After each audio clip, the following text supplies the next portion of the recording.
I'm losing touch. Need you to save me,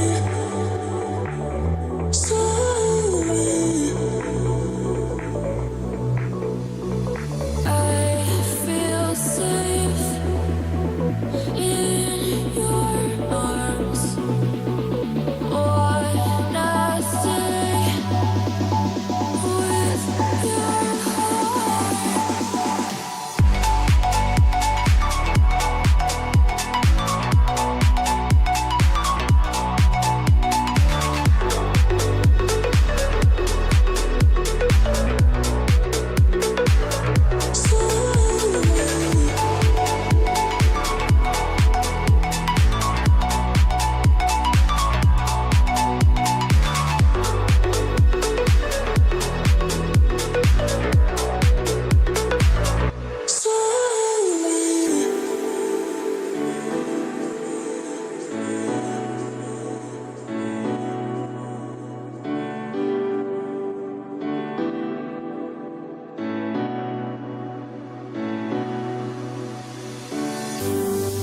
I'm losing touch. Need you to save me, save me.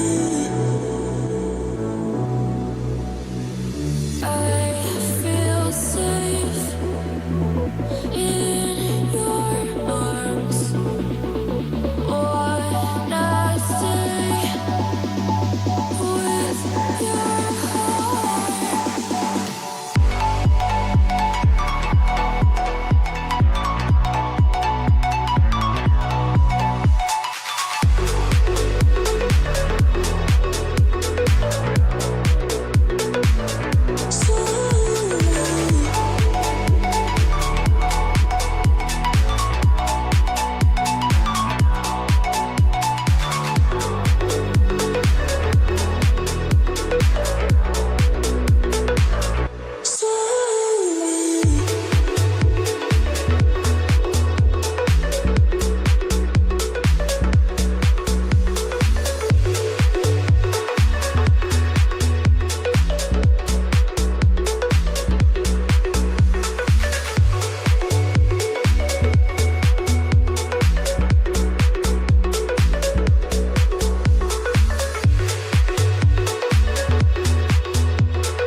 I need.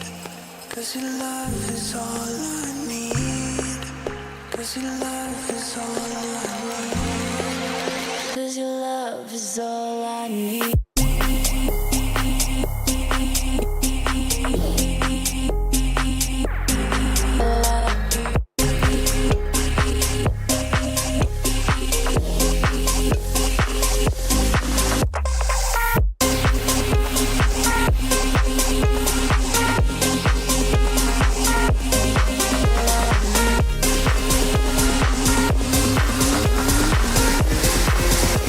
Your love is all I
We are live with Championship Sunday here at the North American Clutch Series and from the Boeing Center at Techport. It's going to be a great day. We have so much prepared for you. And we've had 13 teams. Now we're down to just 8.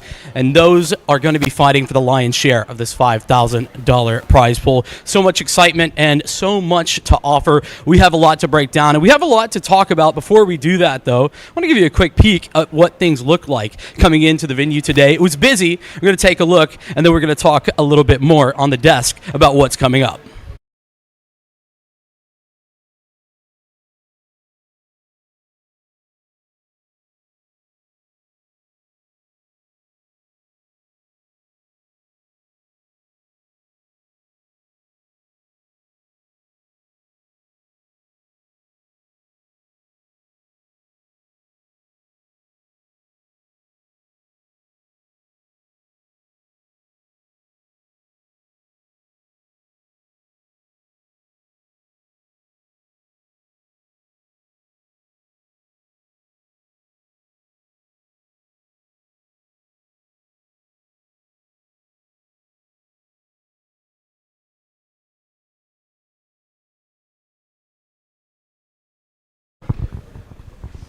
A whole lot of people coming in, and very quickly at that. We have a fantastic day of Counter-Strike coming up. But before we get to that, we have to break it all down. We have to talk about it. Of course, my name's Vincent. I'm alongside some beautiful people. We've got Iceman, Aldaria, and of course Cam, who's been alongside me basically every time I've been on stream. It's been a whole lot of fun. Guys, I'm super pumped. First and foremost, though, I want to ask you, what's been your favorite moment thus far? All right, so on a personal level, I showed Stiko my Discord, and he laughed at how dumb my profile picture and my banner was. So that was one of the highlights for me because just he found it funny, and I'm like, that's awesome. But in terms of professionally and from just the vibe of the LAN, was watching that last BO3 that we unfortunately didn't, or that last BO1 that we didn't stream, but was for the LCQ yesterday, and the insane comeback that we saw from, I believe it was Orion, and them being able to just barely pull it off in, I believe, overtime. It was a crazy comeback and was really exciting to watch. Yeah, that's the one I think we got wrong on broadcast. Some correction required. The good news is, doesn't matter now. We're getting all of the teams ready to roll. That being said, speaking of the teams, I think first and foremost, who do we have as favorites? I know, Cam, you and I were talking about that a lot, and there was some question marks. You changed your mind a few times. Where are you at now? See, I just, over the last, day, you go from starting to think, oh, we have Akimbo, which I thought was clear favorites, of course. Got a couple good players. They're more than set, but that group kind of just tossed everyone around, and I just personally, I'm just gonna go with my friends at this point, and I'm just gonna cheer on my friends for the rest of the day. So hopefully Zealous can pull through. Bias wins. Bias wins. Bias wins. Bias wins. Ice, can you bring some non-biased takes to this broadcast? I'm getting tired of it. If you're looking for non-bias, Ice is not the guy. I'm pulling my bias pick out of here. I'm still sticking to my pick that I made in the very beginning of the broadcast, and that's going to be the Zomplers, which was Drugs and Pugs. Okay. After watching their match, I was like, I'm familiar with Luke 4K, but whether I was biased or not, the performance I saw out of him and what I saw from that very beginning match that Al and I broadcasted, I made the call. I said Zomplers are going to take the whole thing, and they came out of their group stage 3-0, and so they look very comfortable, very dominant. They're going to get the highest seed because everybody else have a pretty sure loss if I looked at everything. So that's where my pick's at right now is, keep an eye out for the Zomplers guys. All right. I haven't let you get in on this, but you're going to have to wait for a second because, listen, there has been a lot of discussion about a lot of teams, but Holly Molly has entirely flown under the radar for you folks. I want to open the floor. Anyone who would like, why are we sleeping on Holly Molly? What's the deal? Well, why didn't you come to me? That's who I was going to bring up. Holly Molly was a team that we saw go through the open qual. We saw them consistently evolving their gameplay throughout it. That felt like they were always playing from behind, and yet somehow they keep pushing through. And now here they are at the playoffs. Everybody keeps sleeping on them, but I'm here for it. I'm ready for Holly Molly. Well, and why are we sleeping? I'm going to open to you guys because, listen, they look damn good. in the group stage, they barely dropped anything, and they looked like one of the best teams out there. Yet they're still not at the top of the list when we're talking. How could this be? Again, we have a lot of really good teams here. We've been broadcasting a lot of different events here, a lot of different matches, and honestly, like, I just get kind of tunnel vision, and I get to this point where I look at certain teams, and you know what, that's on me. That's on me for letting it fly under the radar. So to Holly Molly, I do apologize. Apology may be accepted. I can't accept on their behalf. I'm not a team representative, believe it or not. No bias from me on this broadcast. Though, to be honest, there is some bias here towards some players. I know we've had some favorites, but who's a highlight for you guys? It's got to be Borb, man. I love Borb. When we were doing the open qual, we were waffling about his name. We were doing all kinds of jokes of like, it's Borbin time, and they just got Borbed, and we just kept. But once we got here to land, it felt like it all died down. Then he got that ace on ramp on Nuke, and then all of a sudden, all the Borb chatter was back. So I'm so glad to have it back in people's mouths. Cam, are you on board with that? On board with that? On board with that. Yeah. No, it's I mean, he's a good player as well as he is calling, if I can't be mistaken. So he's definitely pulling his weight on his team. Definitely a good favorite. Obviously, people like to go for those star players like Oppers, but I mean, if an IGL is pulling through for his team, I think that's definitely a good pointer. Well, that's been actually a little bit of a common factor that we've seen over the course of this weekend. It's been in-game leaders who've been stepping up big time. We've seen consistent overperformances from those guys who, listen, it's for good reason, but the general consensus is that if you're in-game leader, you're probably not going to be topping the table. Is that something that we can continue to expect, Ice? Yeah, I mean, again, these guys are evolving, and at the level that we're playing at, especially at a LAN center, I have seen a lot of good mid-round calling. I've seen a lot of evolutions of these games, and I've seen them just grow from as Al was saying, from the open qualifiers to what's here. And so I'm absolutely just in love with the way these IGLs are playing, and you know what? Everyone needs to be hanging out here and watching what's happening. Yeah, I think it's a whole lot of fun. We have some favorites, some sleepers, and a whole bunch of fun coming up. It is a lot of Counter-Strike that's coming through. Quarterfinal into the semi and the grand as well. We're going to be getting started momentarily. Before we do that, a quick break, and then we'll jump into our first quarterfinal. Akimbo is going to be a whole lot of fun to watch against the Unicorns.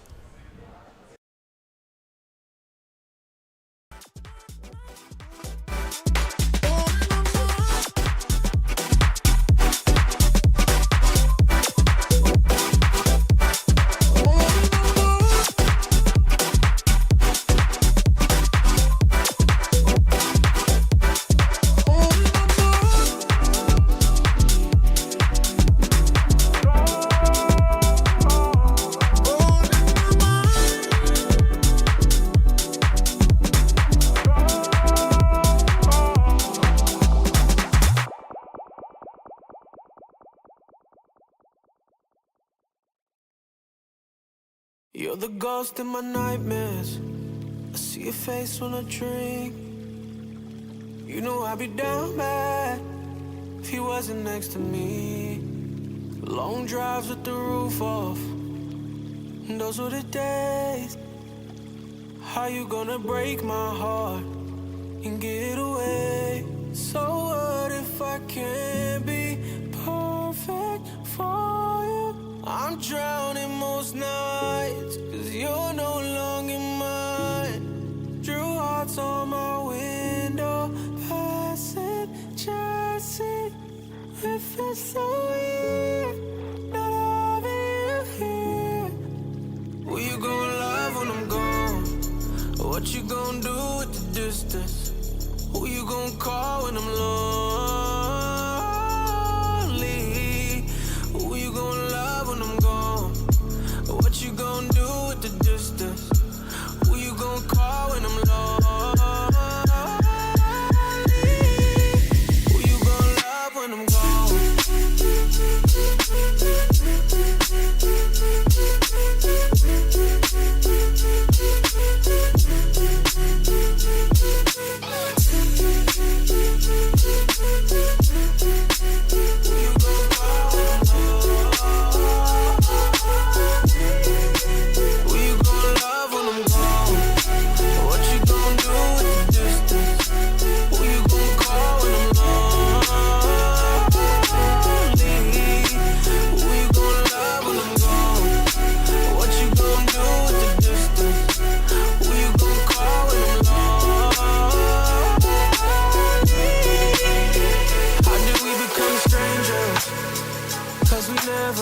crib.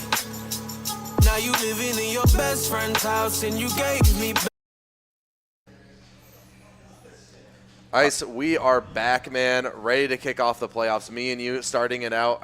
I mean, just vibes. How you feeling, man? I'm feeling great. I'm feeling rested. I'm excited to see some Raging Unicorns and some Akimbo Esports in here. This is Championship Sunday, as Vincent said, and I'm excited to get this underway. This is do or die moment, Al. Too many times we've done playoff matches, and you get chances in Swiss stages, you get chances in ground robins, but unfortunately, it's either go home literally or you move on to try to get some of this money. Like you said, go home literally. This is this is it. Single elimination, and if you're out of it, then pack your bags. Exactly.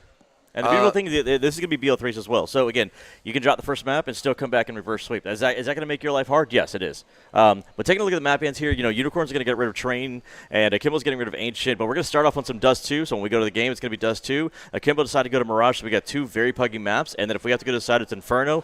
This map pool looks very Familiar. basic and very familiar. So, again, we don't have any overpasses or nukes. Some of those BO1 maps that we've been seeing a lot of where people can get scrappy and can get technical. This is just literally, maps that have been in the pool for decades, and everybody knows these maps. And so I'm curious to see what these teams are going to pull out, what kind of strats that they might have secretly in their little book of plays, or if we're just going to see some very basic defaults and setups, Al. Yeah, I mean, yesterday we were talking, we heard production talking about, hey, where's the Mirages? Where's the Dust 2s? What's going on? Why is nobody picking these maps? I told you. They were saving it for playoffs, man. I mean, clearly, they knew something that we didn't know, right? Yeah. And so at this point, we're gonna get some of these really basic maps that we all know that we all play. I think Dust 2 has been in the map pool for over 20 years, or has been a competitive map since at least I think 2005, 2006 or something. It's one of the very first maps that was in the competitive map pool. So again, it's just one of those things where we have literally been playing these maps for almost 2 decades. Yeah, I mean, it's just been so long that we've had these in the pool, and it's great to see them sort of bring out everything they've got on it. I'm excited to see what we got here. Akimbo starting on the CT side, Raging Unicorn starting on the T side. Let's kick off playoffs. Let's kick it off with a fast little B hit here coming in, and I think he'll be able to hold on to the defense. Akimbo Rokas here. He's got to get at least one. One is all he's going to get. Yeah, and now that puts a very uncomfortable situation onto Akimbo, as now they're locked out of this B site, and it's so hard to retake this one. They've got a double hit coming in through upper touch right now, waiting for that one to come through, but immediately things start going wrong on the site. Dante trying his best to bring things back into the fold here. He gets one here from upper touch, but there's still so many positions to clear out, and you're just so funneled into these gunfights. It's an easy pistol for Raging Unicorns. Yeah, Sora getting a double kill there. Unfortunately, once it came down to Dante and S5J there, there wasn't much they could do because there's just a lot of people in the sites, and when you're coming in one on one out of doors and one out of tons, it creates an unfortunate situation, especially if you're not hitting those headshots. And Akimbo really only got a couple of kills there, literally. But they're going to go and force up into this. We got some upgraded pistols. A scout onto Oreos. He is the scoped player that you're going to be looking for. And on the opposite side, his rival is going to be that of Griffin. So let's see what some of these captains can do. Brooks is going to be leading the Raging Unicorns, and Glorens is going to be leading Akimbo here in this match. Yeah, we still never got a chance to ask SSJ if it is just supposed to be Super Saiyan. So we haven't got a chance to do that. We need to get to that. If they make it through here, though, then, well, SSJ will start out with at least one with that 5-7. Even tags down another one for that scout to clean up, but now caught out on the A site. That means that Raging Unicorns will have access to the bomb site.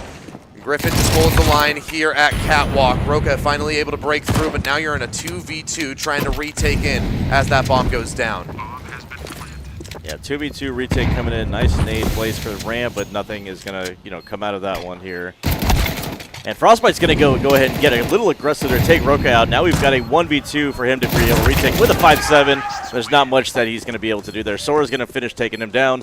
Double kill for Sora. That's back-to-back multi-kills for Sora here from Raging Unicorns as they start this Dust 2 with a 2-0 score line. Starting it out right, and on top of that, Akimbo forced into that one. So they're going to have to just take the eco here, maybe a couple of upgraded pistols. We got a Deagle on Roka. Dante buys a 5-7. But ideally, you're going to want to try and make sure that you can get everybody well-equipped, and especially on a map like Dust 2, you want your offer online, especially at LAN. I mean, especially at land when you literally don't have any sort of like delay input. You want to get them online. But Griffin's going to go into flying Mag 10 onto Dante. He is out of the round for now. He's going to have to sit back and just chill as watches the team pretty much get dismantled with these upgraded pistols. Or not. Okay, all of a sudden things start to get a little bit uncomfortable. Still working against stronger weaponry, but somehow they make that work. And now it's all left up to Frostbite and Sora. You said that he's been massive, multiple multi-kills in these last 2 rounds. Let's see if he can provide yet another, as him and Frostbite are left in a 2v4. And on top of that, Sora is now down. Frostbite has to do it all by his lonesome. He's at least got the bomb, but not a lot of utility for this one. And we might see Kimbo pulling off a bit of an upset in this round. Bomb will get planted. He takes nearby. They barrel in towards the site. Frostbite just holding on towards the back plat. Pick up one. There's just so many angles to deal with, and eventually he'll be run down. Akimbo on the board with some upgraded pistols. I mean, again, you know, I said have fun with the upgraded pistols, and they clearly showed me wrong. You know, Glorin's the captain of the team, getting himself a triple kill there. But again, you know, with the upgraded pistols getting up close and personal, the 5.7's putting in some work. Clearly, they proved me wrong, and that's going to be the first round for Kimbo. I thought it would have come potentially this next round after the upgrades. But Orioles is going to go ahead and don that big green, but on the opposite side, Mr. Griffin is going to be opposing him. So we've got both wide receivers that are going to go downfield. Let's see who's going to be able to catch the ball first. Everybody bringing out everything they've got, but it's certainly advantage to Akimbo right now. Raging Unicorns with that minimum loss bonus are going to be scrapping by what they can. They've got 2 AKs at Galil, but AWP out means that everything can come together as long as your star can get online.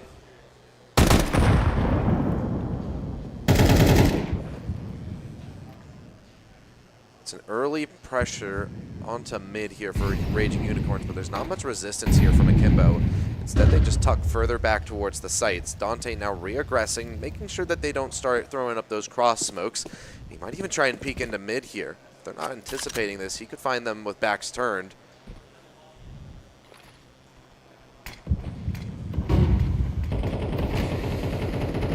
Will be spotted out. That smoke goes up as well, restricts his vision. Does he really go through that smoke? No. Surely not. He's just holding the line. It's been a very quiet approach to this round for both teams. Nobody wanting to overcommit. They know a lot rests on this one, but eventually we're going to start seeing Raging Unicorns pivoting towards the B site. With these pressures on to Roka, he'll hold on well for the first. We've seen these Anchors players stepping up massive here on land, but eventually he'll be felled, and Griffin with the AWP gets online as well. Now a retake required of Akimbo as they try to make their way in towards the site. They're still being there's a double kill. Massive double kill from Glorins, but brings this down to a 1v1 as SSJ gets into the site. But the now bomb he hasn't has been to best planted, so he's still got Frostbite. 20 seconds. All he has to do is buy his time. He just has to survive. Frostbite has to be fully audible about this. Will he expect the boost up onto the box? He doesn't anticipate it, and SSJ locks that round in and ties this up at 2-2. Yeah, S5J just being patient. I thought the bomb had gotten planted, but no. In a 2v4 situation, that double kill coming out, absolutely just creating the space. So, you know, Akimbo was able to come in and pretty much stop. Like, the bomb not going down from Raging Unicorns really threw me off there a little bit.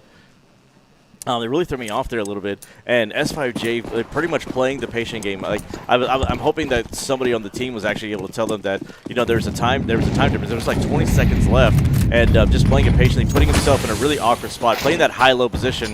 Somebody getting dinged there. Looks like Oreos might have gotten dinged, but Pee-wee's down to 19 HP. So it was a little fight going on there at mid, and Oreos came out ahead with the health advantage. SSJ aggressive swing over towards Long. Just got these pistols to worry about, but they're trying to flood in on him. Now his teammates arrive to provide defense. They all emerge relatively unscathed. Just a little bit of damage. Now, finally, a deagle will connect to the head of Dante. Is this something for Raging Unicorns to pull on? 3v4. You've got some deagles. Can you really piece this one together? Rob is posted on the line towards Carr. Missed shot here out of Oreos. Throw that smoke down, try and buy himself a little bit of space. These pistols start to close in at Long. Their smoke will go out just to hold them at bay. What? Utility well managed here from Akimbo. They really are not getting ahead of themselves and stalling out their utility. Really nice times. Just being patient about this here in long, and the Raging Unicorns are trying to set themselves up for success. And as you can see, Akimbo is going to get back onto site here so they can go ahead and get better angles. And Akimbo are just being smart by not overstepping the line, not taking fights to the Unicorns right now, and giving them unnecessary kills. Right, two people going down for Akimbo is about what you can ask for in that kind of a round, and so now they don't have too much of a reinvestment. They can continue to build their economy there, and you're not giving the Unicorns too much confidence to be able to go into the next round. So again, the less amount of money that they earn, the better off. And you take a look at the utility right now, and they're only about half bought up right now, so it's not looking that great for Raging Unicorns as Akimbo take the lead 3-2. Yeah, I mean, when the Deagles are in the mix, it's always going to be a little bit turbulent at this level. Players can just really cause some problems connecting those headshots, but well maintained by Akimbo. They still are kept fairly humble, economically speaking, but they take the lead, and now a chance to extend it if they can overcome this full buy from Raging Unicorns. AK's out for everybody, but man, that utility is scarce. Yeah, there's not much left. Akimbo still are holding on to a lot of their utility. Dante still has a full belt on his back. And all that's left for Raging Unicorns right now is 2 Molotovs and a smoke. That's all they've got. Yeah, they've got a bunch of AKs, but literally, what are you going to do with 2 mollies and 1 smoke? You can maybe block this. Maybe you can do a cross smoke there, for CT. Do one more door molly or door smoke. But again, you're very limited on this. And so now you can be taking a bunch of dry fights. That's Glorins with a double kill. The captain leading by example. Double kill for him. 3v3 right now as they hit this A site. But Sora's down to 11 HP right now, and there's still a ton of util on their backs.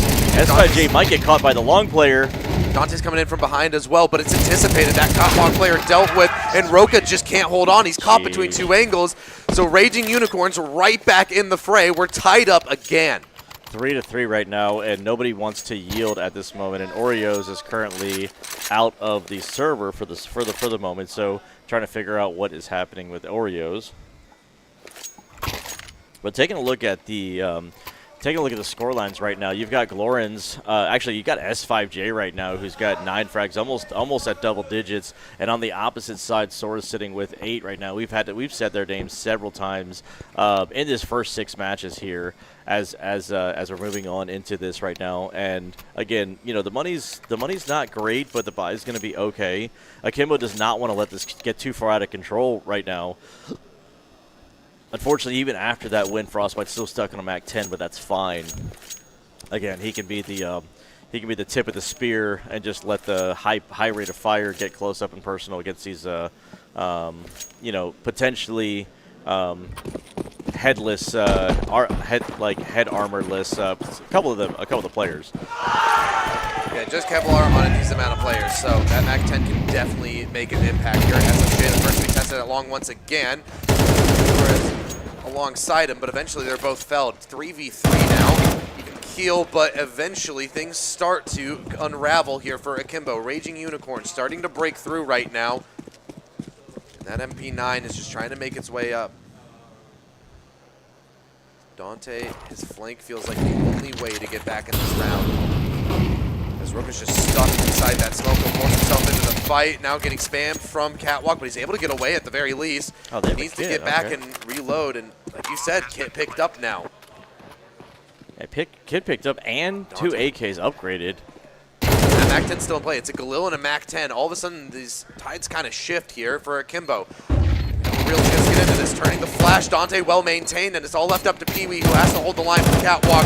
Just trying to jiggle over the top, and he will connect the shots. Raging Unicorns unrelenting right now. No, the headshots from Pee-wee there with the Galil. We were looking at the A site had to be held down by a Mac 10 and a Galil against 2 AKs. Typically, most days, the AKs are going to win that one out, but Pee-wee's headshots with the Galil, the extra 5 bullets that are inside that magazine helped him just stay calm, stay cool, stay collected. He repositioned himself onto Cat to give himself the best possible angle and not expose himself too much, and clearly it's going to show. Akimbo are on upgraded pistols. Their economy is shot at the moment. And so now we've got a Raging Unicorns potentially able to get to 5, but we did see a pistol round a couple rounds ago that really became uncomfortable, and actually Akimbo won that.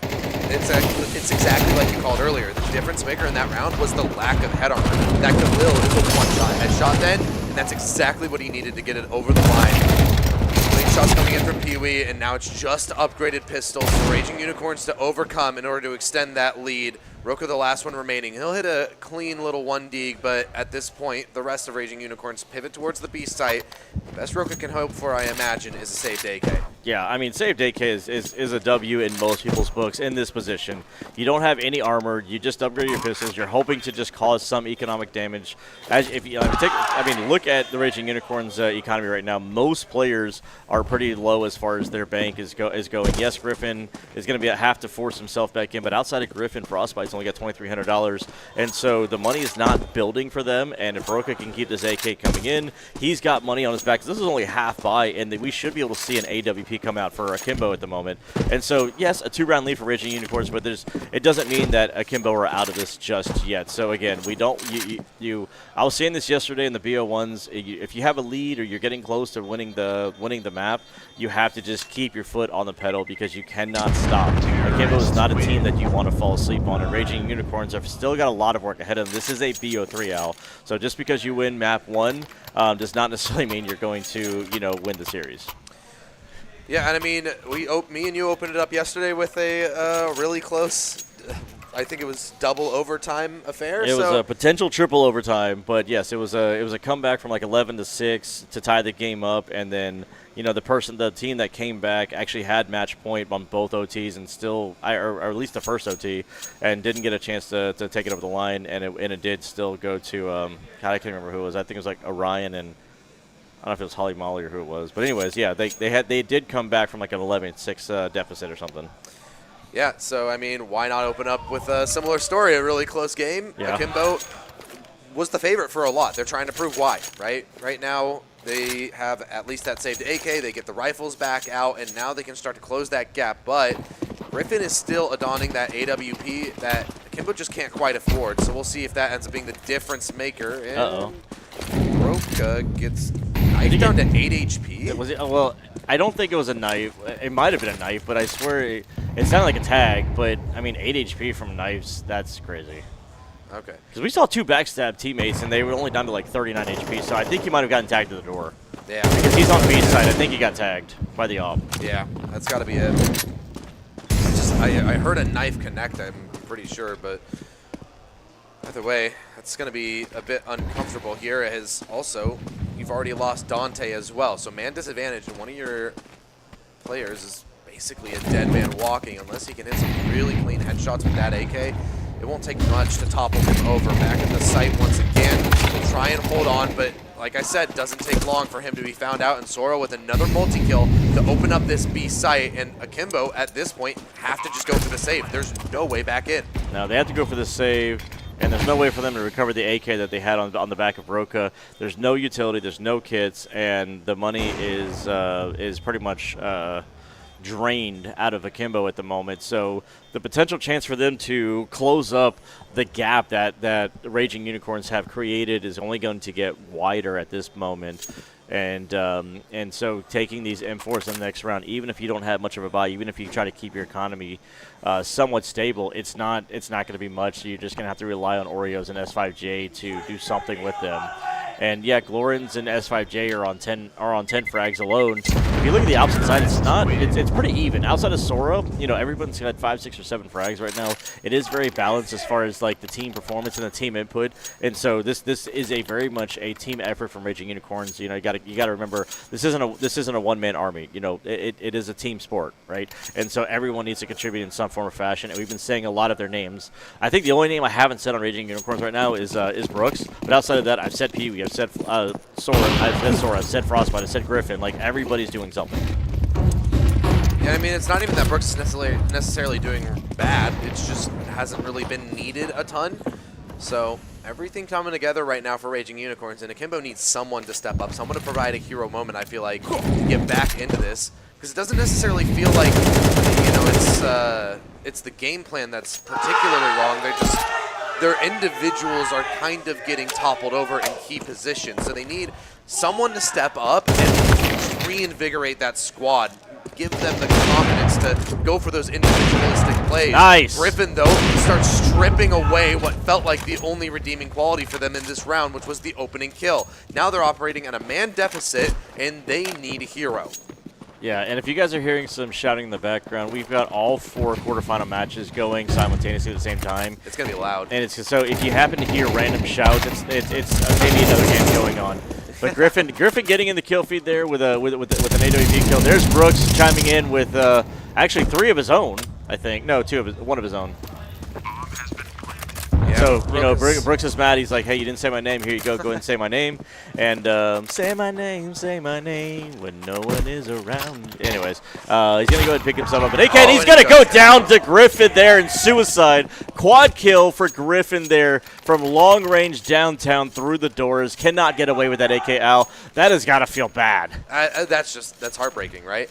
Because it felt like, okay, well, at least I can save I'm this nowhere rifle. near them, right? Yeah, you're nowhere near the site. You're backing off to suicide, and just the opera peeks out from Cat, catches you right before you're around the corner. You were about like a third of a second away from being safe and being away from that opera, and you just barely get tagged. So that's brutal here for Akimbo, and they're still just reeling here inside of Dust 2. This very quickly is getting out of control. They need to start picking up some rounds. He burnt. They didn't hear it? They didn't hear They it. didn't hear it. No way. How? Dante, lucky to be coming out with a kill there, and on top of that, he's still alive, can still be a threat in this round. 3v5 now for Raging Unicorns to try and piece together. A lot of these rounds they've been operating at an advantage, and when they're at a deficit, they can't seem to be picking up the pieces right now as Akimbo on the brink of breaking this streak. Yeah, they can break this streak. They can close this 4-round gap to 3. And honestly, you know, there's a ton of money for Raging Unicorns, but, you know, respectable 7-5 half, there's nothing wrong with that at all. So Akimbo have got to feel good about this, picking up the AWP there inside of Tons, realizing, hey, I probably shouldn't pick that up. And then, you know, Pee-wee trying to create some space here. They got to do something. Somebody's got to make a move. That's not the move to make. Lauren's taking Pee-wee down, and then Sora just pretty much setting themselves out to their death in front of a firing squad, and is executed there inside of mid. And that is a 4th round on the board for Akimbo here after a 5-round streak the Raging Unicorns just compiled for themselves. Yeah, and all you really need is this last round. It's really not that bad at all. I mean, 7-5 is, like we've said 1,000 times, you're a pistol and a conversion away from tying the game up. So if they can manage to do that, then it's a very easy gap to close in the second half. You know, we've talked about the difference between 9-3 and 10-2 is massive. Same thing for 7-5 and 8-4. Right. And there's going to be a lot of hearts that are going to be broken here, Al, and there's going to be a lot of hearts that are going to be won at the same time. Yes, it's not the biggest land, but it's still a land. There's still a lot of teams here. There's a lot of people that have a lot of emotions on the line. And I can feel fully empathetic for how they're feeling right now, because I can hear the emotion out there. It's not just hearing it, but I can feel the emotion. I can feel it in my soul. I can feel it in my chest. Every single time somebody cheers out, it's not that they're trying to badmouth the other team, but there's just a lot of trash talking that goes on. And this long fight is going to come on, and right now Akimbo are going to come out ahead and with a 4v3 man advantage. And everyone's wearing their hearts in their sleeves. They're emotional right now, and you just don't always get it. Oh, miss smoke. Miss smoke as well. That just kind of adds to the grief here of Raging Unicorns. You're now man deficit. You're running low on utility. Only 1 smoke left, and you just threw a miss smoke. It's going to start to stack up. Yeah, Nerve's going to start to come in here inside the server. Akimbo are seasoned players here playing together for a long time. Not entirely sure who or what Raging Unicorns are, if they're like an advanced team, they've been playing together a lot, I don't know. But nobody comes here wanting to lose. Nobody does that, right? Everybody wants to win, and if you've made it to this point, you've earned your way into the playoffs, then that just solidifies the fact that, you know, you guys, you know, deserve to be here and you earned it, right? So there's a lot of emotions on the line right now. I'll be surprised if anybody was able to sleep last night. Some might have been able to just pass out from exhaustion, especially those going through the LCQ. They were up really late, finding it out. There's so many games to be played. So if you had to go that full distance, it's really going to be a grueling night. Now you go right back into playoffs. Maybe it's stacking up here on Raging Unicorn as they're looking a little fatigued. The position scale onto the safe site. Frostbite able to catch one unaware. Didn't know that he was that close in the smoke, but nonetheless, it's cleaned up by Akimbo, and they go 5-7 at the end of the half. Yeah, they strung 3 together to get themselves the lead, and then Raging Unicorns just opened the door wide open to the storage unit and allowed everything to just outflow from there. Catching five in a row right there to put themselves up. But again, Akimbo, the last 3 on their CT side, building up confidence and giving themselves the best possible advantage with what the cards they were dealt, right? You know, you can't change the cards you were dealt, but you can make the best play out of it at the same time. So, taking a look at everything here, between our operators right now, clearly not S5J, Oreos is slacking behind just a little bit, but they're going to get aggressive off mid here. Raging Unicorns want to take the fight to Akimbo right now, and Brooks with the opening frag here. Said his name earlier. Kenny's good. He's good for 2, 3, and 3 right there. Last player alive. What is Dante supposed to do to a firing Scott? Pee-wee's going to get the final one there, but triple kill coming out of Brooks to open this up. Raging Unicorns taking the fight to Akimbo, and they can go nowhere except stay and spawn. How's that for saying his name? Brooks posts a massive 3K to pick up that pistol round. Raging Unicorns looked a little bit cold at the end of the half, but they start this one out on fire. With no bomb plant, that means Akimbo, it's ill-advised to go for a force here, to say the least. So they're just going to buy the time and wait to get those rifles out. Yeah, they're going to try to attack long here, realizing that there's just way too much firepower. Akimbo are going to back up with the lack of utility here. This should be a Raging Unicorns round, but they're going to go ahead and reposition themselves. Maybe try to take a little bit more advantageous fights here. Maybe go through mid, overwhelm that MP9 player. And Raging Unicorns are starting to realize that, you know what, they don't necessarily need to take the fight to the to Akimbo, but they're just going to blast on the B side. There's 2 players here. Frostbite's good for 1. Brooks is good for 2 more. And can he clean up this last one's on Glorans here? Molly's going to come in, potentially stop the bomb from going down. Lawrence is in a bad spot. There we go. But the bomb did go down for Akimbo, so at least it's an extra $500 for the tees.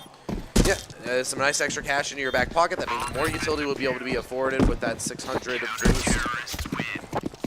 So that's pretty nice here for Akimbo. But now you're operating at a 5-9 deficit. You got to start closing that gap. If Raging Unicorns hits match point, or not match point, but double digits super early on, then you're just a few away from hitting match point. You've got a really difficult task ahead of you. So here and now, you want to be able to stop this momentum that Raging Unicorns has built back up in the second half. Yeah, I thought Akimbo was going to be able to take some of that energy that they had at the end of the half and bring it in here. But again, I think what Akimbo is trying to do is they're trying to poke and prod to figure out where Raging Unicorns play, because without any kind of demos, without anything available to you, it's really hard to make that decision. You just have to mid-game kind of make some calls, poke and prod, figure out where everybody's playing at, see how aggressive they are, see how passive they are, try to find some holes in their defense, but you are running out of time, so you're going to have to start making a play soon, Akimbo, because you've got a 4-round deficit that you have to make up at the moment. Got a slight advantage in the weaponry, at least. You can try and isolate some of these weaker buys. You could very easily find yourself on a plant and forcing the rest of Raging Unicorns to potentially save. There's only a few kits in play, so there's definitely a lot here for Akimbo to work with. The question is, can they execute well off of it? The smoke will be blocked by Frostbite. Now there's potentially a gap on this cross. Be a problem as they try to scale over towards this B site. Yeah, already they're being peppered down, caught on this crossfire. There's absolutely nowhere for them to go, and now it's all left up to Dante to try and clean things up from upper tons. His position known, players rotating in to contain him. He'll break through onto the site, but still has to best Pee-wee, just dancing around the pillar, biding his time for the rest of his team to get in. That flash will sail over top, and Pee-wee brings it over the line for double digits. Yeah, multi-kill out of Sora there. Pee-wee getting the final kill, getting a support flash from his teammates. They know that he was dancing around the box. Pee-wee doing a great job of just biding his time, not taking on the fight because he knows that he's got an MP9 against an AK, and his efforts are paid off, and that's the name of the game when it comes to Counter-Strike. It's just not only being smart about your play, but also having patience. Having the patience to wait for your team to back you up. Again, I've said this time and time again, this is a team sport. Asking for support flash, you know it's coming. You just have to wait that extra few seconds. And right now, Akimbo are going to go fast up, Cat. Going to try to overwhelm this A player here, and that's Brooks going down quickly to Dante. And we might be able to have a bomb plant here, and it's going to be an A-side retake. flash was perfect as well. Pee-wee, despite being blind, is able to best Dante, but now run down by Oreos. Bomb is now down, and they can start to dig their heels in on this site. Close that catwalk. That Nice Tech Knight's headshot. still able to tear through. Sora now down, and the rest of Raging Unicorns has to consider the save, but they're my being God, run fell down. apart. Akimbo had nothing to lose in this round, so they just throw everything they have at the A site. Yeah, and the cookies for the Raging Unicorns just crumbled as if you took some Oreos in your hand and you balled it up and just threw it at your opponent. And now Griffin's just got to run away, tail tucked, try to keep this A-cake. Lawrence wants to hunt this player down, does lose his life, but he has been found. The hunt is on, but they're not going to be able to get to Griffin in time. He's going to get away with the AK, but that doesn't matter because the number 5 turned to number 6 for Akimbo, and that 5-round lead has just turned into 4, and the confidence is building for Akimbo, and Raging Unicorns have got to be careful at this point. I'm not saying they're in trouble, but they have got to be careful because Akimbo do want to come back and make this a win. It's never an easy feeling when you realize you have taken the lead, you've secured the difficult round against the Rifles, and then all of a sudden your opponents come in with a win on pistols. You know that just gets them fired up. So you're going to have to try and take that off the burner, or else Akimbo might be able to pull off this comeback. Must be diligent here from Raging Unicorns, but Dante catches one in the back. Griffin, quick to trade things back at the very least. We just keep it this 4v4. Raging Unicorns have been a lot better at getting that off out consistently versus Akimbo. Yeah, the long ace is going to come out. Sora's going to have a lot of work ahead of them. They need to back up and get into safe space, and that's exactly what they're going to go ahead and do. Cross smoke goes up. They're going to try and start to scale up here onto the A site. A variety of smokes landing right now, but that op is trying to pick one off. Can't quite connect the shot. Griffin will back away, and they're going to take up more defensive positions for this A site. Yeah, everybody from Raging Unicorns is here with the exception of Brooks, thinking that there might be a lurk, just making sure they're not here. He's going to finally join up with his team, and he's going to be coming in from CT. So everybody from Raging Unicorns is here as this ramp attack comes in. What an angle from Pee-wee, able to snipe the head off of one, trying to do a jumping shot as well to deny that plant. Still able to transfer over to ramp as well, and Oreo's left alone. It's too much to bear. Raging Unicorns get right back to winning ways. Yeah, Pee-wee was trying to do his best Kukli impression. Unfortunately, it didn't land. There was a smoke there, but we have seen it at the, I'm pretty sure we saw it in the open qualifier. We saw it at, like, somewhere else, but, you know, doing that jumping shot on the dust too, like I said, their best Kukli impression to stop the bomb plant. It doesn't matter. The bomb going down is not a big deal. What does matter is that the number at the top of the scoreboard just changed from 10 to 11, and that just means that you're 2 rounds away from taking the first map from Akimbo, and Akimbo are looking like they are going to have to just start to concede this. But again, 11 does not mean the win. 11 just means you're that much closer. You're on the 10-yard line, but you still have to get into the end zone. So unfortunately, there's Raging Unicorns still have a lot of work to do, but they are on the defensive side, so they just have to make sure that the opponents just don't get close enough to plant the bomb. Oreos goes for broke. No utility, no armor, AWP. I like it. Everything invested in this. If anything's going to kick off an Akimbo comeback, it's that. Right now for Akimbo, Lawrence is not only the captain of this team, but he is topping his team in frag.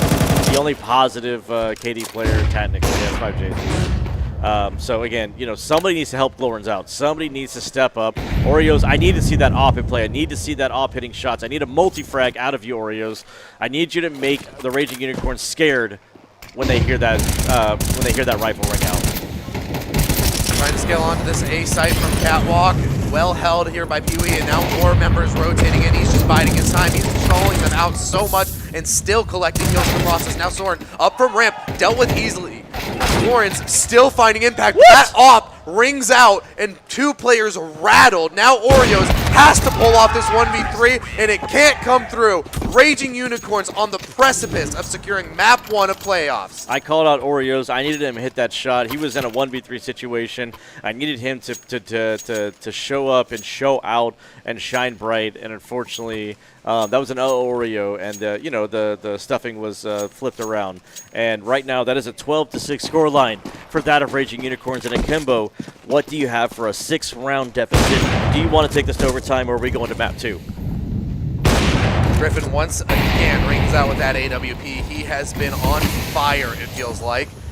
absolutely shutting down every moment for Akimbo where it feels like they might have a chance. Dante, caution to the wind. He just goes up mid. Might not be accounted for here. He might have slipped the net. He spotted one player. Isn't sure how many more over here. And Brooks is going to go inside, like on the other side of the box there. Sora tagged a little bit by Amali. Things continue to go bad here from Akimbo. As they now lose Dante, that player who potentially could have been the linchpin of the round with a nice timing through mid is now out. He'll go for this standard A to be hit, flashing through, but things go from bad to worse as it's all left up to Glorins. Single-handedly trying to keep his team afloat. He's got one coming in from upper tuns, considers it for a second, but now back turned, and the rest spamming in from CT keeps him distracted. Pee-wee with the round in the palm of his hand, and is it really going to be a knife to close it? Nope, he'll just pull the trigger, and Raging Unicorns with a beautiful performance to open up playoffs. Yeah, Griffin sitting at 19 frags, leading his team, leading the server, the person that you needed to watch out for. Funny enough that both teams' IGLs were the ones that were top fragging for both of their teams. Or no, Brooks. No. Griffin is the opper. Brooks is the IGL. So again, Griffin standing out there, IGL showing us a show, but nobody really underperformed.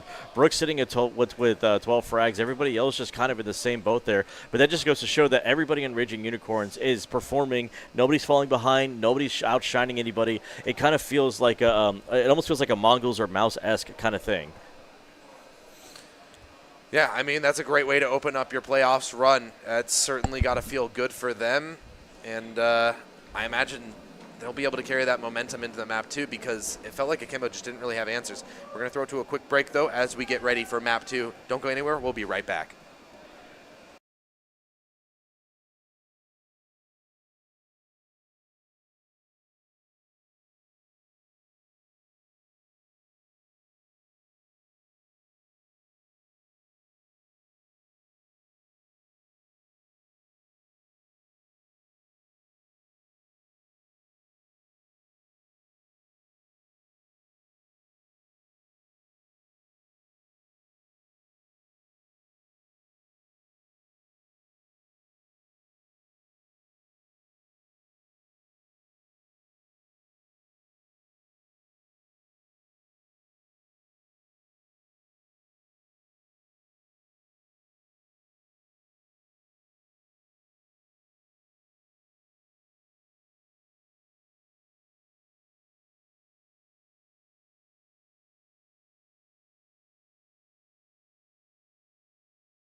I've been waiting for someone like you.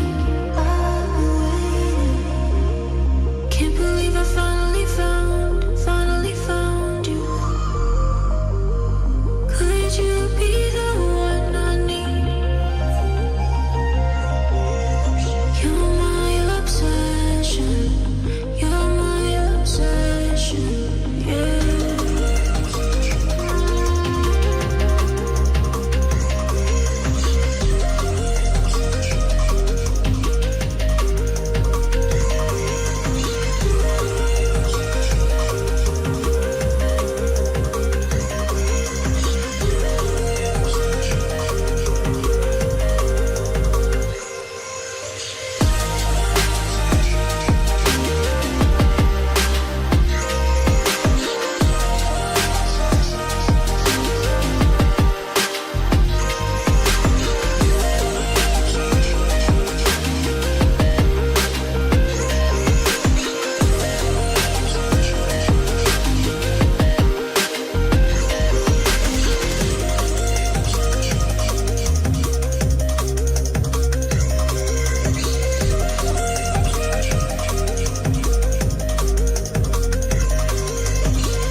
what you came for.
It was all the time, it was something you did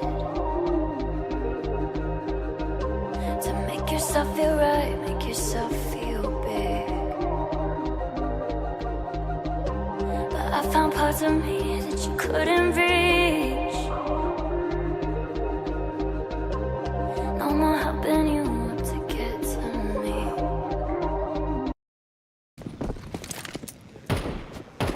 All right, we are back, getting ready to kick off map 2 here, man, because, my God, I hope it's a little bit better than what we just saw. It was a pretty one-sided affair there from Raging Unicorns, and Akimbo never really felt like they got online outside of early on in the game. So I'm hoping on their map pick of a Mirage, they've got a little bit more to bring to the table. Yeah, I mean, I know that that was Raging Unicorn's map pick, but I still feel like in this level of play, everybody should know how to play Dust 2, right? And so, again, I think that's what it boils down to, like you were saying, you know, you hope that was a little more competitive. But, again, that was Raging Unicorn's map pick. We're going to now be heading into Akimbo's map pick of Mirage as we wait for everybody to get readied up. But, again, this time I hope that Akimbo have a little bit more fight. They have a little bit more to show us in this particular map. And, you know, maybe take us to a map 3, which will be Inferno. Or, you know what, Akimbo might, or not Akimbo, but the Raging Unicorns might just knock them out really early here in the quarterfinals and send them home packing and just win this series 2-0 so they can take a short break and wait for the semifinal match.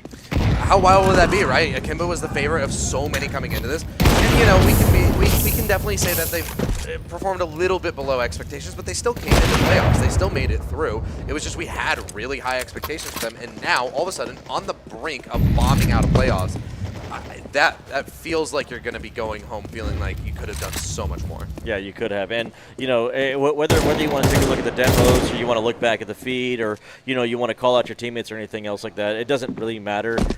You know, whether you get knocked out 2-0, 2-1 doesn't matter. Getting knocked out in general just does not feel good, right? And so, you know, you at least want to go out kicking and screaming. You at least want to put up more than just 6 rounds on the board because, again, it's just you need that for your confidence. You need to take that back with you. You need something to hang your hat on to be able to say, you know what, we did our best. Like, truly, are you doing your best right now? And I feel like Akimbo cannot say yes to that answer.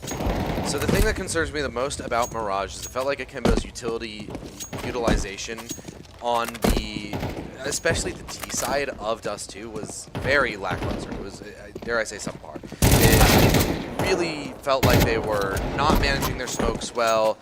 I think I saw some of them even missing. And Mirage, probably more than any other map, you need to be hitting your smokes. You need to be, your utility need to be landing in the right spots. You have to have your executes well ironed out, or else you will get steamrolled by the CT side here. And Akimbo start out on the T side as well. So for me, this determines a lot of how this match is going to go. Yeah, because, again, you pick the map, but your opponent gets to pick what side they want to start on. So the fact that Raging Unicorns want to start on the CT side is very interesting because typically you want to start on the T side here, but they're letting Akimbo dictate the pace of play. And this is going to be Akimbo's best chance to get back into this map, get back into the series, and set themselves up for success as they go ahead and bring the bomb over to this A site. And we've got a lurk from Dante on the B apps right now. Yeah, they're going to go in for this A hit. Oreos with the opening kill. SSJ able to get one as well. Sora goes down with only a single kill to boast. The A anchors fall short. Now coming in from Jungle. Griffin does his best, but quickly felled after his kills. And the trades for Akimbo look immaculate already. Yeah, and Dante there on the lurk, finally getting himself a kill. paying dividends, and the last player has been found. Brooks has a lot to work to do. He knows one player is over there inside fire. He knows another one's maybe over there by stairs or con. He doesn't know there's a second player, and they start to swarm him and surround him. Brooks with one headshot has to find 2 more. And that's going to be a lead for Akimbo. They only had the lead for a very short period of time over there on Dust 2. It literally lasted for a round. So let's see how long this lead can last. Can they add, and can they go ahead and snowball this into the second round? It was a very brief touch of that lead over on Dust 2 for Akimbo. Let's see if they can hold on to it a little bit longer here on Mirage. As there's not much resistance so far from, in this round from Raging Unicorns. They've got 3 Deagles, but all things considered, that Akimbo should be able to get this one over the line pretty comfortably. As long as they don't isolate themselves with those details. I see a Zeus in play. I just noticed that. I see a Zeus. I see a Zeus. Where is that I Zeus see posted a up? Zeus. It's on Hey, hey. He is over towards ladder room. Oh, he's under. I want to say, is that No, ladder or is that under? That's ladder room, I believe. It could be either one. Yeah, it's ladder room. He's up on top of the catwalk. Okay. But he could be under. Like, that's the same spot as under. No, like on the X. Yeah. We just swapped him. He's in ladder room. But, alright, Akimbo walk through the A site, no problem. They just avoid the Zeus. We spent so much time talking about it, it just falls on the ground. Yes. Just falls on the ground, and it's going to get eaten up by the earth, and it's going to get repurposed into energy. Nom nom nom. Well, I mean, there's plenty of energy in it. You know, I mean, there's plenty of energy, and it can recharge itself. I do find that interesting that, like, they made that change and adjustment to the Zeus where you can fire it off and fire it twice. But, I mean, in reality, how many people are actually going to be able to fire the Zeus off twice? Okay, so here's the thing. I'm an avid Zeus enjoyer. I have gotten 2 Zeuses in 1 round before. It doesn't happen often. I will say, I hope that they remove the noise that it makes, because there's nothing worse than getting a Zeus kill that's sort of repositioning around the map, and then you just hear it go ba-dink, and you know that you're found out. Yeah, exactly. What a Nate! Brooks is just getting pelted by utility right now. Yeah. Not a single gunfight, and from 100 to 0, that one hurts. And the first buy of Raging Unicorns completely falls flat. I mean, it falls flat. They're only able to get the kill onto S5J there, and Frostbite is stuck between all the terrorists, and he doesn't even see who kills him. He just knows that he dies. You literally just see his body fall lifeless, fall limp onto the ground there. And Raging Unicorns are looking like an open team against, an ECL team right now. It's just like they haven't been firing back. They haven't been doing anything. And it's like, where's the Raging Unicorns that we saw on Dust 2? They are literally non-existent at this point. You have Frostbite and Pee-wee who are sitting with goose eggs on their frag department, and was it Dante's still yet to die? God, such a massive shout out to our observer Respect for catching all of that utility falling on Brooks' head. He just sat on him the entire time, and we got to see a just hailstorm come down on Brooks. I don't even think Brooks could believe that happened, honestly. He 100% was sitting there, and he was like, I've been HE'd, I got Molly, when's it gonna stop?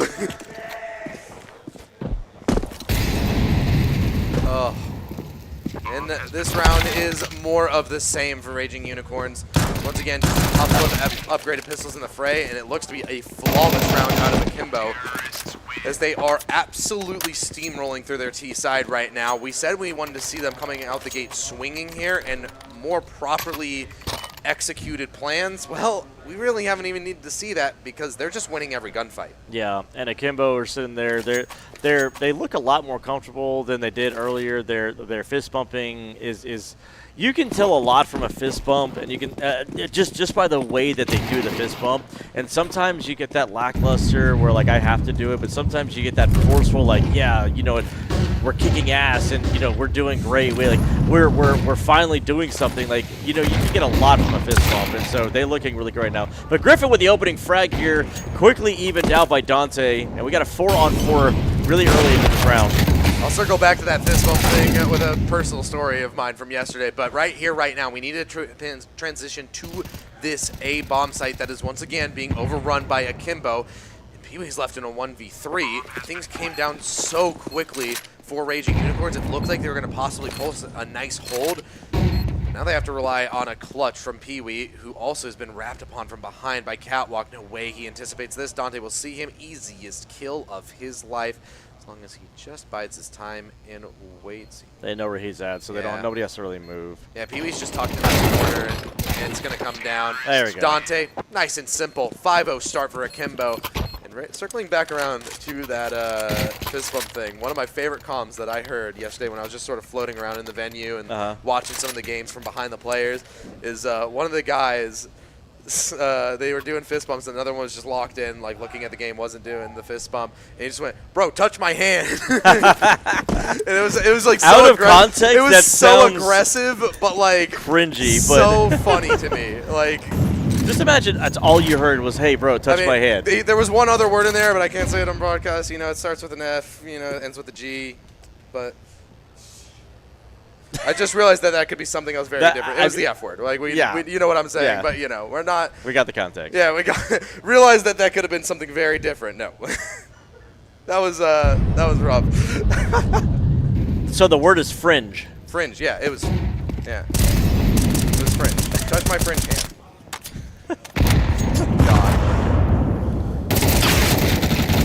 All right, Glorens. All right, Glorens, getting himself a double kill. Yeah, let's go back to the game. But Raging Unicorns responding back here with 2v2 with a minute left. The bomb's going down this A side here. Griffin is doing everything he can to put the first round on the board for Akimbo.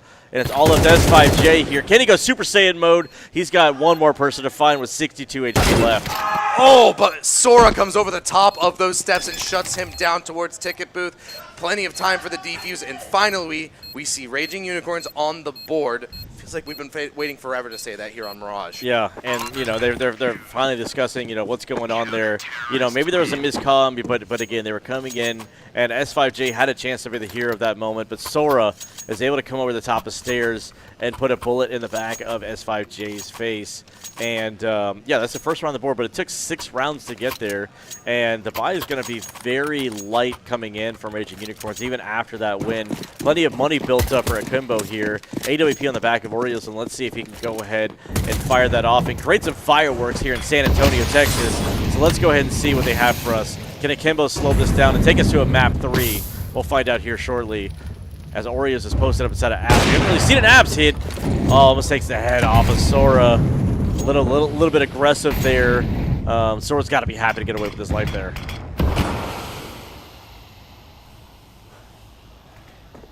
It's definitely not ideal here for Raging Unicorns. Not been able to afford M4s on all of your players, and concessions being made with the utility as well. Rather difficult to repel this attack coming in on the B site. As they scale out of apartments, Akimbo look to get right back onto the board and make Raging Unicorns have to go back to the drawing board. Yeah. I mean, Raging Unicorns are trying to get out of this side. They're trying to get back to save. And unfortunately, Griffin was stuck between a rock and a hard place. And he was stuck between, Glorens and the rest of the team on B, and Glorens took him down. And so everybody chiming in a little bit from Akimbo. Frostbite and Brooks were able to get away. But look at this hunt coming in from Dante. He is on the hunt. He's trying to find them. Brooks is able to is able to best Dante there and fell him. But again, you got Oreos. You got to hit those shots. Don't die. Don't die unnecessarily and lose that AWP. You already invested into it. You know where the players are at. So just at this point, leave them alone. It's just a FAMAS and an M4. Let them have it. Put that 7th round on the board. And that's a 6-round lead back for Akimbo, and Raging Unicorns cannot find consecutive rounds. That's brutal. To feel like you've just finally broken through, you got on the board, a clutch on top of that, just to sort of fire up the troops, and then all of a sudden it comes crumbling back down, and you can't convert consecutive. It's definitely going to start to weigh on you. Yeah, these guys are focused. They're honed in.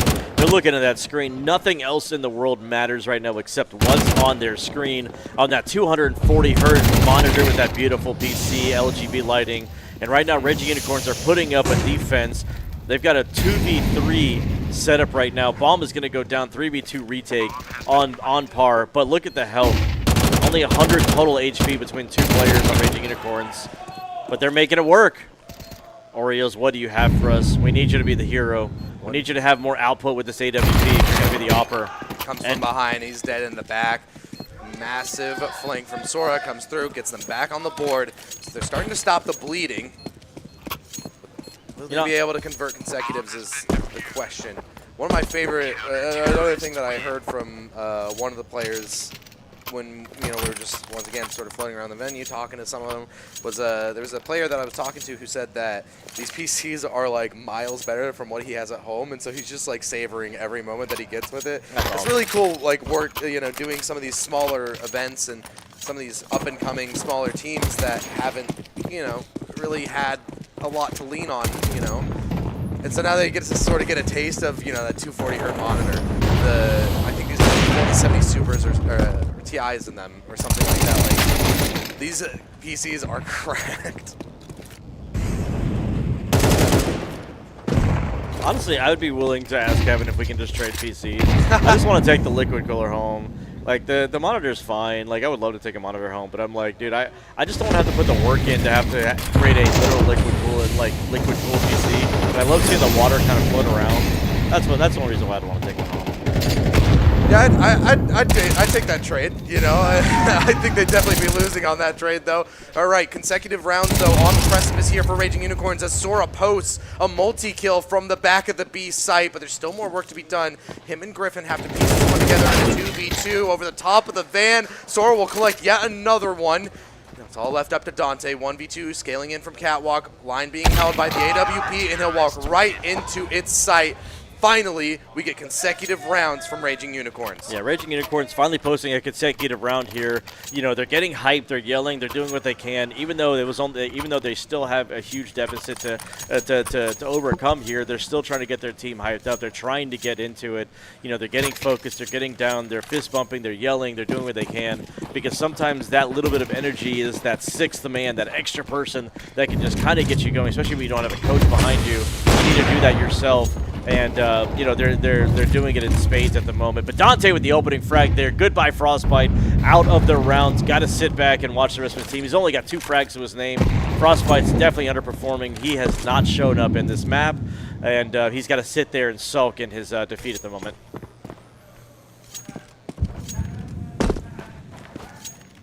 Every time Raging Unicorns feels like they're getting something going, it feels like it's once again heartbreak from them, from Akimbo. But at the very least, got Brooks trying to even things back up. He brings us to this 4v4. Akimbo are very spread throughout the map right now, but they're starting to run thin on utility. They're going to have to make a concise execute here, and Sora with the double makes things really difficult. It's all left up to these 2 players scaling out onto the A site. Roka and SSJ, what can they post? SSJ gets one, quickly traded back, and there's nothing else to be found. So Raging Unicorns keep that ball rolling. I mean, just like he just said, here we come, and that's essentially what it feels like right now. Akimbo are on their attack side, are looking to find, just any success at the moment. Yeah, they've gotten to 6, but it doesn't feel like they've been able to break onto any of these sites. They haven't won any of their fights. It feels like, their aim is just a little bit off. Their confidence is starting to be depleted here. And speaking of depleted, even their bank account's depleted right now. We've got S5J on a Tech 9. We've got Oreos on a Mac 10. Their Oppers on a Mac 10 that does not feel good. Dante opening kill at the very least against Brooks. They still go for this force up. We got 3 AKs, a Tech 9, and a Mac 10 in the mix, but SSJ goes down, and that Mac 10 gets upgraded to an M4. So 4v4 now. The biggest difference maker in this round for Raging Unicorns is the fact that they have access to that AWP over on Griffin. If you can keep online, keep landing those shots, it could be a massive problem with Akimbo as they don't have a lot of utility to choose a site to execute onto. Yeah, Griffin's pushed up inside of App, so he's got all the information back here. You don't want to push in that AWP in that small corridor there in back Apps, and that's exactly what Akimbo are doing. They are taking the bomb inside of Apps. They are taking 2 players inside of there, and they have to run into Griffin, and he is posted up perfectly. He's got the perfect angle. He's going to hit this shot right here. Oreos is going to go down, and Griffin is going to get himself a free kill, potentially. No. They swing in quick. He misses that shot, so now falling back to the B side. He'll throw a smoke down just to give himself that little bit of extra coverage. Akimbo start to pump the brakes. Roka now from ladder room punishes an overstep from Zora. Learns, though, can't get anything going in market. Frostbite ready for that lurk. Now they pivot towards the A site. Are they ready for this ramp player? They have their eyes over there, but might get caught on a timing, and the bomb now dropped. 20 seconds left to try and recover it. Fighting from under Balk. Roka's so low as well. This is so difficult for them to piece together. Dante feels like he has to step up in some way. That bomb still needs to be recovered. Now Roka down. Dante does his best, but it's just not enough. we're close to this half being tied up. It started to look like they were having the ability to come back in this game and looked like they had a chance in that round, and they were making the right decisions. Like I said, they were heading into the op of Griffin, and after they made that peak, they said, no, we're going to go back the other way. They went underpass, they went back to Khan, but unfortunately, even with the Roka kill inside of Ladder, it still was not enough because you got to win those fights. You had Pee-wee on ramp who came out, stopped the bomb from going down as soon as he heard the clicks of the button. And look again, this buy from Akimbo is absolutely disgusting. Pushed up from Brooks, getting flashed in is only good for one. S5 Trey quickly traded back. 4v4 right now as the fight on mid backs up back to top mid, and we reset the round 4v4 quickly into this half. Really felt like this one slipped away from Akimbo. Even if they get a 7-5 half, they could have had so much more, but a resurgence from Raging Unicorns to show what exactly why they were so dominant on map 1. Give them a little bit of time to adjust, and they can put Akimbo in the dirt. Let's see if they can now put the dirt back over top them. Yeah, they had 4 in a row from Raging Unicorns at the moment, and you know the momentum is swinging back towards the CTs. And right now, Akimbo need to get a round back because, again, they had their streak going. They had 6 rounds in a row from them, and the script has been flipped at the moment for 4 in a row from Raging Unicorns. They did get, you know, like I said, they got the opening pick here, quickly traded back, and at this point, the map has gone silent. You can hear a pin drop, and you've got both Griffin and Glorens that are essentially shaking hands, but they have yet to figure out that they are literally right next to each other. This flank. Really this flank from Sora is about to. They took so long to do anything onto the A site, so now they're on the A site. Reclaimed so much space. That bomb is now trying to transition in, but they're doing it all quietly, which means Sora is just closing that gap bit by bit. Now those will start to get planted. Will they be ready for a backstab this early? Griffin's still jiggling around towards Market. He's still suspicious of a lurk in play, but Sora now with the backstab onto Oreos. Catches multiple players in transition.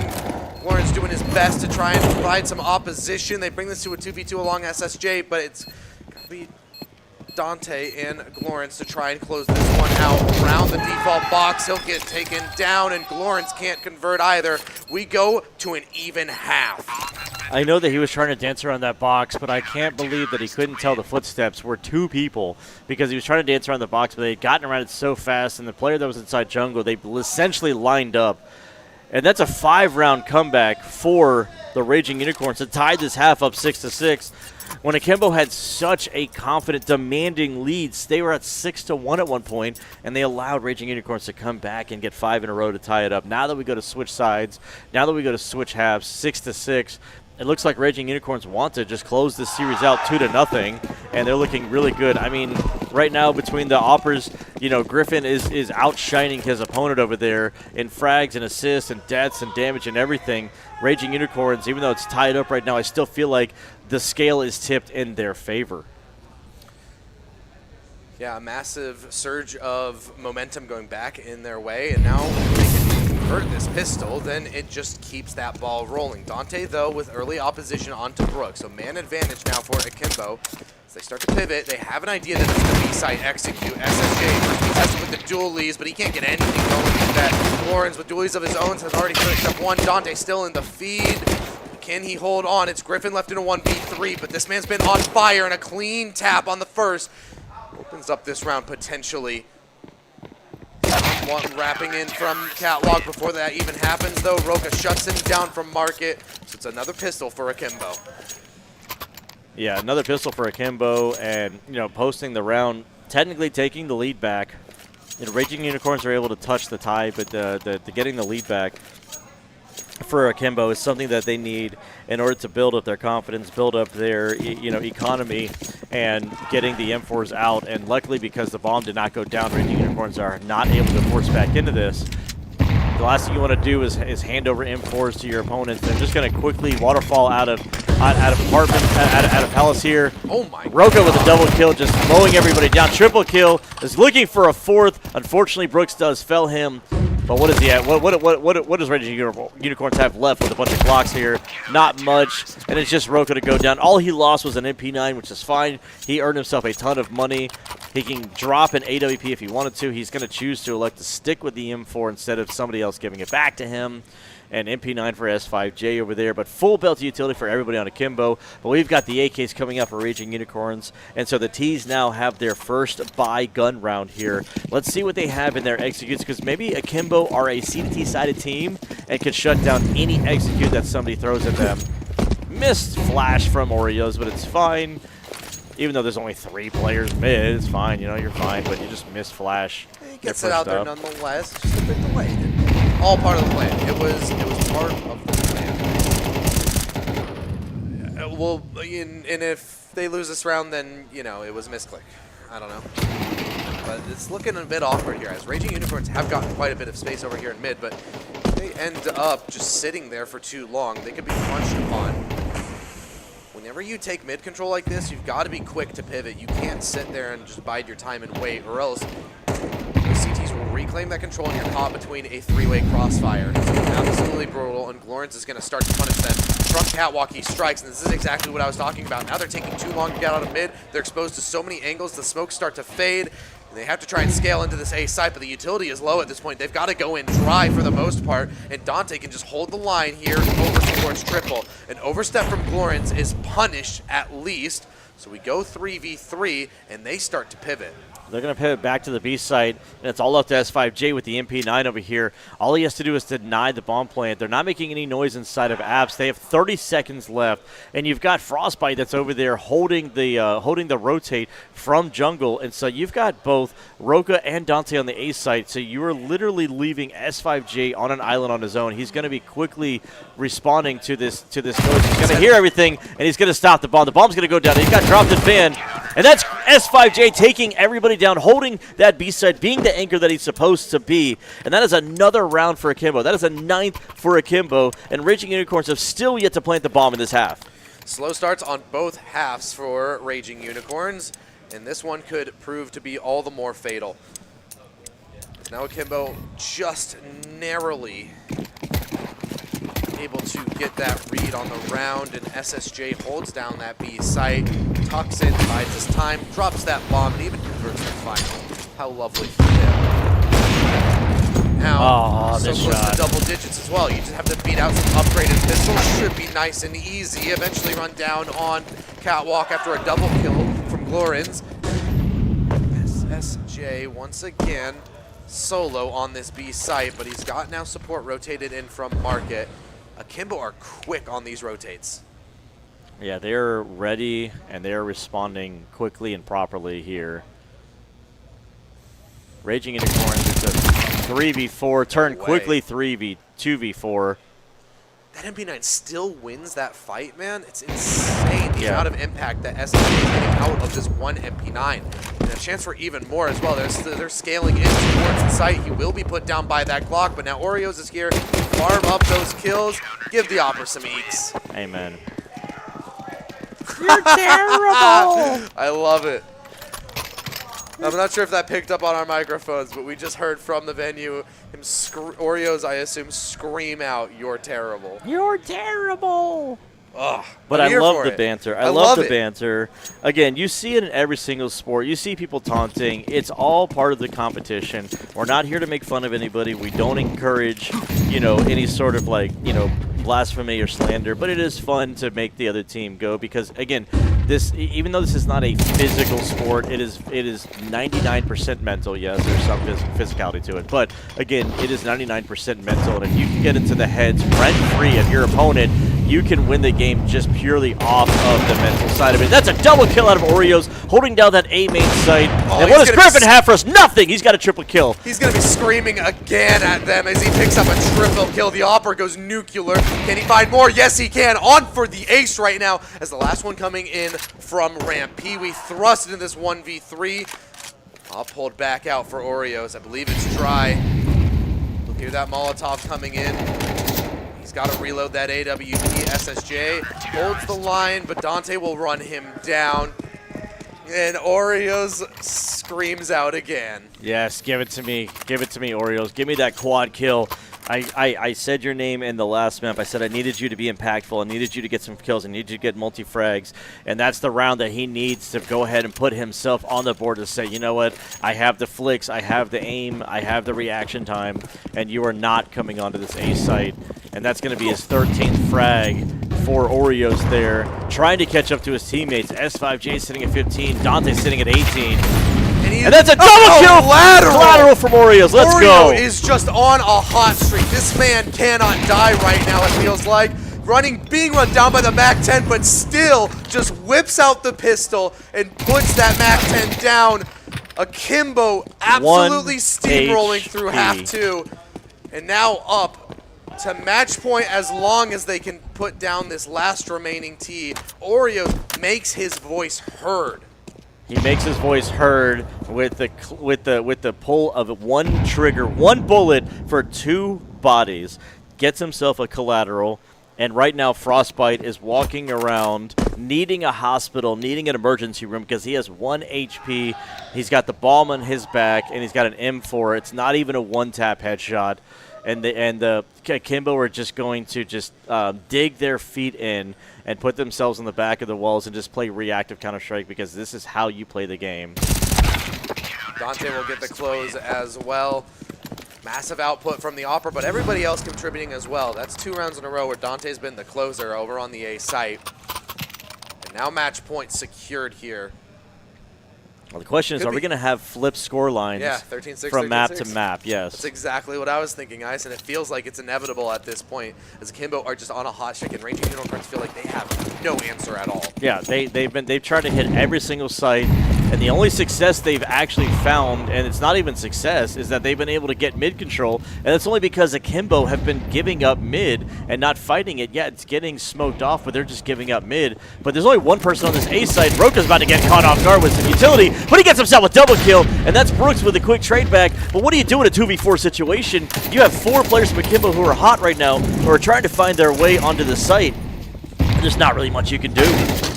You feel like you're fighting an uphill battle. You feel like this is your Mount Everest, and you didn't bring any gear with you, and you're stuck in a bad spot. You're stuck in the smoke here. Where do you go? You go inside mid, but there's a player inside that smoke. Yeah, one gets taken down as well. It's all left up to Frostbite. 1v3 goes over the top of the ticket booth, but a no-scope from Oreos. What better way to close it? And we're going to need a map 3, Ice. When you start feeling yourself, when the Opera is feeling himself and can hit a no-scope, you know that you're in trouble. But the only positive saving grace for Raging Unicorns right now is that there's a break for this map 3. You're basically putting Oreos on ice, and yes, he's getting warmed up, but this is the only positive thing you can look at because all of Akimbo right now came online. It felt like they were hitting every single one of their shots here, making trades, and this is the Akimbo that we have all come to expect in this tournament as being one of the front runners to win this tournament.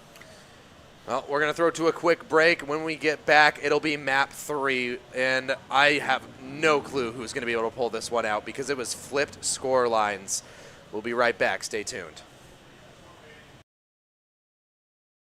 My fingers every time I think I'm getting close and I call. You know it all. How you wrapped around in my mind. You let me fall. You let me fall. You let me fall. You let me fall. You let me fall. Walls I built all tumble down, barriers of a heart I found, and I want it back. I let you in, kept you company, gave until I couldn't breathe. Ooh, remember that? 'Cause holding on to you is like holding on to smoke. You're drifting through my fingers every time I think I'm getting close and I fall. You know it all. How I gave you what I had, I gave it all. You let me fall. You let me fall. You let me fall.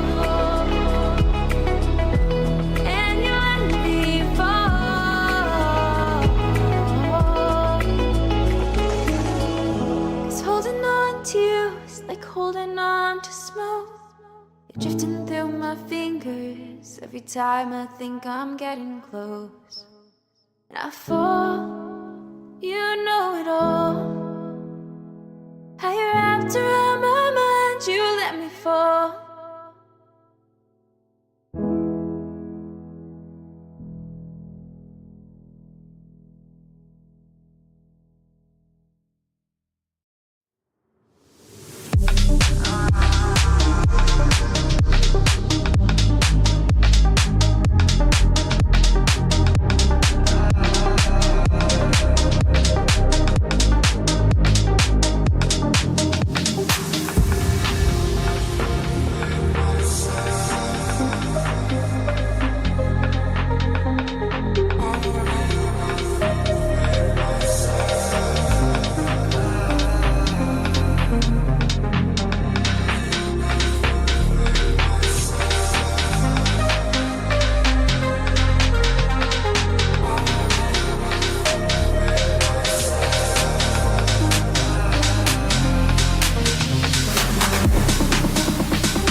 yourself feel right, make yourself feel big. But I found parts of me that you couldn't reach. No more helping you up to get to me. So I climbed to the highest sky, making sure even if you try, you won't tear me down, down, down, down. You won't tear me down, down, down,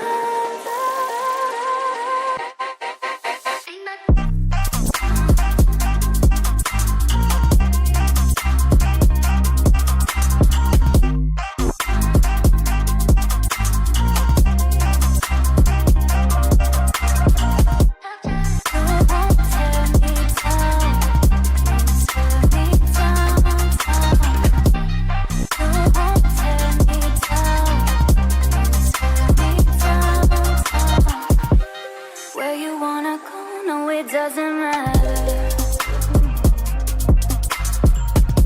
As long as you know you're not welcome here. Not welcome no more, I'll make sure of it. 'Cause the place that I found now won't allow it. You won't tear me down, down, down, down. I'm up off the ground, ground, ground,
All right, welcome back, everybody. We got map 3 here between Akimbo and Raging Unicorns.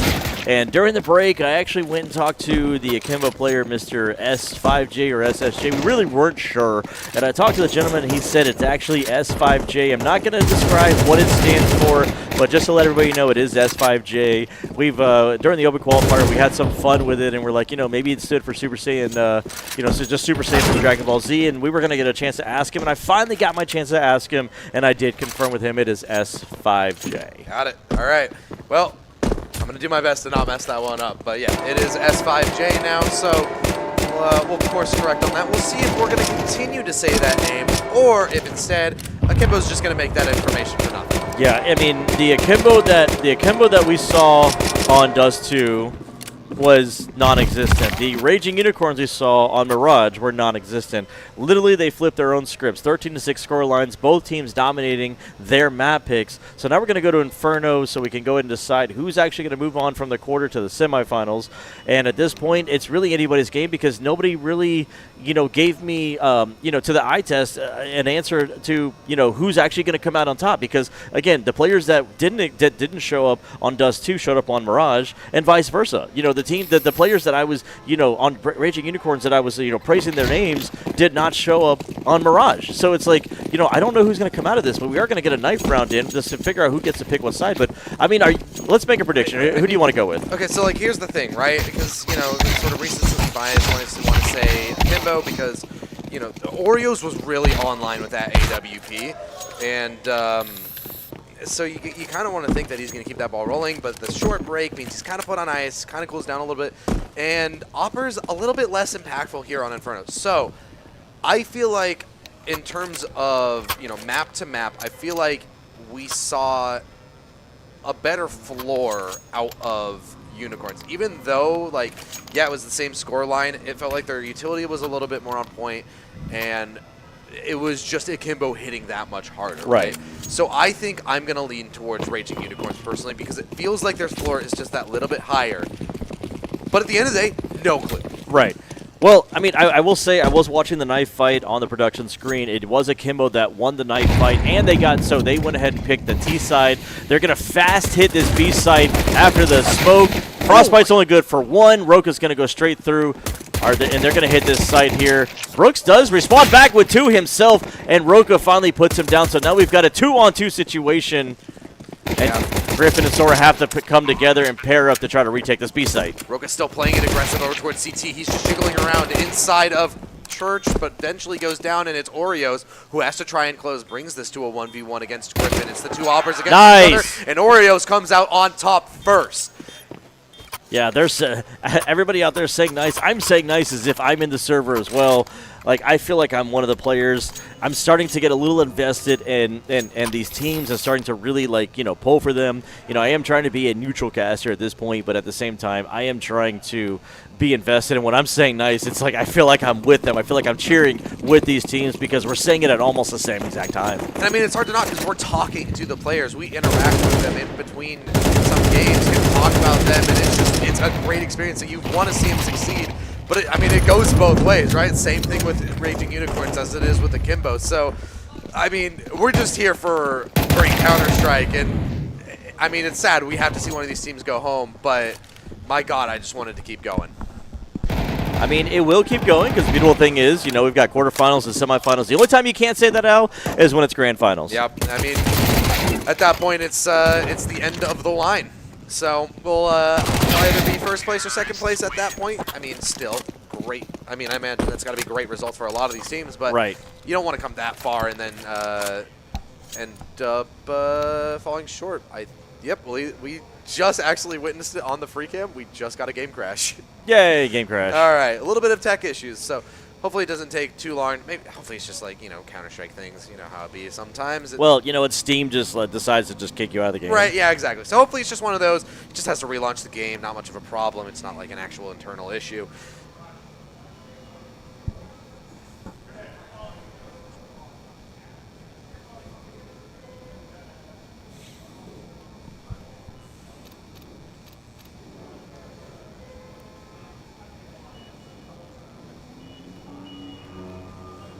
Some troubleshooting going on. They're trying to get the exact ins and outs of it figured out.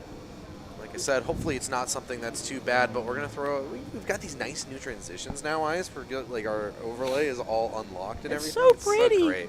It's so pretty. Yeah. And shout out to Cheese still with that free roam cam. That was such a great like pickup that we got. Yeah, I was talking to Cheese, and you know he's going to school. He just recently graduated, you know, from UT. I think UTC or something.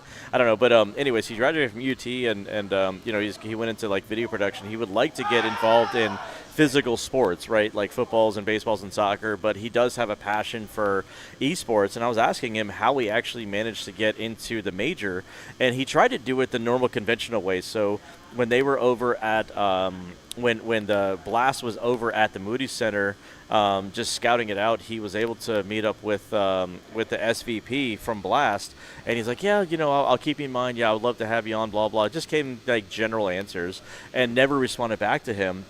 So Cheese just kind of let that one go. And then what happened was afterwards, one of his professors was saying, knew that he was into like esports and was like, hey, do you know this professor? He's like, no. He's like, well, go check him out because they're looking for like free roaming and cameramen. And so when we met up with the professor, they brought him on because they were looking for people that had experience. Well, the funny part was when Cheese was telling me that when he got on the crew and he was talking to the other cameraman, he was the only person out of all the cameramen that were there that had any idea what esports was or even like knew what was going on, right? And so he had to explain to all of his cameramen what it is they're looking for and what it is that we're playing, right? Like you're getting 10, 15,000 people in this arena and all your cameramen don't know what they're looking for. So he was the young kid who got to teach everybody else like what was going on, but that was how he got in. He got in through like a person who was looking for somebody that was living locally, and that's how he got on there. And then he got into here because Marcel Pimp Dip, the guy that's running the organization, he was reaching out to different LAN centers in the area and was just asking if he could put posters up and just kind of get some support. And Cheese was working at that LAN center, and that's how he got there. And then Cheese, he got Cheese in contact with me, and then that's when we started talking. And I brought him on. But like I love the fact that we got Cheese out there free roaming. But it was he got onto everything through just random different channels, and so I loved hearing his story, man. It's hilarious, and we're just gassing up over with Cheese right now. But when we were playing our 10-mans, we've talked about this a few times, like just sort of stress testing the servers and stuff like that before we started this whole thing.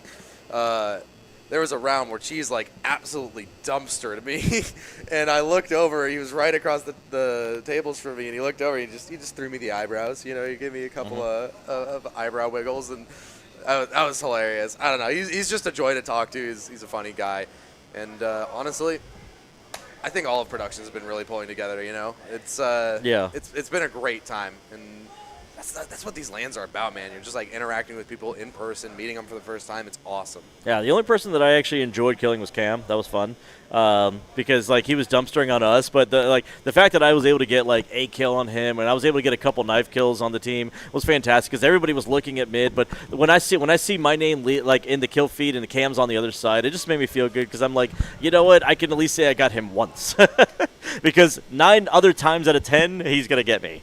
Because like he was peeking some random angles, he was peeking like stairs or like A main or something, and like the second I see him, I'm just like my screen just goes gray. It was great. Yeah.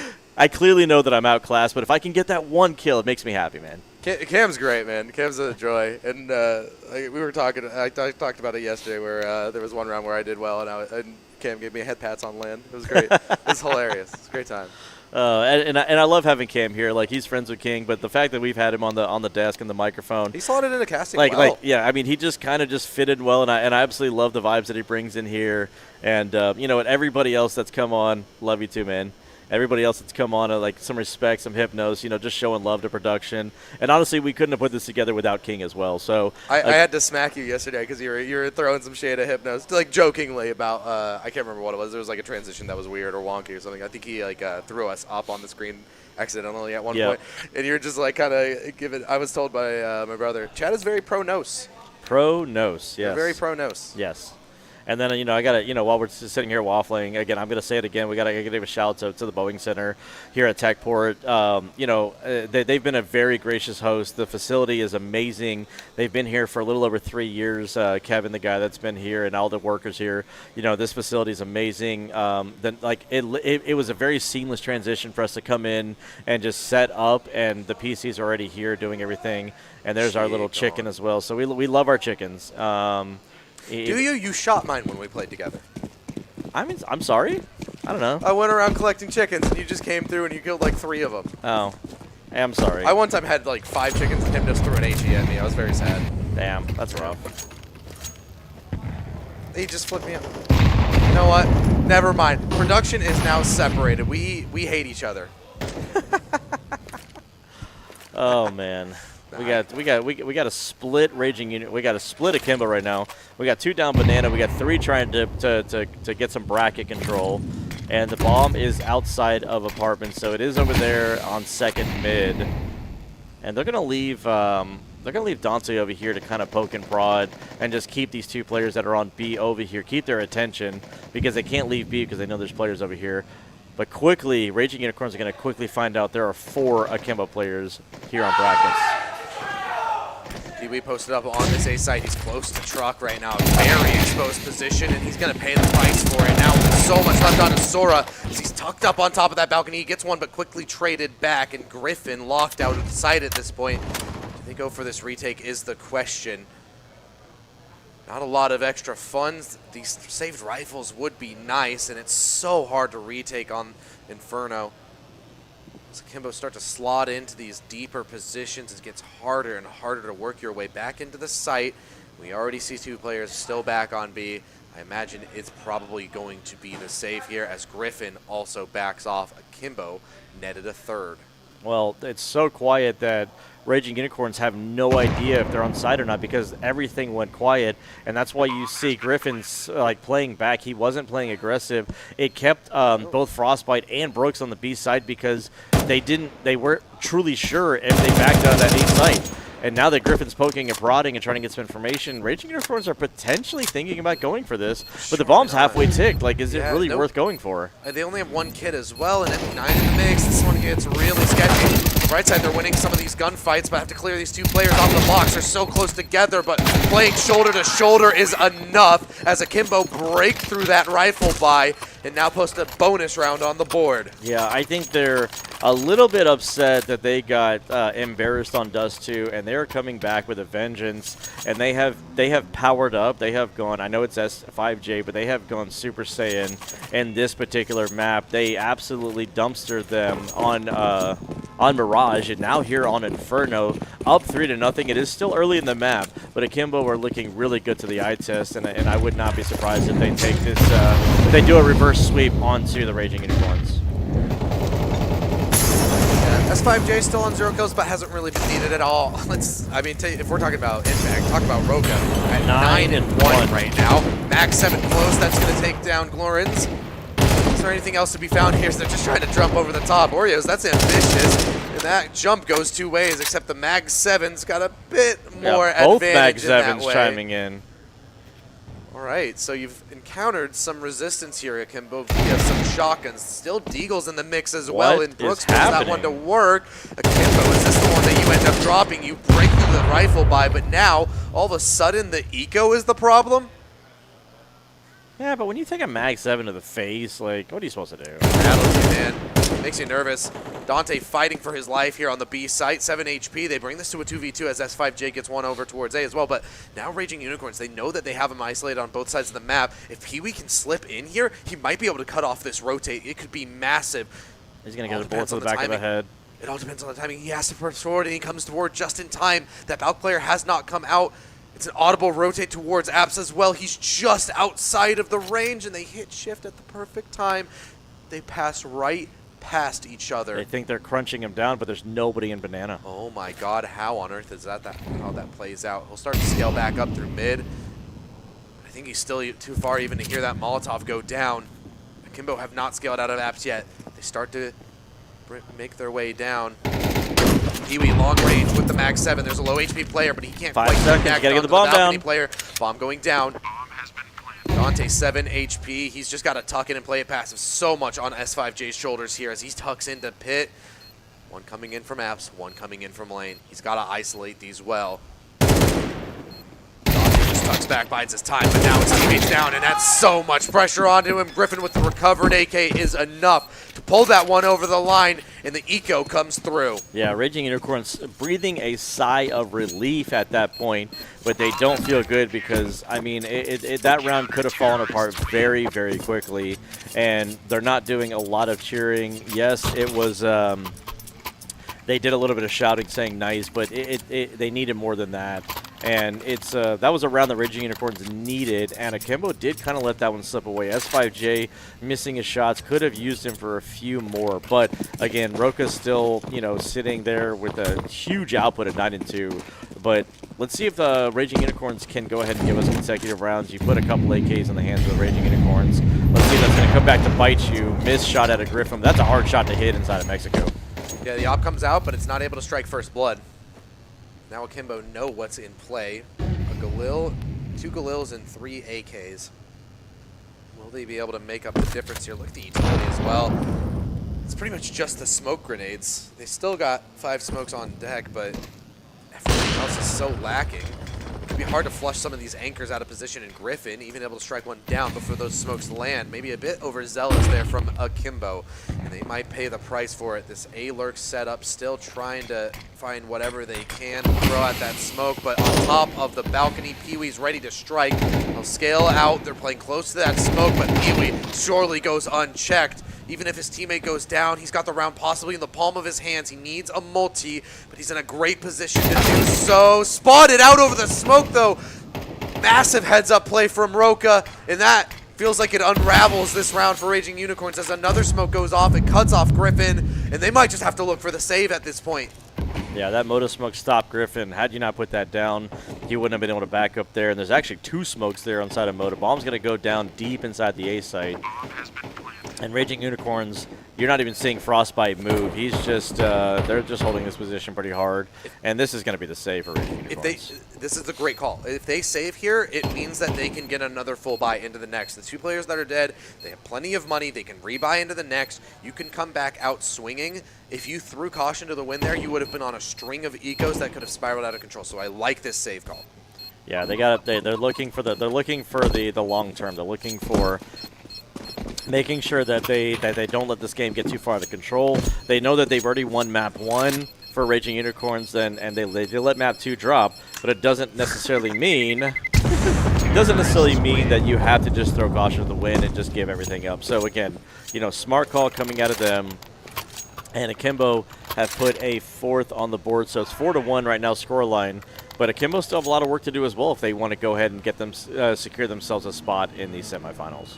Yeah, carrying that momentum well over from Mirage. Now, keep in mind, they did have a hot start on the first half, and then Raging Unicorns was able to bring it back to a 6-6. It was really on their CT side where they showed that there was a massive difference. So we'll see if that's the same story over here on Inferno.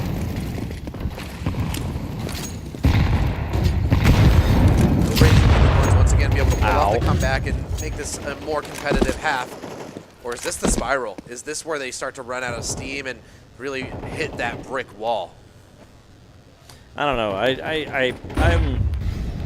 I hear a lot of people complain about Inferno, and the fact that we had Anubis leave the map pool. So sad. I feel like the community in general wished it was something like Inferno, Mirage. Like Dust 2 just came back in, but Inferno Mirage would have been a better choice in my opinion to get rid of something and just stop putting in these maps we've been playing for a long time. I know that the biggest issue with Anubis and the reason most teams were avoiding it and not picking it was due to how just insanely T-sided it was. It got to the point where it was not abnormal to see 10-2, 9-3 halves just on the regular. It really was extremely out of control, but that T-side meta has been patched a lot, I feel like, with these economy changes, the Molotov getting changed again. Balance. It feels like the CTs are back to the point where they can kind of hold their own. Yeah. And it truly depends on the team. So it sucks that we lost Anubis on that patch that we didn't know if it would be enough for the CTs. Right now, CT's struggling to hold on. Raging Unicorns once again lose this B site, 3v3. This one feels like you're to go for the save again. It feels like you're at that point just bleeding rounds, but you also don't have a ton of money to justify going back in. Your lost bonus has started to stack up. I wouldn't mind seeing them try to go in for this one, but it's so hard to break into these sites. Kimbo are just going to hold the line. Flash over the top for Brooks. He tries to be that first contact, surging forward towards the site. They're tucked in so many hard-to-clear positions. S5J puts one down onto Frostbite, and Griffin has no way back in. It's a 5th round for Akimbo. Yeah, it's a 5th round for Akimbo. After that round, Roka's got himself up to 11 right now. And 5-1 start, very comfortable start coming in from Akimbo. And these executes are coming out very methodically. They're coming out with purpose, and they're throwing the util correctly. They're throwing, they're creating trades. They're not going off and trying to create hero moments. The hero is the team. The hero is not the player. And so the fact that they're able to work together and overtake this map, Raging Unicorns just don't have an answer right now, and they've got to be frustrated at the moment. They've got to be looking at themselves, looking at that, and taking a look at the operas here. You've got Griffin, who's got the lead for the most part. He's got 3 MVPs. The damage is about the same. The kills are about the same. So right now the operas are doing about the same output right now. But the score line is definitely heavily favored on the Akimbo side.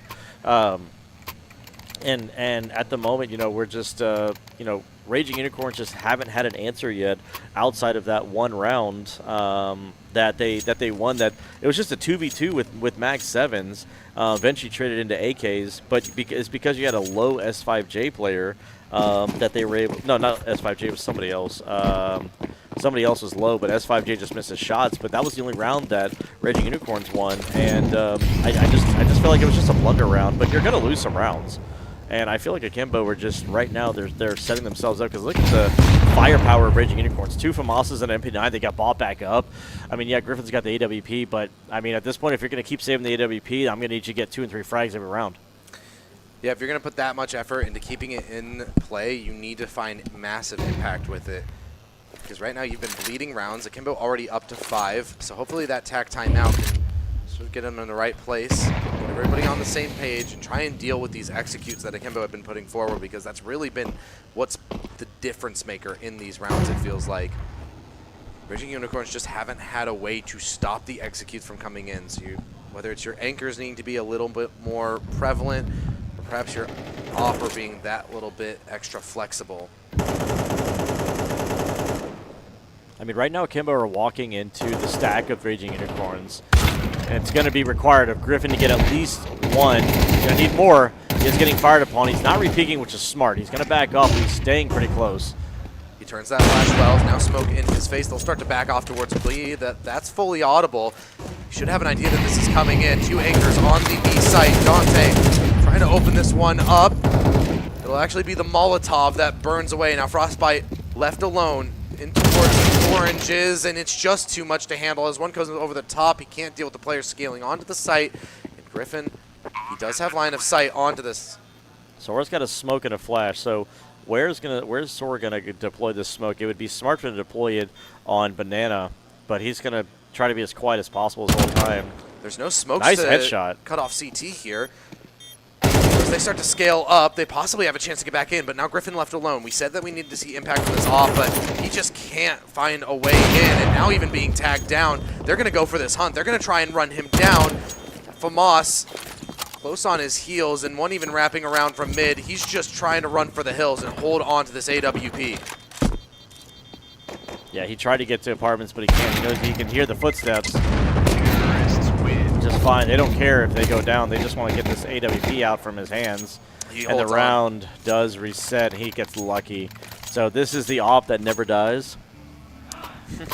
This is the op that never dies. Hey man, it's it jam goes time. On and on, my friend. Save Some that people op every started single singing, round, but it's what just it not was. able to find enough impact. Jame time it is. Just change your name to Jame. It's truly, I mean, it's a brutal position for Griffin as well, because you want to see more impact out of him, but the anchors just aren't able to hold on. The other pieces on the retakes Even the aren't able to aggression get from anything. CTs are just getting shut down, but that's quickly traded back by Pee-wee. Yeah, Pee-wee tries to get into the fray, but he's traded back as well. So it's a little man deficit here for Raging Unicorns. This is Akimbo scaling their way towards this A site. They've got one deep inside of Abs here. I don't know if Frostbite's ready for this, especially if Slot coming up the steps. Nice that might headshot. actually be a bit of a false sense of security, but it's the bomb dropped. So he just backs off. He knows that they have to go back and recollect that one. No, the bomb's on Glorans now. Yeah, Griffin now coming in from mid. He could find a backstab here. Starting to scale up through lane. Frostbite to be tested once more, as Griffin has been slow on the scale up mid. Frostbite's so isolated on the fight, eventually overrun in Griffin in yet another clutch. Can he pull this one through though? He's got the kit, he's got the up, and he's got both players on the site. So he goes towards Moto, but he can't quite get that shot onto S5J, who just rips his head off, and that's why that op was being saved all the time, because those retakes just cannot happen. Yeah, and he's the one who yelled out, "You're terrible," so we finally figured out who it was. Good job on the transition for catching that, and so I was curious who was saying that, but that was S5J, who was like, "You're terrible." And you know what? Again, like I said, you live rent-free inside of the minds of your opponents, and Raging Unicorns have to hear that, and I know they can hear that in their headsets. Yeah. And, you know, Griffin's able to rebuy back up the AWP again, but, I mean, again, he's at 9-4, missed shot out of him, but it takes a ton of fire damage, but still manages to get the kill, even though Dante was blind, and they want more. Pee-wee's trying to aggress forward, so that's a 10th frag there for Griffin. Finally, a man advantage here for Raging Unicorns. Can they look to extend that? Yes, 5v3 now. Kimbo get a little bit overzealous out of mid. Still scaling up for this A site, though. Are they really just going to go through this smoke? Catches Frostbite in transition. Bit of a lucky timing for them. Can they really pivot this round off the back of it as Brooks tucked in towards Mini Pit? He'll get one more. It's so hard for them to scale out of Moto right now. Just isolated, gunned down one by one. Raging Unicorns finally able to post another round. Yeah, that was just a breathing of sigh of relief. You can see in the facial expressions of the players that they're just happy to get around. They're not smiling, they're not happy, they're barely even fist bumping at this point, and they're just staying focused right now because that's only their second round, and they're going into round 10. This half is falling apart. They're just happy to get one. That was 3 in a row from Akimbo after 4 in a row from Akimbo. Let's see if they can get some. Let's see if they can get some consecutive rounds. But Akimbo, look at the buy. They've been on this hot streak, but their buy is trash. Couple Tech 9s in the mix. And that aggression from Raging Unicorns last round definitely paid off dividends.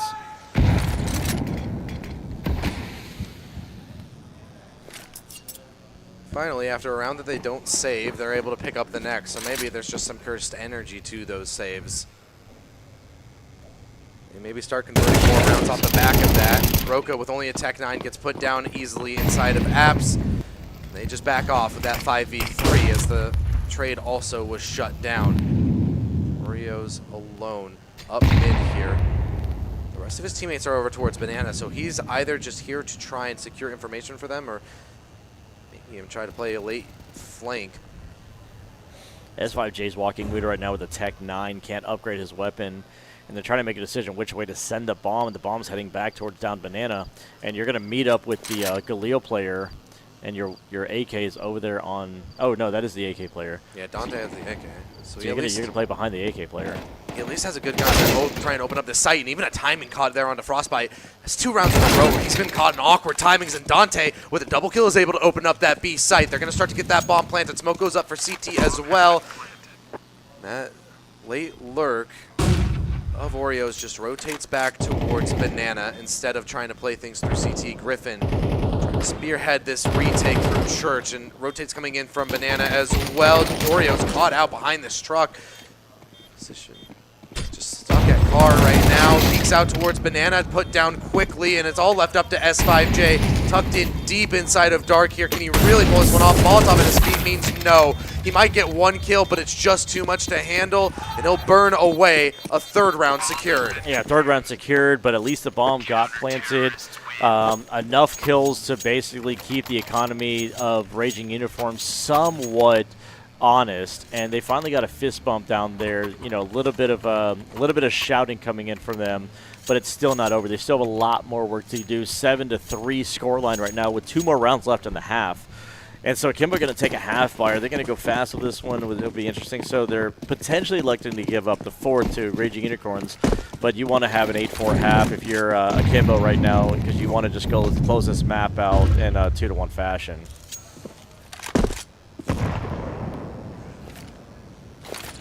This one should be the easier round for Raging Unicorns. It's just Tech 9s and a single Deagle in play here, but God, how many times have we seen that flip on its head? So get too ahead of yourself, still play it properly and overstep the mark. That op misses the first shot. Perhaps an opening can be found off of that as now smokes will start to come down. They start to scale out of mid now in towards lane. There's so many bullets coming in through those smokes. Sora now gets aggressive on his own.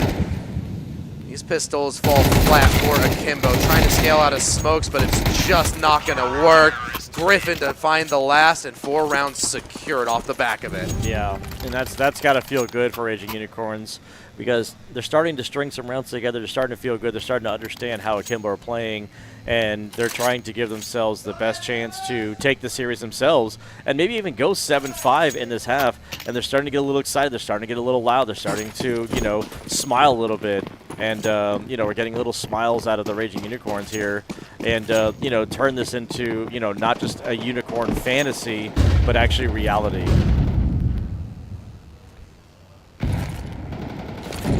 Last round of the half. Can Raging Unicorns bring this back to a 5-7 half? So easy to recover that as long as you're able to pick up some early rounds in your second. But Akimbo will feel like this one slipped away. However, back to that form that they Nice were nade. on early. This could be a very easy 8-4. They'll start to go for these standard executes again. In towards the B site. All players scaling up.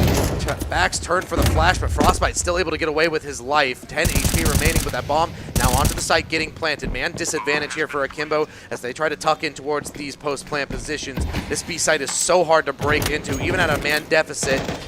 You'd be a fool to count Akimbo out. They'll find the first as well through the smoke. It's so hard for Raging Unicorns to scale out here. They've got one coming up through Banana, but Oreos turns his head to deal with it.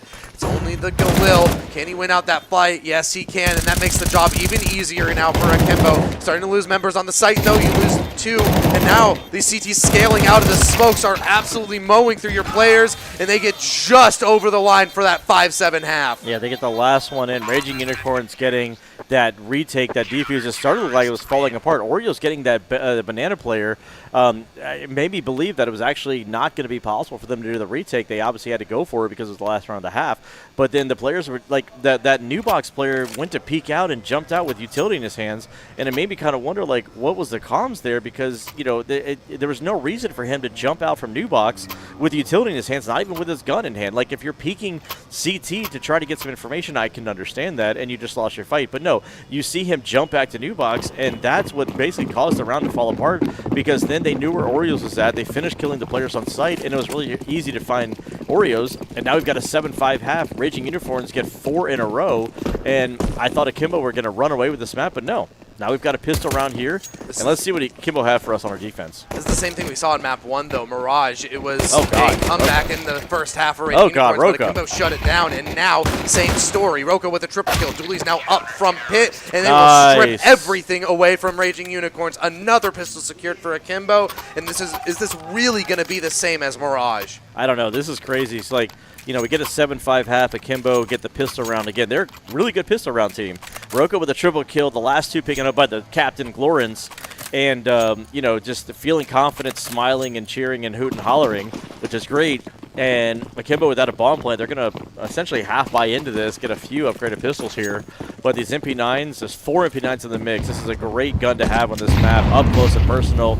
You just start spraying, you start praying, you start grinding through these players, and you set yourself up for a 9-5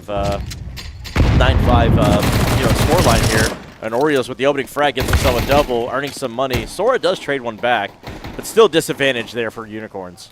At this point, it's mainly just advantage here for Raging Unicorns, trying to force as many rebuys as you can, but it's only going to be a single kill off the trade. Everybody else looking clean here on Akimbo's as now they go in towards their bonus round. Yeah, it's back-to-back triple kills for Roka. Triple kill on the pistol round, triple kill with the MP9. Has definitely made himself a ton of money, and the rebuy comes back in. MP9's still in the mix for Akimbo, but MP9's up against AKs is a dangerous feat to try to overcome. But right now, I feel confident that Akimbo can do it.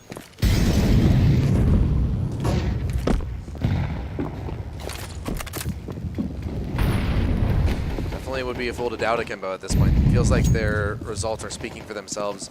Like we said, it was a bit of a bumpy road at multiple points, but all that matters is that they're getting these games over the line. As long as they keep moving forward, it doesn't matter what the scoreline was, it doesn't matter what the players look like. All that matters is that you win.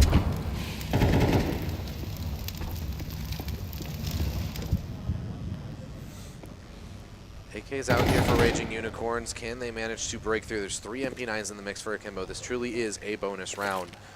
Just trying to get whatever extra that they can out of this. Hey, double digits would be a very nice gift. Yeah, Glorin's playing very passively. It would have been nice if he would have thrown that Molotov there inside mid, stopping that mid aggression. Oreo's good for 1, trading another one back there. Double kill for Oreos at the moment. Against that mid, they know where he's at. That balcony player does get felled. Right now, Oreos is on for the ace. Finally gets taken down.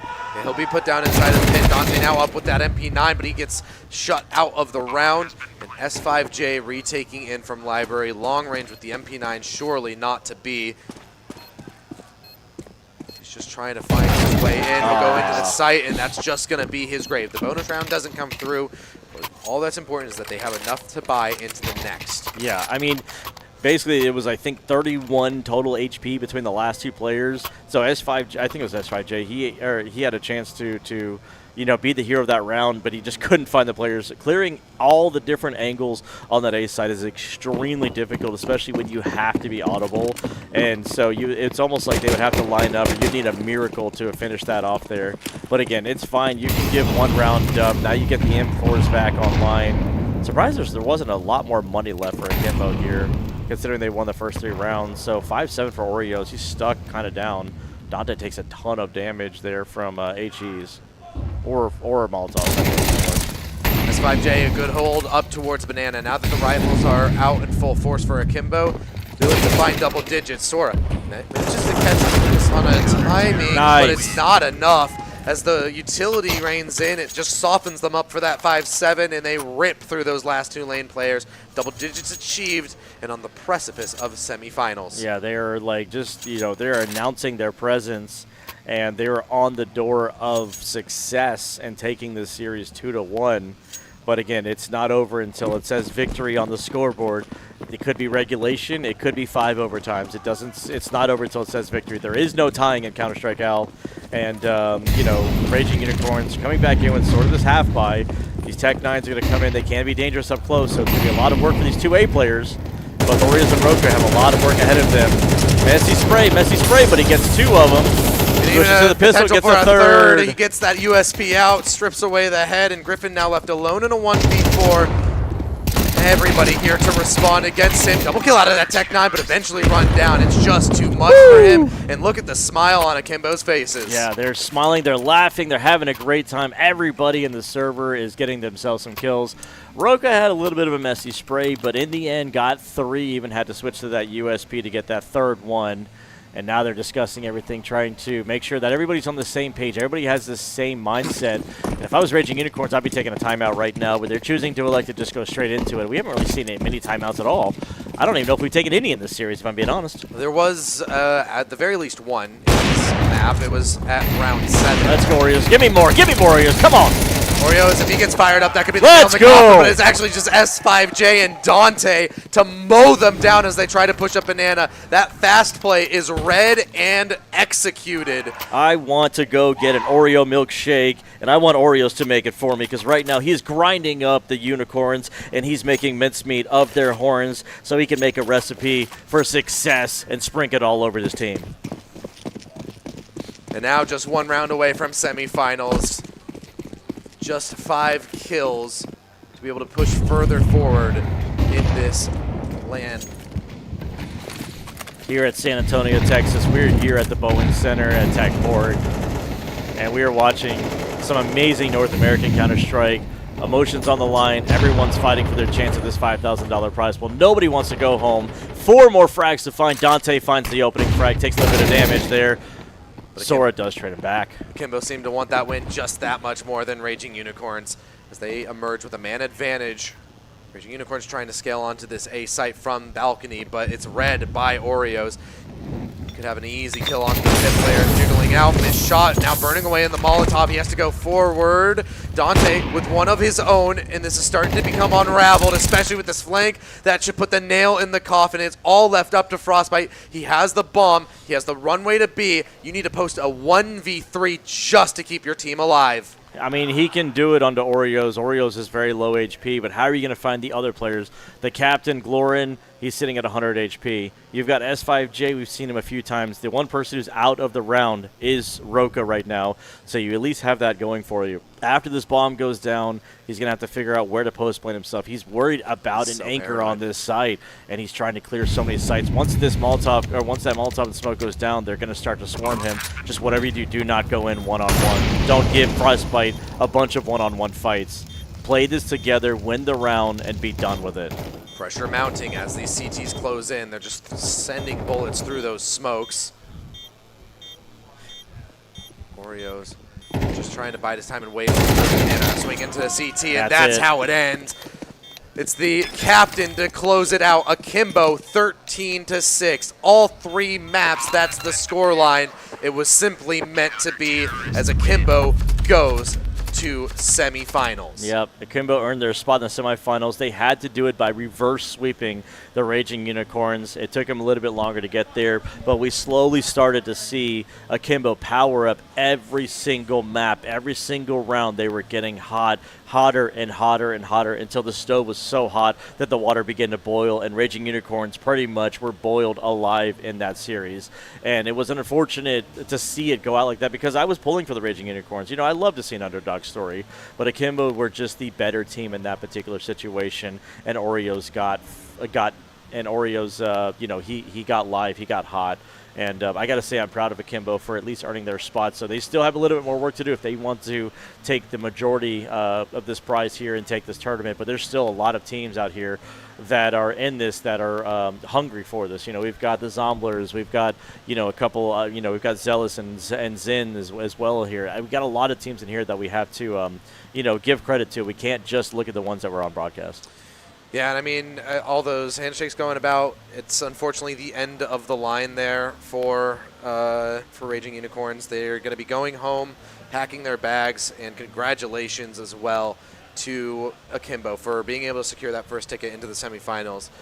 Now we're going to pull somebody for an interview with them. We're going to throw to a very short break as we get him back here and ready for an interview. Amen.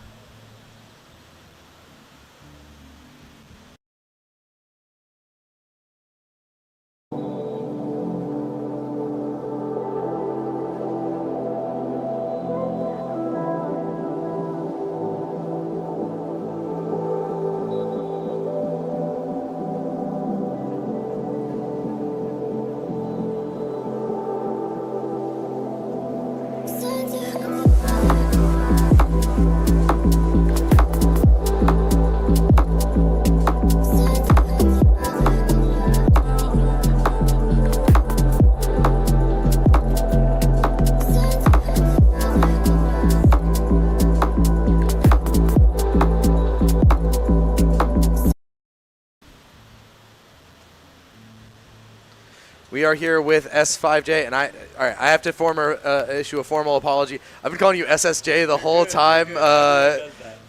So my bad. I apologize, but congratulations on the win. You guys secure your ticket to the semifinals. Keep on paving the way forward. And first thing I want to ask is, to a lot of people, you guys were the favorite going into this event. Somebody that a lot of people have their eyes on. It's been kind of rocky for you guys. Was it just more than you guys expected? Has it taken you guys a bit to sort of adapt to the environment? What's just going on with you guys? Yeah, I mean, coming in, we were the number 1 seed out of the qualifier. To be honest, it's just been kind of tough scheduling wise. We've been playing with a lot of subs, and so now that we got the 5 of us here, it's just taking us a little bit of time to kind of get fully adjusted into our rhythm again. And the BO3 format's perfect for us for that. You know, we lost the first map and just had dominant map 2 and 3 after we kind of got adjusted. And then day 1, it's kind of brutal for us with the best ones. We lost fair and square, and we're just hungry and we're ready to make a statement today. Awesome. Yeah, I mean, again, I was telling Al that you guys didn't really feel like you were there in map 1 on Dust 2, but then when you guys literally flipped the script on Mirage, and Oreos came online. I was actually calling him out that he wasn't really available. Dust 2 is a map of offers, right? And he wasn't really available. But then on map 2 on Mirage, I mean, he just absolutely went nuclear. And then on map 3, he did the same thing, hitting some no scopes, hitting shots, getting multi frags. And did you guys talk? Did you get anything going? Like, what was the talk about to get the team back in? What were you guys telling each other? Yeah, I mean, Mirage is one of our huge comfort picks. So after we've been a little shaky on Dust 2 recently, so we knew, it was going to be rough if we weren't fully online. We just kind of had a little team talk outside after map 1, just to, it's just map 1. Dust 2 has been rough, but we're so comfortable in Mirage. We're just going to do our thing, come in confident, and Oreos was fired up. So was Roka. Just incredible maps from both of them, map 2 and 3. I mean, I could hear you guys cheering. I could hear you as well, and I love the banter. I could hear I loved it because we switched to it, and I could see you yelling at the other team, and that banter. I could tell you guys were getting fired up. You guys are starting to smile again, and you were really getting into the server, and I could almost feel it. Like without even seeing you guys, I could tell that the confidence you had was just growing and it was mounting to the point where Raging Unicorns you seemed to shut them down at every avenue they were going. So I got to congratulate you guys for that as well. Yeah, no, thank you. Yeah, and it's just, we're just going to keep doing our thing. A lot of the guys on my team are more quiet, so when we get going, somebody has to do it, right? I'm going to be the guy who's getting loud yelling. So, just looking forward to it. It's going to be fun.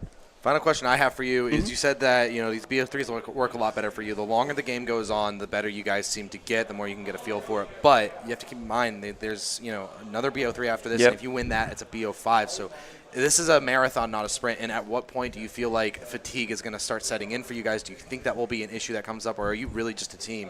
The longer you go, the more fired up you get. Yeah, I mean, I think we're feeling good today. Like once we left yesterday, we got some good sleep, got some food in us, and then coming in today, we're gonna get some food after this.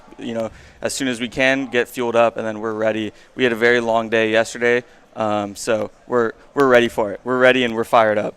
Awesome. We're ready as well. So congratulations on the win. We'll see you in the semifinals. S5J, it's a All right, pleasure awesome. having Yeah, you, man. thank you so much for having me. No problem. We're going to throw it to a quick break. We'll be right back with the semifinals. Haunted by you.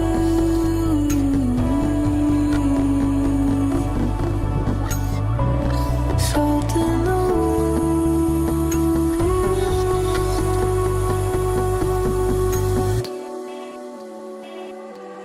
I wouldn't have told you if I knew you'd take it back. Someone else to hold you, someone else to know. Know you better than your ghost. I thought we were even closer, but I think you should know that you let me down. Never been so low since you're not around. So how's it feel now? Keep bleeding out. Don't need me now. Better without. But do you even know that you let me down? You tell me for once. Tell me what we're missing. 'Cause I don't think we're done.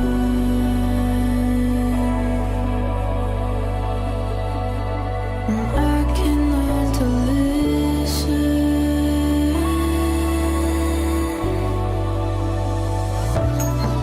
listen to you,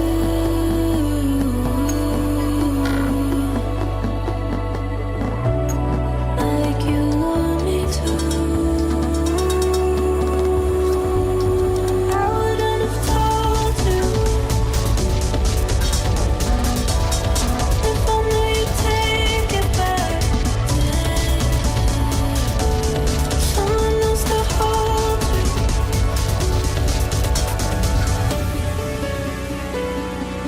someone else if this is over. Someone else who pulls you closer. Someone else to give me closure. So tell me if it's really over. But I think you should know that you let me down. Never been so low since you're not around. So how's it feel now? Keep bleeding out. Don't need me now. Better without. But do you even know that you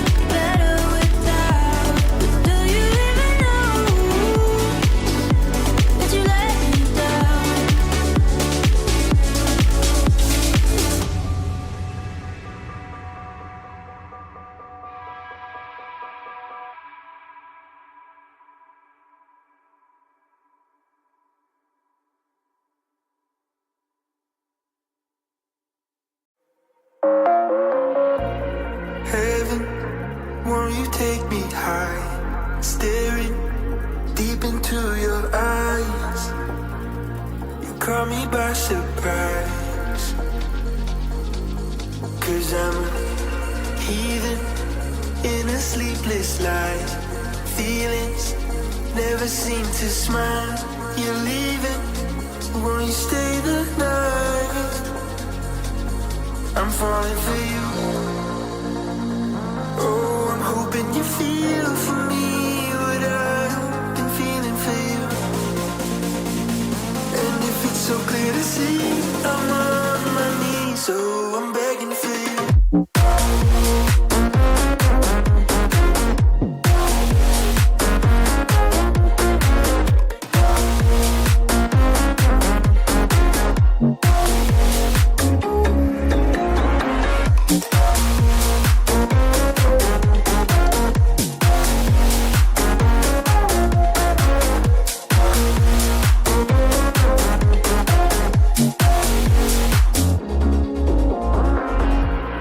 Heaven, won't you take me high?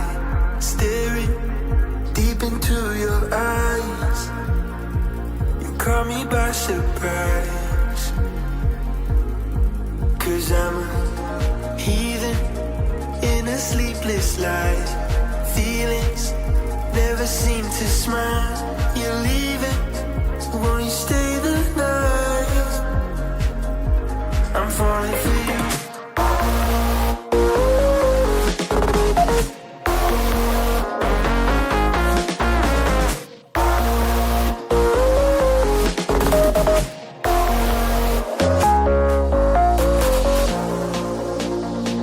Oh, I'm hoping you feel for me what I've been feeling for you.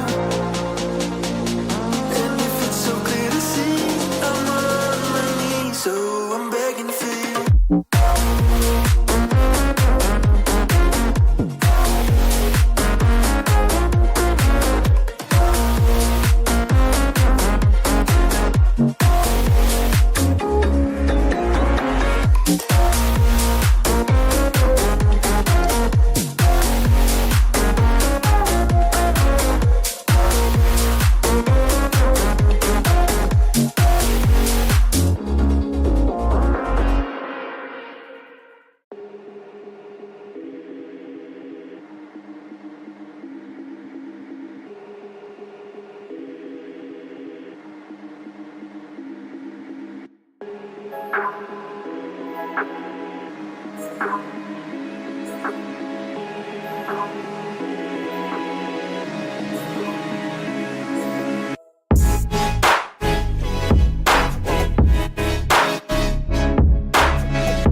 I've been thinking about you, how your voice shakes when you're lying, make everything about you, and I just be a smiling. But I'd still be here when we're in hard times, baby, just join in the fun. Running around, might lose my mind. The summer's only begun. I'll still be here when we're in hard times. Baby, just join in the fun.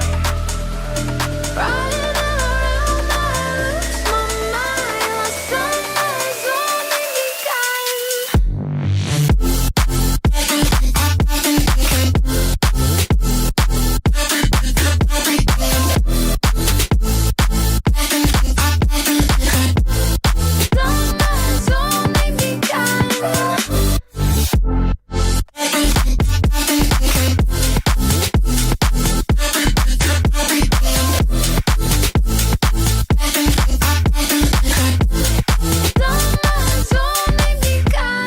tell me, babe, it's untrue.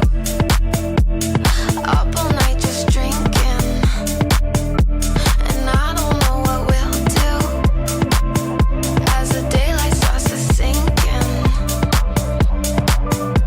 But I'd still be here when we're in hard times, baby, just join in the fun. Running around, might lose my mind. The summer's only begun. I'll still be here when we're in hard times. Baby, just join in the fun. Running around, might lose my mind. The summer's only begun.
All right, ladies and gentlemen, you may have seen me yesterday or not, but my name is King. I'm joined here with Cam. We're not showing Akimbo versus Raging Unicorns. That already happened. We're actually going to go into the middle of a game of Zealous v. Holly Molly? Imperium, I'm sorry. No. Zealous v. Imperium. They're in their third map. The map has already started. We were dealing with some tech issues, and now we're underway. The score is already 1-0 in favor of Imperium, so they did already win the pistol. I wasn't not really paying attention to the game. I know you were. Yeah.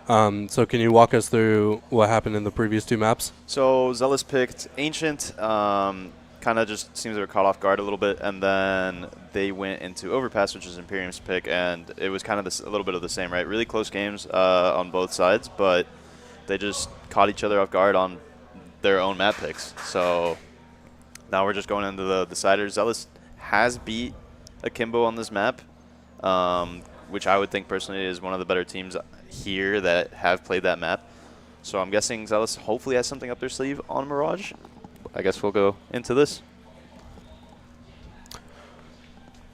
But yeah, we were having tech issues earlier today, specifically just one PC. And that PC being Jakey's. I don't know if you guys were watching the venue cam, but he was on the other side of now where that team was. But no more tech delays as we head into the first or the second round now. Imperium did win that pistol, and now we have Zealous on that force buy. Going out a pretty early. Funk dying through the smoke to Sisyphus. Now in a 4-on-2 advantage post plant. Kind of taking just a contact out ramp, so nothing too crazy. Guys were playing really close. They were stacked towards A, but now they're in a 2v4 retake, so we'll see how that works out for them. They do have a lot of good util to come in. So Karen's just getting flat pushed in. This M4 now backing away, probably on that save. Xtios sticking around for a little bit here. Also likely to be saving, but sticking around, like I said, now backs away, saving that MP9. And Zealous win that buyback, or the force buy, after, I'm assuming they got the plant down in that pistol round to be able to get that to get the money to, yeah. So yeah, we're all tied up. So you think we're gonna see the force buy wars coming through here? See, I think we're going to see the force buy wars. A big issue we'll probably run into here is mid control is pretty important for the CT side, so we'll have to keep an eye on that. If they can't really fight back, then might be best to save for an op. Up to you, man. It's Imperium versus Zealous. They're in the third map. It's up to you if you want to op in for me. If you're chilling, then that's cool. Okay. Are you breaking up with me already? Yeah, no. God, I would rather leave the casting to the professionals here. Let me do my job in production behind the scenes. We're gonna see Xtios here doubling up with the MP9. Yeah, hop on in here. Oh, okay. All right, we're gonna do. Yeah, let's do it, guys. Oh my God. My favorite time of the day. There's Is three of us. Is it deja vu? Wait, are we? We're so bad, guys. We're so bad. Can you Okay, catch me now, up? okay, so Imperium won the pistol round, Zealous won the force buy, and now we're in this round. Cool. They won each other's map picks, and now we're into the third map. Let's go. Yeah. That's classic NACS, baby. And It hey, is. we're having the force wars coming in, so as you see, Oh there my- we go. Okay, all right. Back to back to back. Yeah. Let's get it. Can I ask, how are you saying this guy's name? PX, and is this Pink. Punk? Pink. Pink? Pink? Punk? I think Pink or Punk? Pink? Okay. Punk? Punk? Punk? Pink. Pink. Hell yeah. Okay. Okay. It's pink. Pink it is. Pink, Karen, Skittle, Xtios, Messy Zombie. That's a great name, by the way. I do love that one. Oh, and we're Bourbon again? Let's Oh, we're- freaking we're- go. it's Bourbon time. It's It's Bourbon Bourbon time. This is going to be a great time.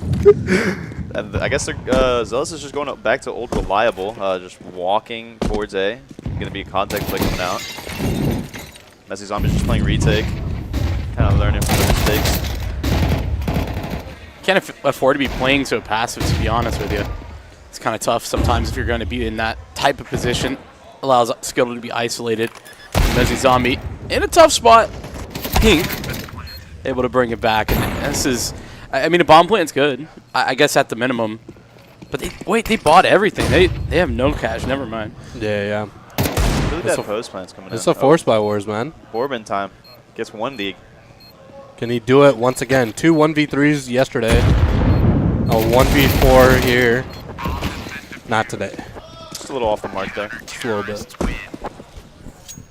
He did have 2 1v3s yesterday. He had one in, yeah, I think he it had was two. it might have been a 1v3 and a 1v4. Well, he had that ace on a ramp. That was him, right? Nuke.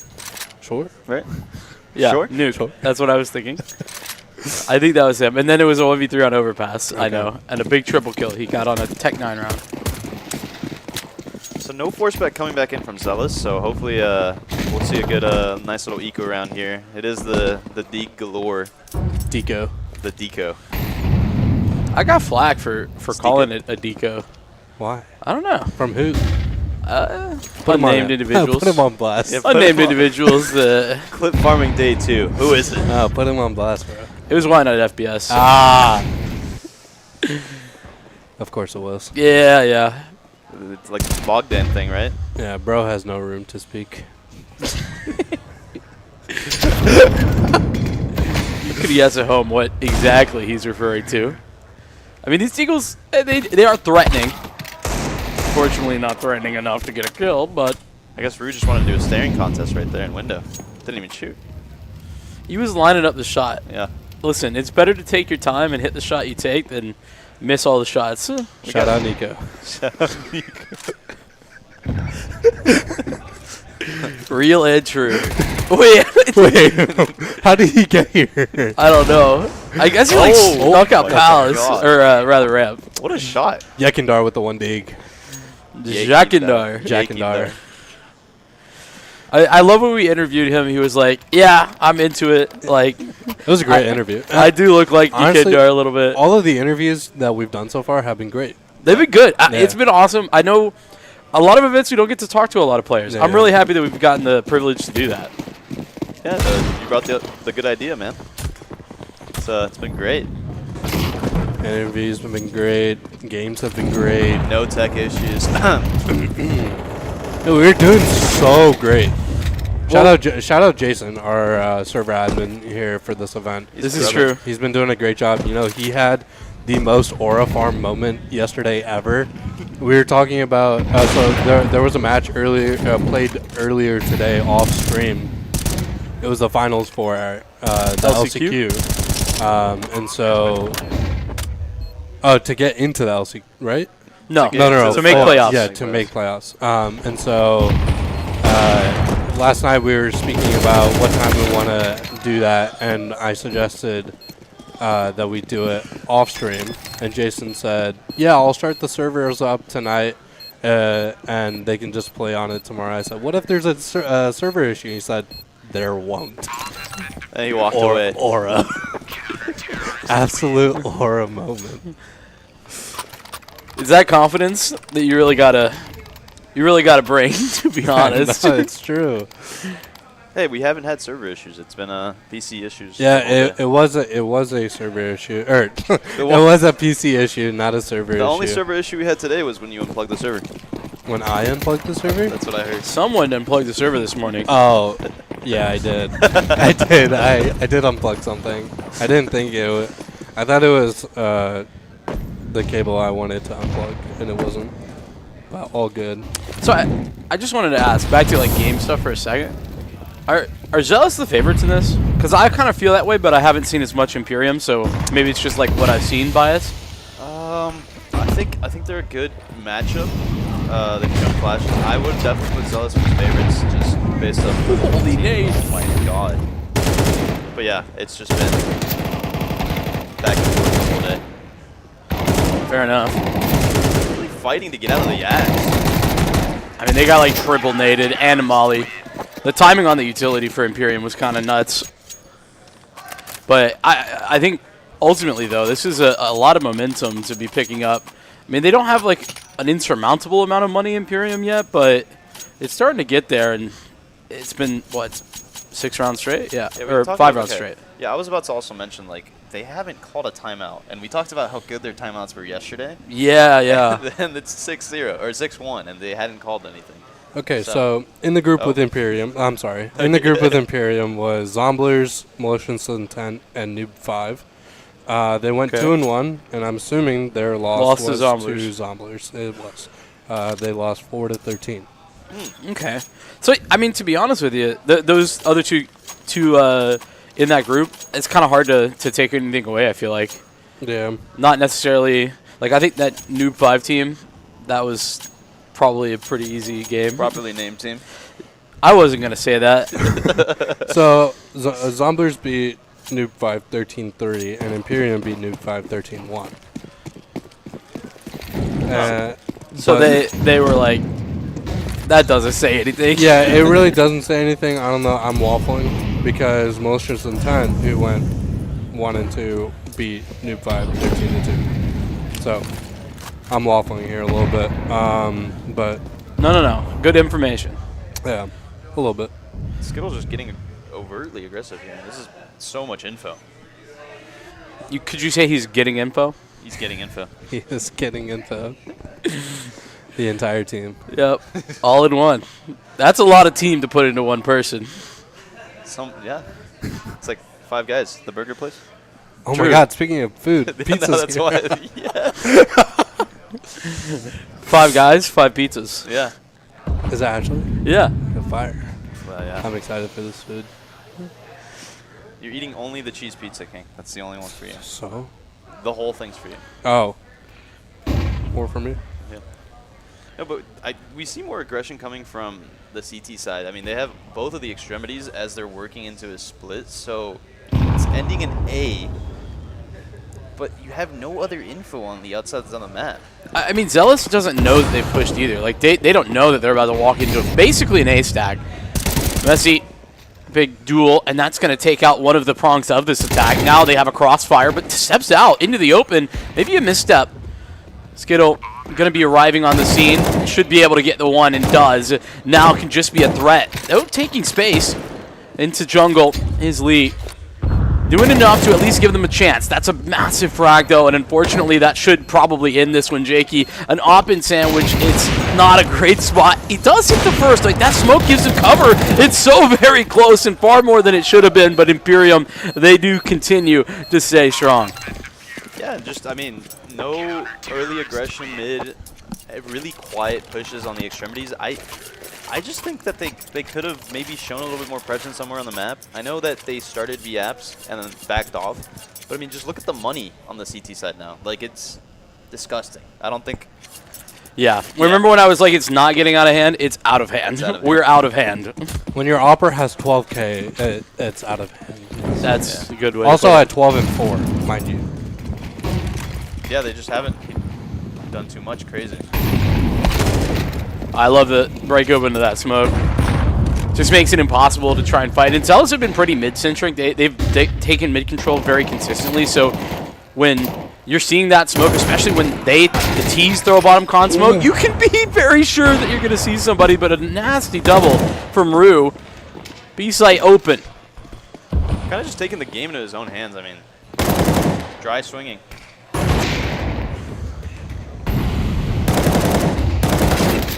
I love Skittle's confidence, even though it's only a 1-for-1. You really have to be playing confident from this position, especially when you have a teammate like Mezzy Zombie right next to you. That's the frag that Mezzy really needed to hit. And this time it's not Jakey, it's Pink in a 1v3. Yeah, and I feel like he's going to go for this here. I mean, all the money in the world, he's feeling it. So, let's see what he got. Off on to B, though.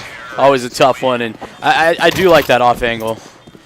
Yeah, definitely one of the more you forget about it type of angles, to be honest. Yeah, 100%. Open King's going for food.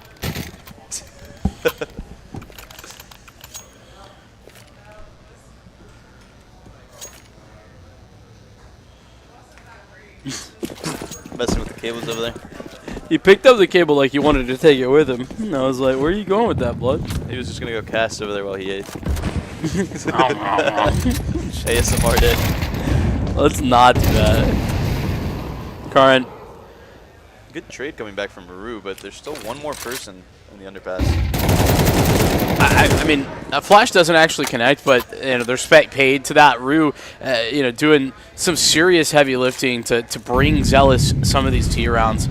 It's his entries twice over there on Catwalk, and the trade, he follows that up, and more of a straight up duel there. Skittle on the search. And gonna get caught. Great work. It's a huge advantage for Zealous.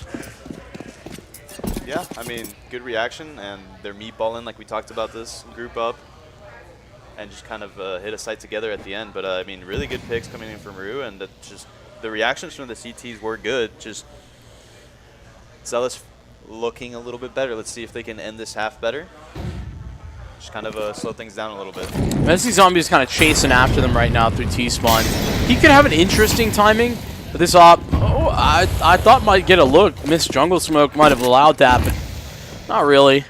Messi Zombie gonna get active, but Jakey turns around and timing good, but hold on, a missed shot. Maybe this is gonna be viable. Already confirmation towards CT. Another man that was triple has now all gotten back to CT. Imperium. They don't know it yet, but they're walking into a site that's actually unstaffed. Great smoke. Going to complicate matters. There's an Ichi to break that open on the Sisyphus, and that's going to be tossed out immediately to try the other way. Pink all alone, and Rue has done it all himself. 4 kills for Rue as he's made this possible. 6 kills in the last 2 rounds as Rue dominates. Yeah, I mean, you need an X factor, especially if your team's falling behind, and Rue's pulling out his own weight and his team.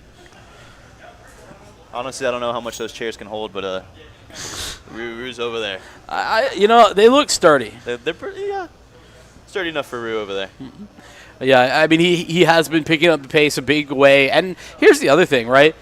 I think that sometimes it's not about being able to do that consistently. It's just a couple of rounds to get your team out of the rut. Show them that, hey, we're still in this. It's still possible. And it's only 7 rounds. Like, 7-round CT side is nothing special for Imperium. If Zealous can pick up these last 2 rounds, we're talking about a very reasonable half. Yeah, and we were talking about that economy. I mean, look at this. If they win this round, they reset Imperium.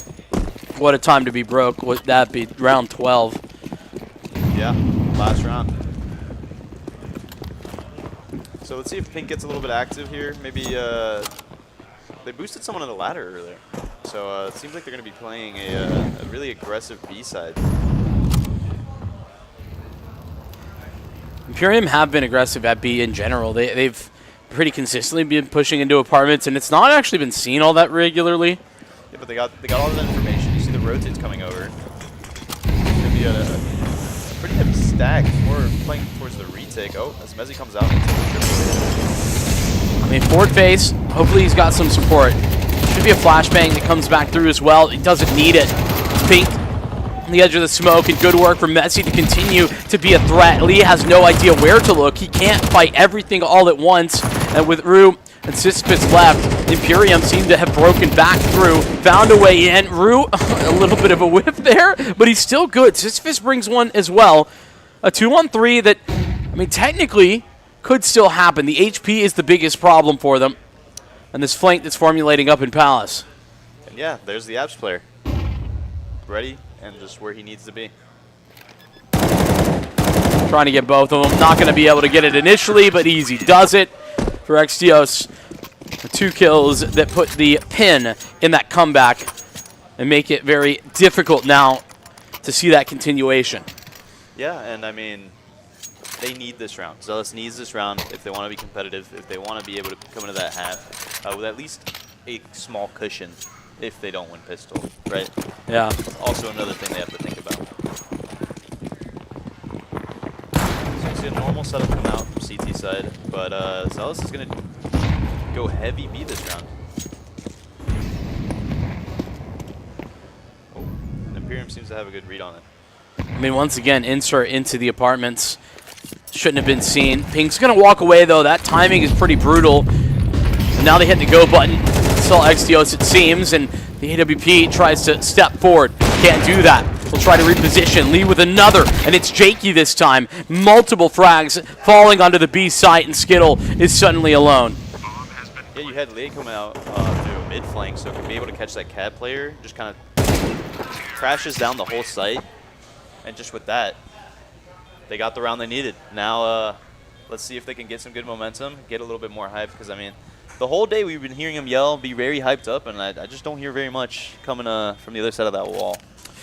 From the Zealous side you're talking about? Yes. Yeah, it has been a little bit quiet. And to be honest, part of we kind of talked about this yesterday at the end of our game, but, sometimes playing at LAN is actually about staying power more than it is about, like, your individual skill as like a whole unit. Yep. Like, that's important too, don't get me wrong, but if you're not able to stay hot, for game on game on game, it wears on you. You get tired, and even though that, not screaming, not getting active, right, it's that energy that you do need, and that's something that your teammates feed on. Yeah, and especially if you're staying active and like being mentally ready, yelling, even though you're not thinking about it that way, that's keeping your adrenaline up, keeping yourself really focused into the game. You really see that with, like, the last, 2-3 months for Torji on Mouse. Yeah.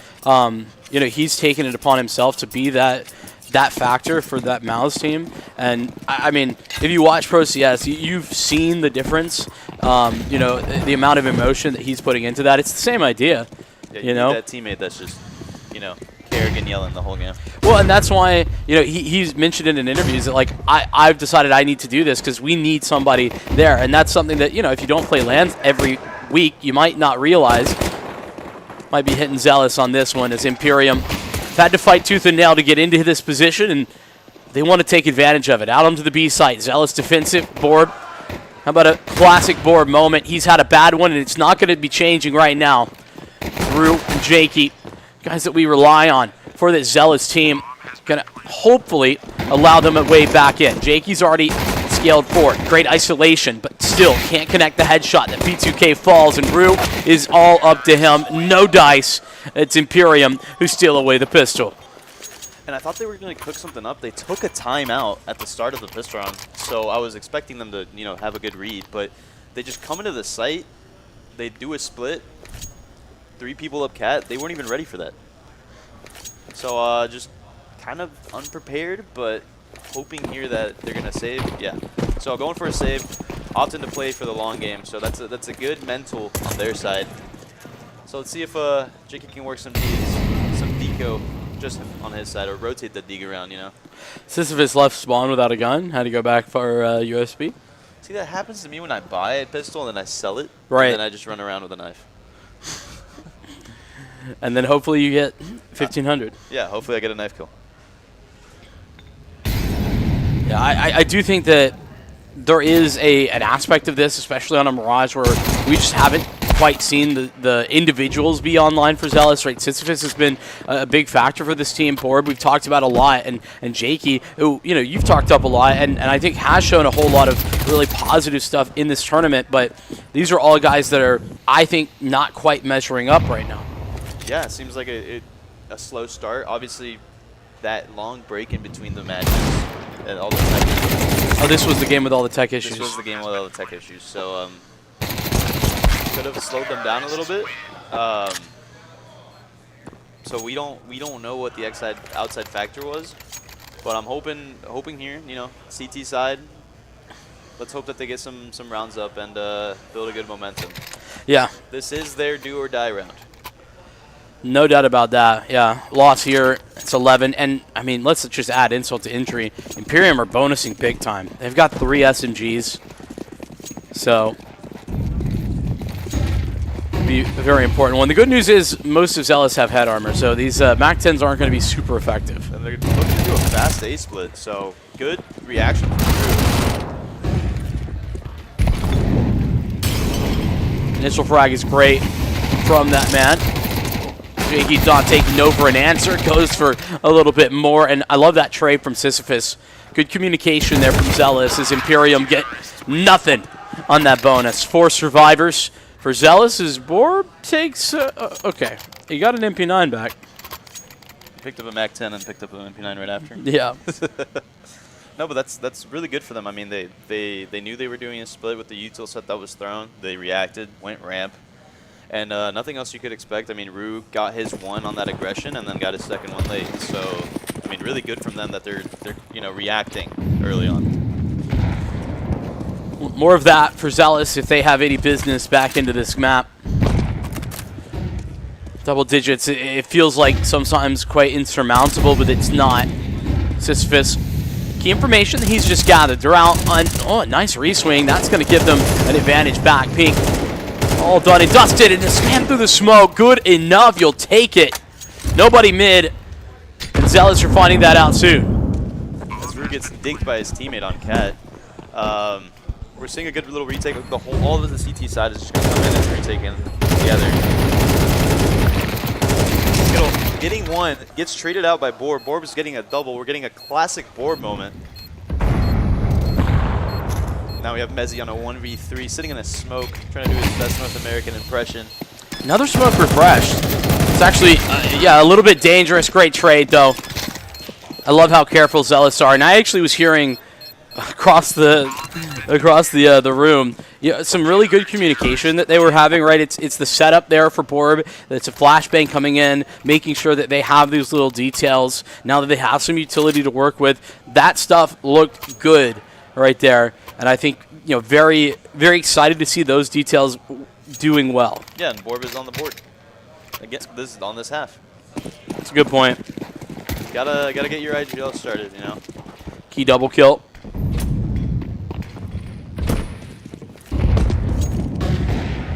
I've seen last 2 rounds Imperium have been kind of group grouping, right? Last round they grouped A. This round, obviously, in Eco, they were going to try to do something B.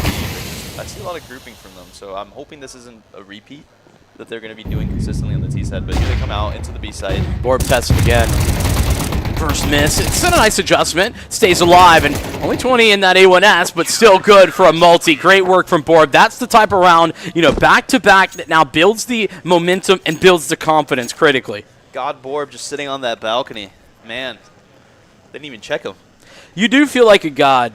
It doesn't matter As you if look it's down pistols. on the guys on B. No, no. When you're like, there's a B rush, and you're like you're the B anchor, and you're like, I got this. Yeah, no, absolutely. And then you don't die. Like, that's peak B anchor gameplay. Yeah. Doesn't happen much, but when it does. Yeah, after spamming the spacebar for 40 minutes. Makes him feel good about himself. Which is why it sucks so bad as the B anchor if that one round does happen and, like, you get farmed. And then it seems like, dude, it's your one job, man. Yeah. It's like, oh, I just didn't get to play the game until this point. And one time I, am allowed to play.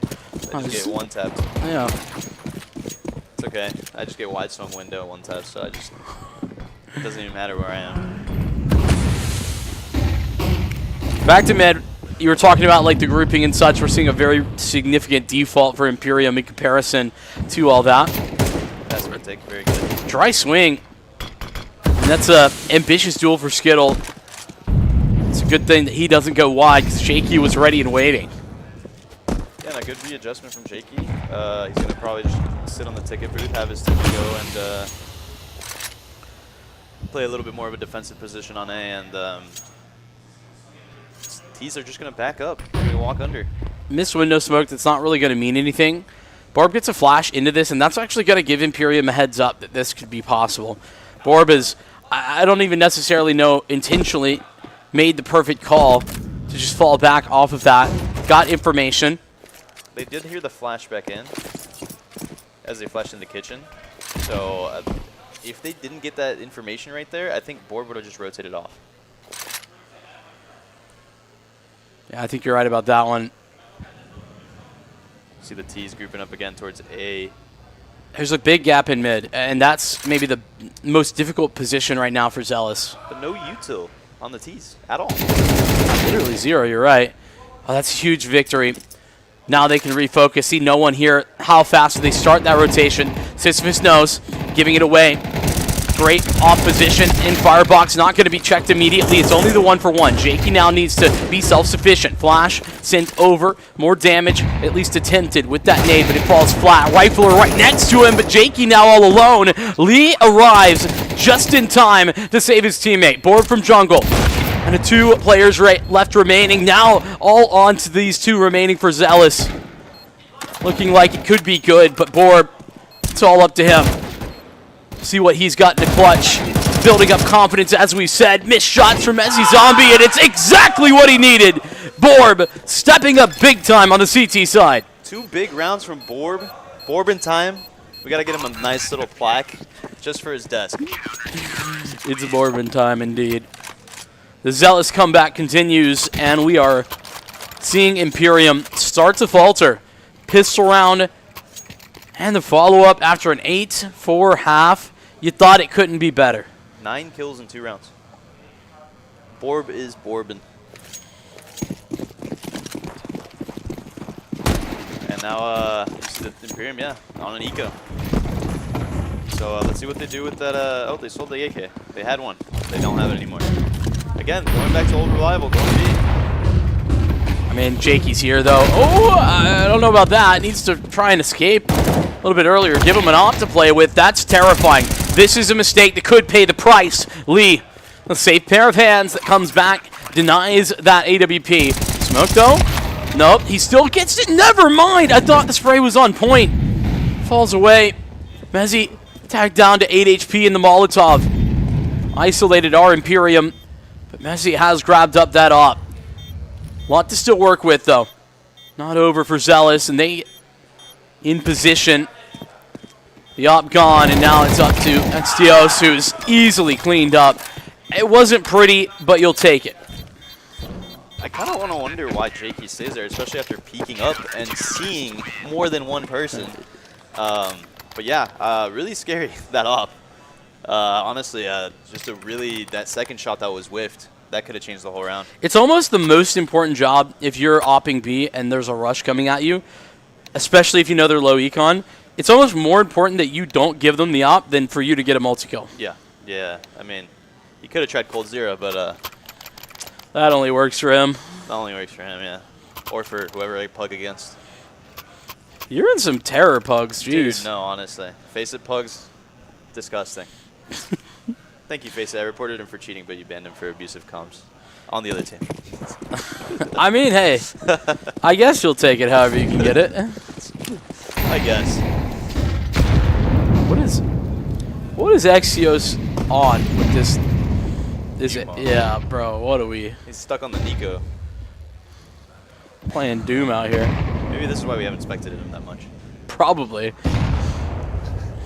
Production saying yes. Nods aggressively. As soon as this swing comes in, I don't think Zealous are going to have any supportive utility to flash Pink off this angle. So if they do swing, Pink should be able to nail it. That's such a defensive smoke. Yeah, I mean, good timing on it, too. Pink was easily a millimeter away from getting that pick, either under or triple. But yeah, Borb is staying active. I mean, his kills continue. One around. That's good. Your teammates are turning up together.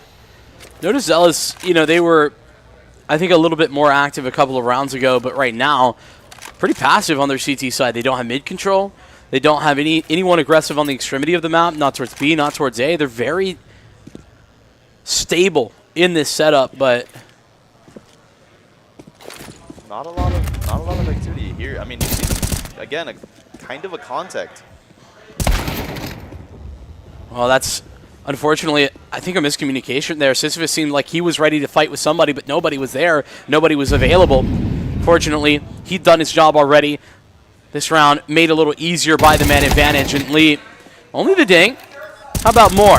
Rue, it's two-man setup inside of CT. Rue out of bullets, okay.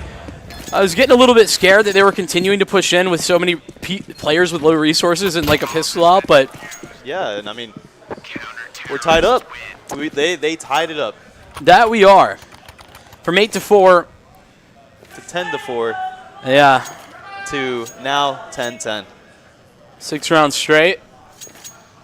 Timeout coming out from Imperium. I mean, but you're right. The retakes, that retake there didn't seem as confident as we've seen with the util set, right? You guys, they had util to retake, but they just kept dry swinging.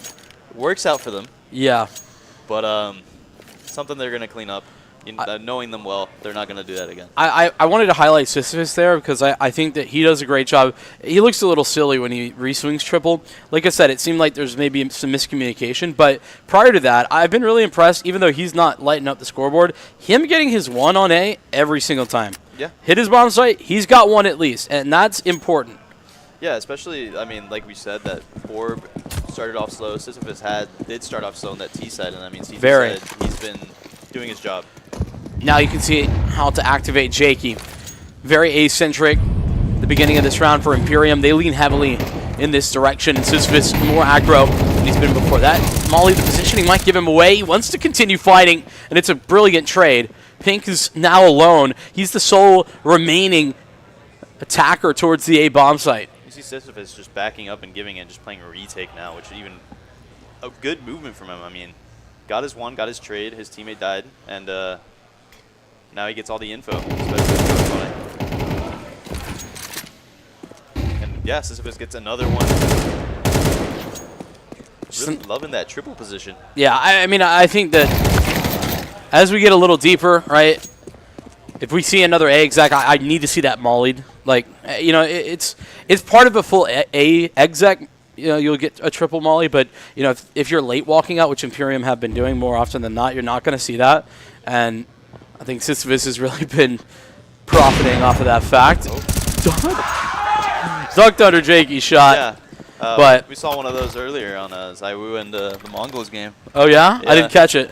Yeah, the Zaiwu was in a 1v1, and that crouch button. Crouch button is goated for ops missing shots. Well, I don't know if you've noticed, Who's getting louder? Who's Oh, making absolutely. making some noise now? Zealous seem to be emotionally back at their peak. This comeback now completed. They are in control. They are in the lead. Semifinal on the line. And Imperium are now on to a bye. And they put their cards all on the table. They forced. So this is a do-or-die round. Really important. This is fast. Quick move. Up catwalk. Are they going to be prepared for it? Lee now adjusts his attention to get back into position. But this smoke, it's such a great blocker. Through it. No way! Mezzy Zombie jumping. Somehow able to connect. Up to Borb. A multi-frag as Borb could do it again. Rue's arrival is the death notice for Imperium. Zealous continue forward. They cannot be stopped. It's straight round after round for Zealous. 12 on the board. Just like you say, absolute cinema. First kill, T-side. Then, just all of the CTs. Trade, trade, trade. Amazing. Could not ask for more. Could not ask for more. And now we Incredible. see Borb in time. The fact that we have seen this step up from Borb, the legend stands. Best IGL, North America? Seems like it. Best IGL in this quarterfinal, that's for sure. On that one. Imperium now backs against the wall. No way to test Jakey. He will deliver, and this is all in the attempt to open up B. Lee communicating over that this is time, this is the go. Him staying alive, critical. Only going to be the 4th or 5th position that they're going to check. He just needs to continue forward, but he cannot live for long enough. Borb has come to the B site, and this is his domain. 3 on 2, but a smoke out the market door. Jakey has gotten into position, but there's a little wait. Sisyphus was able to kill the flank, top mid. So now it's just 2 guys on site. Nothing else that they can do on this retake. Kits for 3. Good positioning for Imperium. But caught, seeing Sisyphus understanding the bench. What a great frag from Pink. It's a trade. And immediately Karan has to set up. This could be the lineup. He's got a freebie. How many can he pick up? It's both. Not initially, but he does deliver. 2 insane rounds back to back. All the cards on the table. What are we feeling? What are we feeling is going to happen? I mean, to be honest with you, that is a breath of fresh air for Imperium, but it's not enough. They know that that round, it's a miracle, really. From a man disadvantage, basically the whole round, they were able to still find a way back in. Pink doing some incredible work from bench. That sets them up for success. This is a timeout, though, where Imperium, they need to look into the strat book, whatever the highest percent play. Whatever that is, that's what you run here. Especially with this util and this buy, like you're not going to run something like that you've never done before. You need something specific that you're used to, the most comfortable strat. They might try the split again. Yeah, low-key, I was about to say, I think I'd run that back. And they are running the split again. Up top. Maybe a little bit more delayed. Yeah, I mean, it looks like a little bit more measured. Then they do have the utility to do that at the very minimum. Last time they split the attention for Lee very effectively. And they're pressuring top con as well. So they're doing a better job right now of selling what this could be, what this might be. And in fact, I like the iteration, right? Before it was the cat play, it was the split, and they've tossed the same utility in order to set that up. But now they're going to be grouped up outside. The only problem with this is that they have 1 smoke and 2 flashes. Yeah, and I mean, this, you would think that the read from Zealous would be that they just stop their push, so that they're going to be grouped up, still trying to go B. And yeah, here they go. Here's the exec. Borb, lead, crossfire set, late activation from Borb, and he's only good for the single. Maintain a 3-on-3, no advantages here, and Imperium will plant the bomb. The numbers punched in. Jakey had the line, but a crucial miss opportunity for him. Post-plant positioning now solid. Double swing, triple, in fact, and they're all together. There's 3 door waiting for that retake. Mind-blowing that the CTs are getting away with it.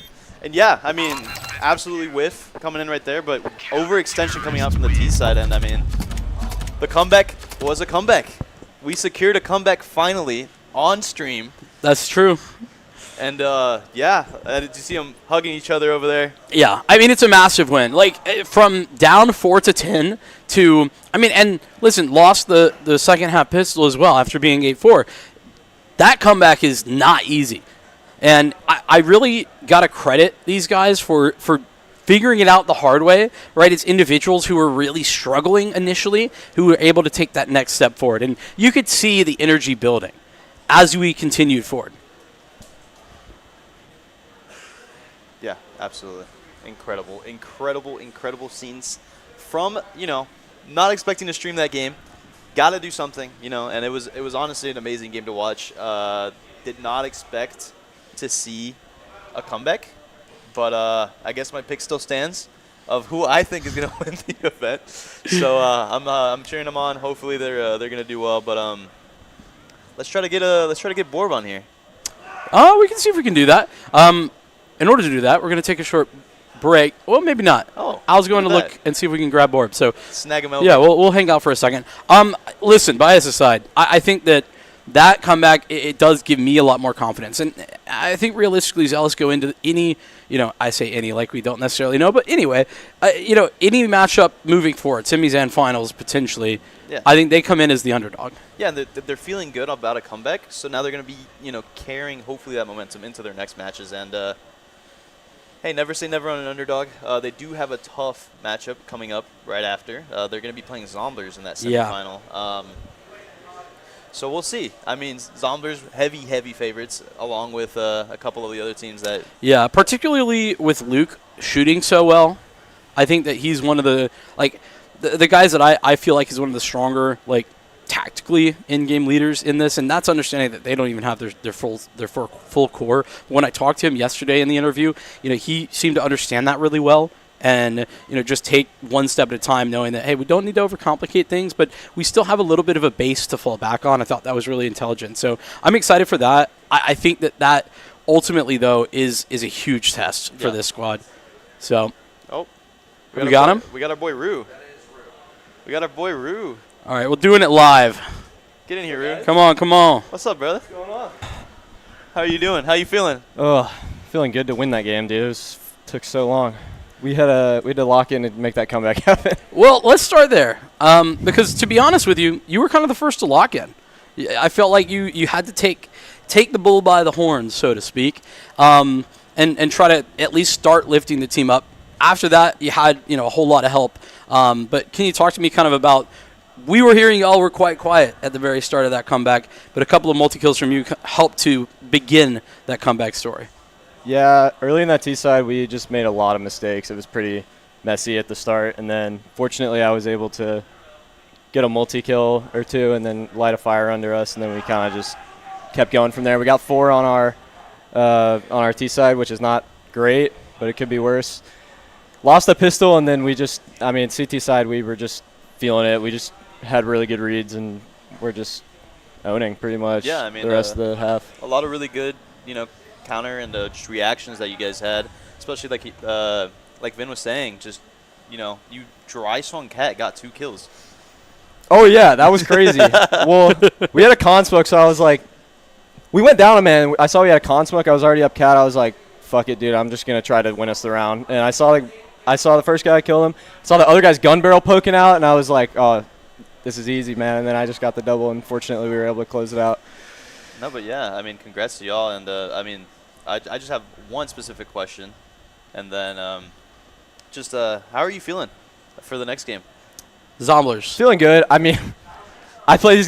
can't escape these guys. I'm playing them all the time.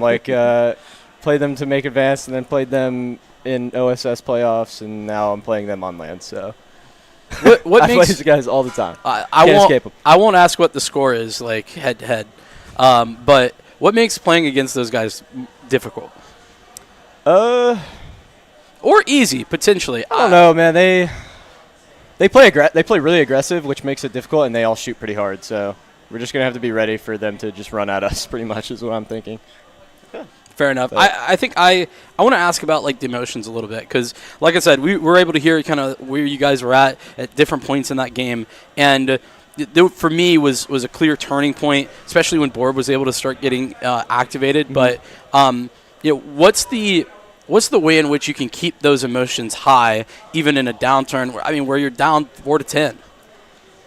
I mean, you just have to focus on the next round. You can't really get dejected at what happened in the previous round because what's in the past is in the past. So you just have to focus up for the next one and not let your emotions take over. Fair enough, yeah. Well, I think we're going to focus up right now. I know you got a few minutes to figure things out before we get that Zomblers game going. We're going to take a break here on the broadcast, and when we come back, it is going to be just that, Zomblers and Zealous, when we return.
Is it not enough?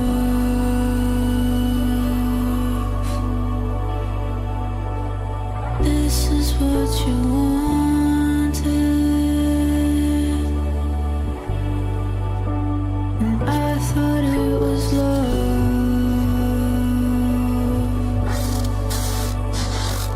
but now my body's haunted,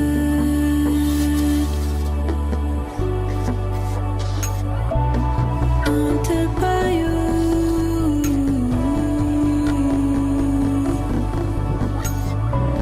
Salt in the wound.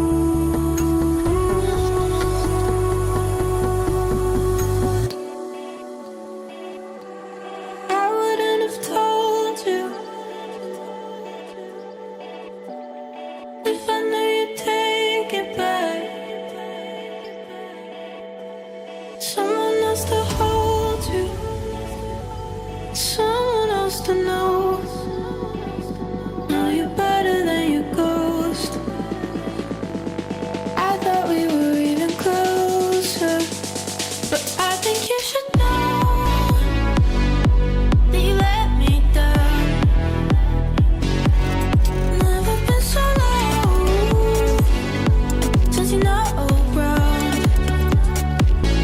So how's it feel now? Keep bleeding out. Don't need me now. Better without. But do you even know that you let me down? You tell me for once. Tell me what we're missing. 'Cause I don't think we're done.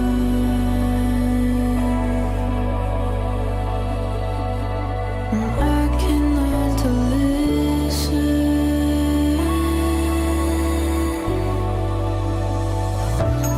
Listen to you.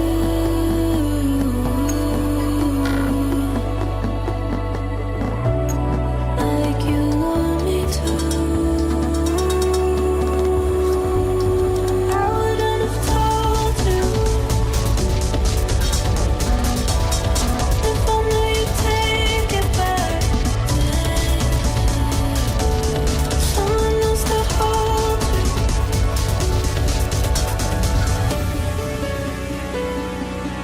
someone else if this is over. Someone else who pulls you closer. Someone else to give me closure. So tell me if it's really over. But I think you should know that you let me down. Never been so low since you're not around. So how's it feel now? Keep bleeding out. Don't need me now. Better without. But do you even know that you let me down? I think you should know that you let me down. Never been so low since you're not around. So how's it feel now? Keep bleeding out. Don't need me now. Better without. But do you even know that you let me down?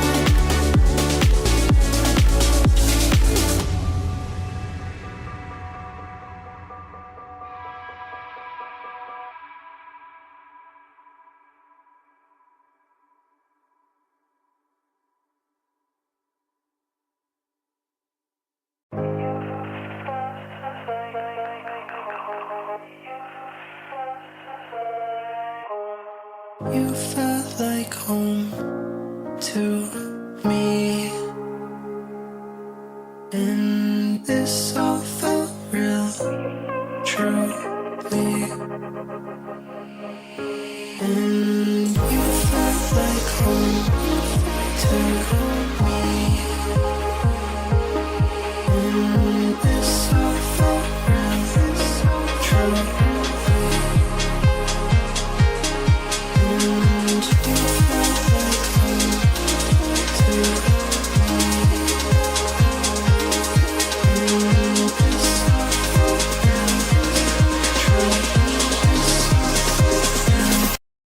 To me.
To me.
Cruising through the darkest hour.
It's not my fault that I talk too much. Damn it. It gets cold in the fire, and you leave me here alone. Take my soul in denial. You break my bones, you tear me down, you let me go. Now we're strangers on our road.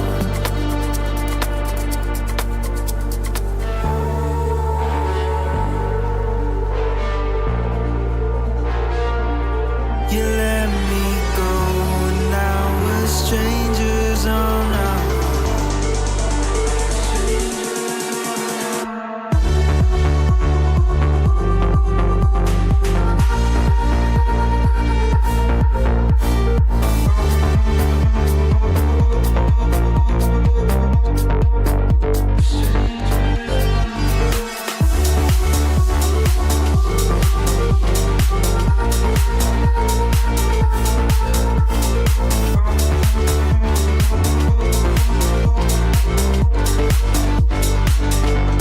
It gets cold in the fire, and you leave me here alone.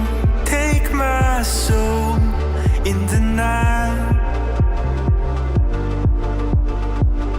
You break my bones, you tear me down, you let me go. Now we're strangers on our road.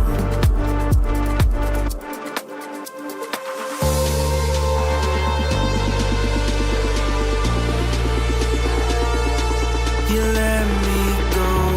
Now we're strangers on our road.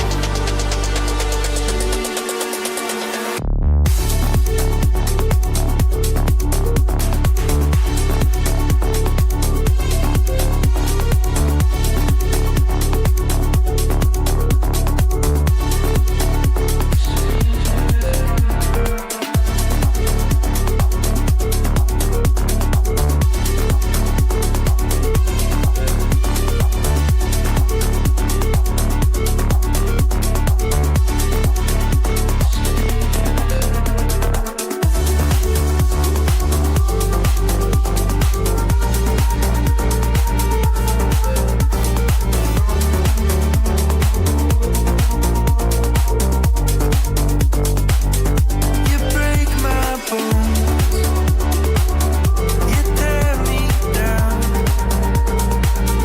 you let me go. Now we're strangers on our road.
Is there something on your mind that's haunting you like a ghost?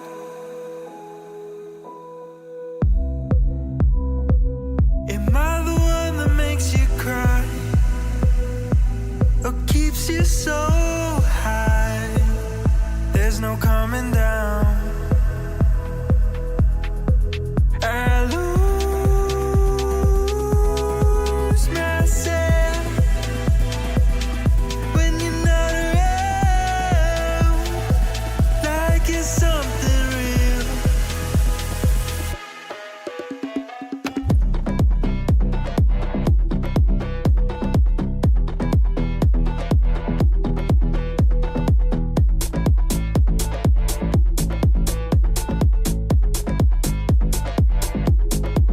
I lose myself when you're not around, like it's something real. So everything was just a lie. I think it's haunting you like a ghost.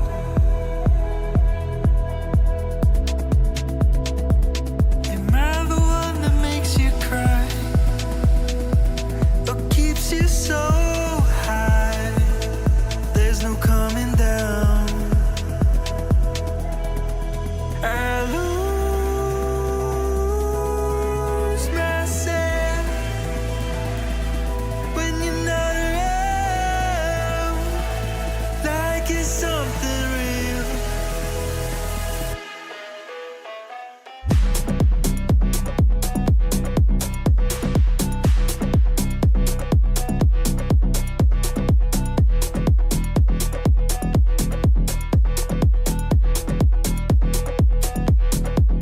I lose myself when you're not around, like it's something real. I lose myself when you're not around, like it's something real.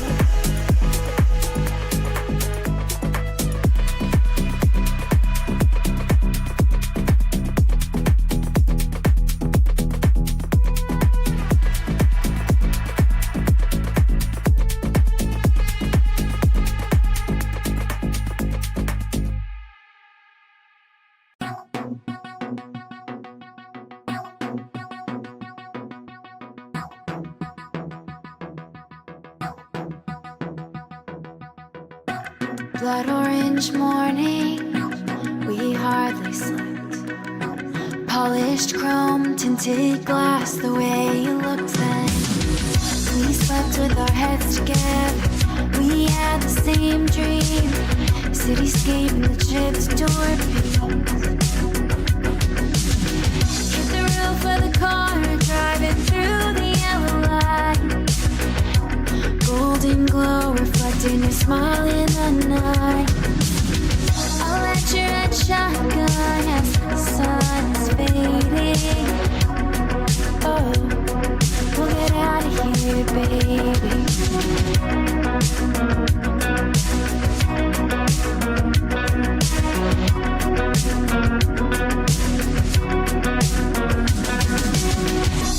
Out on the lakeside, where we stopped to rest, 1,000 miles from home, but we never felt this close. We'll start a new life in a new kind of light, where the water's never murky and the sky is clear. We slept with our heads together, we had the same dream. New town in the window of a train. Going 85 under a street light. Empty freeway in the middle of the night. I'll let you DJ, be the seat back.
slept with our heads together.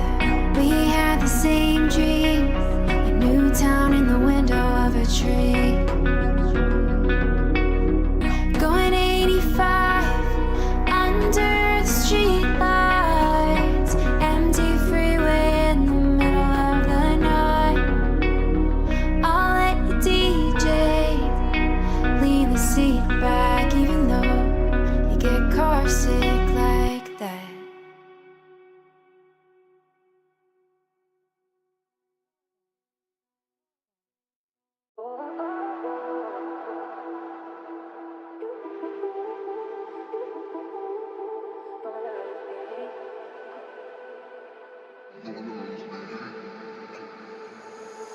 What do you wanna do? Yeah. You, oh, I've been running, oh, I've been running. Oh no, no, no, oh no, no, no. What do you wanna do? Yeah. You, oh, I've been running, oh, I've been running. Just let me save you.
You were twisting the truth to me, yeah. But you were twisting the truth to me, yeah. But you were twisting the truth to me, yeah. But you were twisting the truth to me, yeah. But you were twisting the truth to me, yeah. But you were twisting the truth to me, yeah. But you were twisting the truth.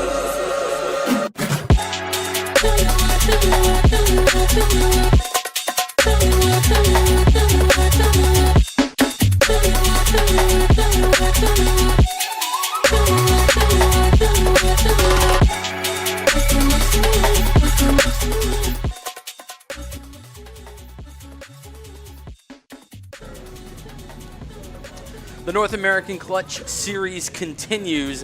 The semifinals are coming up almost immediately, and we've had a little bit of a break, a little bit of time to get some food in the system, and hopefully recoup from what was a fantastic comeback, but got to be a difficult one from Zealous.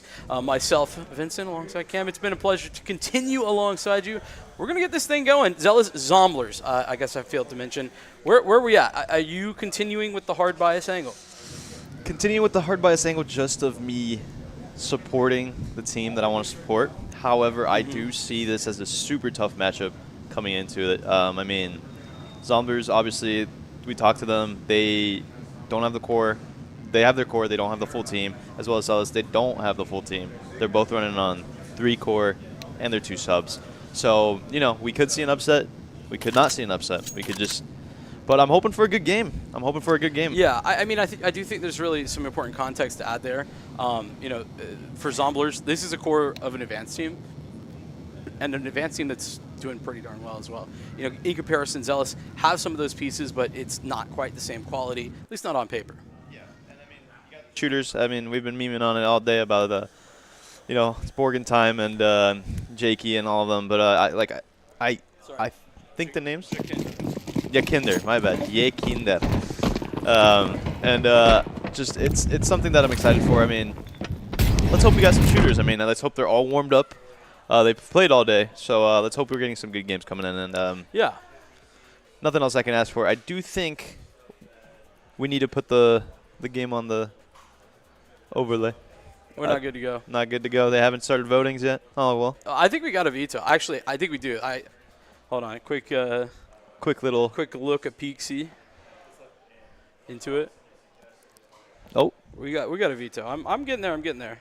Let's see who wins. All right, we got production. I was there. You were there. I was there.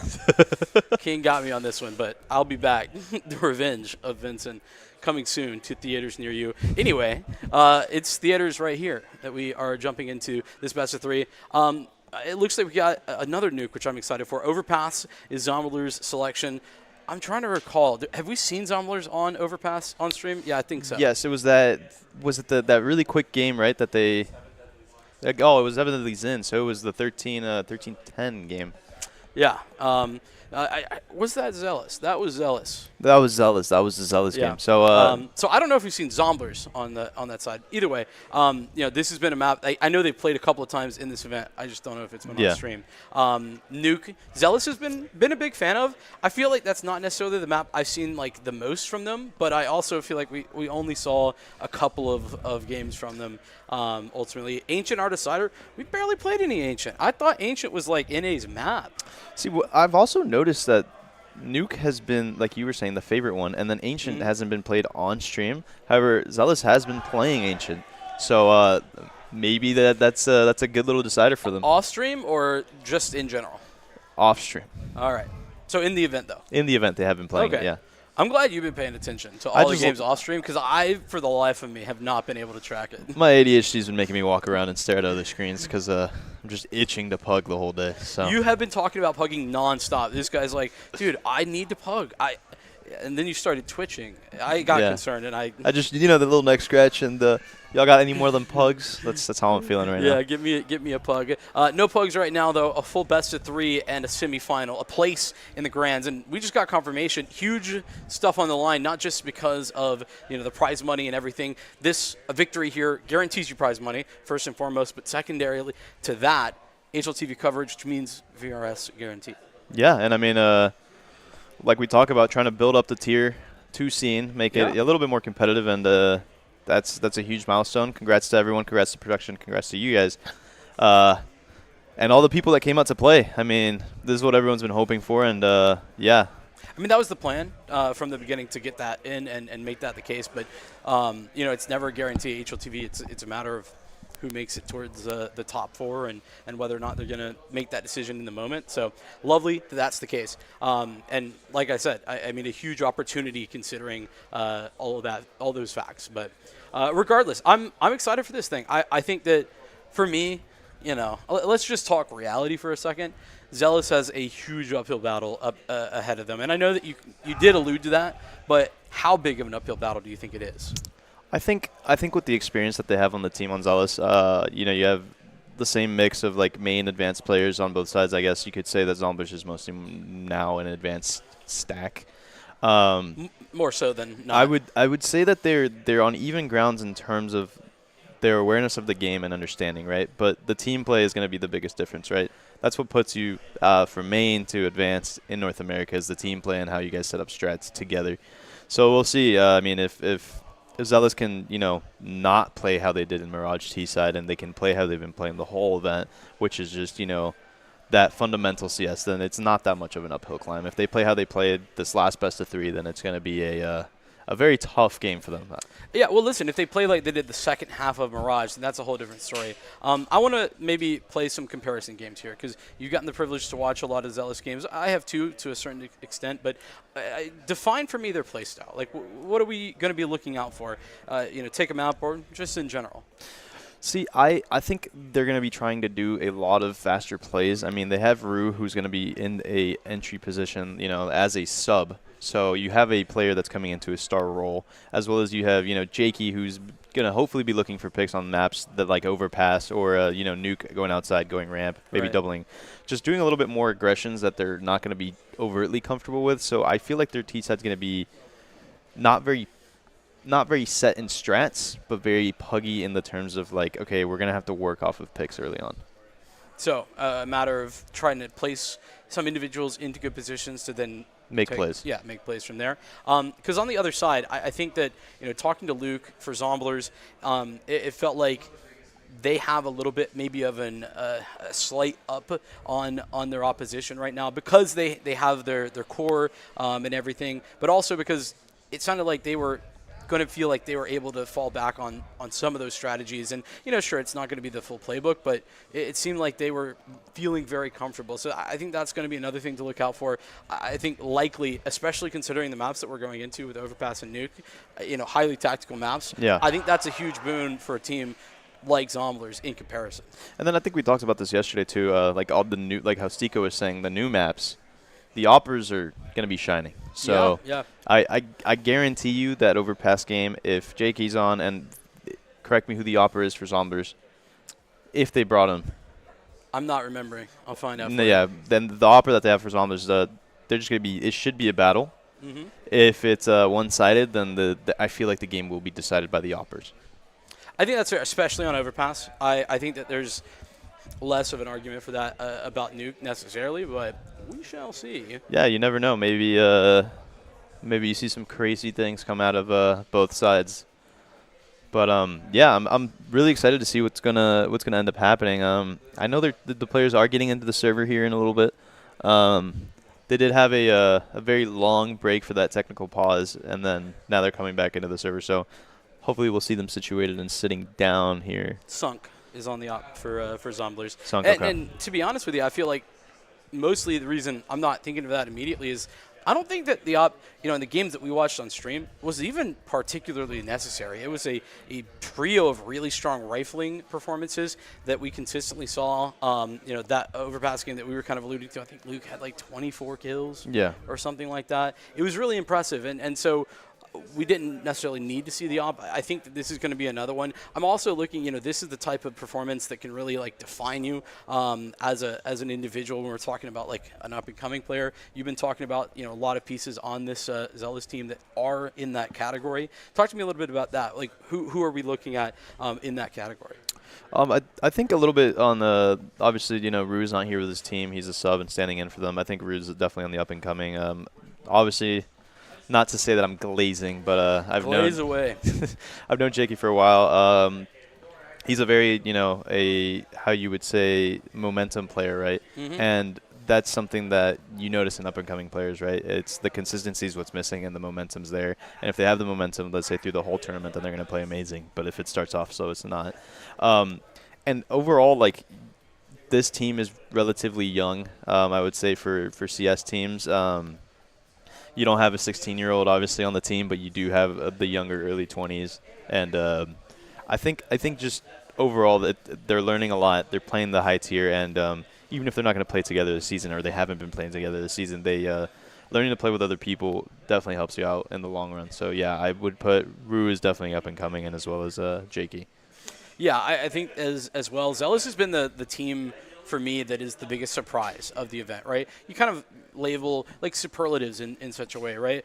You have expectations coming in, and usually what I like to do is see how those have been met and whether or not they are being met. I think for Akimbo, a little bit below expectations, the shakiness in the group stage, there was a world in which they get knocked out actually within groups, which would have been insane, to be honest with you. And then in addition to that, Zombler's coming in, and I think that there was relatively high expectations, but I think they've looked better even than I was thinking. For Zealous, I didn't have much of an expectation coming in, but I've been very impressed, and I think that they've been the team that's found the most upsets, that's been able to surprise people most consistently.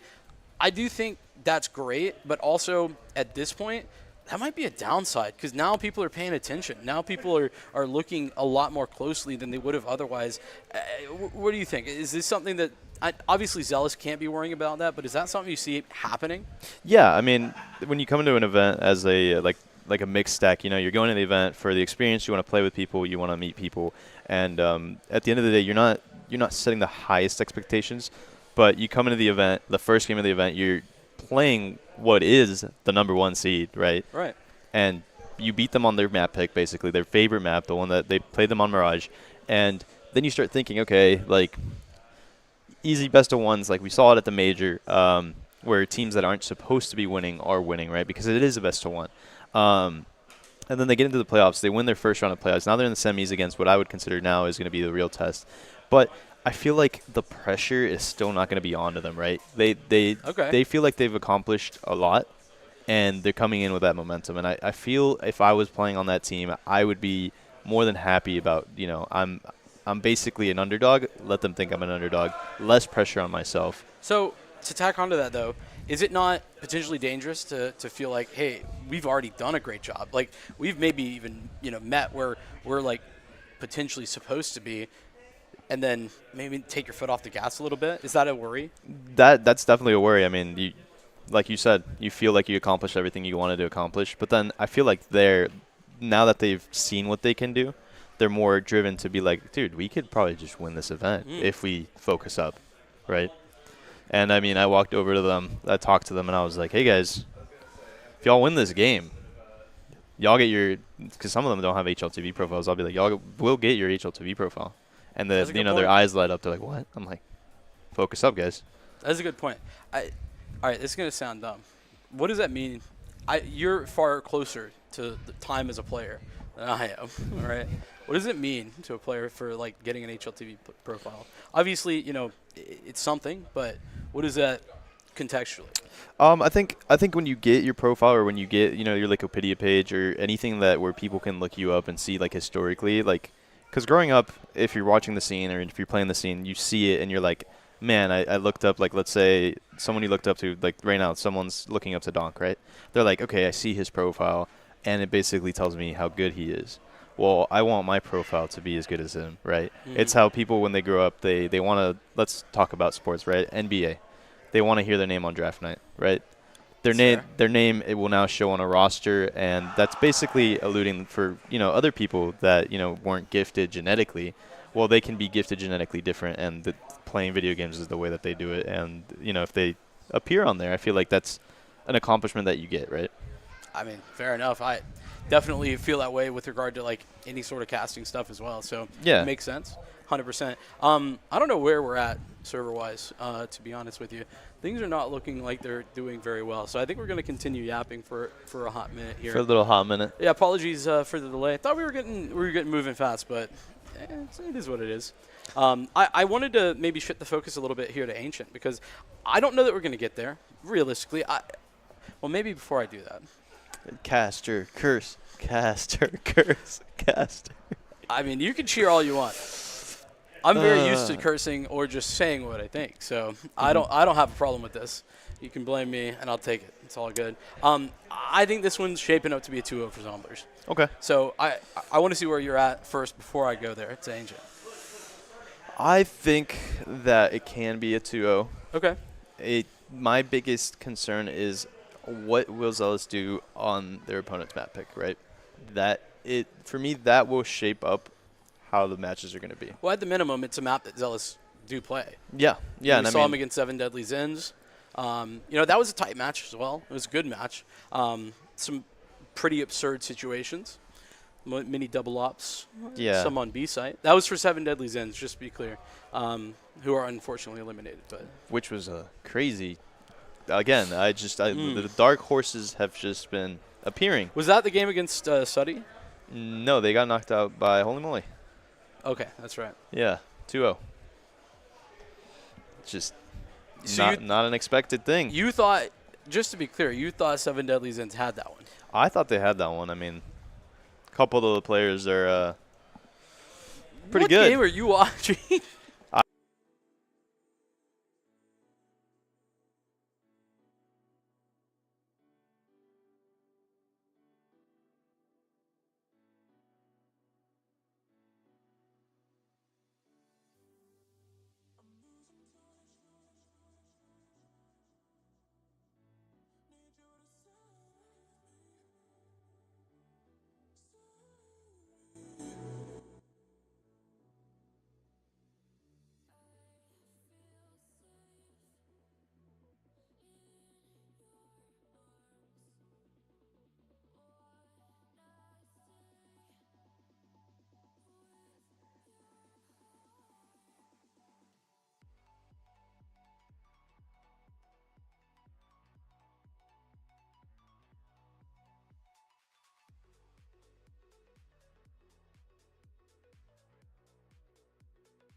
That is something that could be very interesting for the style of play that this Zealous team likes to work. I think that they could be very effective there. Yeah, and just like any other opera, and Jakey hates that map. So you know what happens when someone hates that map? They either have an amazing game or they don't exist. So if we get to that map, they do like playing, like you're saying, that very much their style.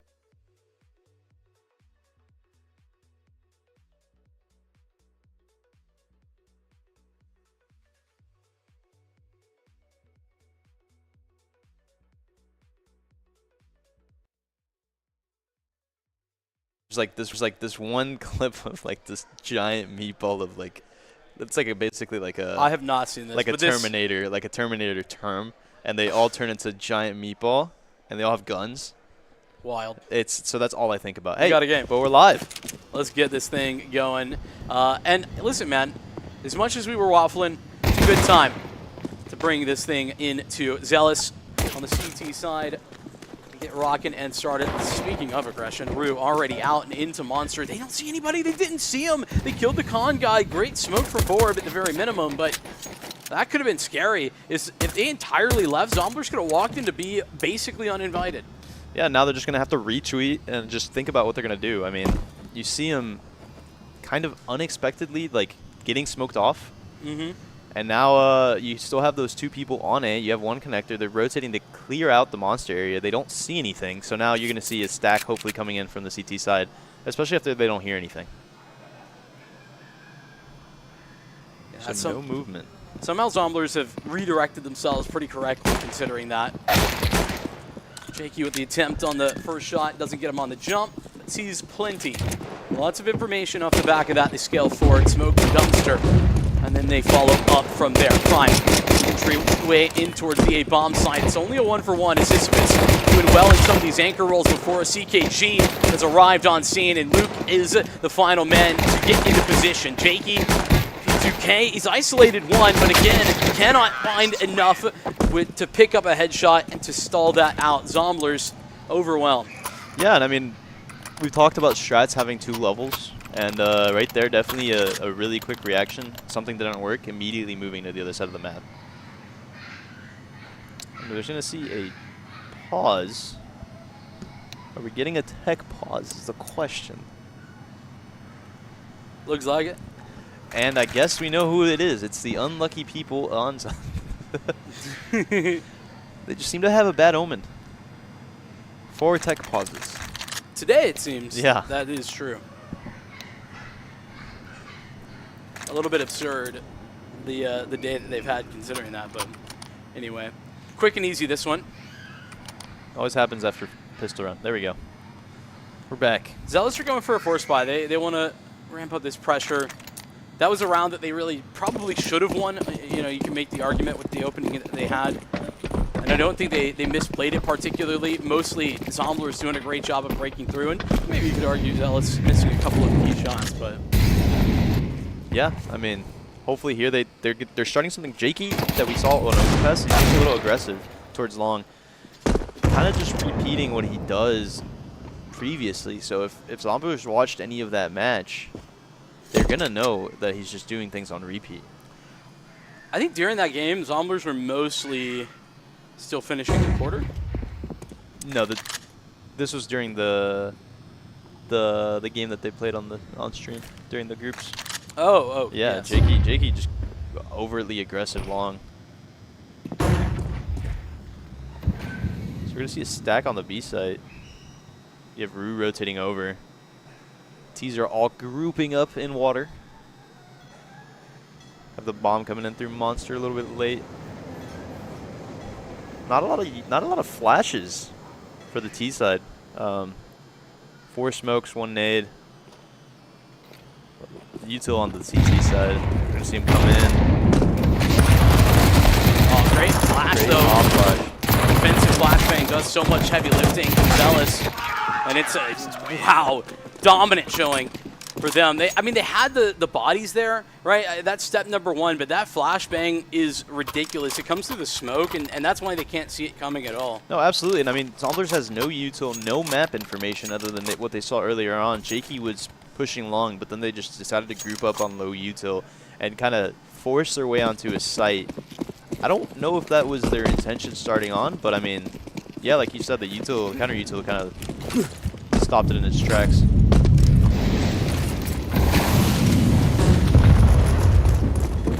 Buyback work, Zomblers to set their own attempt. This time a little bit more pacey towards the B site and a double opening for Prime. They swarm the backside of Pit. And this one, I mean, it's start the save call, really. Sisyphus, I guess you could argue for something more considering his good positioning, but... They just kind of got caught off guard early on. I mean, no util early into the Monster. Once they hear that Molly get extinguished, they should really be backing up and prepping for that take, but they didn't do any of that. They kind of just sat and waited, and the Tech-9s kind of just flew in.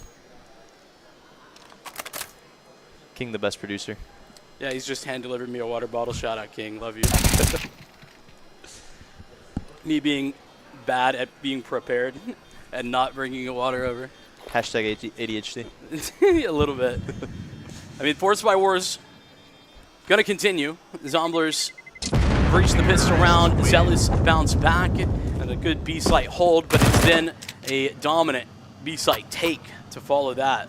Yeah, and I mean, it just not ready for anything fast, which you would think on a winning a force buy, they're going to do the same thing right back at you. You would think so. But I also think that, you know, some really well-placed flashes there from Zomblers.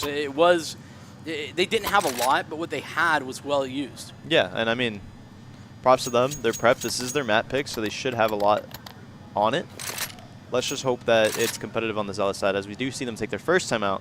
This time they're not waiting until it's 6-1. Or 7-1. That's a really good point. They did wait a long time to kind of start investing some of those timeouts in the previous game to qualify here. And that was the quarterfinal in Map 3 that we're referring to. Yeah, but I mean, being able to do this early on is very good. You know, sometimes like we say like how on the Akimbo matches or any of the other matches, it's like, guys, focus up. Yeah, and to be honest, like that was the brunt of the questions and the conversation that I was asking Rue after that game was, you know, how do you how do you bounce back if you're down? Well, one way to do that is don't be down like that. Don't let the emotions get so down that you need something heroic. Yeah, you need a player to do something that they're not normally doing. And there you go. Sisyphus is just peeking dry into Khan, catching him off guard, and I mean, that's a good start. Yeah, a little bit risky, and especially so now that Jakey is being left out at long, but not going to be a problem considering the B attack. Nice dink off onto Borb, and well, you can't follow up that damage with anything more. Immediately, Sisyphus trying to get into position, but he too falls. It's not exactly great as Zealous are playing solo in those two fights. Now they need to work back in. Even still, not going to get Jakey into a slot just yet. Great work, though, both Rue and Lee. 1 kill apiece to not just equalize, but find a better advantage. Double up towards Pit. Should be some set up for success. Important, though, to get that first. And Luke, oh, he was blinded. That's why no more into the magazine, and overwhelmed is Luke. Good retake, good user util right there. I mean, what else could you ask for, right? The teammates are waiting. The kit got on site. And, yeah, I mean, what I didn't like was the way the round started. They get that first pick, and everyone's a little bit over deep into the A site. It's 4 people on A. But for them to be able to come back and retake, even though they did take a lot of dry swings, I mean, nothing else you could ask for a retake than that. Everyone waiting after that. Yeah, I was a little concerned by how separated Jakey was, right? But I think those flashbangs especially just deadly. And it goes again. Force buy back in. It seems like it's going to be a better buy coming in from the Zombler side, especially getting the bomb down. Yeah, bomb's still a huge piece of the puzzle for them. MP7 on board. I guess he didn't like the MP9 after last round. Yeah, MP7 sneakily pretty good. Take it over the ump? I would. Not over the MP9, but yeah, over the ump. But I think it is a preference thing too. Yeah, right? Definitely a preference thing. I was around, but I wasn't a huge ump user before, so I don't have a lot of muscle memory for it. I was an ump user when it was OP. Yeah, I mean everyone had to be a little. Yeah, I wouldn't even buy an M4 sometimes. That was the move. 5 UMBs. Yeah, just keep buying them every round because of the economy. That's right. Slow round coming out of Zomblers. I mean, taking connector, something that they haven't had. Kind of a standstill right now, seeing who makes a mistake. 40 seconds though, they've got to start moving soon. And that move being made, at least with regard to some utility tossed out towards B. And that's where they will focus up. Still no one showing anything. You do have sort of a double fake right now towards B, right? Had to have the smoke go out. Now they take contact on A. Jakey, he can stay alive right now. It's really important that he just doesn't go down entirely, and he's got some support. Then they activate on B. They pull the rotator. It's all up to Rue in defense now. Nothing much more that he can do other than fight and deny this bomb plant. Time of the essence, so they had a stick. Stick they do, but down to 1. And it's 3 on the other side for Zealous. Sunk. An attempt to be made, but it's on the move as he can't isolate on the first, but the second try is just as good. 2 kits in play. Free Fire with the Deagle. He's trying his best, but again, there's too much time left on that bomb. They can just play together. And what a hold by Rue. Honestly, playing his angles right. Knows it's going to be a 1v2 on site, so if he gets that first kill, he has to stop the bomb. 10 seconds left, I mean. Very well played. Almost stopped the bomb, but yeah. They're looking sharp. They're talking to each other. A lot of comms coming in if you can tell. They're definitely thinking about it. I mean, at this point, it kind of feels like Zomblers could have continued, right, with the plant and everything. They're still going to have a pretty good buy, but instead decide, hey, we want to get our gun rounds going as soon as possible. And I do think in order to build up momentum on the T side, that is required. Yeah, at least playing it a little bit faster. I mean, they won one of the ecos. They almost won one of the ecos, so they probably felt the same way. I mean, Jakey hitting some nice shots. Yeah, wow. Beautiful shots coming out of Jakey. I mean, that's something that needs to happen, right? Is have him warm up. And what better way than people running at you full speed? I've seen some, and I think that I've seen some really solid stuff out of Jakey. I also think we've seen a few rough maps. This is definitely the map to start a series, right? CT side of Overpass as an opper. If you're not gonna feel comfy here, then where? Yeah. And what better than the first map, like you said? Yeah. Absolutely gonna hot start. He's 6-2. Tied up with two of his teammates. You know, hopefully he can keep going aggressive. One thing we don't want to see is him, you know, kind of shrivel out and not overextend a little bit. You see him holding long though, so nothing coming his way. But it's a good setup they have going on right now. Yeah, Zealous not really taking a super aggressive fight. You know, as an example, not looking to take water control off the rip in this round. Wanting to play the spam game a little bit, and it does go well for them. CKG down low. This is a nice boost. And something we keep seeing is Serum on the other side of the map kind of lurking. So as he's coming up bathrooms, I mean, Jakey seems to be aware they could be running up A. But yeah, Jakey's posted on it like he could be close. I'm a little concerned that Sisyphus is getting some misinformation right here. Oh. Yeah, Jakey's just over the top of him, and that's free for Serum. It's not going to be A, but that doesn't matter. Sisyphus is now stuck, isolated from the rest of his teammates. It's all up to the rest of these B players. The pivot, I guess, is possible for Zomblers, but there's only 25 seconds. They've got to make it now if they're going to go back up to B, or rather to A. And up they do not go. Activate onto B instead. Three-man setup on this B bomb site is good for a double. And that is about what you're going to expect when, unfortunately, you're so far away. Time is the biggest enemy for Serum in this one. Good reactions from the CTs, however. They know that the flank's coming in. They get that short control, especially with the flash, and then from there they just have to worry about the flank. But yeah, absolutely. I mean, you're right. The lurks that they're sending out are so late that they're not able to capitalize on anything. I mean, I think they could have gone back up A right there if they had gone immediately. But the bigger problem was Sisyphus was still in bathroom. Yeah, and I think there was no calm that he could be there. Yeah, I don't think so either. Zealous betting into a strong CT side start. The back and forth of those force buys certainly significant. Zomblers electing to save previously in order to get the next gun round. That was the gun round they were betting on, and it goes wrong. They spot two people in con, so they know that they're either in water or could be close. So this is good for them that they're setting up a little bit more passive, just backing up because they know that they're on pistols, right? Yeah, at the very minimum, you know, low buy. The loss bonus starting to accrue. Maybe some back tens in there. You never know. Yeah. Sisyphus tagging up Serum over there, you know. I've just realized Serum went down after time. Oh, he did. Or defense and from Pit. He's got help from Rue, from Graffiti. And there's no flash to get them into Pit. Hopefully you have a flash over that smoke, but there's nothing there. Sisyphus dunks an 8 on 2. It's ridiculous. Double kill as Luke. Long range tapping on a Tech 9. It's just really a matter of time. Orb isolated, but he will find success. Zealots are continuing to build. Yeah, solid B hold right there. I mean, you have both of them just kind of ready for it. The bomb could have gone down, but you see the bomb kind of just jumping over the smoke, trying to get the kill in the water. I feel like if he was more focused on the economy there, he could have been able to get the bomb down, or at least, you know, his teammates delaying it a little bit more. But I think that nade would have been the deciding factor. Yeah.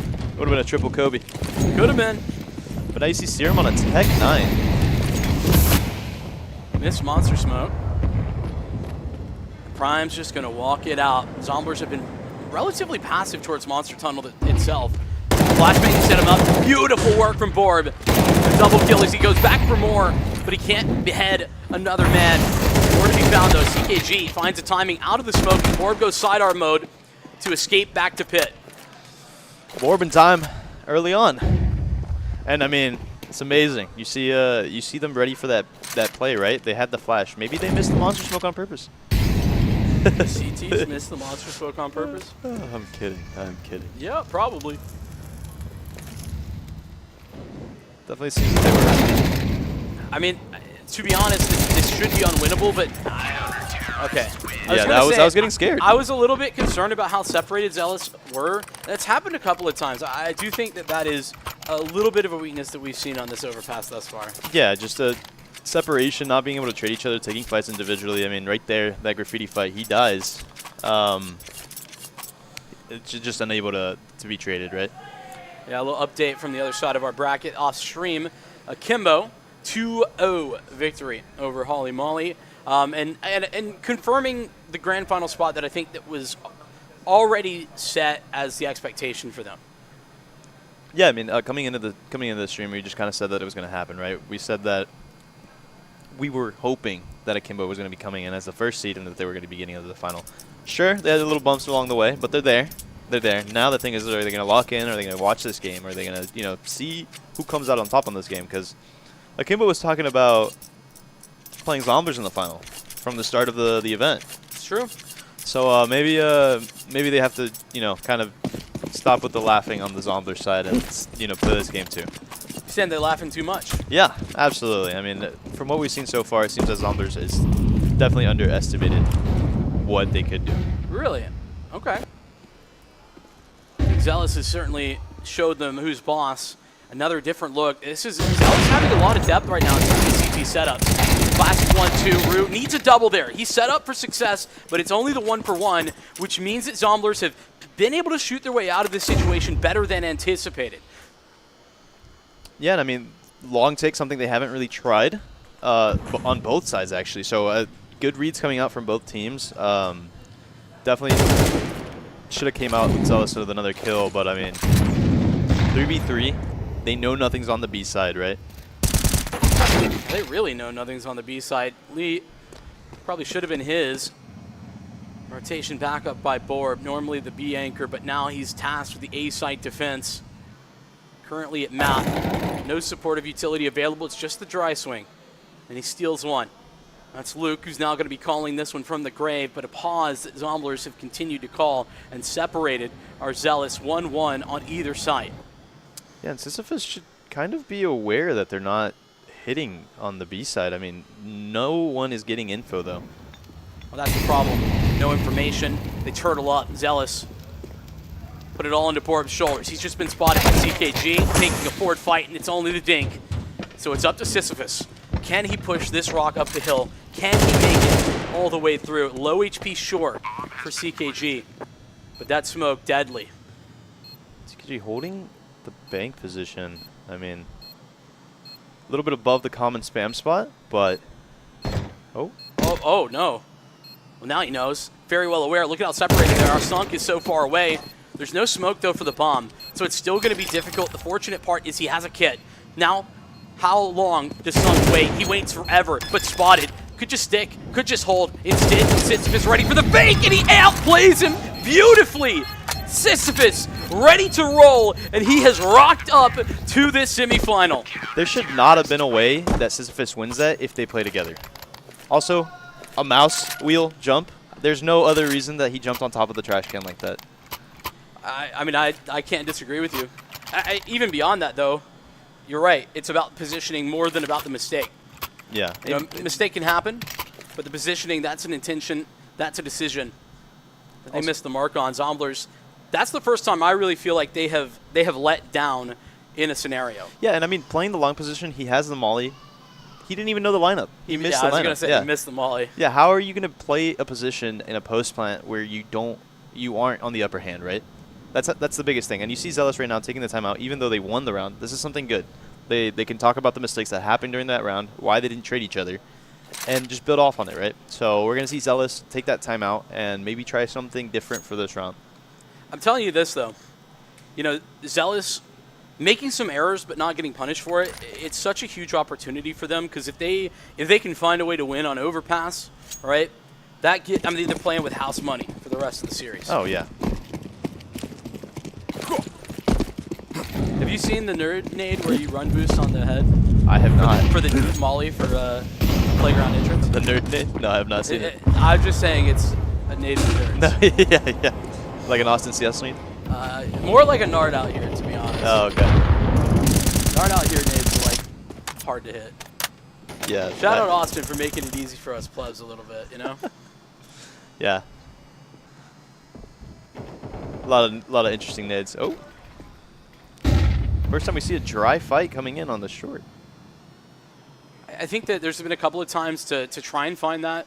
Like Zombies have attempted to get up there, but it's been spam. It's made it very difficult. And to be honest with you, this is a sloppy round from Zomblers, if anything, just because given their lack of utility, they aren't playing as if they have no utility. Yeah, they throw no util to move Jakey off of any angle.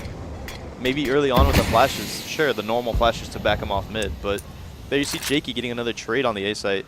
As kind of walking out through his smoke. So a lot of just no guidance on what the goal is for a round.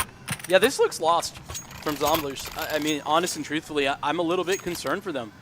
They look like right now they don't really know what to do with themselves on this T side, and even worse than that, it's an amount that their default isn't even there. Yeah, I mean, it looks like they're just being lulled to sleep and just unaware of things that should be super common. I'm really confused at why they're picking this map if they are so like have such a lack of like drilled protocols even.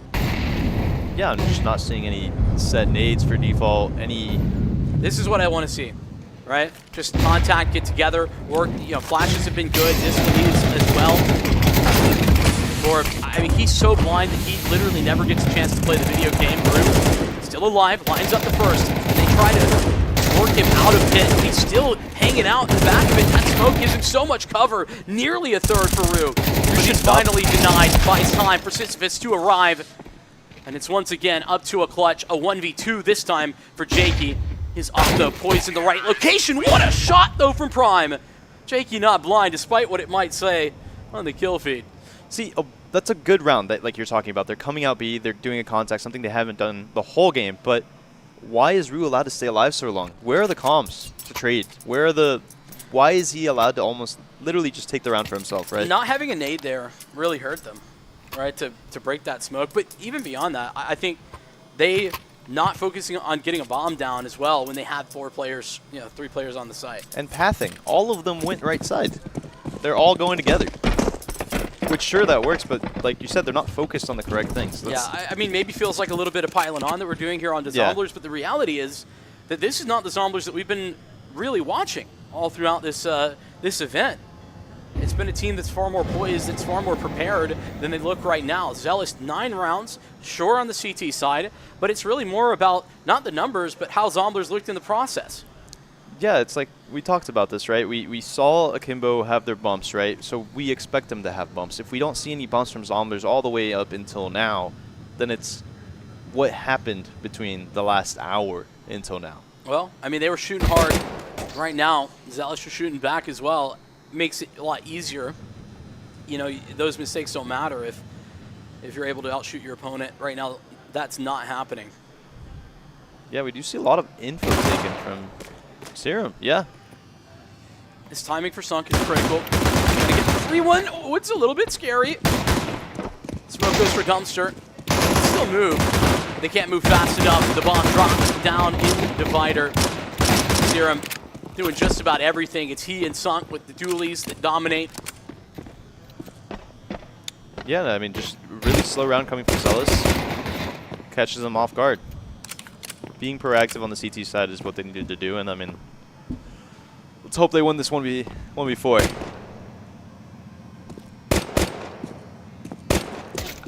I feel like it's such a stark contrast what we just saw right there, but in comparison to the last half, Zomblers, they're in a 4-on-1 and they're just they have them boxed in. They're just not swinging. They're playing correctly and waiting for contact.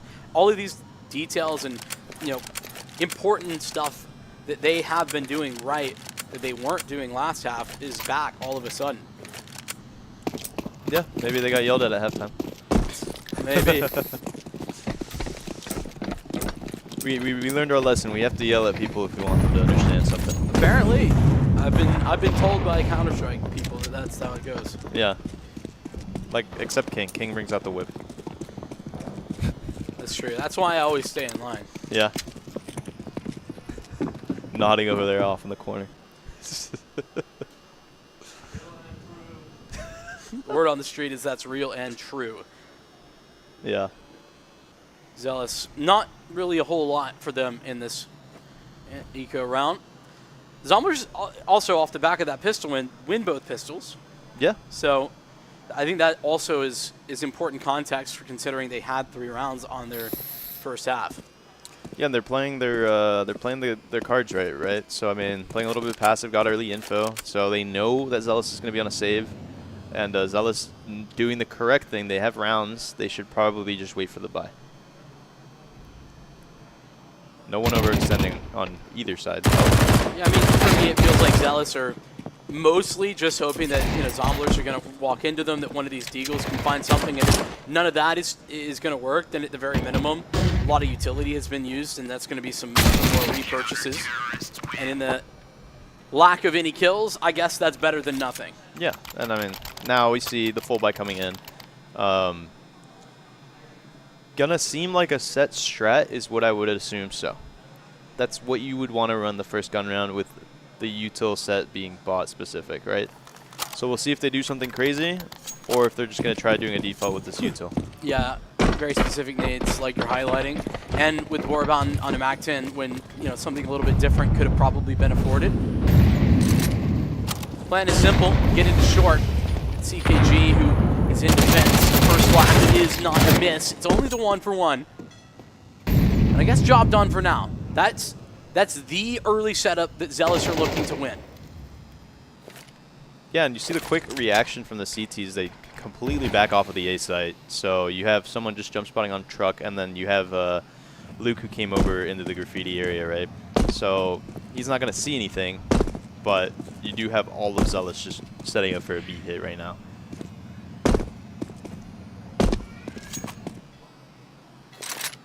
There's no pump fake here. Utility won't allow it. One key flashbang, followed by the second, and the smoke for heaven as well. Serum vision returns. He's got Prime right behind him, and the MP9s farm through. Double swing that is going to at least confirm the B-bomb site proper. Bomb arrives, somehow Sunk steals it away. HP so low under Rue, and they know, they're aware, time aplenty. As the bomb just recovered, Rue can start this thing. I love how decisive this move is for Sunk. Yeah, he knows that where he was last seen, and I mean, if he goes silent for too long, however, Rue's going to be aware of it. What's that timer look like? What is the numbers? I'm going to say I give it 2 more seconds, and he's going to be looking short. Oh, or if, I love that. Sunk makes all the sound. That's beautiful as well, though. Broke up the bomb, and it's all going to go down immediately. Zealous steal that one away. A great 1v1 clutch from Rue. Yeah, and I mean, it's something that whenever you're trying to outplay your in a 1v1 situation, if you're trying to outplay someone, you can't outplay yourself, right? And he has all the time in the world to maybe even wrap all the way to Monster, right? So then Rue isn't going to be thinking, oh, he's going to be coming from Monster. But what he does is just make as much noise as possible. And why would you have started walking down connector if you're going to be sprinting anyways, right? Yeah, I mean, just a matter of the time starting to get to you, starting to feel the pressure ramp up, and maybe a little bit of folding underneath it.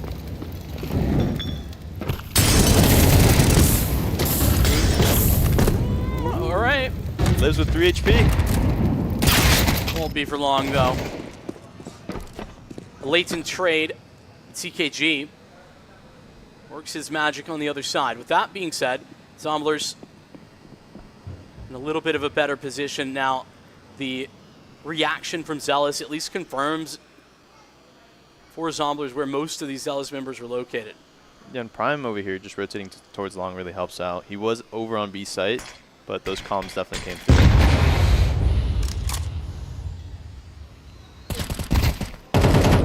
That's unfortunate. Almost was a massive frustration point. Prime, though, sliding into a position. This not as deep as it used to be. Could be hard cleared. In fact, it will be. Serum getting into the position on the flank. That being said, smoke in front bathroom going to allow Borb to plant with the molly in the face of CKG. Now he's alone. 1v2. Borb's position known, and it's Borb who is lifting off.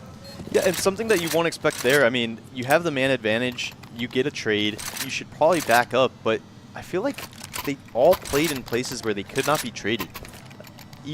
Like something we're talking about that's not something you should see from a team that plays together, right? Is if your teammate's somewhere, you have to be ready to trade. Something you talk, like if you play chess, right? You always want to trade your chess pieces. The opposite's happening right now. There's no chess pieces being traded. You have your pawn on the other side of the map. Yeah, I mean a lot of those hanging pawns left out in the open. Zealous focus in towards the B-bomb site. Bombing flashes all over the place. Two players in pit, and neither of them can really see a whole lot of anything. Prime left unchecked. Second gun, but it's a quick trade. I mean, this is done and dusted. Oh, almost a USP kill. Simple and easy though. At the end of it. As Luke is now left and needing a 4K. Fitting. But I don't think he's going to be anywhere close to it.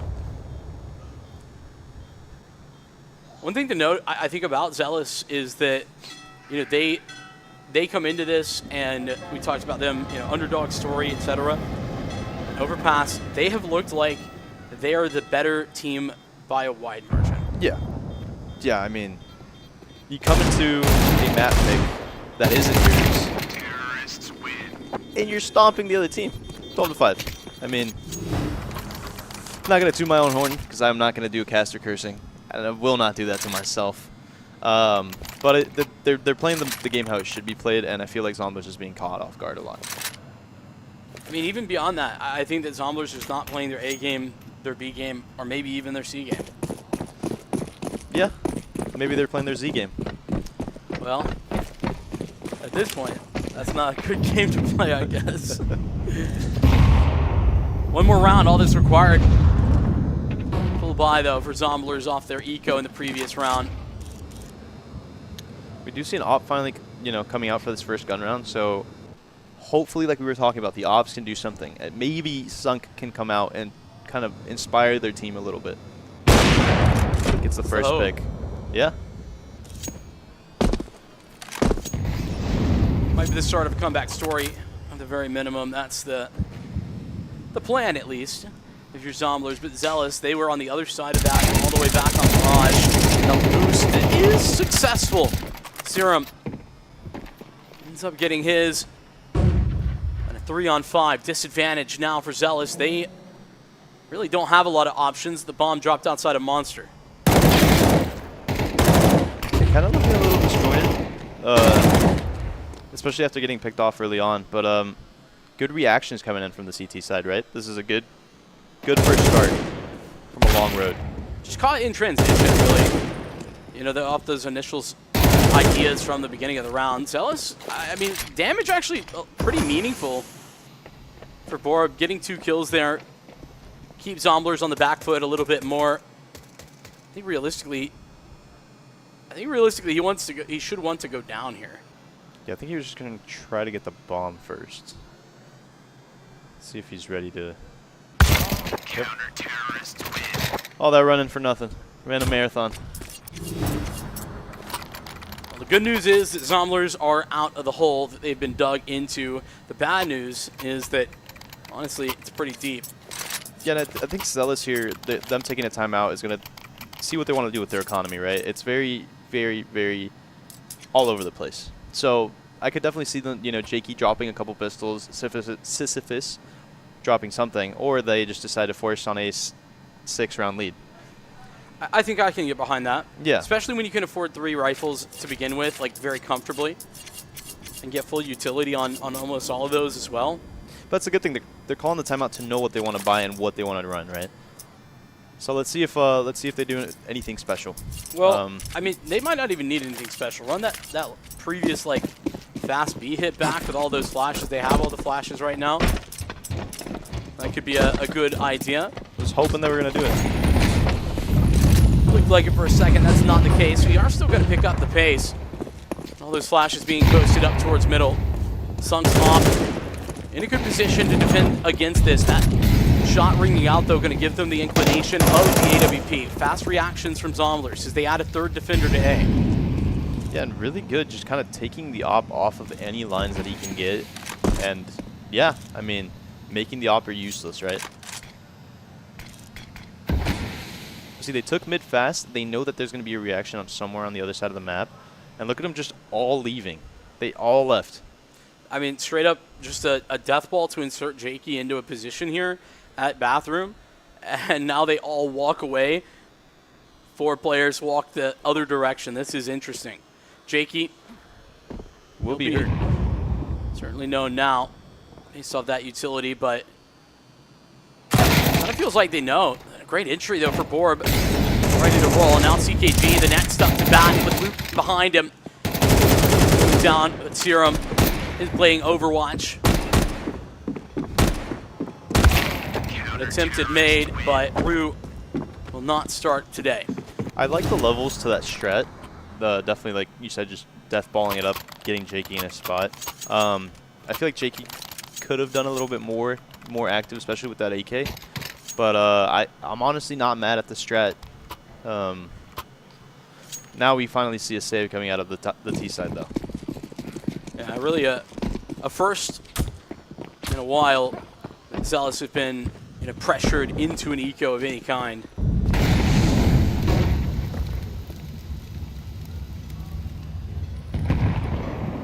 Only a couple of P250s. This one doesn't seem like it's shaping up for much.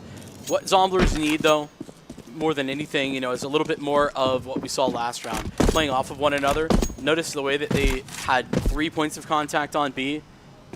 Knowing who's meant to take first and then swinging off the back of that. Yeah, and then prodding, right, when they have no information. Going up inside of the map, trying to find someone where they're, supposed to be, if that's what you were getting a read on. And that's something that they're doing good, is reacting. And throwing Kobe's, apparently. It would seem so.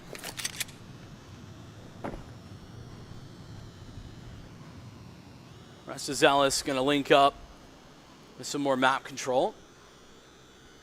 But what that really means is that they're separated and no utility to actually exec. It's another long waiting game. Zealous on their ecos have kind of been doing this, right, where they play as slow as possible. The idea, I think, is just a matter of seeing if Zomblers are going to make a mistake, and then even beyond that, waste a little bit of Zomblers' utility. Yeah, just kind of work outside of the map, try to get some rebuys in. Obviously, they're not going to break that economy anytime soon. I mean, it doesn't matter, though. Yeah. Considering Zealous, one round, it's the end, at least here at map number 1. Zomblers, on the other side of things, I think we're at the point now where we can call this a legit game. This is now a bounce back made. Yeah. This is I still don't hear any yelling coming from the Zombler side. I don't hear anything coming out. So that mental needs to be brought up. But yeah, I mean they're doing what they should, right? Sunk is doing what he should as an opper, getting these first round picks. But I think Zombler's a little bit more on the quiet side. I know like Luke is certainly not a yeller. Gotta have one yeller. An old yeller. Nope, not that one. That one got put down. Yeah. Spoilers. Spoilers. My bad. In case you didn't know. Look at the flowers. I like this move from Zomblers right now. I just want to search for information. Even though they have a man advantage, if they're going to do this, doing it together in this fashion is precisely what you want to do.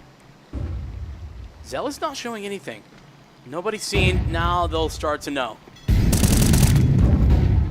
It's a big surprise. The bomb drops. Great trade. Rue just needs to get the bomb and get out. The problem is, I was going to say Prime is there, but he's actually stepped back towards Sandbag. Not going to know about this. Serum drops a nade onto Lee's head. Oh. And to be honest with you, this was never really getting started. Bodies flying, nades coming in. Just seeing a little bit of some, timidness coming out of Zealous. They're a little scared to execute onto a site. They didn't take any map control where they were going to go execute. They kind of just went to it a little bit with no info, you know, that short player was going to be there if they ended up getting those entries, and he would have canceled the round regardless. I think a big part of that is the fact that they lost the early duel, right? So the kill from Sunk inside of Connector from the very beginning, pretty devastating to the way they wanted to play that round. And it's Sunk heating up even further. Opening pick for him. It's twice in the last 2 rounds that he's been able to deliver in that way.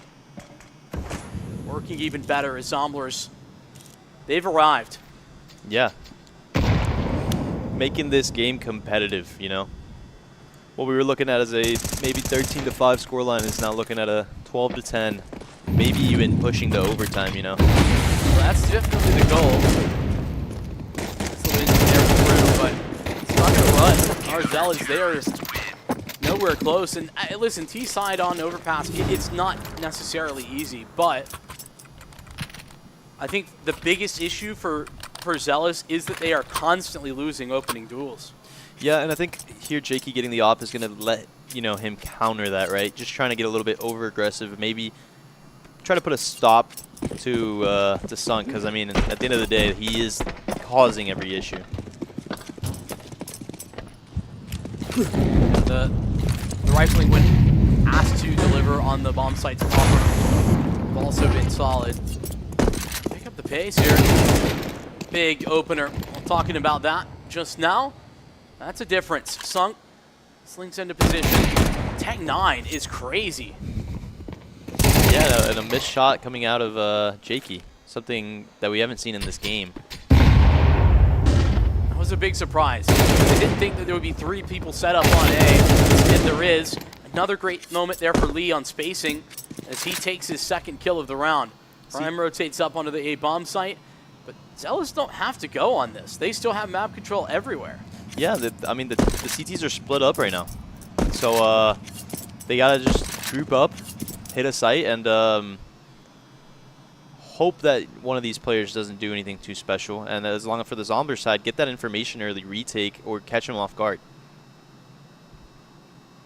CKG not going to see anything, though.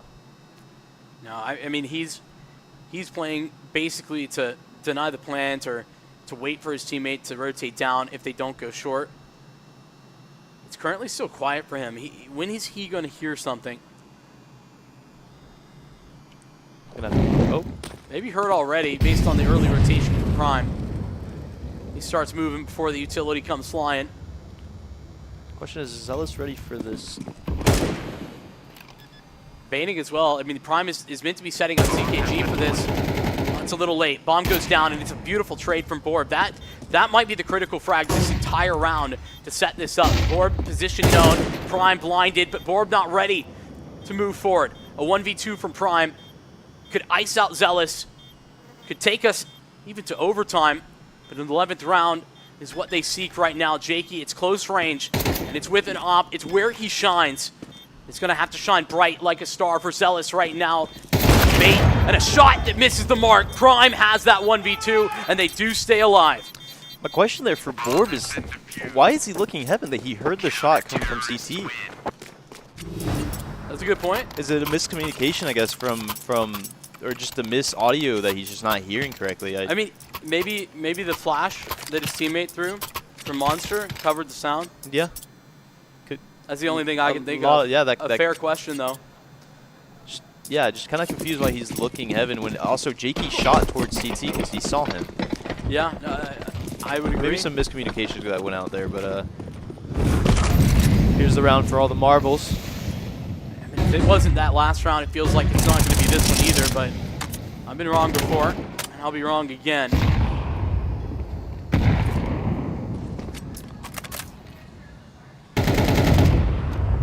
See some aggression coming from Zomblers here.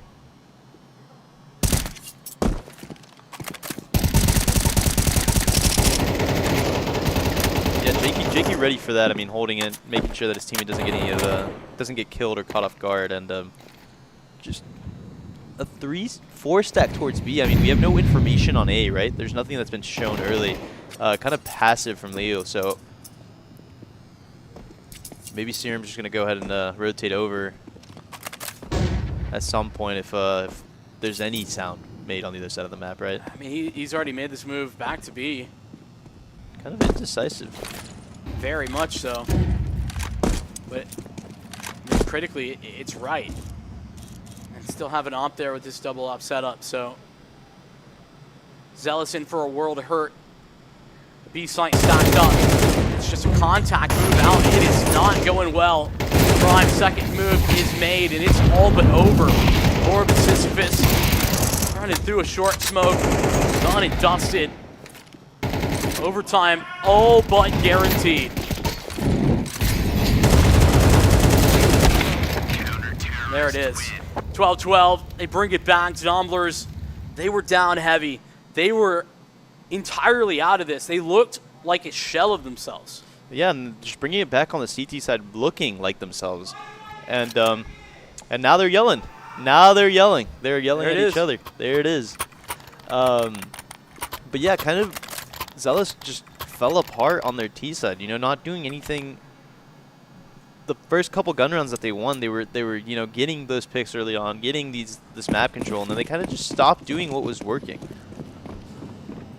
Yeah, I'm not really sure if I can even put a handle on exactly what was wrong. More a flurry of different things that didn't quite go their way, but even beyond that, it seemed like at some point that they would steal a round. Yeah, you're sunk. He's just picking up where he left off in regulation, just getting the first pick. And to be honest with you, I feel like the amount of sunk multi-frags we've seen, not very high. Amount of sunk opening frags we've seen, incredibly high. Yeah. And we said it'd be a battle of the operas. Well, it definitely was. The CT side, Jakey doing a lot of the heavy lifting, and then hasn't done much on T side. As I say that, there it is. Jakey gets the clap back for sunk. Serum really far forward, though. And they certainly know this is possible, but they've already escaped. Made the move back down into connection. Serum on a timing, gets caught. What a quick shot from Jakey. And a missed one for Sunk that turns this back on its head. Fast is Zomblers running. They're sprinting up to Dumpster. Hopes that they can arrive on time, but so deep into this is Sisyphus. Sunk a little bit further forward. Sisyphus is all good. He's done it all. Procced overtime. Zealous now wake up. Terrorists win. Looking like a lineup for a collateral right there. But yeah, I mean, really, really good setup there from Zealous. I mean, playing off of their strengths and, you know, not overextending after and letting Jakey kind of work the map. I mean, and I think we've seen such a lack of that, right? Having Jakey just be able to work the A side of the map methodically with the op. That's been very rare. Yeah, Zealous been attempting a lot of, I would consider it pretty exec heavy.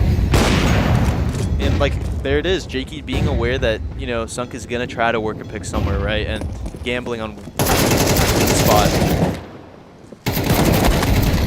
Or, I mean, he mostly does it all. Luke is still in con, but Jakey doesn't care about that. He's just going to evacuate, get himself onto the B site with his teammates, and wrap this one up in a nice, neat little bow. Yeah, and I mean, what a good setup. I mean, the CTs are going to come back out and try to get connector control, try to help Luke out, but it's Bourbon time. It is Bourbon time. Someone has to step up on the T side other than Jakey. Just wondering how long Luke is going to hold the trigger on that one. He's going to claim the AWP. And I hear some typing going Are we on. on 10K money? Yep. All right. That would certainly be a big portion of why he's really open to save this op. Yeah, money is so rough here for the CTs after losing the first two overtime rounds. One of the things I always notice on overtime games, right, is the team that got to 12 first struggles getting the 13th, and as soon as overtime comes, it's like nothing ever happened in regulation. Yeah, I mean, that pressure of closing it out, it's gone. Yeah, I guess they're back to the normal. I Sunk getting rocked by Jakey these last couple of rounds. And P9 is going to get together, push forward. But this is just a mirror image of the previous round. For Zomblers, they go in aggressive, the same position. Sunk towards A, at least a little bit successful, but with 2 deaths on this side of the map. Oh my gosh, Borb just unaware. I think he thought the molly was deeper. CKG steals one back. This is an equal opportunity, 3-on-3.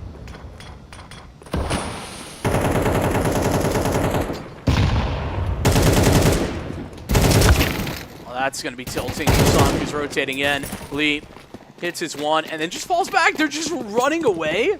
Yeah. Running I don't know how I feel about that. Reposition, sure. But now Luke gets his pick of the litter. He can be anywhere he wants. So is now Luke going to overthink, or is he going to be outplayed? Well, that's the question. And Zealous are hoping it's going to be overthink just a little bit. Yeah, Luke is not moving. Kind of interesting, though. They saw 3 push short. They know the 4th one's going to be there. I think the correct reaction should have been for them to just snap towards A, especially with the util that was thrown over. But, I mean, the trades went to Zealous' way, and now it's a 1v2 retake for Luke. It's lack of map control that I think why they didn't pivot there. Wow, Luke's going to be so far away from this. He does have a kit, but half his timer is going to already be ticked by the time he gets up onto Dumpster. And unlike what we saw for Zomblers in defense of an A-site bomb plant in the first half, this is Zealous playing together, able to tag team. Front bath, generator, first man seen, tap into the bomb. Now they swing together, but a little bit separate.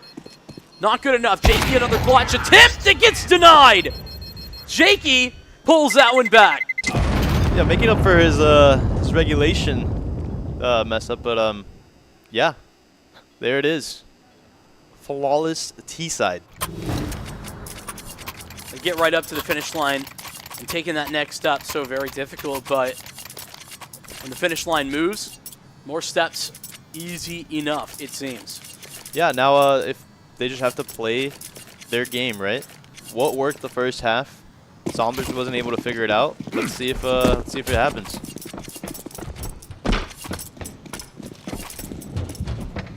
Get this one moving.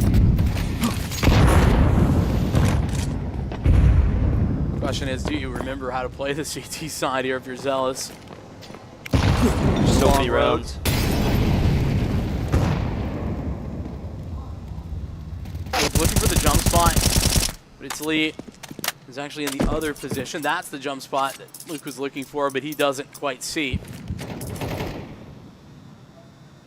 Yeah, again, get some map control. Looking a little stagnant. They haven't shown anything on the other side of the map. So, trying to see if they're going to show any presence to try to lure away any of the CTs, but it doesn't look this way.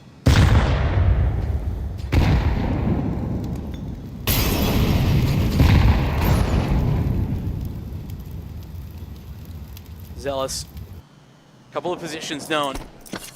Know about that, CKG, that entry. The second man, they're so ready for it. CKG with a double. And to be honest, on 10K money, I would say, I think this is a save. Yeah. If Lee doesn't get 2 kills here immediately, I think it's just walk away. I just interested by that setup, right? 2 left monster side. Yeah, and listen, I heard in my ear that they knew about it. So I don't know what gave it away, but they were well aware. Superhuman hearing from Vin. 'Cause I could not hear that. Maybe my volume's too high.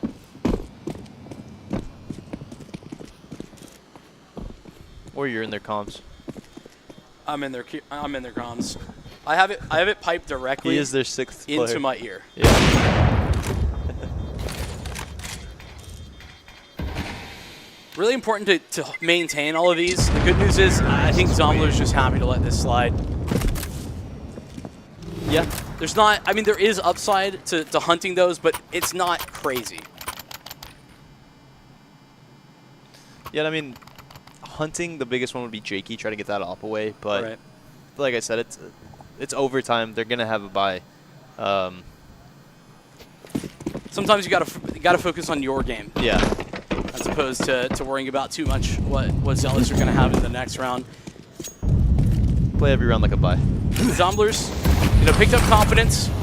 Gonna pick up speed as well. Into short, and it's a duel for Prime. It's been great in entry scenario. CKG, it was his double entry that took them through that last round, and it sunk onto Lee. Basically, everyone on B goes. Yeah, an overextension, you would say, from the CT side, right?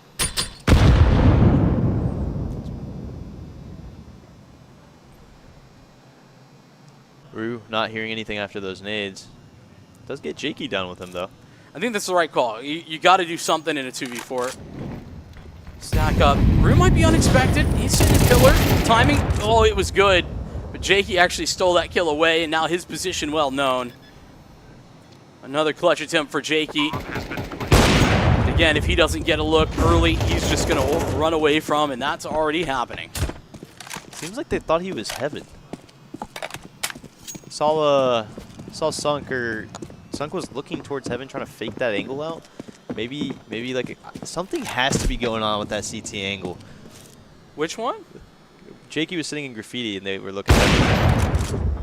No, they just didn't realize where he shot from. Yeah. Because the guy who died was like on short. Yeah. That's what happened.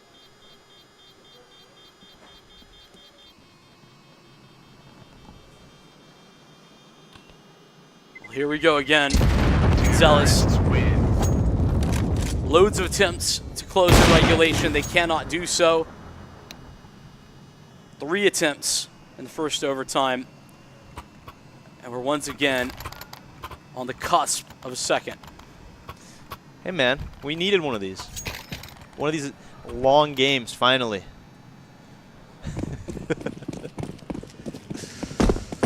Some would say it's fair for us to get one of these long ones. I'm locked in. I'm ready for it. Monster Smoke. Last round, Zealous were fighting this aggressively alongside Zomblers. This round, they just try and spam them. Good Successful.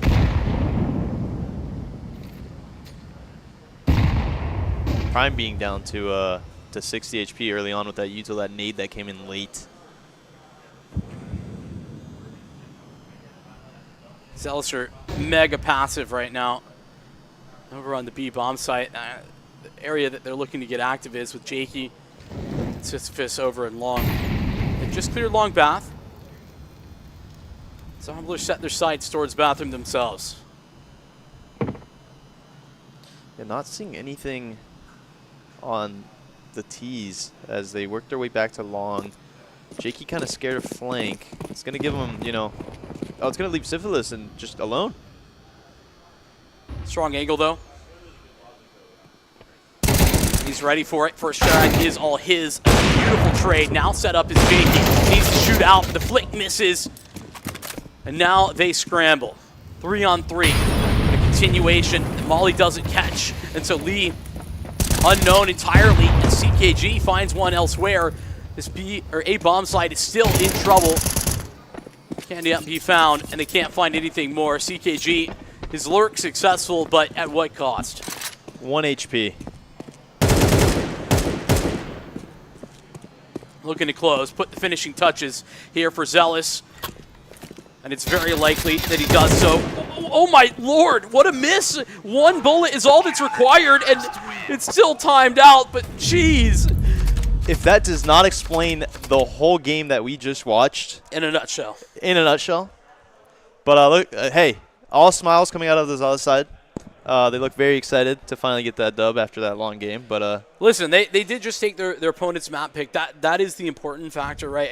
Even if it took way longer than it should have. They had a dominant first half. They looked so good, did Zealous. And Zomblers able to recover in a significant way. I think the question is, how much is that a recovery from Zomblers or a fumble from Zealous for it to get to overtime like that? I'm going to pin it on a little bit of both, right? I feel like Zealous started very confidently. They got their rounds that they wanted on T side, and they just let their foot off the gas pedal, and then that capitalizing from Zombies, they felt comfortable. They got comfortable to the point that then Zealous can't get back into the game. Yeah, I think that's valid. I think I would agree with that. And even beyond that, I do think that there was a lot to like from what Zomblers were finally doing. They looked genuinely lost on their T side. A lot of moments where I really just didn't see what they were even looking to go for. Yeah. Right? And there's a big difference between that and something not working out or not being as effective as they were hoping. All that being said, I still think despite those shaky moments, despite Zealous struggling to close it out, they still win the map. Yeah. It's a big deal. And it's especially a big deal as now they get to move on to their own map pick of Nuke. I think expectations for Nuke have changed significantly. Yeah, and like you said, the first map was going to be a very big decider on what we would see for the whole series. Yeah. And it's looking like a shootout, right? It really is. And I think especially, though, what I was concerned about is how good the rifling has looked for the Zombler side. I was really concerned that there would just be a little bit of a skill mismatch, like a hard skill mismatch on that one. We didn't see that at all. Like, not even close. It was very competitive all the way through with regard to that. And I do think that just the T side was a little rough there from Zomblers. Or rather, to be fair, from both sides. But, yeah. Particularly rough from Zomblers. Either way, that leads us into this discussion about Nuke. Let's kind of start breaking things down because I need let me actually check. Presumably, we're going to see Zomblers on the T side to start. Presumably, I would assume, right? Zombies on T side? Zomblers on CT. Yeah. Or sorry, yeah, Zealous on Yes. T side.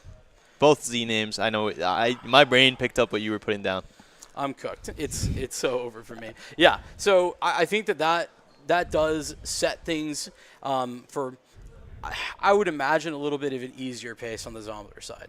Yeah, and I mean, hey, they have a good, I guess, history of what if they watched any matches, they'll be able to know what to expect, right? And that's the big thing. Play what you expect is going to happen, but obviously be able to adapt in the game. So let's see if Zombies are able to do anything different than we saw at the beginning, and hopefully keep it competitive, right? I mean, that's the hope. I think more than anything, Zombies probably not going to put up that type of map twice. I mean, we saw that they didn't even put up that type of half twice over. So yeah. I don't think that Zomblers are going to be too affected because they were so competitive, because they were able to bring it back to overtime, because they made themselves known in the server. If they'd gotten fully blown out like it looked like it was meant to be, what was the scoreline? That was like 12 to 5 or 12 to 6. Yeah. So 7 rounds in a row to get them into OT. If they had, failed to do that, if that had ended almost immediately, then I would be concerned for them. But I'm really not. I don't think that there's any world in which we see, that level of Zomblers come out on Nuke. Yeah, and also, like, speaking on the other side, when you choke a lead like that, a lot of teams end up feeling disheartened even if they won the game. And from the end, we saw Zealous was all smiles. So it's gonna be definitely something that we're gonna enjoy to watch, and I'm hoping to see a little bit more activity from the Oppers on this map specifically early on. They do have a lot of say on that outside control and the ramp control if they do end up going for those picks. We did see from Akimbo, which is a completely different team, that they threw a lot of outside aggression. I'm hoping that this is replicated on either one of these teams because it seems like outside has been the big issue for most teams on Nuke.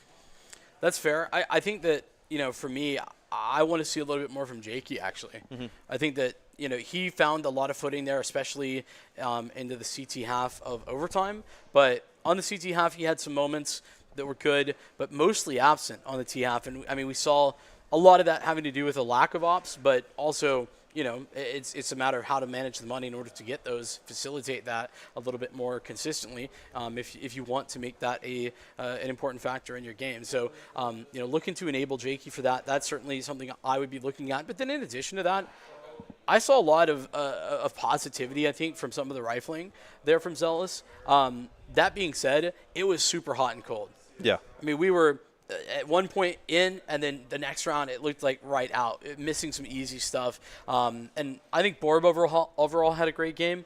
Outside of that, I felt like we were hit or miss. Yeah, it felt like couple of sprays were missed, one taps were missed. It felt like they were playing on a controller sometimes. All right, you said that, not me.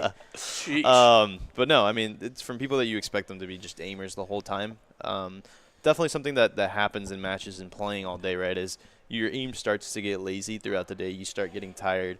The crosshair no longer looks like a crosshair. It looks like a blob in the center of your monitor. So definitely something they need to do is make sure that they're focused in this next game. And yeah, just making sure they're not overextending, right? There's a couple of times that we saw from both sides. It's like, okay, we're a man up, and someone is still wanting to get more kills. It's like, you shouldn't be wanting to get these kills. I know you feel like you're going to be winning the game by doing so, but you need to play to win, not to boost your stats.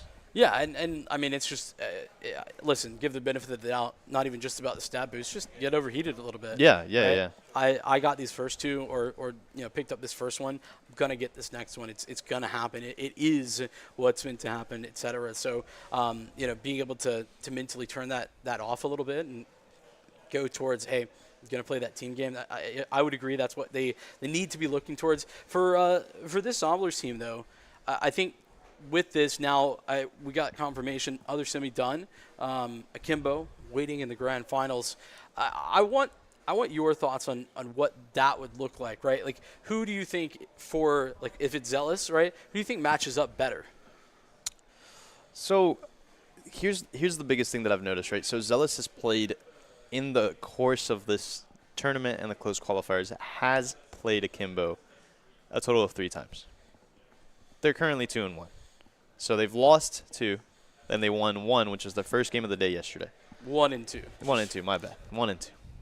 Because Akimbo ended up winning the close qualifiers. Right. Zomblers are really good friends with Akimbo. I feel like there's a lot more knowledge of each other for Zomblers and Akimbo. I think a good matchup would be playing for Zealous, just in the aspect of they haven't played any other maps. They keep playing them on Mirage, right? So you have this uncertainty of other maps. But at the end of the day, I think it's that personal feeling of like, okay, these guys are my friends. I feel like Zomblers playing Akimbo would be the best matchup in terms of just their friends playing friends. Someone's going to do something crazy. Probably. Yeah. I mean, there's even more, right? They played the Elite Cup, right? The Elite Cup, yeah. Yeah, so there's that is Zomblers Akimbo played that. So, yeah, I would agree. I think that could be spicy. That's part of the reason why, with this map victory, I think the pressure on Zomblers gets even greater, if that's even possible. Makes life very difficult for them. I think that even beyond that, we get a lot of conversation about, like, who's under pressure. Well, for me, going back to what we were talking about before, where, like, maybe Zealous, you take your foot off the gas because you maybe have accomplished what you're looking for. Well, I mean, now you are really playing loose. You already got there potentially, and that goes both ways. I was playing the other side of that before, asking about what maybe is that as a negative. Well, clearly, these guys playing as if they've got nothing to lose because they don't. They don't, and maybe in the back of Zomblers' mind is how much bullying am I going to get if I don't make the finals against my friends? Yeah. Is that a big deal for you? Oh, that'd be a great deal. Like if I go to an event knowing that I'm going to play like my friends in the final, if I win out, and then I lose to a team that also my friends lost to, I don't know how I'd feel. It's like, well, I can't best them. My friends can't best them. Like, then who can? Then who can? No one. Simply no one. Yeah, I'm excited for this one. I think that we got a knockdown, drag-out fight on Overpass. And if I can be honest, my gut says we're going to get the opposite on Nuke. I don't know which way, but I kind of feel that way. You feel that whoever gets the hot start is going to win the game? Yeah. Or maybe let me rephrase. I think it'll be dominant, whichever way it is. Oh.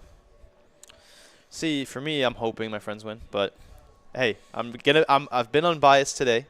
I've called. What do you mean? For this game, I've called both sides doing the wrong things. Okay. And I think I'm going to be honest. I think with the ways that I saw and all the mistakes coming out of us late into that game, if they don't clean that up coming into this game, they're going to get smacked. It's going to be a question mark, certainly, of all of those. We are almost ready by the look of things. We got 10 players in the server at the very minimum. to get started with map number 2, so bear with us. I think, while we have a second, what's been your favorite thing over this weekend thus far? Oh, we're almost done, but. Over this weekend, Yeah.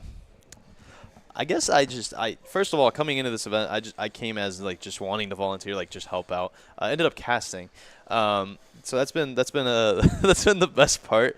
Is just kind of learning a little bit of everyone, like what you guys do behind the scenes, all the production, everything that goes into an event. So now you can run because it's terrifying.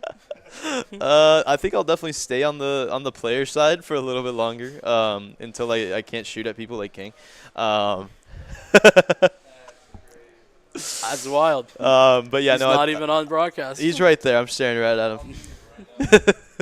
But yeah, no, I definitely like appreciate the work that goes into events a lot more, and understand that like it's really cool. Like, I mean, people have passion for the outside of it, and the like what the people don't see, and that's what I hope that everyone at home that is watching understands, is like there is a lot that goes into Counter-Strike for hosting events, and just to making it run smooth. It's just everyone trying to get along the best that they can, because we're all trying to work together, right? So yeah, that's something that I just really have enjoyed, is just seeing how people that care about Counter-Strike actually care about it, and it's not for other reasons.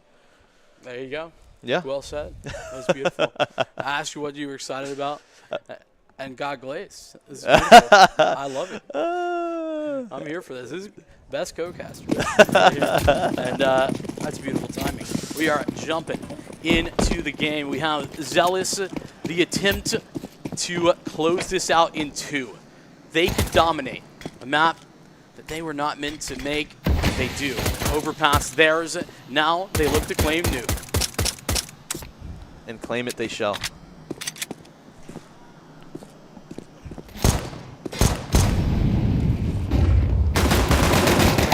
JP and Sunk using the response. That's the reactions that we're looking for Zomblers. Capable of getting back in. Excuse me, we got things flipped. Zealous. On the CT side. Retake very viable, and well, particularly with Prime. Nice shots from Sisyphus, and Jakey is now not even needed.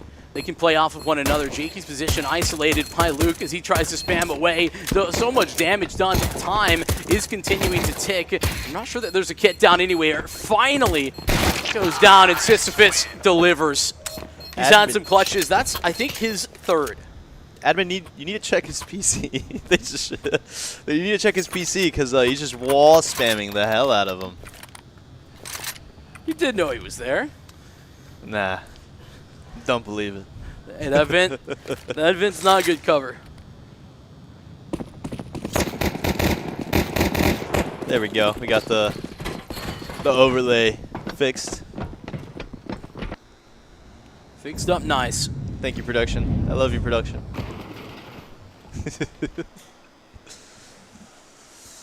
See, now we're seeing something that we didn't see earlier in the tournament. As I was going to comment about it, you see Sisyphus just get absolutely deleted. Never mind. Completely ignore me. I'm talking about Marshmallow.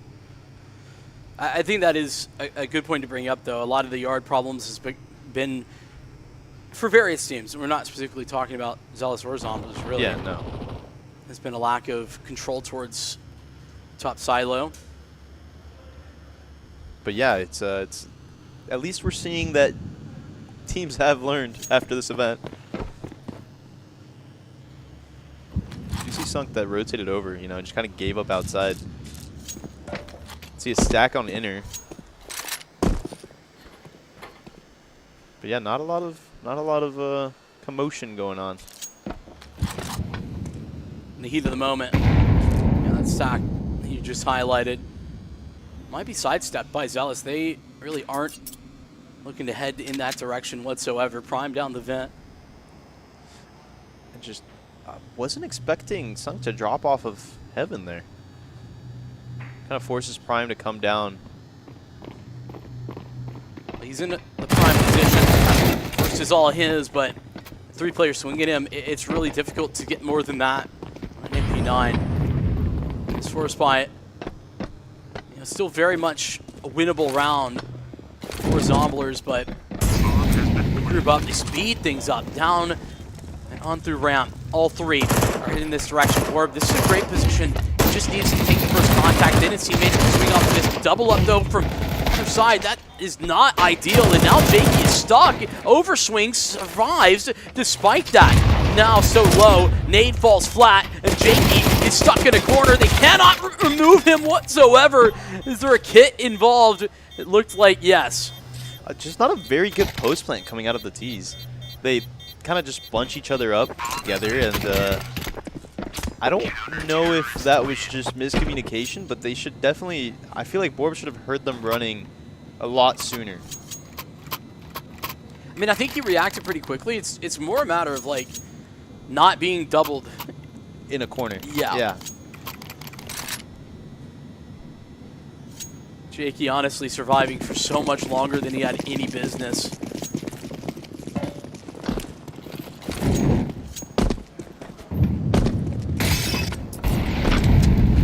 Shades at the beginning of this overpass where, you know, first 4 rounds were back and forth. First 4 rounds were force buying victories both directions before Zomblers finally gave it up. Zealous on the T side is getting rocked and rolled into this A bomb site. Orb's the only one who finds any sort of success, and Jakey back in is now left in the dust. A little extra money. If he actually wants to step out into A, it'll be done. Bless you.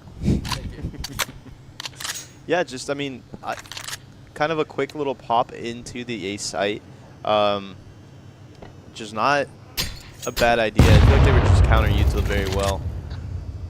Very set up Zomblers were for that change of pace. Yeah, Jakey goes down. I mean, good restraint coming from Zomblers. Not disrespecting what they've played this whole weekend and what they've played today. Just kind of, you know, being respectful that they can lose a round if they start being silly. I think that wake-up call happened, you know, for Zomblers back on Overpass, and they're not forgetting that in any way. And we see a timeout coming out of Zealous, so I don't expect them to do anything crazy with this economy, but definitely good that they can talk about what went wrong and what they can fix, and they could maybe take a nice little French timeout, or like we saw the other day, all of them sitting in a cubby in spawn, and then running full speed. That was Team Delta, wasn't it? It was Team Delta, which we are not cyberbullying, by the way. I mean, that was definitely a strategy of all time. Of all time, keyword. It was one of them. Yeah. Sung playing with ladders. Shoots and ladders. Oh, I haven't played that since like, elementary school. It's a fun game. That was a good game. Yeah. No, I enjoyed it. I don't know if I pulled it out right now. I don't think I could remember tell you how to play. Yeah. No, absolutely not. I could not. But I'm sure it's pretty simple. We can get back into the mix. Shoots and ladders tournament win. Honestly, screw the final. Just bring out the shoots and ladders. Yeah, Zealous, as I've been highlighting pretty consistently on their ecos, have been pretty slow. They don't really take initiative on these. They just sit and wait. Speaking of initiative and maybe not taking it, Jakey, just under the 1 minute mark, steps forward and hits a nasty headshot. Showing us why he sits so close to his monitor. That's right. Improve the reaction time. Yeah, who needs glasses when you can just see the pixels? I do. Still. It's okay.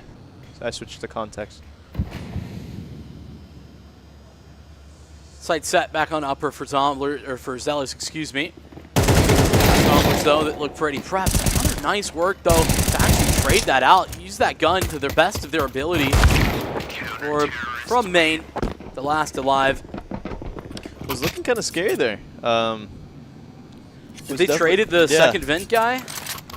To get that one trade, I think we have ourselves around. But yeah, coming into it clean, getting that force back, being 3-1, hoping that we can have this happen. What a clean transition there. Good job. Get these guns rolling. Zealous, it's defensive smoke for them to get to red. Focusing yard at the beginning of this round as a set of cross smokes goes down. First step is to volley at the top of secret, next to nade open and get some information. Unfortunately, neither of those successful at stopping Lee. Just delays. Yeah, now they have that one person down. So that big thing that we've been talking about this whole weekend of getting that control early and letting them know that we are able to get down here without you stopping us. Definitely going to open up a lot of their playbook. That's timing that Lee thought he had, and CKG punishes. Zealous have to work together. The spacing is really bad from them as well. Sisyphus ahead of the curve. Prime out in the open. Great flash, though. At the very least, Sunk is still alive and ready. A little bit more provided in defensive ramp, and now focus back to CKG. He's already done a lot, and they're not clearing him. They've not taken the time to fully clear that. They'll try to get the bomb down, but denial is easy for CKG.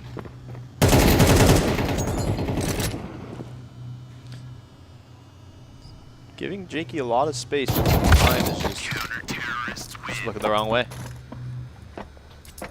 CKG doing so much heavy lifting in that last round. I mean, I really think that the timing there from Lee was not necessarily great, but also, for me, the bigger issue is Zealous were never together when they were taking fights. Yeah, no, I mean, Ramp Lurk even makes a misstep, right? So if you're trying to catch anyone off guard, you're not even able to do that if you're not even playing it correctly. I mean, just these little mistakes we were talking about on overpass that they were doing on the T side when things weren't working, they're back to doing them again. Come to question if they're going to have to call a timeout here soon on their next bye to kind of reorganize their thoughts. Certainly a momentum that is starting to build. This first opportunity. Set Sunk up, but oh my lord. Sisyphus good to continue working some magic in ramp. They've recovered an M4 for the second eco round in a row. And yeah, Sunk has officially been sunk. It's like a boat. Not very much play of words you could put on Sunk. He got dunked. That joke stinks, not. Yeah. Oh.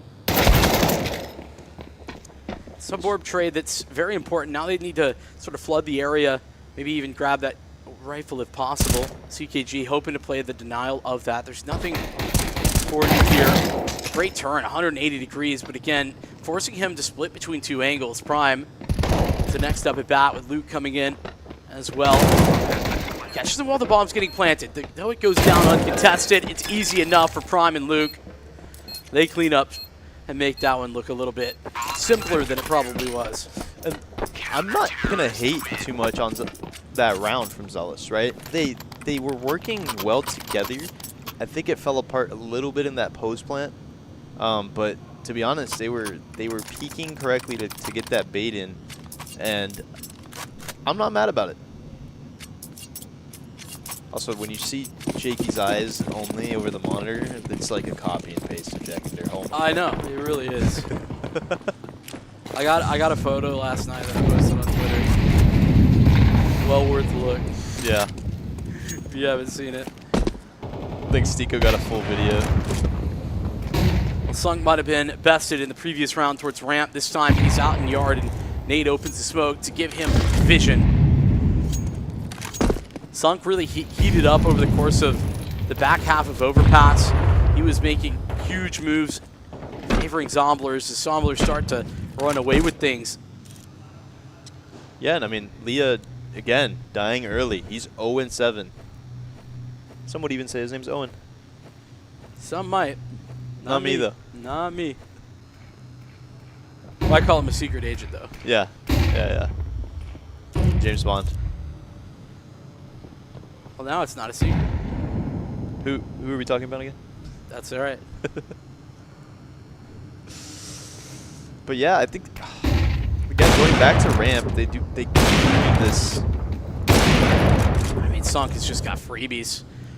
Yeah, and I think this has been like a repeat. They get outside, they get the lower control, and they do nothing with it, and then they just walk ramp. Oh, they barely had the lower control this round, to be fair. I mean, yes, Rue got across, but a little bit one note, a little bit one-dimensional from Zealous. Bigger issue, though, is that Sunk is just hitting everything. Cannot be stopped, it seems. Neither can Rue. First two are his. In another fight, there's not a lot of time. 14 seconds is all. Getting to this bomb is impossible, but how many more fights did Zomblers want to give? 0. They're just going to let him keep his gun, right? Yeah, but no money additionally either. That's a worthwhile trade. And here's a timeout coming out for Zealous. I mean, I feel like this is something they should have done last round. Yeah, now they're into a half buy, I guess, at best. And they're doing what we said. They waited until it was 6-1. Maybe it's their favorite number. I think that's when you start to press the buttons of, hey, things are going really wrong. We need to maybe make an adjustment or find a way to make the changes. Our first attempts at making a different move aren't going well. Yeah, and I here we see, I guess, the difference between Sunk and Jakey. Series op kills, I guess. I'm assuming. Overall, head-to-head overall this map. Okay. I thought we were talking about the, like, first picks. 4K in that last round. I mean, to be honest, it's probably not all that far off. When we're talking about overpass and what Sunk was doing on the CT side. He kind of just picked up where he left off. Yeah, Jakey getting some of that get back.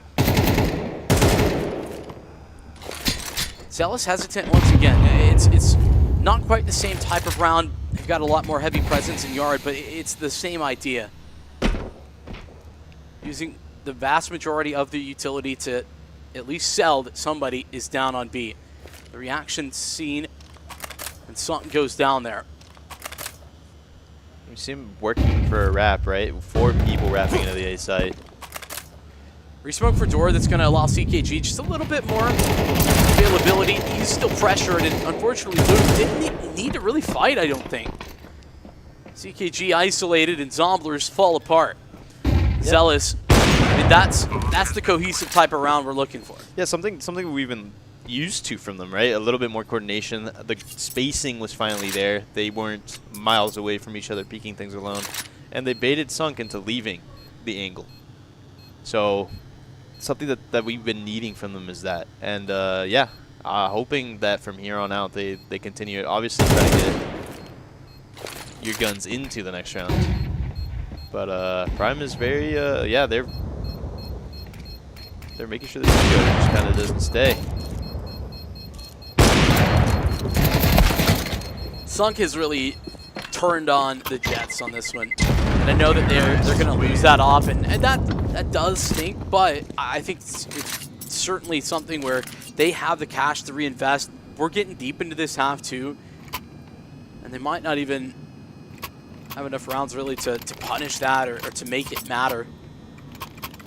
Yeah, I mean, they're going to be having a good buy. I lied. They have less money than I thought. Oh shit! Yes, they do. So this could be a big round here. I mean, reset in the balance for both sides.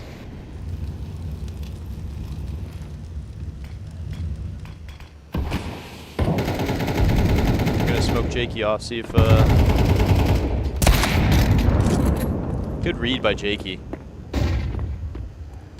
CKG a little bit alone, but just letting that confidence flow. Zomblers now the ones lacking. We're talking about the duels that have been going Sunk's direction. He's now ready to go for that head-to-head.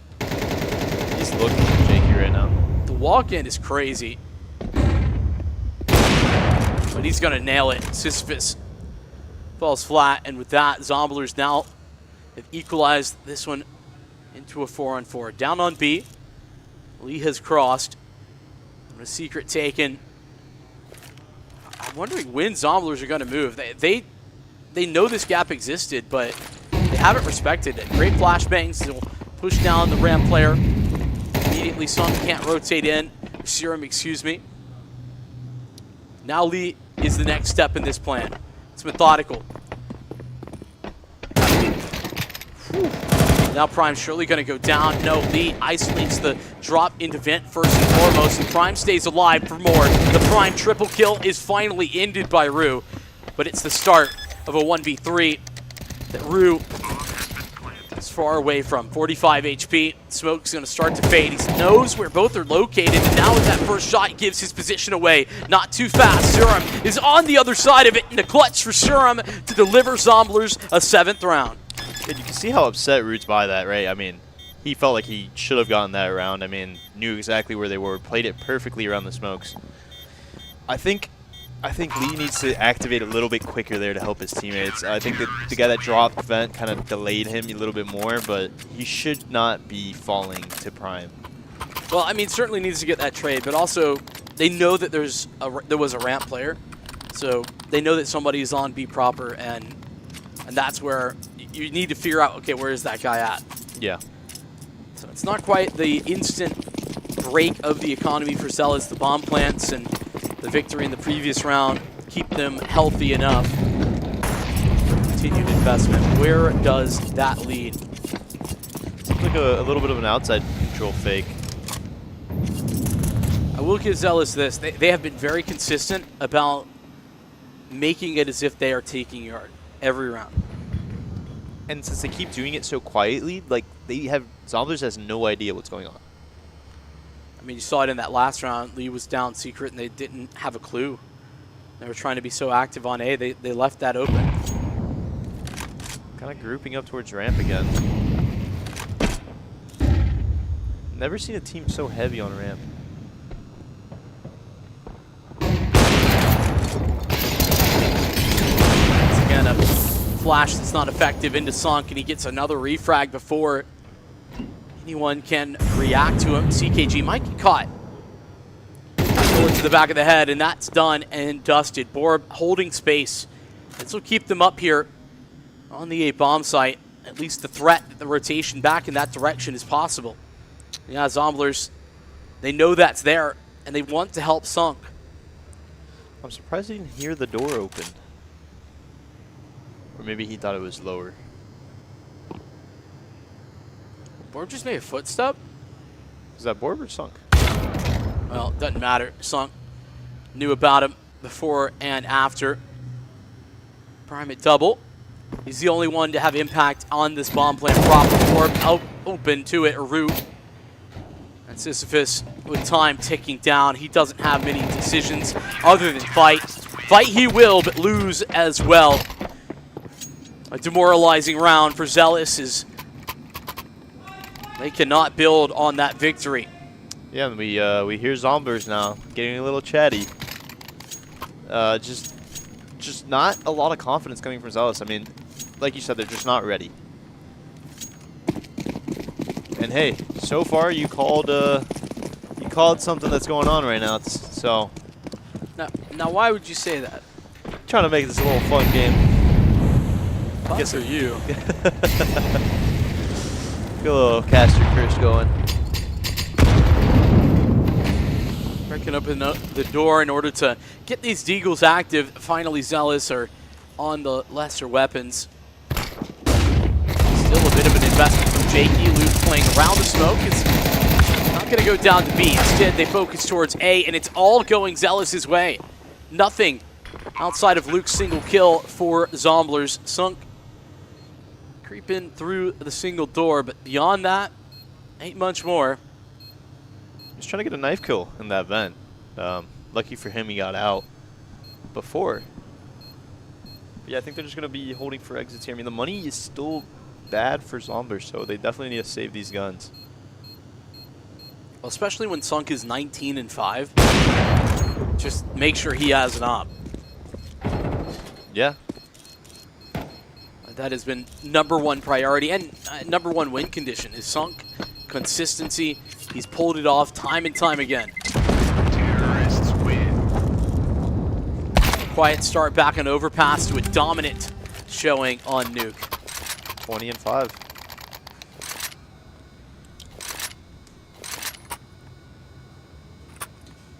Yeah, definitely hoping that if they're able to squeeze out this, and like we said this today, the whole day today on Nuke, right? 8-4 half. Not mad with it. No, perfectly happy, in fact. So I'm seeing another pause come from Zealous. Trying to get probably all of their bearings and their marbles in the right area. I don't know what our rule set is, but I think this is their 3rd pause. Yes, and I think it's 3.5. Yeah. So they should, at least they're using them. And That's that's nasty. Jesus. How's that 150 yard? He's killing a person and a half every round. He's got the stats to back it up. We're 12 round. We're into the 12th round and 20 kills. Sunk finding different ways to get active. Walks in and ready. As we've been highlighting, Zealous consistently tossing this utility in yard, but not consistently working behind it. Sometimes they're there, often they're not. But down onto B to Serum walk anyway. Again, and it keeps Zombies from getting aggressive outside. I mean, keeping him at bay, they play differently. You have, I don't know who's on lower, but just jump spotting now because they have no information outside. I mean, this might be enough. That's a nice exec, but it's entirely canceled off of the HUD smoke. HUD smoke comes through, and they can't go into Sunk. And there's a rifle here as well to help him out. Nearly lined up, but Prime delivers big time. And it's only this double, but it's enough to set Serum up for a clutch. Yeah, great trades coming in from the T's. I mean, Prime was looking like he was going to get more. Like he has been this whole game. But yeah, I mean, we haven't really realized that on Zomber's side there hasn't been much activity from other teammates other than Prime and Sunk. Oh, that's devastating. Out in the open, so the bomb goes down, but the planter falls with it. Sisyphus up and from clock. Good for his 1v1 clutch. Sisyphus, I mean, he already had a clutch. It's one of the fewer rounds that we've seen from Zealous this map. And he's had to clutch it again for another one. Pistol round and 2 clutches amongst the victories for Zealous. And yeah, I mean, we've had a bunch of showings that, rounds could go either way, but we haven't had an X Factor on the Zealous side for this map. So hoping someone can pick it up. I know we're all looking for either Rue or Jakey or, Bourbon time. But hoping that the guys that have been a little bit quieter like Leah can kind of just start doing something for their team. Well, that's the hope. The Zealous move over to the favorable side. 8-4, we talked about this is, something that is very workable.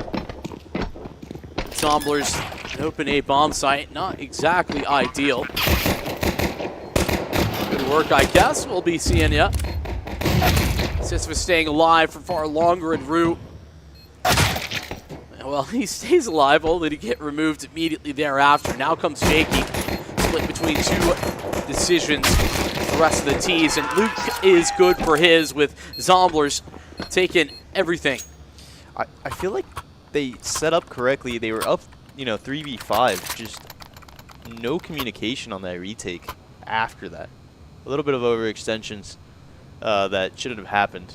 But it's those small things that we keep talking about that we said shouldn't be happening that are happening, right?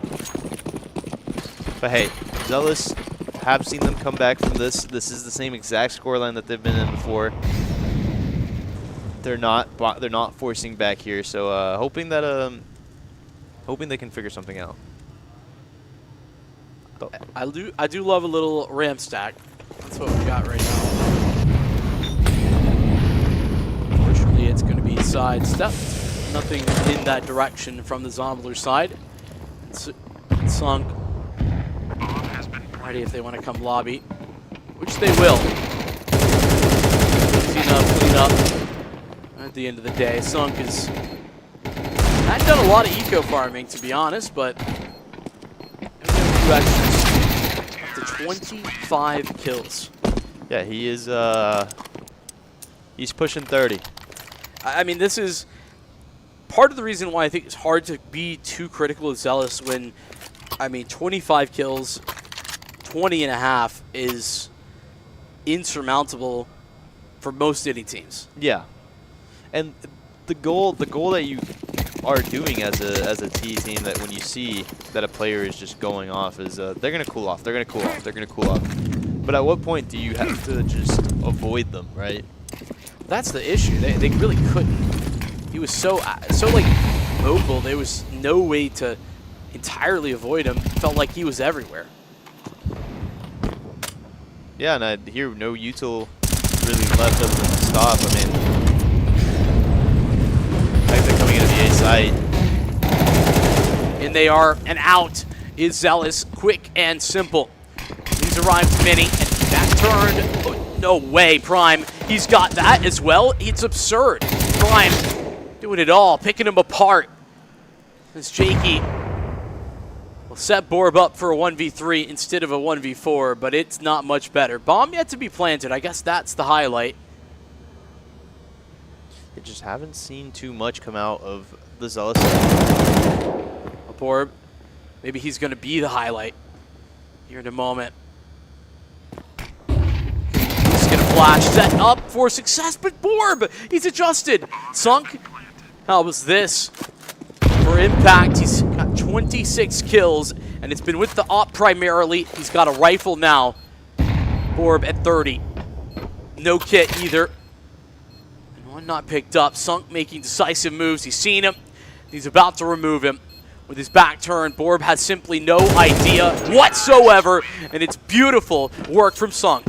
Yeah, that indecision to kind of go around and then come back made him miss that timing of him leaving site. So it just kind of puts him in a terrible spot. And like you said, just pure dominance coming from the T side. I mean, I really don't feel like there's much to say other than Sunk is picking up Zomblers and carrying them over the finish line on this map. Yeah, yeah. Kind of like simple on BC games. A little like that. Well, we got a near full contingent of FAMASs for Zealous this round, and might not be the weapon of choice, but it's what they can afford. Yeah, they're trying not to give up overtime here, right? I mean, forcing back. This is they're playing for the game. Normally, I think I tend to favor trying to save and get the big buyout, but I don't know that I blame him on this one. With Sunk playing so well, it's let's start right here and now with maintaining the chance to win in regulation. Or see where this leads us. Borb leading into an opening pick. More to be found. It's unfortunately not the flash landing. Luke goes for more. And with Borb taken out, Mini is open season. This man standing at CKG. He's got himself a whole lot to do. That's a nice start. Yeah, and a little bit of overextensions. Like outside, Secret shouldn't be overextending. Being up 4-2. Hold on a second. He's about to do it. He's about to make this happen. A 1v3. He's just sitting. He's daring Jakey to make the next move. There's only one spot that he's not worried about right now. Is there time to go down? It's close. It's really tight, and he's realized, I don't have time. No way! CKG giving the clutch out of nowhere, literally gifted on a silver platter. And Jakey just hears him drop, doesn't seem to be getting the right calls from his teammates. He has 5 seconds left. He has no reason to come peek. I mean, just same mistake. As I'm talking about it, they do it. They're overextending, and overextension comes in. This is just something that should not be happening. I mean, and prior to that, all of the individual moments where they're swinging one by one. Yeah. I mean, I really got to credit CKG, though. I think he does a fantastic job of isolating those fights. I mean, chalk this one up. Sisyphus, try as he might, he'll be able to do something. You know, that's a recovery round. But man, 12-4, that's where this is going to come back, at least start. I just don't really know. Yeah, I feel like it's a little demoralizing, the previous round, right? You lose a 1v4 like that just because you are not playing as a team. So, hoping they start playing like this as a team. I mean, Zombies taking a timeout here after losing. The economy's a little bit tanked. This is a very big swing round. It's a massive one. I think the Zealous are still in trouble. They aren't necessarily, up until like over this T side, I don't think they played too badly. I think that Jesus Christ, Sunk has, you know, a game. Thank you, production. Yeah. But it's rounds like that are now happening a couple of times that we've seen later into this game. It's them losing track of themselves, them starting to have, instead of it being a forced error, unforced errors. Yeah, and it's like we said, the inexperience of playing together, those small comms, those small little things. They're like, okay, well, if I'm going to peek, I know my teammate's going to peek. That's not happening. Well, and it's, you know, a lot of these guys on Zomblers as well who, you know, have been in these types of deep LAN games as well, a whole lot more. Yeah, and a quick little A fake as they just run into ramp. No one's going to hear this. I mean, down onto B, now they are very well aware. Borb is ready to go. It's going to be split. Open up the door. That's a good trade. Really important to try and get hands on and find a one. No way! Oh my Sisyphus, God. are you serious? Well, that is a gift from heaven. Zealous might be back. They're all stacked up. Very critical fight. Serum, Sunk, they both hit theirs, and now Serum, his position known. But a 1v2, he's now spotted the final man. Knows where both are located, and the first is all his. Serum looking for the clutch and looking for the finalization on for Zomblers to find the second map to push this to 3. The recovery began and ends on Nuke. Wonderful stuff out of Zomblers as they survive and make it to Ancient. Yeah, absolutely insane that that's the way that these rounds are being lost. It's the miscommunication from teammates, like not being aware that, okay, you know where he is. Why are you giving him a 1v1? But this has been the story of the whole map. And yeah, just punishment after punishment after punishment. Yeah, I'm really concerned for Zealous. Maybe let me rephrase. I'm not really concerned. I'm a little concerned. I think that the back end of that was concerning. The first half, not so much. Yeah. I think that you can respect Sunk and the performance that he had. He's not going to do that again, very likely. And even beyond that, it was good ideas that were meeting Sunk's execution. Yeah, and getting these picks, getting everything that he should. I mean, not being traded, one of the biggest things. Missed utility that allows him to re-swing. Just, he had a great first half. You would want your team to reset, and, you know, what they let him just keep going and keep going. And best thing they can do right now is throw that map into the back of their mind, forget about it, come into this last map. You know, they've played a lot of Ancient. A lot of Ancient. It is what was their pick in the quarterfinals. Yeah. They didn't win the map, so maybe they can change the storyline, right? I mean, that's got to be the mindset. I think that, well, more than anything, I think Zomblers in this map specifically showing their depth as like in addition, right? We talked about Sunk and everything, but every clutch going their way as well. And I guess not everyone. The fact remains that I think, 2 of the 4 rounds, or maybe 5 rounds rather, that we saw there from Zealous are for some clutches, yeah, you know, some big moments, right? Sisyphus was able to pick up a 1v2 and a 1v1 as well. There was a little something there, but I think that also kind of proves the form that Sunk was in a little bit too much to stop. Yeah, so I guess their biggest thing for the next map and just what their expectations from the last map is just, let's hope Sunk cooled out. If not, how are y'all going to counter it? Ancient, not an Opera's Paradise. So true. Either Jakey or Sunk are going to have to step up on the rifle, and collectively, I think that the riflers need to step up on both teams. I think that's fair. I think even beyond that, we need a little bit of step up in general from, the rest, like just the core, from these guys. It's not been enough for Nuke, but you can't have those expectations that you're going to be able to come out and outshoot a Sunk on that type of form. I think we're getting ready to hit a quick break, and we're just gonna keep yapping a little bit. That's why I put on the. Are you coming to yap? Can I get a bathroom break? Yeah, of course. Oh yeah. A little switcheroo. Yeah, you fast? can. You can take a break. Hello, guys. Hello. Hi, I'm back.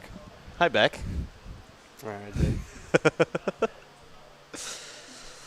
We got a long break coming. Is that what's going on? Yeah. So between maps 2 and 3, we like to give teams a little bit bigger of a break, so that they can recharge. Speaking of recharging, I'm gonna get my energy drink. Oh, yeah. Sponsored by Not coffee. Sponsor, hashtag. Oh yeah. No, that coffee was actually really good. Wait, yeah. Can you pass me that coffee bag? Who's that? Cheese. Cheese. Can you pass me the coffee bag in front of the glass? Yeah, that one. And the coffee mug. Hell yeah. You got a mug too? That's not mine. Oh, okay. No, this these are the sponsors. They had these as a sample, but it was very good. I bought a bag myself. Dark Pool Coffee. Yeah. So sponsors of this event. They also sponsored one of the teams here. Yeah. Very local, I'm pretty sure, right? Yeah. I'm not. Are they? Yeah, they're pretty local. They're from Texas. So and it's a veteran-owned company. So, yeah, if y'all, I don't know if they have a website, but if they do, please make sure to check out the Dark Pool Coffee. And just come look at this beautiful logo that they got going on. I don't know if it is actually really. It's nice. actually kind of sick. And the taste is really good too. I bought myself a bag. I'm a pretty big coffee aficionado. Yeah, no, I am too. I'm trying to lay off the caffeine after this weekend. To be honest with you, the amount of he rocked up with 3 cans himself. So I'm a big caffeine person, and it's gone to the point that I just don't feel caffeine. No, trust me, I'm similar. So but the coffee smells really good. I did try the little bit of the espresso shots that they were giving, or not espresso shots, the little tasters that they were giving. Samples. Yeah, pretty good. If you're a fan of coffee, go ahead and order some. And we needed to go ahead and thank the actual sponsors again, because they've been here both days this weekend and giving out samples and selling out. They actually made jerseys. Was it jerseys or was it shirts? No, they came with like custom esport jerseys that they made for this event, and honestly, they were kind of cool. Yeah, no, even the team that they're sponsoring, even they had like a patch on their shoulder. Patch on the shoulder. Yeah. Very cool. Oh, welcome back. Had a nice little pee break. Yeah. Hi guys. Just come. Yeah. Get nice and close to the camera. Yeah, get in there. Yeah, get in there. I'm working on it. But yeah, honestly, King, what has been your favorite thing this weekend? What? No, just moving him in. Yeah, let's. I just don't want to be on camera. All good. No, honestly, there's a corner over there. I think we were just trying to get you in the corner. Yeah. No, my fault. It's the other way. Yeah, I was like, why why are are trying you? to center with the TV? It's my fault. The TV's not centered. The TV is definitely not centered. Yeah, that's my bad. But yeah, production guy. I'm the one that did not. I did not set up the TV, so This is true. I just plugged it in. That's fair. It's only my third day. Favorite part of the weekend? You can't say me.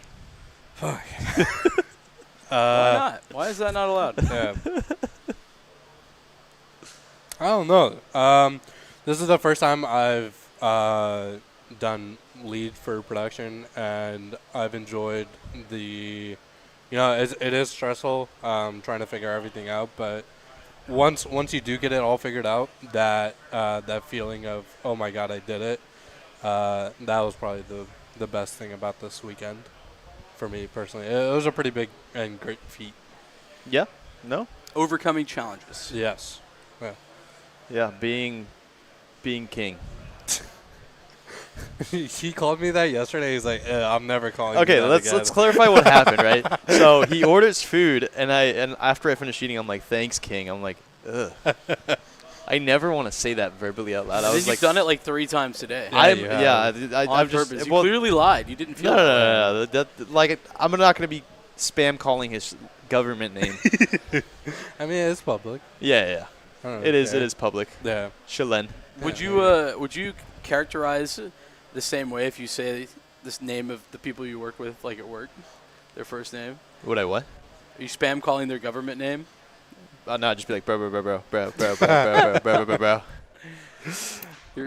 You're that guy. No, I'm not that guy. I'm gonna mute the game sound. Oh, yeah. Come on, production. We've lost him already.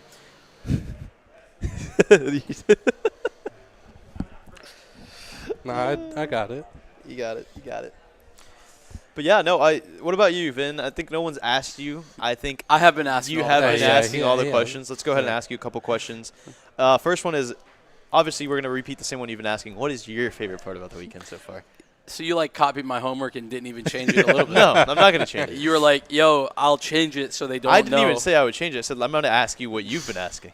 Okay, at least you're honest. Oh, absolutely. I do like that. Favorite part of the weekend? I actually think I'm in the same boat as King. I think the challenges of like figuring stuff out is a lot of fun, and even if it is a little stressful, getting that figured out, whether that's on the production side or just like in general. I think that's my favorite part. Outside of just getting to hang out with everybody and talk and have a good time. Good. Oh yeah, Counter-Strike no matter who I'm with, but Yeah. it's nice when it's people who already are down for that. No, yeah, of course. And then, first time in Texas? Absolutely not. But what is your favorite thing about Texas? Favorite thing about Texas? Not San Antonio specific? No.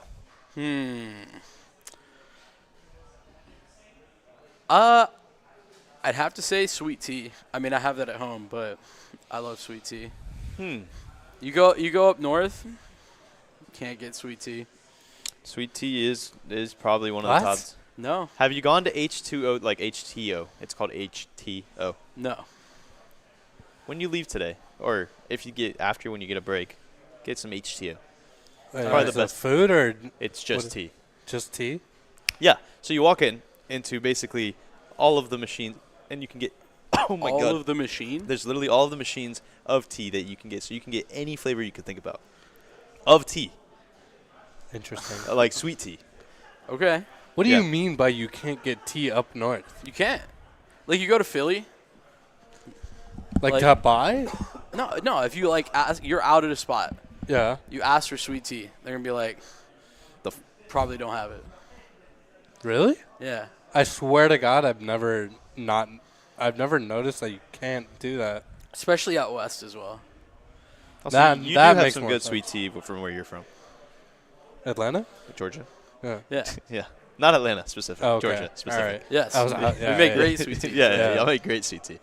Hey, that's definitely a good competition between Georgia and Texas. Yeah, I'm not much of a tea guy, but you're just a chill guy. I am just a chill guy. I did say it yesterday. Yeah, I was waiting for it. Yeah. But very proud of you, King. You did very well on production. Thank you. You woke up by yourself this morning. I did, dude. Without an alarm at that, I was. Oh, okay. It was 100% the B-dubs that we ate. It was the B-dubs that we ate last night, bro. Dude, the B-dubs. Oh, my God. I destroyed Cam's bathroom, guys. No, yeah. The I absolutely mango, destroyed it. the mango habanero, definitely mango habaneroed. And it was... yeah. And we got Taco Bell earlier this day. That was the mistake. Yeah. No, it wasn't. We got I Taco see. Bell, and I went to the bathroom here, too. So King is just a You terrorist. just got a healthy bowel. No, I actually do. That's what He's it just is. been destroying bathrooms. Yeah. Hey, don't.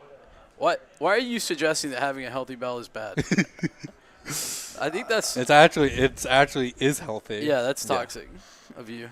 Yeah. But then he goes, in the more, like right before we're about to go to bed, he goes, so the extra toilet paper is where? I'm like, oh, no. He's just considerate. I'm like, I'm locking all of my doors. I don't want any. I think we need to move on But to you this didn't topic. lock your doors. You didn't lock your doors. I is think the it's thing gone either. on too far. Okay, well, let's actually maybe touch on this this ancient a little bit. Oh, we're going to Ancient. Yeah. Is this the first time we've seen Ancient? On stream, we've seen it once more. Yeah. Okay. Observer knows all. Yeah. No, actually, shout out to our observer, Respect, and my right-hand man, Hypnos, for doing a lot of the actual producing work for. I mean, I've been kind of doing everything, and so he's taken up the computer job in my place. Yeah, he's actually the one pushing buttons for a lot of the time. So shout out to them.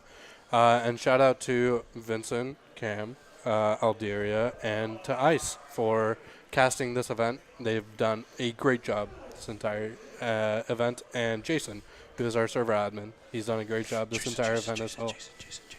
Yeah. Yeah, I mean, I think the takeaway is it takes a team to to get things rolling like this. It all doesn't happen by magic, though. That would be nice. Yeah. The one who invents that is going to be a bajillionaire. On God. Yeah. If you know or know someone who knows magic, contact me know. Contact me. I'm looking to learn. Yeah, we'll work something I'm out. LFT. I am LFT magic. I am LFT. Yeah, you did leave the roster officially. Yeah, I did recently. It always comes back to that, doesn't it? No, it's because I can't have people go to my profile and see that I'm actually on the team still. And they just, trash talk you? No. Oh. It's like I'm just not on a team, so there's no point in me being on a team. You wouldn't want them to misunderstand. Yeah. I understand it now. Unlike you guys, I don't spread misinformation. Whoa. I think you just did. Yeah. What? I think you just did. But what information did I? What was the misinformation? That we spread That we spread. misinformation. Yeah. Okay. All right. Cool. Yeah. It's like saying that you've never lied, but then you thought you lied once. All right. Let's go back to ancient, shall we? We're going down a spiral here. Oh, this is the spiral. Yeah. Oh, okay. Yeah, okay. Unironically, where are we at? Okay, we're chilling. Yeah, teams are still not joining. I think that Ancient is actually going to be interesting for one specific reason, and you mentioned it before, and that is that the number one player this series is our Opper. So Sunk, I don't think it's going to be as great of a time as Nuke. No, it definitely won't. And I mean, you have to find ways as an Opper to kind of just find picks that aren't there, right? And just kind of do something that you're uncomfortable with, just kind of going, like, let's say, overtly aggressive. And we're going to see either a lot of that or none of that. And that's going to be the big tell on how this game's going to go. As an Opper, how do you feel about them removing the temple angle into A-main? So that's one of the biggest things, right? The map's already what did he do? He went like that. Yeah. So as an Opper, I personally feel like the map's already not friendly to an Opper to begin with, right? So they're making the game, in my opinion, not decisive by one player, which, sure, it's fair, but it's making Oppers kind of play a map in a different style that they're not used to, whether that be over-aggression, whether that be turret opping. You kind of have to find a really good mix and match of that, and I'm not comfortable with the map at all. I've been trying to fight, like, the way that I feel when I play it and just kind of learning new things and watching a lot of demos, and it's not something that someone's going to be used to, and getting rid of that angle just kind of makes you more useless as an Opper. So I think that the real answer is that Ancient is the skill check for Oppers that can rifle. Yeah.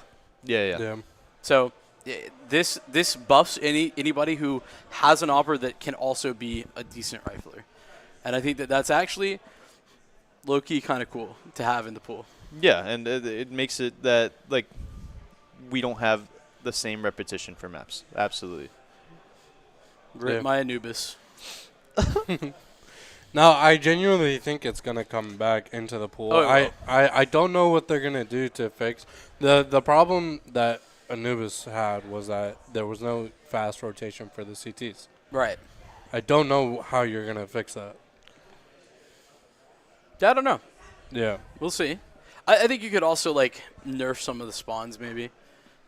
You could push the T-spawns back a little bit. Yeah. I think that could change something. Yeah. Yeah, let the timings be easier for the CTs to peak, Yeah. like that E-box angle. Alternatively, like, you can make the E-box angle, like, where T-stairs was. You could make there be, like, a staircase down to where that little cubby is inside where the lily pads are. Mm-hmm. And that be, like, the peak, and the stairs where they are as of right now removed. So a little bit longer for them. So the CTs will always win that angle. Yeah. Yeah, because water control is just so difficult, especially when you smoke off E-box. Well, and then the CTs don't have to invest like 3 smokes in order to take water. Yeah. Did you ever get a chance to like look at Austin Nubis? I didn't actually. I should have. Yeah, Ostubis. I feel like I saw it. I know I saw screenshots of it, but I just don't remember what the changes were. It was I feel like people had very strong opinions, one way or the other. Like, some people were like, "Oh yeah, this looks cool," and then others were like, "This is awful." Yeah. That's all I remember. Yeah. Yeah. I mean, I think they felt like the CT side was a little bit OP after his changes. Well, I think that's just CT side in general now is just OP. I guess it was before the update towards CT economy, and so. Because we didn't get to see that, I guess, Anubis with the new economy. Yeah. No. No, we haven't. No, I think that, to be honest, making all those changes at the same time, probably not the right move. Oh. They just finished knife round. All right, I'm going to step out, leave you guys to actually cast this game. Cool. Can you bring me a water, sir? Yeah, I got you. Absolutely. Sick. Well, let's get this thing started, Cam. It's going to be a good time. We got a semi-finalist that is going to turn into a grand finalist here. Map 3, Ancient Zomblers versus Zealous. This is for all the marbles, and it's been a crazy series just from the ups and downs. You know, Zealous started off so hot, 9-3 first half of Overpass, and they pushed it all the way, what, 12 to 5 before the comeback started. It took them overtime to close it, and then Sunk simply dominated. 28 kills over the course of a nuke that went 13-4. Like, or 13-5, pardon me. I think that is a little bit absurd, and like I said before, we're not going to see that again. What will we see is the question. I think we'll see a lot of interesting setups. This map is the one that we've been working on for on my team, and I've scrimmed a lot of the teams here at the event. It's just a very heavy mid take. The new update with the shaders has definitely changed the instant smokes that we have. Oh, really? Yeah. So okay, I haven't played with the shaders. So this came out when I was live on Thursday, and then I left. So yeah, a lot of the new lineups are different. So to say, so the map's different, a little bit different, and they changed all the instant smokes. So a lot easier with the shaders now. Show which ones are the instant smokes. Well, that's good. But yeah, we'll see. Because I'm gonna be honest, instant smokes on Ancient they're ass, bro. Like the elbow smokes. Yeah. Yeah. I mean, me trying to throw any of them that isn't 4th or 5th spawn is, I mean, it's good if it's a 50-50 that I hit it. Yeah, and it's just that thing, right? That mid fight that we're going to be seeing a lot of in that shelf action. And what I've seen from practice is that there hasn't been a lot of A takes. Only on pistols where they'll see the split of mid. But yeah, we're seeing quick mid split coming in. This is the stereotypic pistol round on Ancient. Get a house smoke out, then you can take your pick. Where do you want to go, A or B? It's A that they move for. Sisyphus, it's a double entry that dominates into this bomb site, and it's even more than that. It's Temple not quite taken, but certainly denied by Zealous. No, they won't waste any time. In immediately is Sunk with a pair of dualies, and from Big Box, Sisyphus continues to do everything all on him. He gets 4 kills in this round. Borb finalizing. And Zealous break through, finally getting some pistol round victories under their wing. They got the first half pistol, but that was basically all they got in the first half of Nuke. So it's not the only thing. They got to hang on to it. Yeah, they did lose that second round. So something we have to see is definitely, like we said, stepping up from other players. Great start from Sisyphus. Hoping that continues, right? Let's continue that pacing.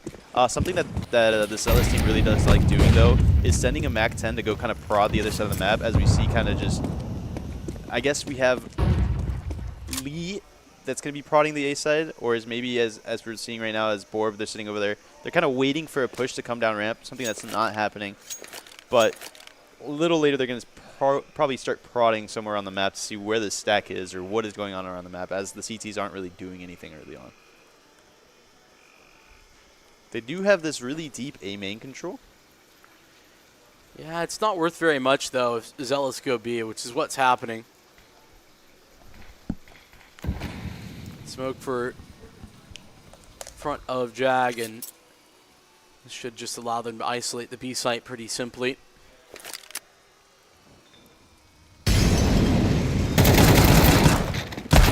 Probably shouldn't have been so easy for Prime.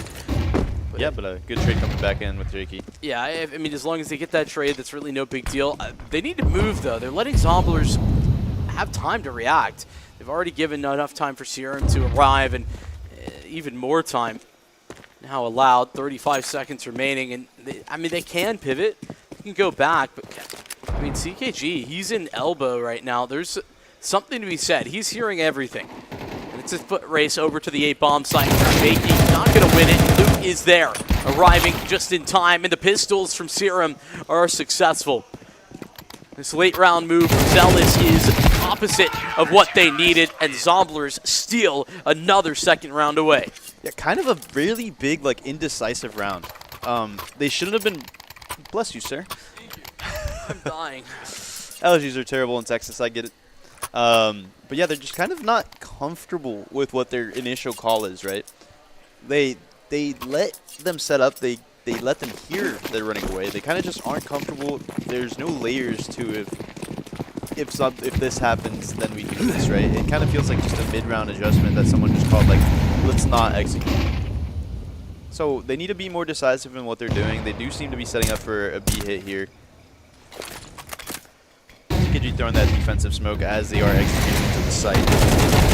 Getting every map has been about this. Serum, CKG, I mean, it's so easy. Sunk throwing flashbangs. Luke tosses one in. The layering of utility here for Zomblers is near perfection. Triple kill from Serum.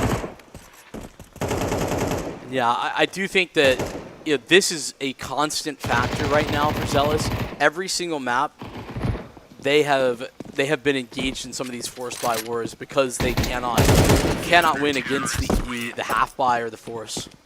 Yeah, and it's just bad reactions, right? It's just they know they have the right initial read, and then when they feel uncomfortable, it's just a reaction. It's not something that's being thought through. So maybe here we do see a timeout come out from... It's a tech. It's a tech. We need one a game. Yeah, I do think Zealous might be low-key a little bit cursed, unfortunately. It's going to feel bad, but I think Zomblers have personally already done the hard stuff for this series after losing their map pick, bouncing back in that first map of Overpass like they did, and then dominating on Nuke. I think they've set themselves up for success. They have made this as approachable as possible, especially considering, right, they were the favorites coming into this, and they got surprised.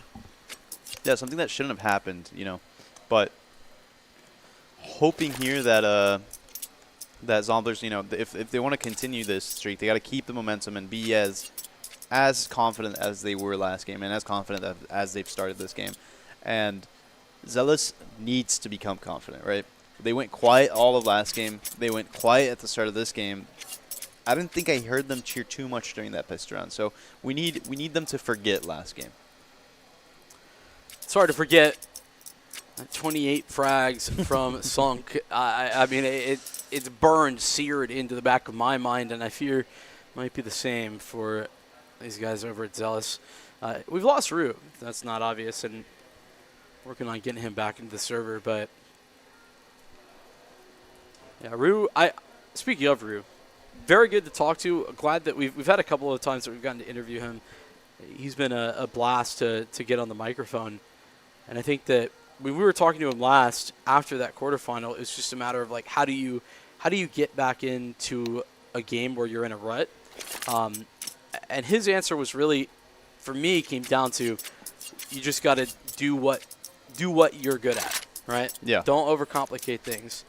Get back to business, basically, is the long and the short.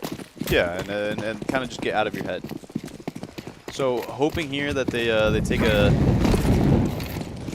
Seems like they're just gonna pop through that flash mid. Block attack, but it's not very effective.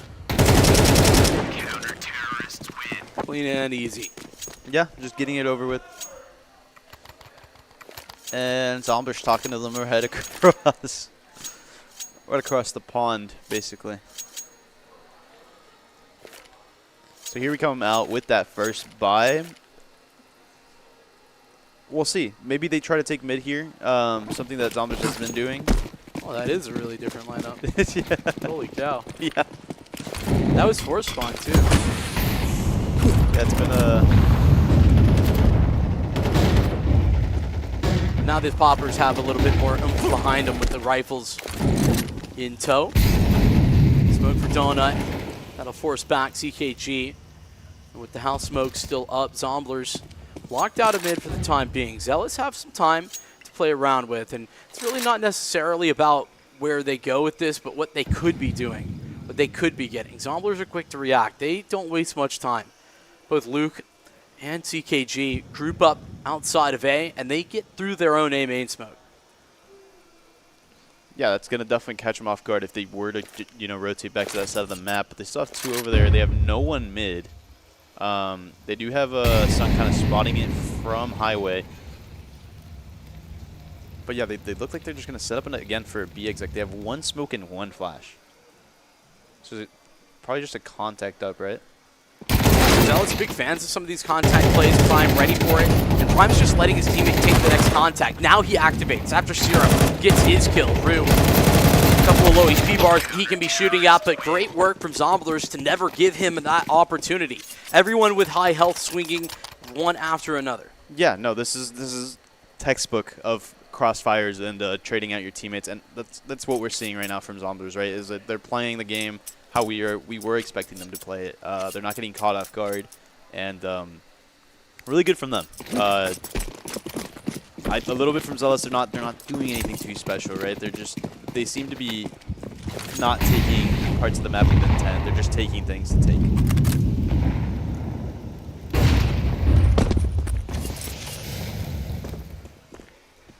Zomblers currently running uncontested, it seems, on Ancient. I do wonder how long it's going to be until Zomblers take a little bit more liberties with their control. Right now, I'm giving Zealots a whole lot of space to work with, and it's going nowhere fast. CKG with a multi before Prime goes down. He's going to add another tick to the tally. He's 9-2 off the rip. Serum's 9-1. It's the Riflers who've arrived on the scene. Yeah, and I mean, little BM right there at the end of the game. So you know how Zomblers are feeling about losing that first map. Definitely trying to make a statement these this last map and the start of this one.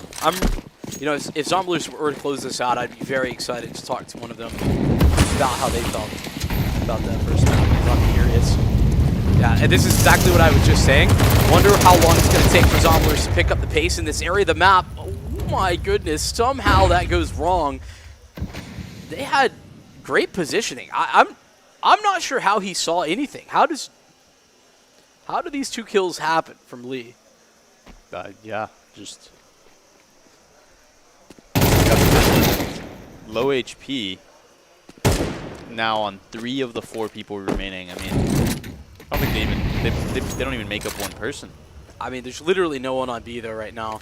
Zomblers, with their mid control, they gapped A for the entire round. So they have to respect that there's somebody that could be there, that could have lurked out, that could be in CT basically by this point. How long does Zealous take to pull the trigger on this B hit? I think that's the only question in my mind, because the longer it takes, the more time Zomblers have to arrive back into position. Sunk, he's here. Not a smoke in his face initially. That will get placed down a little later. First spray's all his. Does damage onto another one. It's now 100% of these Zomblers members remaining that are on low health. Yeah, I mean, Zealous just getting tagged up the whole round. I mean, gotta work for a pick here, try to get something. Jakey's just really in an uncomfortable spot right here. So. He's gonna face together. Might be uncomfortable, but he's got some support, and that uncomfortability not a problem for Jakey. Really 2 kills. Miraculous one, it felt like, out in middle. Transitioned into a victory. Yeah, Borb kind of helping him out a little bit there, and then just shooting at a ghost. I don't know. Shot towards short, but Jakey did a good job at cleaning up that round. I really don't know how that went so wrong for Zomblers in mid. Like, I keep running it back, and I'm not quite sure what happened. 5-round stretch. 5-round stretch Zombies finally stalled. The Sunk, I think his first stop of this map. Yeah, like I said, has to be overtly aggressive, right? Has to work for something to get a pick.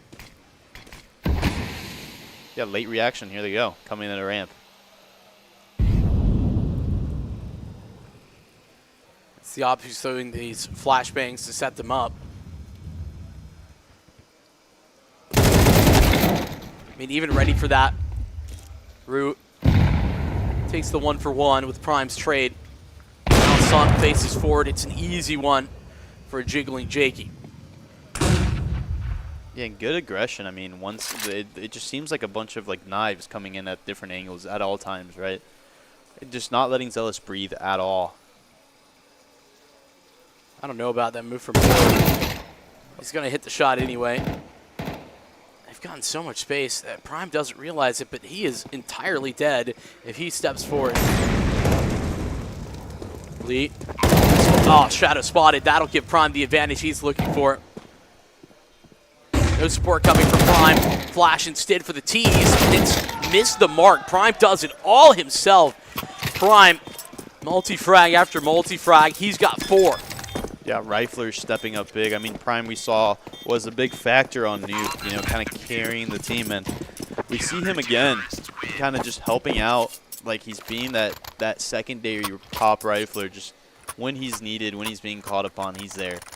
But this does let Jakey bring out the op for the first time on the T side, getting that bomb down. So we'll see. Maybe an overextension somewhere on the map. I know Jakey's been kind of prodding towards Cave with the rifle, so we'll see if he goes back towards that way. Not a huge fan of the T side op on Ancient, but certainly be effective. How did that land in such a fashion? I've never seen an elbow smoke land like that. It didn't look like it missed, but it certainly didn't cover what it was supposed to. Yeah, that was an interesting. But yeah, Jakey's prodding Cave again with an op. This time, you know, last time Sunk was here with an op, so I think hoping that he can get a head-to-head. My lord, it's close. No cigar for Serum. Hefty stack here towards the B bomb site, but Zomblers are split. The map is entirely cut down the middle. There's no information towards middle for Zomblers. Zealous have this map control. They just don't know how much of it. Yeah, it seems like they're just going to work back towards mid, which is going to pull a rotate off of B. Kind of just letting Sunk to just hold this this donut angle.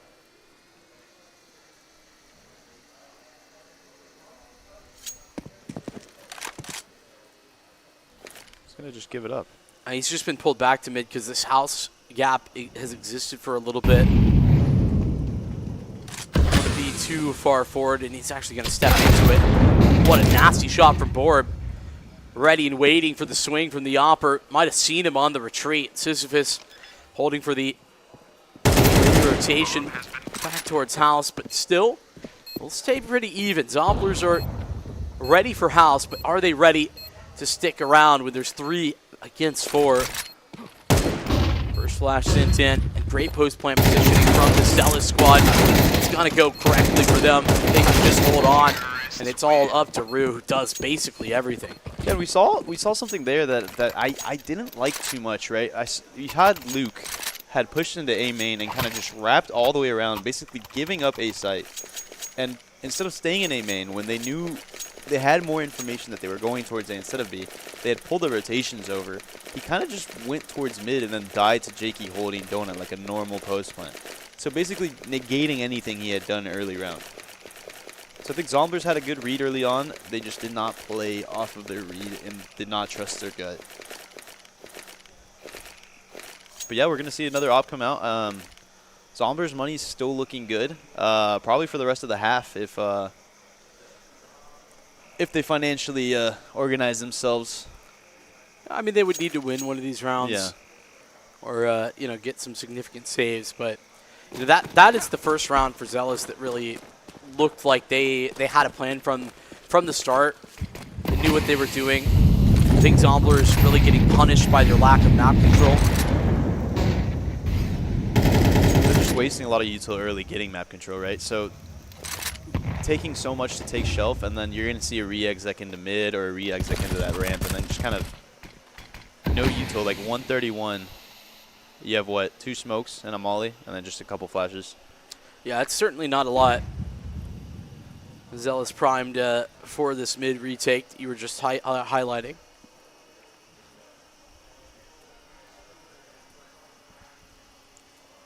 Seems like they're going to back off and just kind of try to take ramp back.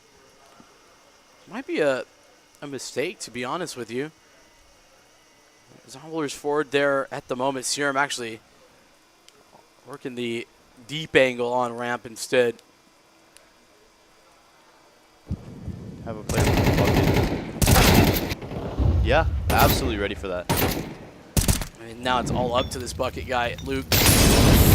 Volley's gonna highlight him, flush him out with a single. CKG, one off angle away. Onto the scene comes Sunk. Hold on. They now meet the most resistance, and Prime is slid into a great position. Sunk doesn't have to take the next contact. He's got support. In fact, he will. They swing for the rifler. Prime not seen, and Prime takes him away. Beautiful work for Sunk, who saves the day. Yeah, that reposition right there, moving the cave without being spotted, could not have played that better with the op. He goes in the cave, clears cave, makes sure no one's there, basically just sets up that crossfire with Prime. And what else can you ask from your opera on this map? Be there for the rotations, get those long angles, and kind of, he's not getting the first pick. He's definitely been saving the team. The reason that Zomblers are able to get there so quickly as well is because CKG was in mid the whole time. He was in cutout. There was no threat in that area. We'll get a mid duel, a mid brawl, really. Let's go 1-for-1. CKG steps forward and not quite ready is Rue. For some reason, Serum as well. As now Sunk will adjust his vision. The right adjustment made is A main is where Zealous will walk their way. Yeah, good positioning here. I mean, just getting one here from Sunk is the best thing he can do. He's back up. He's got a rifler right next to him, and he actually hits the refrag. Jakey, double kill with the AK, 5 HP. I mean, it's just not super viable, but he can hit some headshots. Bomb plant, and nice to have, added bonus, but it's just that, a bonus, $600 in the bank account. Zomblers, they're running away with it. Yeah, it's just not much to say there. I mean, there was not really there was a plan of where they wanted to end. However, they had no help on highway. Mid was difficult to take if they're getting flanked by a cave player. But yeah, seeing a slow start from Zealous, you know, sprinkled in maybe 2 rounds here in the last 5, and haven't felt comfortable that they're going to be able to pull off another round. Zomblers has been who's who. They have any multi-frag they need. They've got somebody willing and able to make the step up to do it. Life gets easier when that's the case. Looking to book their tickets to a grand final, a best of 5. Coming up next for the winner of this one. A lot of Counter-Strike. What more could you want? Lovely Sunday. Serum's just been tossed a couple of extra flashes. Excuse me, that might be Sunk.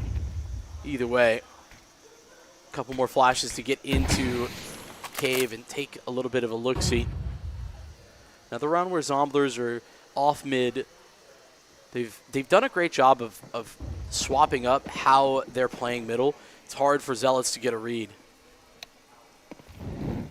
Yeah, this is, I think, one of the first rounds we don't see a trade immediately back for the CT side after that first pick coming in from Rue. But they are getting flanked here soon by Luke, who has all of this information to be the cutoff. Where have I seen this before? Prime slips in behind enemy lines. It's a nasty headshot, but there's that trade. Immediately available. CKG trying to be the hero. But Zero not going to be available for the time being. Has to wait a little bit.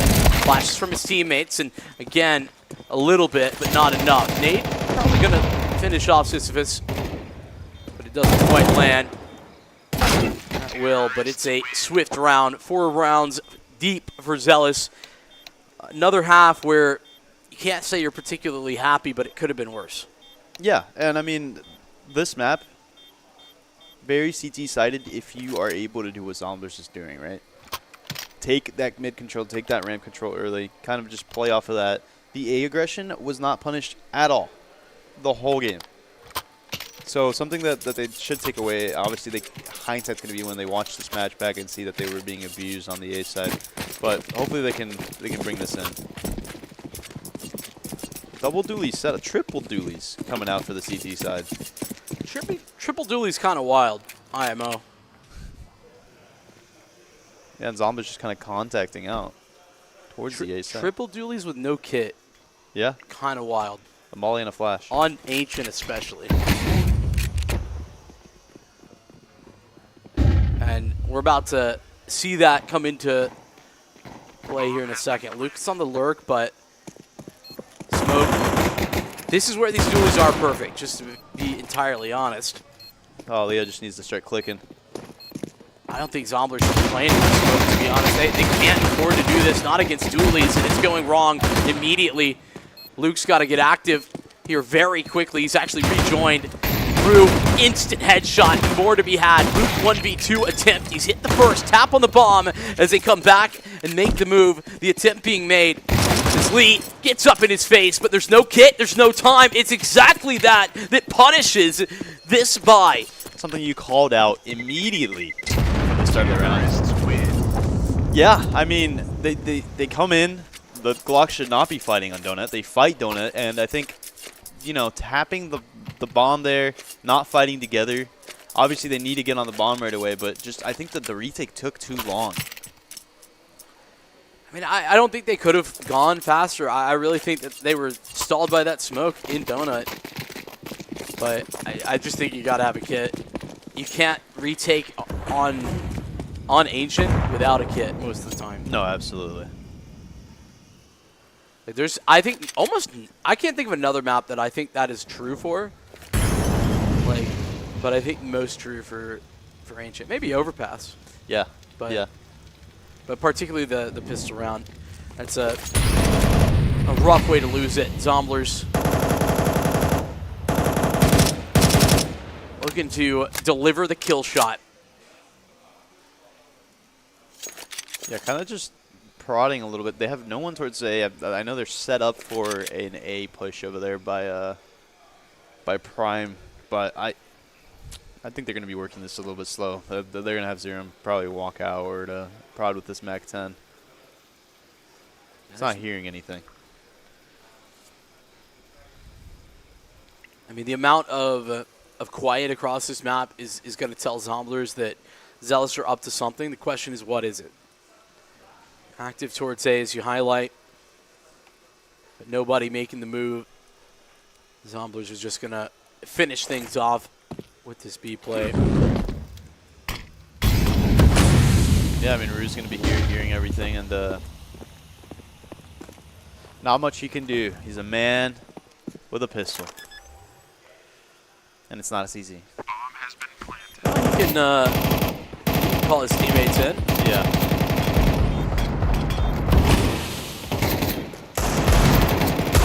Pistol might not be strong, but a whole group of them, that might be a whole different story. One for Jakey, but Sisyphus is all alone. Not lonely for long, though. He'll join the rest of his teammates in the grave swiftly. And yeah, here's the tester, right? Oh. I don't know what that was, but I don't even know what that is. Is it a grasshopper? Might be. It kind of looks like it. Well, we just absolutely... I did. Yeah. Murdered a grasshopper. If so, I don't mess with bugs, to be honest. I don't either, to be honest. We need to burn the place down. No, grasshoppers are usually alright. But, I mean, fitting. Ancient. We get a nice little... Yeah, this is the testing round for them. I mean, they have, what, a timeout that they're taking here? Yeah.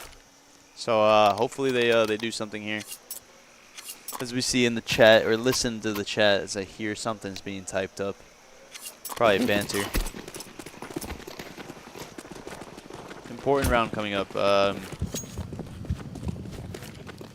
Yeah, they're just going to give mid.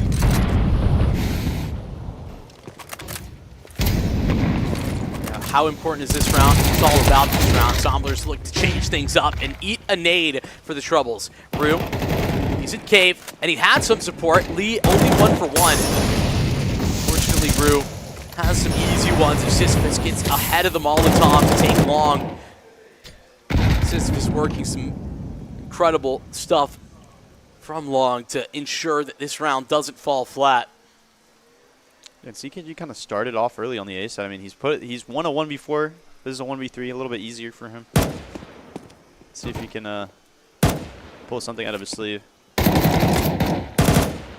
Don't give him any fights. I mean, this is just a matter of let him take the initiative or facilitate a double swing. Do not let this be a double. And they don't. Sisyphus, great work. I mean, he gets ahead of the molly. He makes it so easy as well for Rue to play his life because he's so active. Yeah, and I mean, just playing the B anchor role how he should, right? Just his teammate dies in cave, he can't help out. So he's making sure that they can't get any more space on B site and kind of helping them out. Maintain that positioning. That's, I mean, the way back in as well. If things go wrong, if the T's get back square, then if you still have cave control, you can still retake. Yeah. So even playing off mid again, this is not a great buy coming from the T's. Luke already down to the 32 HP.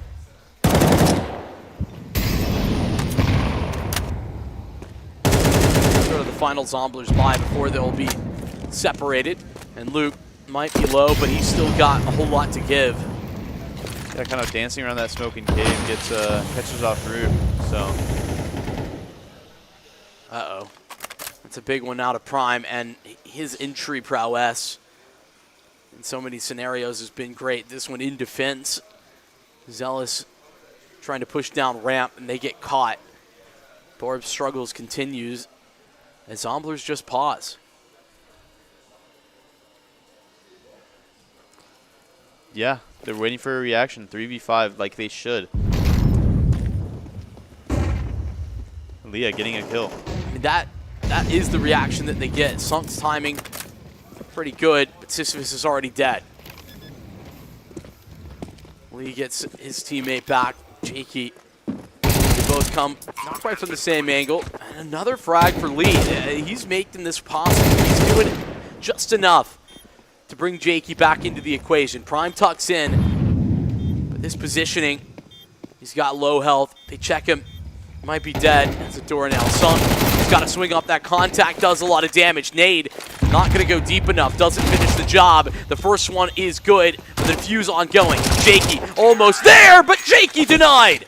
Yeah, catches him off on the edge of that smoke. I mean, he couldn't have heard the defuse, right? But he's not seeing anything. So, I mean, a good luck shot, as you would say. But, I mean, just everything that could have gone right at the beginning of that retake was going right until the very end. Well, he also knew he was low. I mean, clearly, he dinked up someone and clearly communicated over that Lee was already low. He had taken 2 fights, so.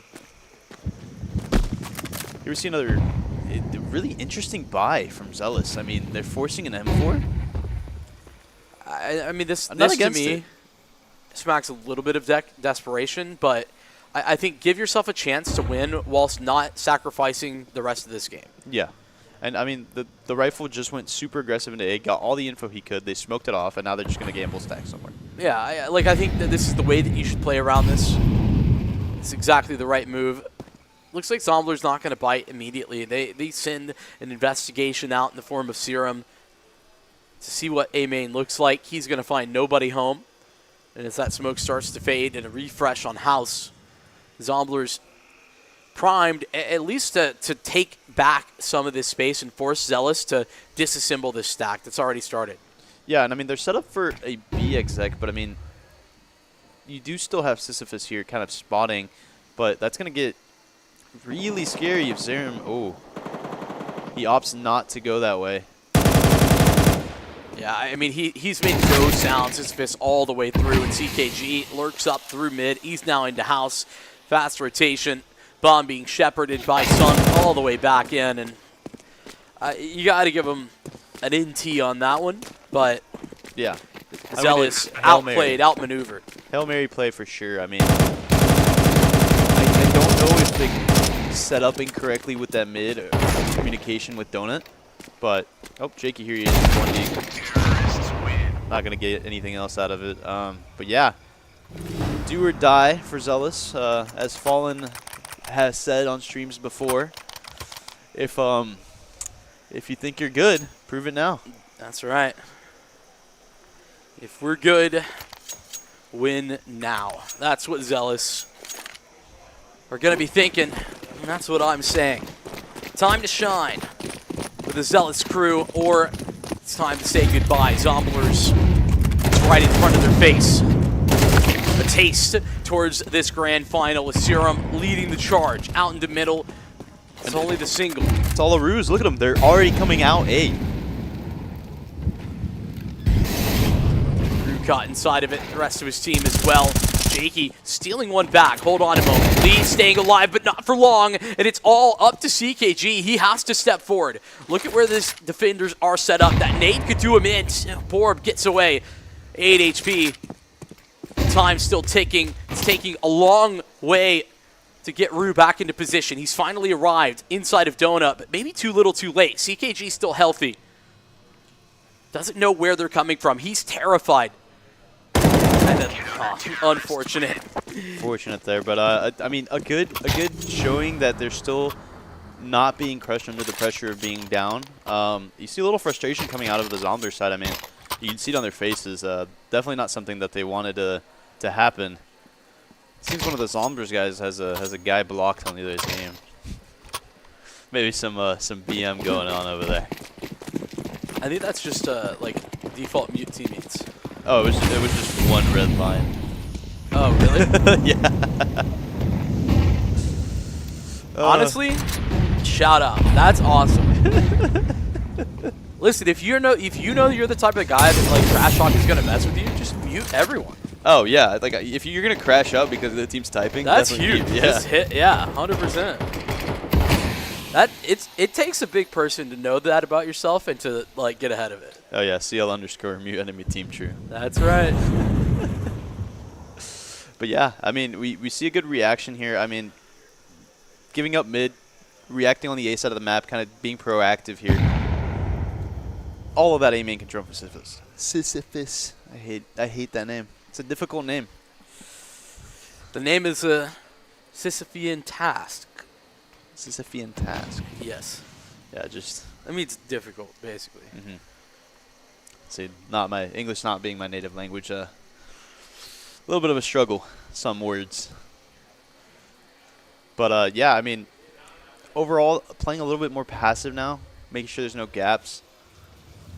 They are setting up for what seems to be a B execution. That's a critical decision here for Rue. Him winning this fight basically secures him at least way back in, but a fantastic entry. CKG and Prime break their way through. And Sisyphus is going to join, but it's Jakey on the other side. They are separated. Zealous, they need to do this together, but how do they rendezvous? How do they get back in? It's Jakey first and foremost that falls. It's all up to Sisyphus. And can he do it? Clutches have been his domain. The king of the clutch, some might say, for Zealous. And it starts here. The adjustment so close. But close is not good enough. And it will not count for much as they go out in the semi. Zomblers are your second grand finalist. And yeah, I mean, coming into that first map, we were expecting, Zomblers got uppercutted, caught off guard, and it looks like they reacted properly. They locked in the next couple games, and Zealous just kind of looked lost. And at the end of the day, the better team, the more prep team ended up winning. And hey, you called it. You called Zomblers winning. I mean, I thought it was going to be a little bit more dominant than that, but I think even beyond like preparation or expectation. I actually think that the experience won out a Yeah. little bit. You know, this is one where Zealous really looked like that overpass took a ton out of them. I mean, we could see it on their faces in a lot of those rounds where, you know, the losses start to build up, and it starts to really impact how they're playing and approaching the game, losing a little bit of confidence. And that lack of confidence is something that is a killer deep into a tournament like this. And I think that you have to give a ton of credit over to Zomblers for figuring out a way to continue to bounce back time after time, especially as they kept themselves in that overpass and then dominated Nuke. Yeah, I mean, losing pistol round and then immediately knocking back, kicking that door down, being like, okay, no, we're not just going to lose pistol round and not make this a fight. And that happened almost every round. It did, and I think that there's a lot to say about that. I think that we, probably could talk a lot about where things exactly went wrong for Zealous, but at the end of the day, we didn't see the heavy hitters shaping up as consistently. Like map 2, map 3, I feel like Sisyphus was the only guy that you really could rely on to have some of those impact moments, unfortunately. And I mean, honest and truthfully, that's just not enough. Yeah, no, you're absolutely right. I mean, we said that the riflers needed to step up. Sisyphus is the only one that stepped up those 2 games. And, we weren't seeing a lot from Borb. We weren't seeing a lot from the other teammates. Rue wasn't, playing as usual. And it just wasn't something that was exciting to watch. They felt scared. Yeah. They felt timid. And, they fell flat. Afraid to lose in some ways. Zomblers playing like they were the winners even when they were down. Overpass a long time ago. They win 2 straight to bounce back. I think we're going to try and find an interview with Zomblers.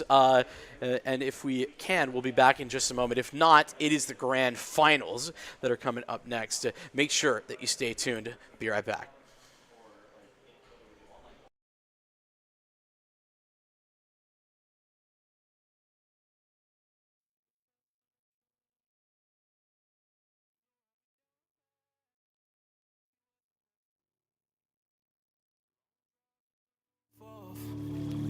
Those were the days. How you gonna break my heart and get away? So what if I can't be perfect for you? I'm drowning most nights, 'cause you're no longer mine. Drew hearts on my window, passing Jesse.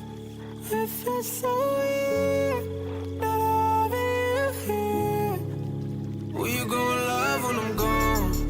What you gonna do with the distance? Who you gonna call when I'm lonely? Who you gonna love when I'm gone?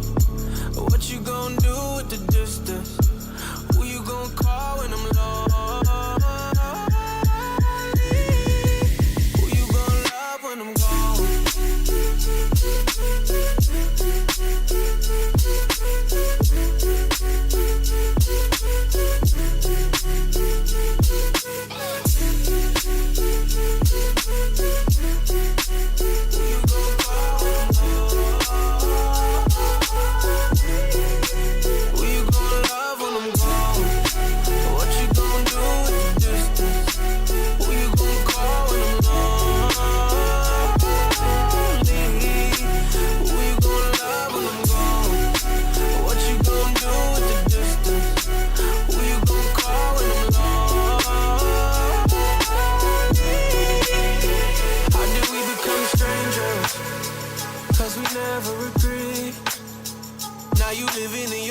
Friend's house and you gave me back your keys. I wonder if you miss me. Did it really have to end? It's really hard to let you go, 'cause I can't see you again. So what if I can't be perfect for you? I'm drowning most nights, 'cause you're no longer mine. True hearts on my window, passing Jesse. It feels so weird not having you here. Who you gonna love when I'm gone? What you gonna do with the distance? Who you gonna love when I'm lonely? Who you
You're the ghost in my nightmares.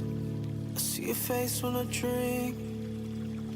You know I'd be down bad if he wasn't next to me. Long drives with the roof off, and those were the days. How you gonna break my heart and get away? So what if I can't be perfect for you? I'm drowning most nights, 'cause you're no longer mine. Drew hearts on my window, passenger seat. It feels so weird not having you here. Who you gonna love when I'm gone? What you gonna do with the distance? Who you gonna call when I'm lonely? Who you gonna love when I'm gone? What you gonna do with the distance? Who you gonna call when I'm lonely? Who you gonna love when I'm gone?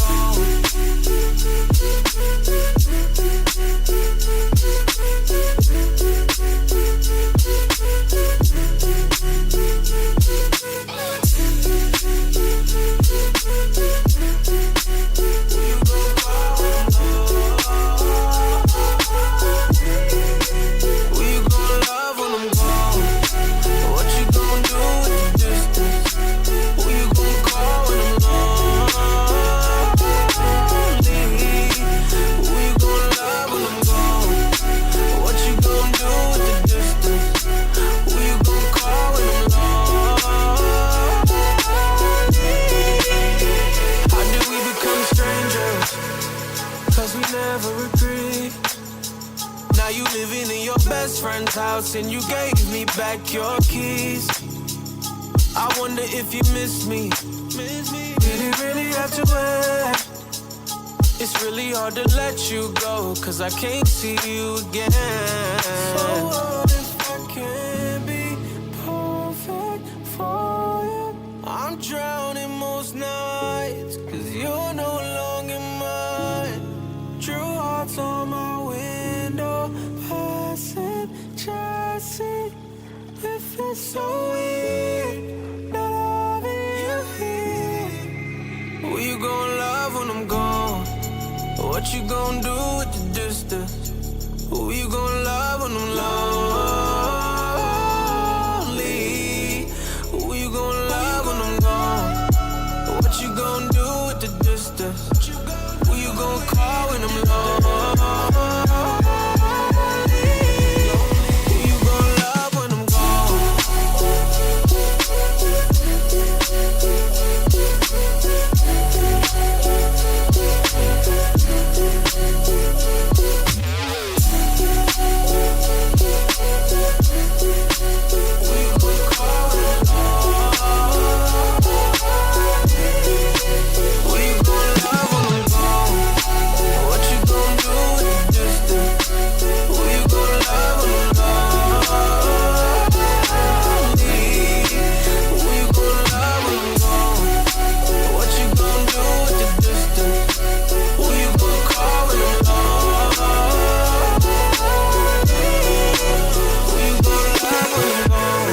And welcome as we're getting ready now to kick off our grand finals. It's been a long road, a lot of games behind us, but well, to quote Vincent, we took the alternative road to the expected grand final. We did. I mean, it was something that we could take a look at the 13 teams that came in here, Al, and we could kind of pick out the teams that we feel like should be here. Now, like you said, the route they got here was a little bumpy, right? It wasn't a clear paved path. It was a little bumpy, but in the end, we got there. We got Akimbo against Zomblers, Al. Yeah, and that's what everybody was expecting, but it really looked like we might have been getting something else. We had a lot of upsets, a lot of teams really bringing some good Counter-Strike, and now all I can hope is that these two teams bring good Counter-Strike to the grand finals. This is a best of 5, everything on the table, and I just want to see a full-on brawl for the championship. Yeah, I mean, again, we got ourselves a best of 5. And, again, we got Akimbo, we got Zomblers. But, again, Zealous could have been here right now. Holly Molly could be here right now. Orion could be here right now. There's a lot of teams that could be here right now, but in the end, this is what we've got. So taking a look at our map picks here, again, we got ourselves a little best of 5 here. We've got Train getting deleted by Zomblers. Akimbo getting rid of Ancient. So we're going to start off with some Overpass, heading over to Mirage, and then apparently Mirage again, and then Inferno. But if in the end, I mean, what's the last? I can't. It'll be Dust 2. Dust 2. Well, Dust 2 is a decider. What's the what map? It'll be missing? Nuke. Nuke. Thank you. Okay, so that's supposed to be Nuke. Thank you. Yeah, there awesome. it is. Hey, look at there we go. Production's so we're not on point. we're not So getting much. Mirage twice. All right, that's awesome. So again, Thank Overpass, Mirage, and Nuke at a minimum, Mm-hmm. and then we're going to get Inferno at the end, and then if we have to go all the way to map 5 and go well into the Night Owl, it's going to be Dust 2 on daytime. I mean, that's what I want. I'm going to be honest. We've come this far already. We've had so many games. Why not just add 2 more maps onto it? Why not, right? So I want to go all 5 personally. I imagine these teams probably do as well. I know that they're friends with each other. They know each other. I'm sure we're going to get tons of banter, tons of trash talk, just because there's that mutual friendship, and who wouldn't do that to their friends? I mean, the best thing to do is just, beat your friends on land. Like, you do it online all the time, right? I could trash talk you all day long, but when I actually get to sit there and stand up on my PC and be like, you suck, Yeah. It's like, it just feels better. Like, it feels great. And it's not just bragging rights on the line as well. It's the majority of this $5,000 prize pool as well, which will be paid out in cash here after the grand final. So make sure you're not tuning out as soon as we get out of the server. There's more want to stuff stay to coming. see that. Yeah, Exactly. we'll be paying it out to them in cash, which will be a fun show. But hopefully we get an amazing show out of this map pool. I'm excited for it. We're getting to start out on Overpass, which is obviously new in the map pool. Right. So I'm interested to see what either they have, how much stuff they have set, and more importantly, how well can they improvise. It sort of sets the tone for the grand finals. It does, yeah, most definitely. Overpass is one of those maps. We're not starting off with one of those pluggy kind of maps where it's like Dust 2 or even Mirage. We're starting off with something where you got to think, and so a lot of your brain power is going to get used off right away in this map pool. And, it's going to be Zombler's map pick, and ultimately, you want to set yourself up for success. We have seen situations where teams have, gone back and forth on map picks, at the top tier level. But, here, like, you want to end this as fast as possible. Like, at this point, now you want it to be a sprint, right? It's like the relay. You go, and that last person that gets the baton, get there as fast as possible. That is the name of the game, is to get to the end as fast as possible. And, I mean, here's the best part for me about our specific map pool that we've got for tonight. Dust 2 as the decider. I've said this to you 1,000 times. I like Dust 2 as a decider because at that point you're exhausted. You've used a lot of your brain power. Dust 2, you go fight. You go pug it out. And at the end of a best of 5, 2 days of grueling, long games that you've just been grinding out, you just have to throw hands on Dust 2. That would be sick. I mean, it almost seems like, last night we were watching the UFC fight out at dinner, and we were watching the main match, and the two guys they clearly looked exhausted, but yeah, they were still throwing hands when they could. But at that point, if we have to get down to a Dust 2, literally it's just who's gonna throw that last little jab into the jaw and like finally get that knockout punch, because I for the love of God, if it goes to Dust 2, Al, I'm going to need more than one energy drink. That's all I'm going to say. Because we've been here a lot over this past weekend. And I'm not saying it was a bad thing, but long days, and that's the beautiful thing about LANs, is that it is long days. But we're here for the love of the game, right? We're here to see the best of the best. We're here to hand out the prize to the best team. And out of these 13 teams that made the trip all the way here to San Antonio, Texas, to the Boeing Center here at Techport, who's going to walk away with the $3,750 in cash when they walk out of here? Yeah, and I mean, like I said earlier, I'm at that point where what's 2 more maps, right? I wanted to go the distance because we've been here for so long. We've casted so many maps. Just send it, right? Like, send it, right? Just give us the best show. I don't want us to bomb out with a 3-0 grand final. Nah, all the way. Tons of banter, back and forth, eco round wins, just the whole 9 yards. Right, the whole shebang at that point. Yeah, exactly. So, again, I'm excited to see this. And, after Overpass, we got some Mirage. So, again, you could take a little bit of break from thinking, right? You go to Mirage. And then you got to go back to thinking on Nuke, right? And then The last 2 maps, you don't have to think too much. I mean, honestly, I can even say Inferno takes some thinking. Yeah, I was going to say Inferno's a little bit weird because, you kind of run sort of a set play, but then you have to call an audible halfway through the round. Either that or, the CT side, you have to decide whether or not you want to go for the retake or save, right? So it's a weird one. It could very easily become a map where you don't have to think that much if your executes are going well, but if your initial executes are getting shut down and you have to start reconsidering things on the T side, it's one that, it can weigh on you. There's a lot of fake outs on Inferno. But we have to get there first. That's map 4. So that's map 4, yes. If we can get past map 3, that's when we'll start talking about Inferno. I'm going to be honest. I hate Inferno. So you see where just Inferno's so at? dry. You see where Inferno's at? I would take that and put it on the other side and make that my instant map pick. Instant map in. I think it would have been fun to get Train, but, Yeah, if we could just switch Inferno and Train, I would be happy. That's it. Yeah. I'm pretty happy with the map pool, No matter what, I mean, it's the best of 5, When are you ever going to get your ideal Well, I was map going to pool say, in you best kind of of have 5, to be happy with the map pool because we don't have any control over it, right? Right, yeah, exactly. We're just here to talk. Yeah, pretty much. That's what we're here for, They're here setting up the servers and all that stuff. They're getting all the production going, and they're like, "Do you want it like this?" I'm like, "Dog, I'm here to talk. I do not know anything."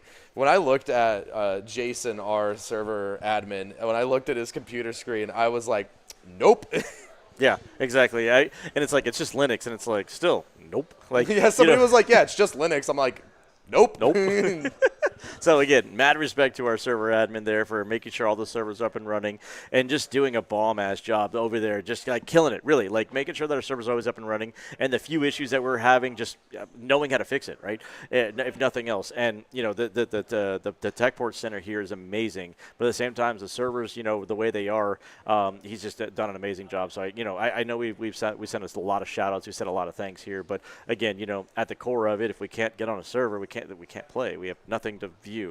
This is. Yeah, I mean, one last shout out for all of them, right? Because it's not just us on the screen. There's so much that goes behind it, and it's just huge shout out to the LAN Center for hosting this and providing us all this equipment. It's been sick, and a lot of players are really been impressed with the LAN Center, with the quality of the PCs, with the production. It's all gone honestly smoothly. We can only hope that keeps going for the grand finals.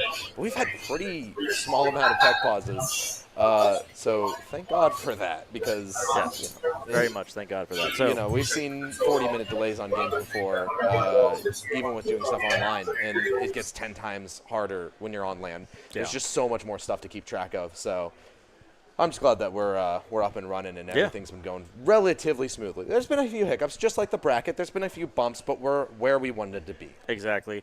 And, if you were sticking around here for the initial broadcast, we were just kind of filming a little bit of the players coming in, just showing everyone coming in here that, the A teams that were here, just kind of a little time-lapse video. Everyone's actually making the time and the effort to not only travel here. That's a lot of money. That's time spent. Those are arrangements that have to be made. You have to get not only your whole team here, but you also have to pack. Some of y'all have coaches, and I just want to thank all the players and all the coaches and everyone who's put any sort of time in to come here to participate in the event. Just a little shout out to you guys, and kind of just shine a little bit of light on that as well, because again, it doesn't matter how good production is, doesn't matter how good the servers are. If you don't have players to play, then what do we have? Right, exactly. I mean, it's just an all-around effort, and it's been an amazing time, and we've really tried to put the time in here and make everything, up and running, up and functional, things smooth for both the players and the rest of staff. And it's been a long day, and I think we're all ready to go home, take a nice rest before we get on our flights and go back home. But well, for you, you're driving, but have fun with that one. Another 14 hours? Woohoo! Yeah, 14-hour drive home. Yeah. I get to go. I'm going to be honest. I love Texas because this is where I found my wife. I dragged her here from Texas. And so when I was dating my wife, in the beginning, I was flying back and forth because you can fly into Dallas. There's two airports in Dallas. Mm-hmm. You can fly in here relatively cheap. But then ultimately it boiled down to I could save money, and I could save money and drive. But I started making these 12 to 14-hour drives to Texas, and I love Texas. Don't get me wrong. Great food, great scenery. It is a little hot, but I'm kind of getting tired of making this drive. I kind of want to go back to flying to Texas, because 2 hours versus 14 to 12 hours of driving is not fun. It's a lot. Right? I know it's your first time to Texas. Right. I know it's hot, but so far, I know you haven't been here long, but have you at least enjoyed the little bit of time you've been here, the have you enjoyed Texas so far? I mean, I've been having a great time. Granted, we've spent most of it in here. Right? That's true. We Yeah. haven't really. Tomorrow, you guys are leaving earlier than me and Respect, our observer. Well, me and him will be flying back together. So me and him are going to have some time to just go around, do some exploring and sightseeing and whatnot. But finally, we're able to kick off this grand finals. We've got Akimbo versus Zomblers. Akimbo starting on the CT side and Zomblers starting on the T side. Let's hope that this grand final can provide. Yes, amen. So again, we're gonna have all of Zomblers hitting up this B side here. What can Roka show for us on this defense? Is he gonna be able to put up some resistance here and pop some heads? He's trying to throw himself into the fight, but eventually taken down. And CKG and Sunk are able to open up that site, get that bomb down. Now massive man advantage in Zomblers' favor as they're trying to convert this pistol. It looks likely to come through as CKG surges forward, 3K on the round. And Oreos, this man was a hero the last time we casted him, but this one surely is too far out of reach. He'll strip away one. There's still 3 more to go, and they're starting to stack up. They'll swing you together. Just a matter of seconds and the time becoming too far gone. Yeah, this bomb is all the way gone. Doesn't matter if he gets the kill. Yeah, he wants to earn some money. Be nice, but that's... You got Luke there finishing it off. CKG with a triple kill there to open it up. Zomblers with a pistol round to start this best of 5 on Overpass. Zomblers starting us off with a 1-0 fashion. Full buying up here. And we've got Akimbo who's going to go ahead and force buy into it. And as we meant, and as I was listening to Vincent and Cam on the last broadcast, we're going to start off with these force buy words. Because honestly, if you don't force buy into it, your buy in the next round is not that great. So you can do your best to get these 5-7s and Deagles on par because you get 1 scout shot and it doesn't take much to take people out. So it's a great little setup they got going on. Yeah, I'm interested to see how many tags Oreo can hit. That feels like it's going to end up being a bit of a focal point of the round, but now already dinked down to 14 HP. He'll start to back off and take a more passive angle. Dante in towards Khan right now, just waiting for a player to press up that staircase and go into the Molotov, and actually is able to pick up that kill onto Nasty Luke 4K. That's a Galil recovered. He's got armor as well, only 34 points of health. You can start to strip off some of these members that are crossing towards bathroom. That could be massive. We'll fire off some shots, flashed away from the angle, just backing off, try and bolster this A-side defense. Yeah, it's uncharacteristic of Luke to miss that spray there. So Oreo's taking, not Oreo's, Dante taking full advantage, but he did take a ton of his health away there. And first contact from Dante is going to miss that as well, not able to control his crosshair there. And as Zomblers go to attack this A site, they actually back off and they want to maybe potentially head back towards Khan. S5J might be able to catch somebody in the back here. If he keeps going, he needs to keep going, but he stopped right before it. Oh, this nade should be beautiful. That's a nice nade. It takes down 1 player. Now we're back into this 3v3. That con wrap doesn't work out, so Roka left alone in a matter of seconds. 1v3 on his plate. He'll take down the first. Still 2 more to find, and he's surrounded by a smoke. Going to be so hard to work his way out of bank here. Jumps out with a flashbang, and it's just way too much for him to handle. Zomblers with a 2-0 start. Yeah, and Prime getting himself a nice little multi-frag as well there. And so, again, Zomblers just not pushing forward when they feel like they have the space, and they're playing very smart. They have been playing all weekend. They came out of the group stages flawless with a 3-0 fashion in the round-robin stages there, and pretty much have been flawless all the way to this point here. They've had a few comebacks that they've had to actually manufacture themselves. So this is a team that knows how to close out matches, and that's a beautiful thing. You wouldn't be at this point if you didn't know how to close them out. And so what the point I'm trying to make is like, it doesn't matter if they're down. It doesn't matter if they're up. You can't sleep on this team. Zomblers right now are on a tear, and it's going to be really hard for Akimbo. I'm not saying that Zomblers have any way that they're not going to be able to win. I can't say Akimbo can't win, but Zomblers have they're on a different level right now. It's been such a strenuous journey to this point for both teams. Thought it might have been a dominant showing, but both of them tested here in San Antonio. Now, finally, with a chance to close and try and take that grand prize.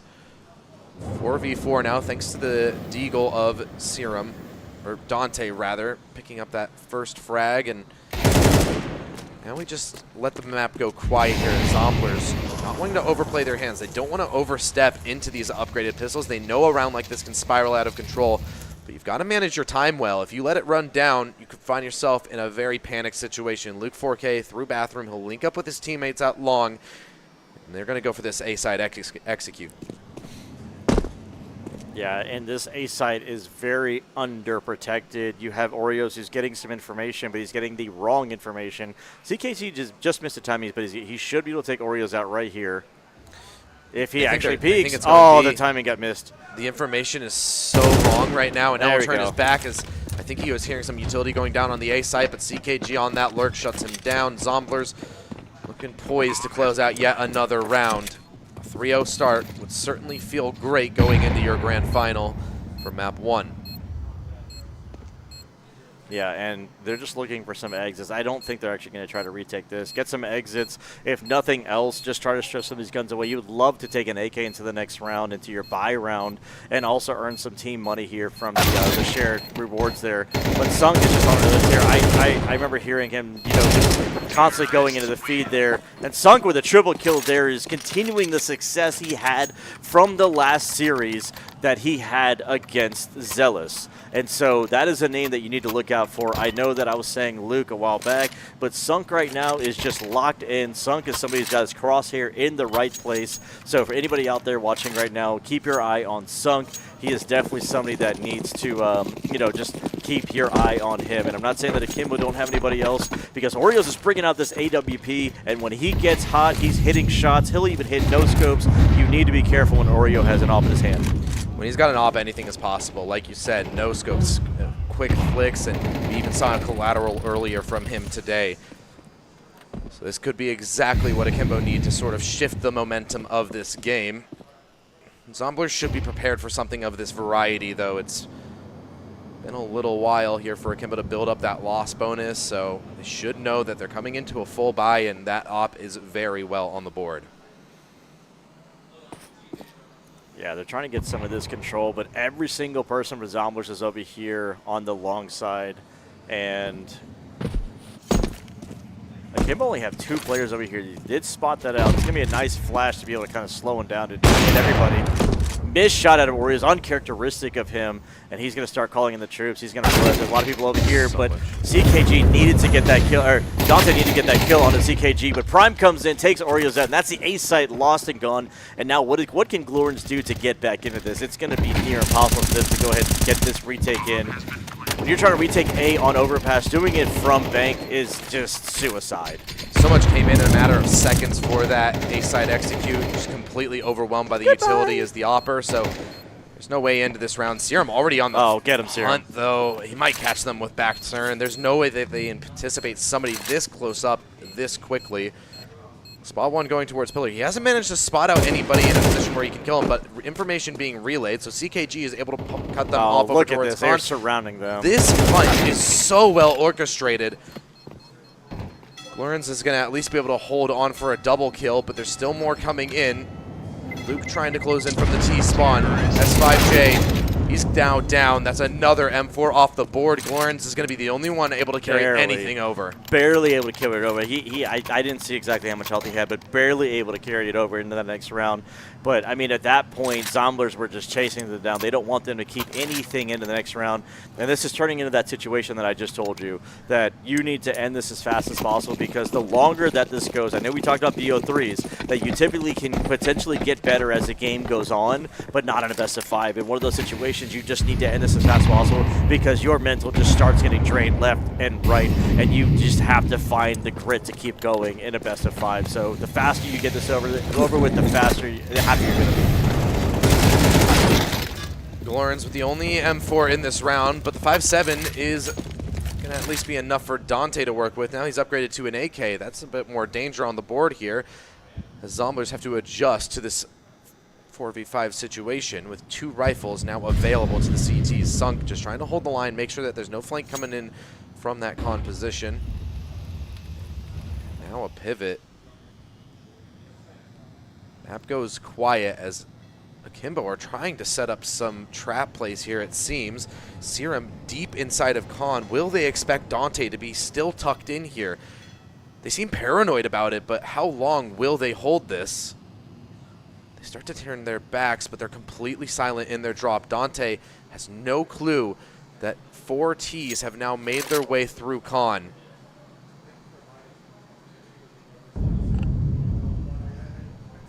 Zomblers start to set themselves up for this B site execute. Smokes will now start to pour in, trying to cut off these angles. But S5J with the 5-7 needs to close. Could be massively impactful there, but it won't connect.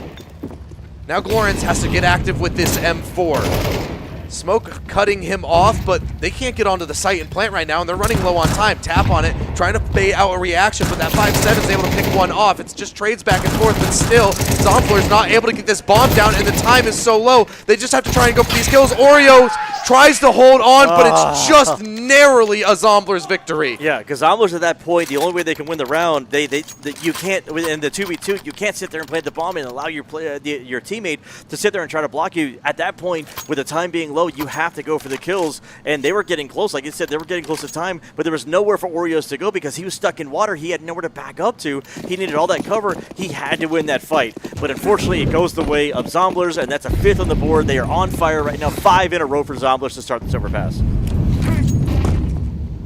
Kimbo need to stop this bleeding right now. It's starting to get out of control. Rifles back out, and they got really close in the last, so hopefully that's at least able to give them some confidence into this rifle round. Roka tucked in towards Toxic right now. Okay, it seems like we've got a disconnect. I'm not sure if the round is live, but looks like we're going forward with the execute nonetheless. Roka with one. S5J post defense towards Pit. He's just trying to hold on, buy time for the rest of the rotate, but he gets felled nonetheless. Sunk into the feed. Glorens backing off already. He's waiting for Dante to get here to support. Yeah, I mean, I think they want to go for this. You know, even though they lost Oreos there in the beginning, the bomb hasn't been down, so it's not necessarily they even want to go for retake. They're just trying to make sure that they don't overextend because Almers are looking for the rest of the players here. Glorens is going to go back up thinking they might have gone back through Khan. Bomb's going to go down. Dante should be giving this information away. And Glorens is making sure nobody's doing a wrap. Dante will spot one out. Can't quite doing? take it off the head, but eventually he is able to spot that one out. So now Sunk in a 1v2 with that AWP. He's had a really solid game so far, but can he connect with this op? Not quite on the first. Now Dink down to only 20 HP. That allows Akimbo to scale on towards this site. One goes down, Dante out of the round. Glorens just holding the defuse. He doesn't flinch at all and holds it all the way. Sunk doesn't peek. And loses the op. Run away for Akimbo to get on the board. Pros don't fake. You've got to check that. You're the one who planted the bomb. You've got to check for that thing. Pros don't fake. But I totally understand why he didn't go for it because he knew where his position was at, and he got into the mind of Sunk thinking that he's going to tap the bomb, waiting for him to peek, and he never peeked, and he held onto that bomb. And that was a perfect situational awareness coming in from Glorens to just stick that bomb. And again, now we're going to wait for the tag timeout or the tech pause. But again, you have that situation, and too many times I've seen the CTs sit there and tap on the bomb, and the T never peaks. And then when they go in for that second or third time where they tap on the bomb, it's like, all right, at some point you have to stick the bomb. And so that's when you basically force your hand, and they're going to call your bluff at that point, right? But you just have to have that poker face. You got to sit there and just hold on to it, and that's exactly what Glorens did. But I mean, that was a hero moment that came out of Glorens to be able to get them their first round on the board. I hate to say it, we're going to need more of those, but it's not even more of those. We're going to need more out of the rest of the team, more out of the rest of the players. Like it took an absolute stupid way to win the round just to get them their first on the board. Yeah, I mean, like you said, we just need to see more out of the team as a whole. We need something to believe in because that is not, you cannot replicate that. And so you need to start having consistent success across the map because Zomblers have shown that they can absolutely steamroll you and on top of that, outsmart you with the rotations. We need to see them start to adapt, maybe stack better for these site hits, maybe faster rotates, and hopefully this tech pause doesn't last too long, but the bright side is that kind of forces Zomblers to simmer in this tech pause, and it's now going to have more time to sink in. They can't just reset and be like, all right, go next round. It's fine. It was a one-off, right? They have to sort of sit there and stew in it. And maybe that's just what Akimbo need in order to push this a little bit further. Yeah, I mean, again, tech pauses are never fun, especially at this point of the tournament. A tech pause at like the beginning of a tournament, maybe even in a round robin thing, you're like, it is what it is. You almost expect that to happen, but when we get to this particular point, again, I don't know what the issue is, but again, when we get to this point of the tournament, that's when it becomes frustrating. That's when you sit there and you're like, we had the momentum and now we have to stop. It's like, it's kind of like in soccer. Whenever a player barely gets touched and he falls down, like he's doing his best acting job, like, hey, my ankle got twisted, and it's like you look at the replay and literally like he went for the ball and I think he might like scrape him or something, and that's what essentially is happening right here. I'm not saying that Akimbo are doing anything, but it's like it's that point where you're like, man, we had the momentum, we were going, yeah, we lost a round, but it's like, hey, can we just get back going because I'm warmed up, and then your hands get cold, then your crosshair gets going, you could change your position by an inch and you feel uncomfortable. It's everything. And for Akimbo, it's also maybe a little bit more motivating because now they can sit and like, okay, we found a way to break through. We just need to start replicating this, and you get to think about it a little bit more. It's almost like you're not allowed to talk to your team, right? Exactly, and anything like that. But you, as an individual, can start thinking more and sort of dwell on where did you go right as an individual, or how do you exploit a potential weakness on Zomblers. I know that we had like a full drop from the server. I'm hoping that it's not, an issue that will last much longer, but I'm not sure at this point what exactly it is, and I just want to get right back into the action. No, I agree. And, in this sort of situation, you're also, like you said, you're not allowed to talk to your teammates there. And you're not allowed to talk. Even if you have a coach, they're not allowed to say anything. You just have to sit there, even if I even know at like certain levels, like even if you can't even like look at each other because, you can give each other cues or comms or anything like that. You just literally have to sit there, stare at your screen, hold your hands. You can use like something to warm your hands up or whatever. And, you can't even take your headsets off, right? It's just there's no communication allowed at this particular point at this level, and so we just have to make sure. But the positive is, we can make sure that we get, everybody, going wherever they got to be. We got to get everything going. We can kind of motivate it down to the last, just the last two teams. And I know that the admins right now we're trying to work it out, and trying to figure out what's going. What's happening. So I think that the major issue is that. Technically, it happened early on in a round before any damage was dealt, and by Counter-Strike rules, usually that means that you reset the round. It's traditionally, but it was so close to the execute coming in. I'm not sure if that's exactly what the problem is, but it seems like we've got him back in the server. Like things are okay, but we're figuring out sort of the rule set application of how do we go about this. Because when you said Oreos had left the server, there was already damage done to Zomblers. There's some damage done, and the question is, it's a mixture. It's one of two situations. It's either whenever damage was done, or how long the round was actually played out, because those are two different situations, and so. Yeah, and so like when it comes down to it, like I said, the admins they look into that kind of stuff, they replay everything, and so it's not our job to make that decision.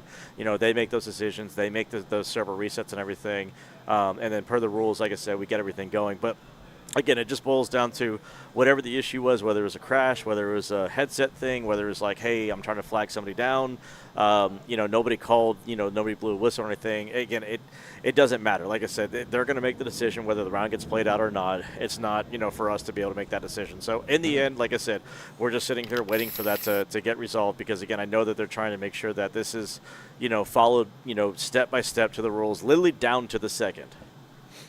Yeah, I mean, I'm not sure exactly how this one's going to play out, but I mean, at this point, it's a weird scenario for Akimbo because they were the ones who had a disconnect, but they still were able to get that round over the line. Right. So it's a weird situation, and hopefully we're able to get this resolved. But like you said, it's the admin. We're at the whim of the admins right now, and hopefully it doesn't take too much longer to get this resolved because, like you said, in the grand final, you just want to go, right? And it's already, it's going to be a long haul.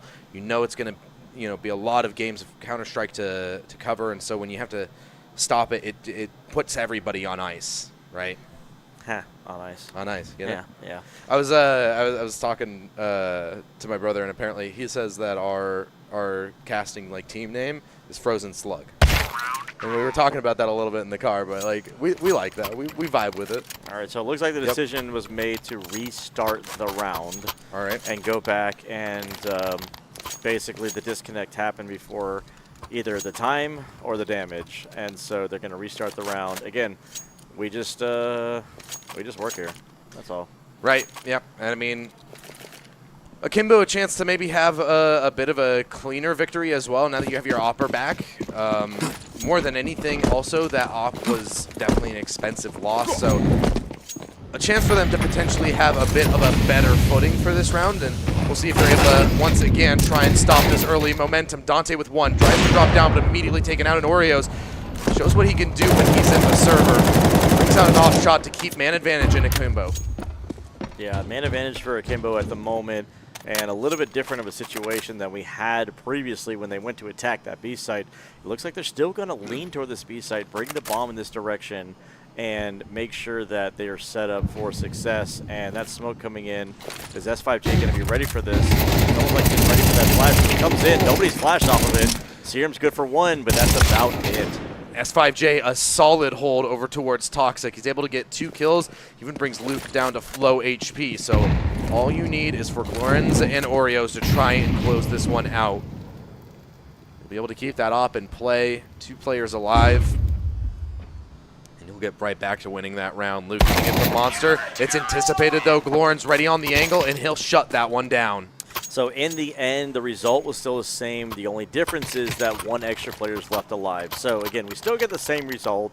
A little bit different of how it happened. It was more of a kill versus, you know, a defuse. But last time, like I said, we had Glorens with Glorens being left alive, and now we've got Glorens and Oreos being left alive, meaning that they can keep the weapons. Yeah, I want to call it a Glorin Oreo. I love that. I don't know what that means, but it just sounds cool. All right, well, Zomblers get a second shot at that round, but the result is pretty much the same. Now they're going to go for this site pop, just trying to overwhelm the B site. S5J can't hold on from Pit. Prime with a double entry and triples it down as well. So Akimbo, touch a round victory, but already have to back off and try and save these remaining weapons. Bye-bye. I mean, that's pretty much what's happening right here. I mean, Prime getting the 2 opening kills there and ultimately getting 3 himself. And, you know, Zomblers are going on a hunt right now. They're already in spawn coming up, you know, close to the top of Con. And they're already on the hunt there. They are salty. They're absolutely salty from the last round, not only losing it, then resetting, losing again, so basically losing 2 rounds. And they came in with what felt like vengeance, almost like when, you know, Chucky's coming back from the dead, he's got his knife in hand, and he just like wants his revenge on everybody, or Jason coming back as well with his chainsaw. I mean, ultimately, it's just, you know, Zomblers looked like they were pissed off. I couldn't even see their faces, but just the way that they were moving onto that B site just appeared that they were out for blood, and that's what happened there. They denied Akimbo from getting back-to-back consecutive rounds. Yeah, Zomblers refusing to relent. Akimbo cannot get consecutive rounds, at least not yet, but they'll give it another try here as they have enough money to buy up these rifles again. Oreos holds on to that AWP. Dante in towards Con right now did get ticked by that Molotov, and I think it should have been audible to Luke. So they should have an idea that there's somebody lying in wait here. Bunch of pieces spread across the map here for Zomblers. They've got 1 in Con, 1 deep in water. The others spreading out towards this upper side of the map. So Oreos with this AWP, he might not anticipate them being this close on party already. Very quickly find himself overwhelmed, and as Luke gets a kill onto Dante, things go from bad to worse here for Akimbo. As now they're spread thin across the map, and Zomblers can start to execute wherever they choose to. Yeah, but they're just taking their time. Again, they're playing this very smart. Overpass is not a map that you just want to rush onto a site because you have so little information, and on top of that, you have so many angles to clear. I mean, that B site, you have everything from graffiti, you've got water, you've got default. Default, you've got Pillar, you've got Monster, you've got Toxic. There's so many different places to clear. And the same amount applies to the A side as well. You have so many different places to clear. You can't just rush on the site. You have to be smart, methodical. But there's only 35 seconds left on the map. They have to make a move, and it's drawing all of Akimbo over this B site. So Zomblers are actually about to walk into the stack, and they are in trouble. A massive read here from Akimbo.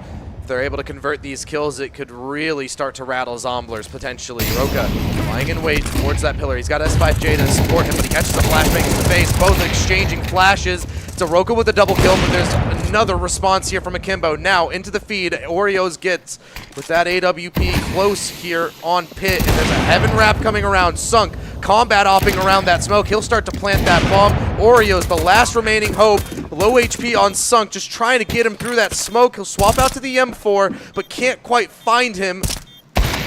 And wow, Sunk just barely holds on and is able to secure the final kill as well, despite his low HP. He didn't even need that flank from Heaven. I was going to say, I saw Luke the whole time on the mini-map start off at Divider and literally shift walk all the way down into Heaven. And like you said, the whole time literally wasn't needed. Sunk sat there the whole time with low HP inside the smoke, combat opping, and still was able to dodge all the bullets.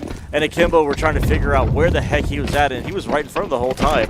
And like you said, Sunk, Luke wasn't even needed. Sunk did everything himself, which goes to show the quality of this team. You know, every single person on this team is firing on all cylinders. We got Prime on double-digit frags right now. Dante with an opening kill. A redeeming quality here for Akimbo, something that they haven't grown very accustomed to, but Dante with a double here. Although Sunk is able to get one back, it's still man advantage here for Akimbo. And Dante's still holding on, just dominating over towards Party here. He gets another double kill, up to a 4K and looking for the ace. Or no, Glorens actually was able to get one at some point in the round, my bad. But Sunk now left in a 1v4. He clutched the last round, but this one's a bit of a more difficult task ahead of him. Honestly, just throw this op away. Just throw the op away and just go die. Yeah, you don't want them to be able to get their hands on it, but nonetheless, he goes down to Dante, so op recovered, and that's a massive pickup for Akimbo. Their second round, and AWP recovered, and now they can start to snowball this for a more competitive half, potentially. Yeah, they've got to be feeling good about this. The amount of rounds that, Zomblers have won, they've got 7. They won 5 in a row, and then 2 more after that. Akimbo are looking to, double up and put all their chips in at this point to go ahead and get back-to-back rounds. But you got Zomblers right now that are just going full force into this. There's only one AK in this whole mix. You got a couple rifles outside of that. But Khalils and AKs, I mean, there's not many in the flurry here. And so Zomblers are looking to just cause some damage here. Hopefully, that AK on Sunk, the player who's been on fire, yeah, Prime is over there as well. But if you're going to give the AK to a player, give it to your star rifle right now. Sunk is on fire, so why not let him go do Sunk things? Serum just spotting out towards long, but Dante will tuck his tail and run. He doesn't want to overcommit to any of these angles, especially since he's currently the only one on the A site. He needs to bide his time for any rotates to come through, as Zomblers look committed, at least for now, to going towards this A site. Still plenty of time to pivot, but with 4 players scaling up long, it feels like they're destined to just throw in the utility and go for a standard exec here. Yeah, you got Glorens over here. Who's here to back him up, and I was going to say, if he had peeked just a little bit too far, he would have been met with some resistance, and all of Akimbo are on this B site. Zomblers need to hurry up and execute here, and this is where it's going to come in. That Molotov is going to be too little, too late, and that is the A site gone.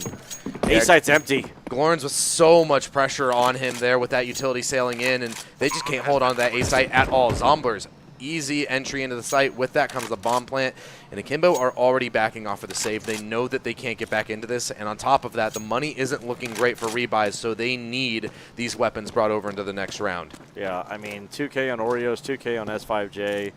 And you've got an AK and an op. You need to keep that next round. But that again, you tried to make the read on Akimbo. You put most of your players on the B site. Zomblers have pretty much conditioned Akimbo that they keep hitting this B site. So when they hit the A site, if you're not ready and you're caught with util in your hands and your pants down, that's what's going to happen. You get overrun, and both Dante and Glorens are taken out, and you have no time to get back. I mean, this happens on a lot of different maps. S5J found CKG, but I mean, woo. You're still down 6 rounds. I mean, yeah, it's good for your mental. Yeah, Zombler's up to 8 now, and with the potential of more as well, but them cresting past 7, we've said it before, is absolutely massive. There's a world of difference between 8-4 and 7-5. It's just, there's something about the way it looks and feels going into the next half. It's just such a massive gap between the two, it feels like. So Akimbo at this point have to do damage control. They need to deny some of these rounds, or else Zomblers could have us going through a very quick map 1. Very quick map 1 indeed, but again, I'm not counting Akimbo out because we have seen time and time again where they have managed to come back. This is a team that has probably played enough Counter-Strike to last 2 different generations altogether, and so they understand what it's like to be ahead. They understand what it's like to be behind. They understand what it's like to play a better team. They understand what it's like to play a lower-ranked team. They know CKG's here, it seems. A lot of bullets going towards him, but he's still able to find his way out. Now trying to get through that tunnel, but eventually he'll be run down. Still able to get a kill despite that, though. So honestly, for your lurk player in that situation, that's a lot of work being done. The issue is Zomblers kind of pivoted to try and help him, so now they don't have the option of executing quickly onto that A site with the information that they had. They'll throw out a smoke towards Heaven, trying to just pull some of these rotations back to B, as now they're pivoting towards the A site. But Dante's so far forward, he knows that that's a fake. He knows that there's no execute coming down on B, and so they can just dig their heels in here at A. Oreos will be the first contact with that AWP, spots the barrel. First one goes down, now more scaling out. There's trades here for Zomblers as they start to break through. Glorence tries to hold on, but caught in transition, and now Dante so far removed, and he's got no way into that one. How did they manage to pull that off? So again, CKG over there on the B site, he caused so much chaos that it kept all of Akimbo. It took literally the whole team of Akimbo just to take CKG down. And by the time that happened, they realized, hey guys, nobody's on the A site. They sent the rest of their team back to the A site, kept one on the B site. It was just Dante on the B site. He cleared everything out, which meant that they were in the right place at the right time, kept Akimbo over there, and they still lost out even though they made the right call. Akimbo are in trouble, Al. They really are. And at this point, Zomblers with a chance at a 10. Utility is there for Akimbo. They've got all the rifles out, but it's the mental that we're concerned about right now. There's a double kill here in water. An attempt to get back into it for Roka. And now it's all left up to these 3 remaining members of Zomblers to hit double digits in the first half. If Akimbo can get 3, it's certainly far-fetched, but it's possible. A 10-2 feels way too much to demand of them. I mean, where was this the first half, guys?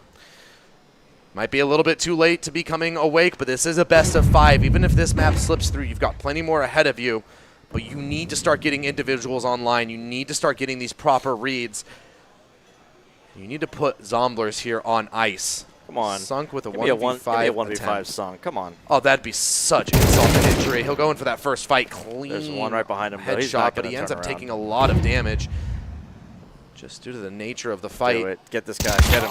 Nah. He doesn't clear it fully. Shallow clear. And Oreo's able to at least lock in a third. It's certainly possible for Akimbo, but man, does it feel like we're going to have to be in for the long haul if they want to take over pass. I mean, we're going to be here for a long time on just map 1 if they even have a chance. And now Akimbo get to be on the T side, which is honestly, I feel like is the easier side. I know everyone's going to have their arguments left and right, but when it comes to the CT side, I love this map, but I hate this map at the same time.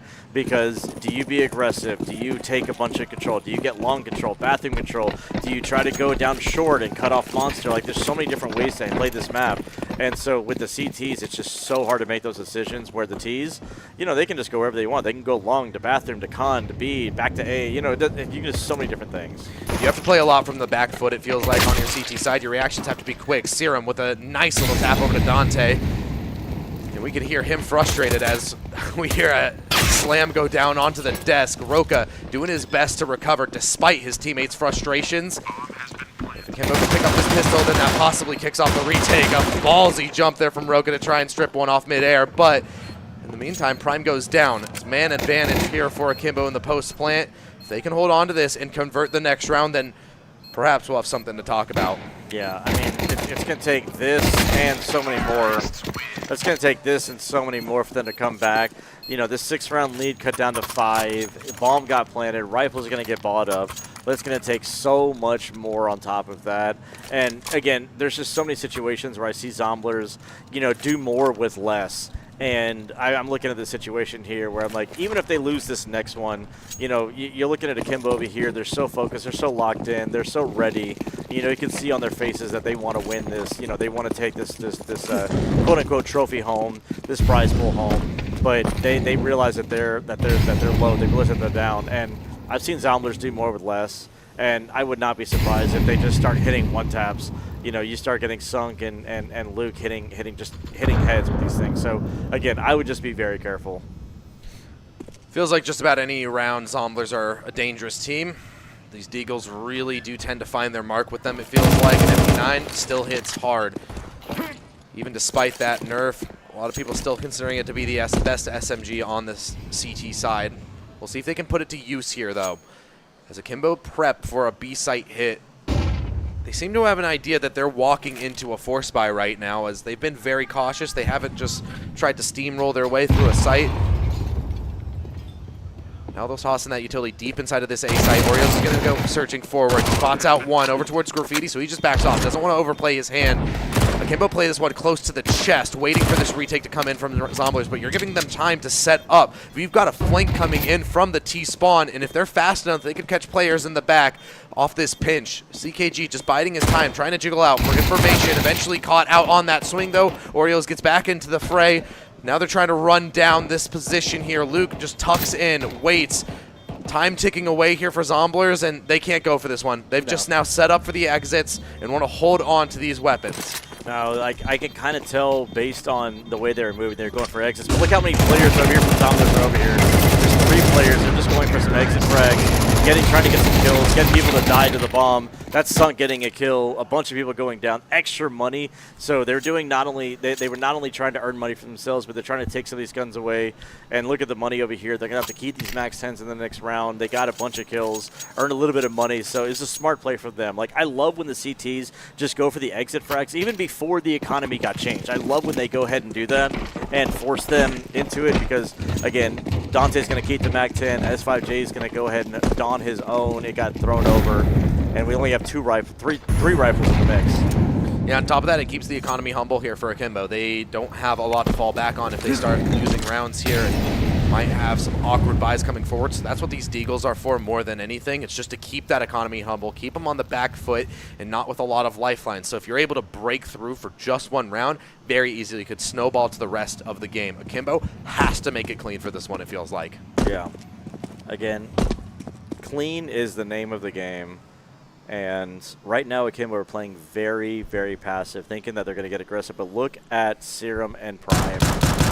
Oh, you got to hit that. Nice. Good job, Serum. Here's the issue with Akimbo playing so passive. Zomblers are a proactive team, and they've already noted that Akimbo seems to be taking a slower pace to this T side, so they just start stripping away space from them bit by bit. And now Akimbo has to work from behind. 4v5. Flash goes in. Luke able to dodge it. Not able to connect on the shot, though. A solid double out of Oreos here to try and open up this A site. CKG lying in wait at the truck. He's the last one remaining, and he'll get cut through, no problem. Akimbo, 3 rounds on the board for their T side. Yeah, and you can hear that scream coming out from them, and they're starting to finally get activated. After 1 or 2, after getting beat down, but now that you've had 3 in a row and you've really knocked them down, you're getting excited over an eco round, but it's still a win. It's still a round win.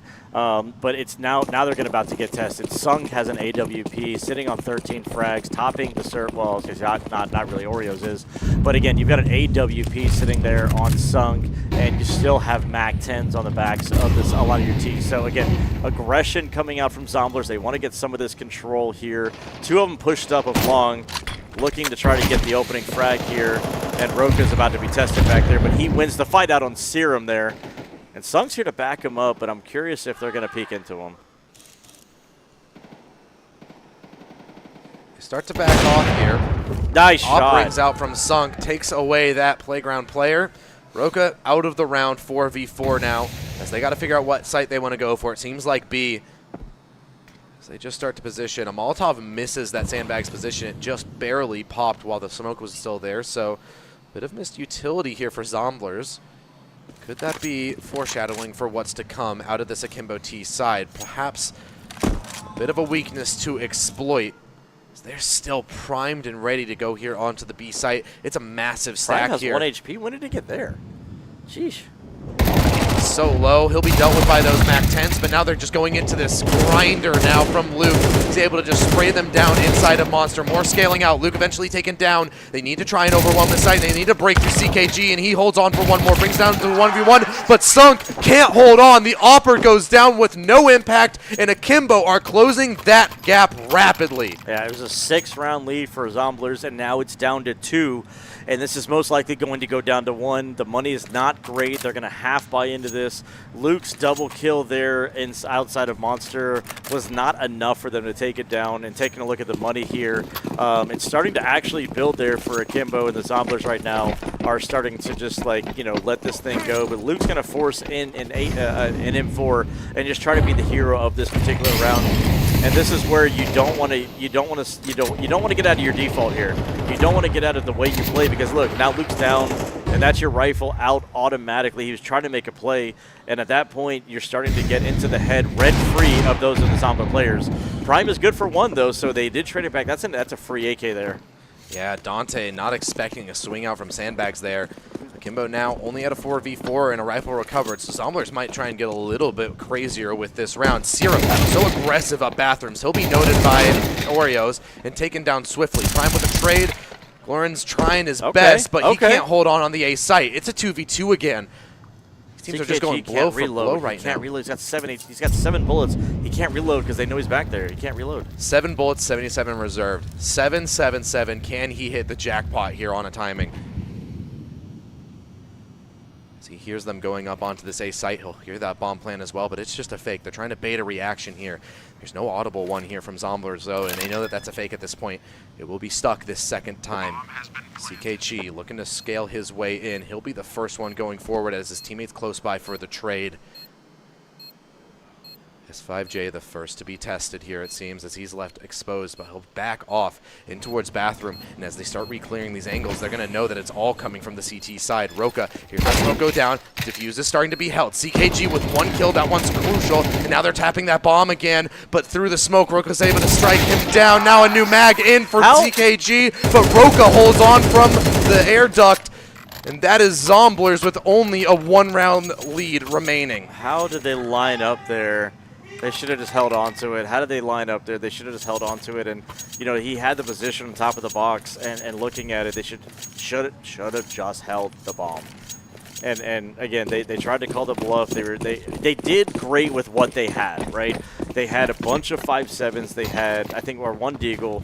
Luke bought up the M4. They did great. They got a bunch of kills, but then they just kind of forgot about how to just play around that bomb. And they could have won that round very easily. They could have. You said it earlier that pros don't fake. And although the round didn't count for anything, Akimbo stuck that defuse in the previous half. For me, that speaks a little bit to the resolve of these teams right now. Zomblers second-guessing themselves, whereas Akimbo are believing in the project and fully believe in the comeback at this point, as they once again find themselves with an advantage going into a round. It's quickly traded back. Serum, it's active there towards Monster, but he loses a lot of HP. Oreos close on this smoke. He could be a problem in this round as he tries to spam through, barely off the mark. He's just narrowly missing these shots, and barely Zomblers are holding on to their lives. Oreos left to try and clean things up. So many low HP players. He'll back off from that HE, only tickled down by it by a little. It's 2v3 to try and recover this round. They'll scale up through short. These players are so low, it's an easy mop-up for S5J, but now Sunk coming in from the flank. Oreos anticipates it. Can't quite land that shot. Is Sunk. He jiggles back in. Now the USP out. They'll tap the bomb to try and run away. He goes right into this fight, into the smoke, trying to cut them off, but they get towards CT and will be able to go up towards the A site. Dang. That's the quarter. That's the third, 4th place match going on. Yeah, there is another game going on right now. It's that 3rd, 4th place matchup to just see who's getting that 3rd place prize. So if you hear some yelling that feels a little bit out of sync, that's what it is. We got Sunk saving this AWP with 13 HP, and chasing those players down there on Graffiti was crazy. that he just kind of went for it. He heard him running away. I mean, if he would have actually hit those shots and stopped the bomb from going over there, he might have been able to intercept the round. But I truly thought that Zomblers had the setup, they had everything, and that they I can't even there think. It is. I can't even think. But it was just they had the setup there, and I really thought that was going to be a 10th on the board. You know, they were getting kills. Yeah, damage was coming in, but I thought they were going to be able to get the kills there. And Zomblers were going to be able to hold on that round, but S5J was able to get, you know, the clean up the kills there. Basically just, you know, be the trash man and clean everybody up. You know, clean everybody else's messes up. The But coveted Akimbo, you guys are terrible, trash talk. We've heard that a few different times from this team. I believe it's S5J that says that. I believe we confirmed that, but I mean, they're, as we said, both these teams very familiar with each other. They're friends, so expect a lot of banter here. Sunk with the opening kill onto Roka. He took that one a bit personally, it seems, so he makes sure to shut Roka up for S5J's words. Yeah, just silence him. And, you know, even though Akimbo have managed to get 6 in a row, Zomblers have still yet to put up any sort of solid resistance and put any rounds up on their CT side. The lead is still yet to be in the grasp of Akimbo because it's tied up 9-9 right now. And the rest of Akimbo are lining up outside of B. You got 2 players inside water, one that's just watching the back flanks, and one that's kind of scared inside of Khan. And so you've got everybody just kind of grouped up, and it seems like Akimbo just aren't sure where to go. They're just so afraid that Zomblers going to be pushing up. Molotovs rain in. They try to just go on to this B site. Dante with a double entry. That could be exactly what Akimbo need to get back into this round. Now it's an even man count. Serum rotating down through Khan, but I think S5J hears this, and he just tucks deep in. There's no way that this is cleared. It's a freebie onto Serum and Sunk. This is such a hard angle to clear. He'll peek in with the AWP and can't quite connect. S5J gets vocal again, and Sunk just has to take it. Yeah, and Luke has to run away with this M4.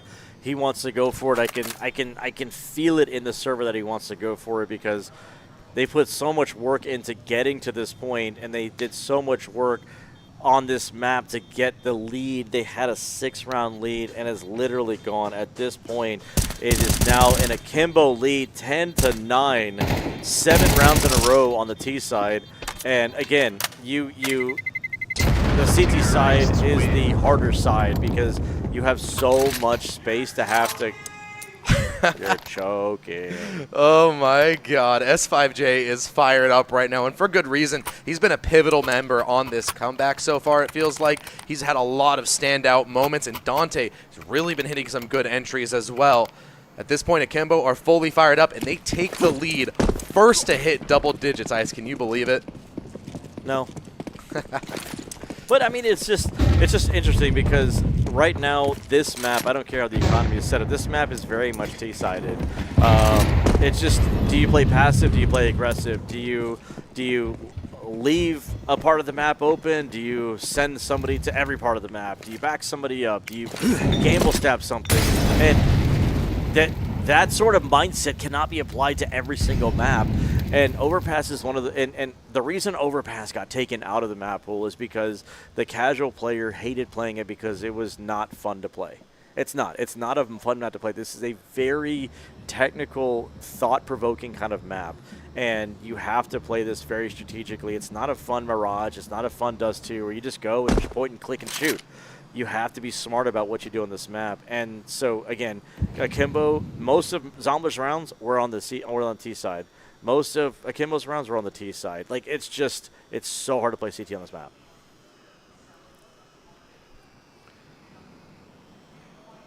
Zomblers once again forced down to these weaker weaponry. Luke saves that AK from the last round, but as it is on as Akimbo are just fully on board right now. Every member stepping up where they need to. Dante goes down, though, and he's been a massive difference maker for this team. Perhaps this 4v4 is Zomblers way back in. Utility will go out to the A site. Luke's here to respond. The one AK on the board here for Zomblers is ready to respond to this hit, but he gets gunned down. Serum now with the FP9 trying his best to hold on, but Lawrence is quick with that trade. CKG working his way in, but there's so many smokes. They cut off these angles. What a shot out of that Deagle, but S5J shuts him back down, and Prime now 1v2 on his plate. He'll throw caution to the wind here. This one was an eco for them, so he just tries to send it in, but he gets shut down as well. All the same, it is Akimbo up to 11. Kimbo up to 11, but that was a half buy. Hopefully they can buy into this next round, which it does look like they're going to be able to. So we're going to go ahead and get the AWP out for Mr. Sunk over there on the Zombler side. But Akimbo have 7 in a row? 8 in a row? 8 in a row now, yeah, because they were at 3. So yep, 8 in a row. Not a single CT side being held down by the Zomblers here. And so, you know, this is their map pick. But again, in a best of 5, is it really your map pick? Does it really matter? I mean, it matters right now because Akimbo are about to walk it over the line as they dash in towards Fountain. It's an easy gun down for a double. Dante over towards Khan. Once again, is just going to be the lurk player trying to hold on to any rotations. That cuts off a lot of options here for Zomblers. Yeah, Serum's trying to make a play here, trying to get pushed up. CKG as well. I know he heard the door open. It's still wide open. And, I mean, if Dante confirms any of the information here on the B side, that's massive. Because Akimbo are just letting Zomblers overplay their hand. Oreos is able to take out Serum over towards the A side. They just start booking it over there. And Dante confirms that the last 2 are in con. Wow. Doesn't even matter. They can't get past the first man to hold the line. And Akimbo touch match point without a single CT side picked up. Wow. I'm actually in shock and awe right now. Like, looking at that right there, not able to trade back Dante. I know he was in a good position there, holding down Khan, and Serum was trying to make a play, got the dink onto the Khan player, and unfortunately it just did not work out in his favor. And the last round, you know, you've got a couple M4s. This is really bad buy. But again, Zomblers just cannot win a fight. They can't win any firefights. It's just, it's gone from bad to worse. Serum's sitting on 8 frags, and we're on round 22. 3 chances for Akimbo to close. Would you believe it at the half? No. And now Zomblers hanging their heads in shame. Comeback Kings. That's what that is. Akimbo almost knocked out of this tournament in the group stages. Almost got relegated down to the LCQ. Qualified in for the playoffs. And now we're showing them potentially able to win map 1 of this best of 5 in the grand finals here at the North American Clutch Series in San Antonio for the Summer Series. Zomblers with just 4 members to try and hold on. Akimbo only 3 to try and convert this, but honestly, with how hard some of these multi-kills have been hitting, I'm still thinking this one might favor Akimbo. As they start to pivot over towards that A side, Dante's still just this lurk player. He's biding his time, trying to find an opening, and it's a stack towards the B site. Flashbang comes in. They're going to swing off the back of it. Dante can't get anything. They start to confirm that there's nobody else here. No, don't leave. Don't leave. Luke, stay there. Luke, stay there. No. Luke leaves. Okay. No, okay. He just repositions towards Dumpster. 2v4 on the plate of S5J and Glorins, the captain and the loudmouth of Akimbo, to try and push this one over the edge. Zomblers will post up, trying to get ready for this retake. Bomb starting to be planted. Low on utility now for the post plant. Only a single HE to lean on, but a heads-up fight from Glorins is possibly what they need. Jumping through the smoke of the MP9 Prime, at least able to hold on. Zomblers finally able to find their first CT round. First CT round of the whole half comes at match point that Akimbo just earned. And you hear the sound of the game tell you that it's going to be match point for the rest of the time until we get to overtime. 2 more chances for Akimbo to get it over the line. And they've got more than enough money to rebuy into this, especially after getting that bomb plan. And you got to look at the players over here on Zomblers. They just look so relieved. They're so locked in. They're so focused. And all they want to do is just take it to the next round. I mean, there's just no expression on their face. That is them just being locked in at this moment. You can't flinch at moments like this. I talked earlier about the resolve of Akimbo in a lot of those rounds that they were stacking up, and Zomblers have to match that resolve if they want to pull this one off. Now they're the ones on the back foot. Now they're the ones who can't make the mistakes. It has to be flawless just to push us to overtime. Yeah, and we've got Akimbo who can pretty much have enough money to buy in for the next round, even if they lose this one. So there's no eco, there's no easy round, there's no easy way back into this. And Zomblers have a huge, they have a tall order, they have a tall ask if they want to do anything. Luke is in a tough spot. He's stuck. He's in trouble. He needed to get at least one there. He just gets run down. Barely gets any damage out. 5v4 now for Akimbo. They can operate with a little bit more leisure in this round. As they just get ready for these trades. Sunk at least brings one back into the fold here. 4v4 now, but Zombler's so firmly on the back foot. They have to react here. This is and ballsy. Sunk goes through the smoke. The balls on this man. When you're down like this to make a play like that, Glorens is ready for it. And he's punished for that over-aggression. Could that be how this one comes unraveled as they start to throw in utility to this A site? They're just cutting through members and Zomblers with nothing to be proud of in this CT side. Wow. Abysmal for them as Akimbo mount a massive comeback on map 1. Yeah, they were happy. You can hear them elated there. We've seen this time and time again with different teams with different scenarios coming back. I think yesterday there was a team that was down 11-1 or 11-3 and managed to come back and win. And we just saw the same thing here, a 9-3 half for Zomblers, and turn around and this ends up to be 13-11, 13-10. 13-10. 13-10. I mean, if you would have asked me that Akimbo is going to win 13-10 after a 9-3 half from Zomblers, I would have told you that you're lying and you're kidding and get the heck off my mic. You know, but again, you know, they clearly showed us something different here, and unfortunately, the CT side of Zomblers it crumbled. It fell apart. It was like, you know, it was just like an old cookie that you're going to grab, and you know, half of it stays on the plate because it literally just fell apart in your hands. It's, you know, it's just one of those situations where, you know, how do you recover from this situation? What do you tell each other in this situation to just recover at this point? Yeah, I mean, you got to find some way to recover because now we're going to be heading over to map 2. It is a best of 5. You have time to make these corrections, but you're now in it for the long haul. At least 4 maps required if you want to win it. And, well, you're really going to have to bring a lot to the table if you want to shut down an Akimbo swinging like that. We're going to throw it to a quick break as we get ready for that map 2. Don't go anywhere. We'll be right back with more Counter-Strike.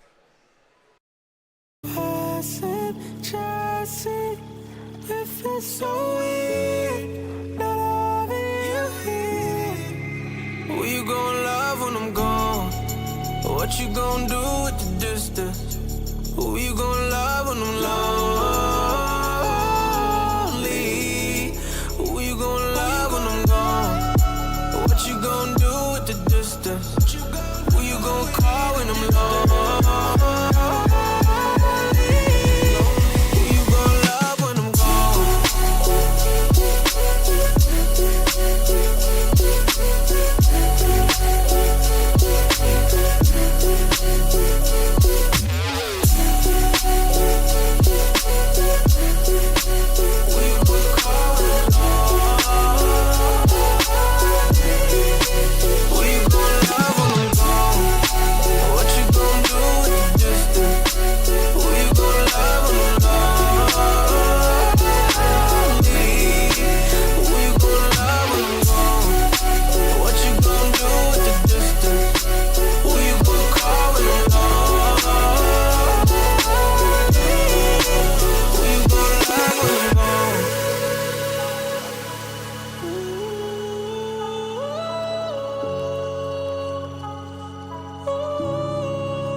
We are back after that map 1. A crazy comeback pulled off by Akimbo to pick it up, but now we're going to Mirage, a map where, like you said, it's less about the brain power, more about the sort of repetition, how many reps you've gotten in on this map to make sure that everything is going according to plan, and then you pug it out. Exactly, and if I was, if with being Akimbo, you had that comeback and you managed to pull it off. Take a deep breath, because probably most of the time those guys are probably holding their breath, trying to get in those clutch moments. And if I was the Zomblers, I would say, you know what, throw it away, ball it up, throw it in the trash, start over, start your sketch over again, and just start fresh. Like, just don't even think about the fact that you lost the first map. Just play map by map by map, frag by frag, round by round at that point. So if I had to give them some advice, be like, look, just lock in, new map, new round, just reset at that point, and just start with one map, and make this a 1-1 series. So again, on Mirage, I mean, we all play this one a lot, and I'm sure everybody knows how to throw a window smoke from spawn. Everybody knows how to, throw a CT smoke for, for ticket, and just do what you know how to do, right? And so just go, just have fun, just go. Again, just remember, we're all here to have fun. Yeah, we're bantering, but why are we playing the game for not having fun? But ultimately, we're going to have Akimbo on the CT side and Zomblers on the T side. Everybody from Zomblers is going to hit this B side. Typical B rush, execute on pistol round.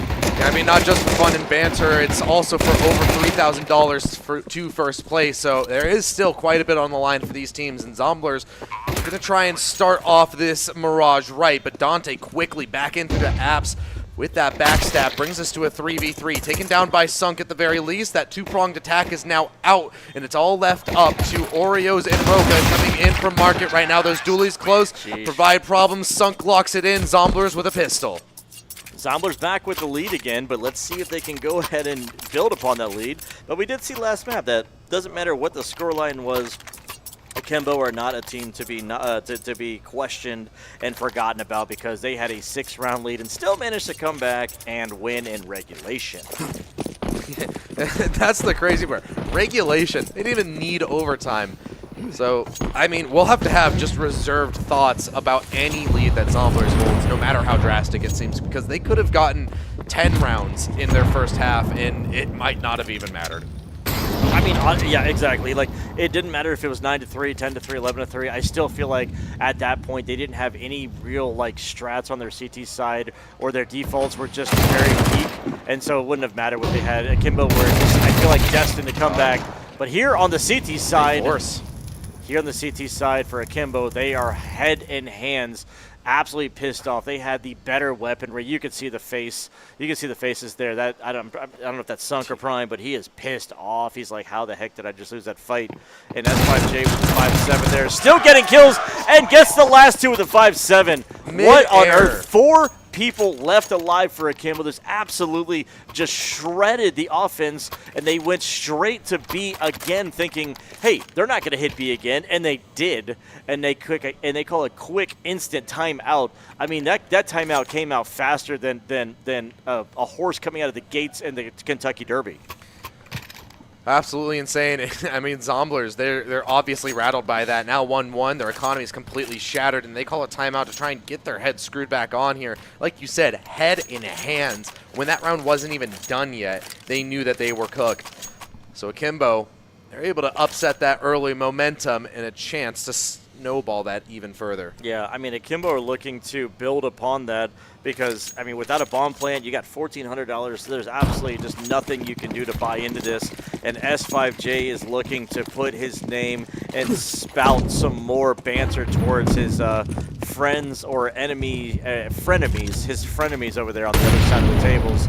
And, I mean, again, force fight coming in.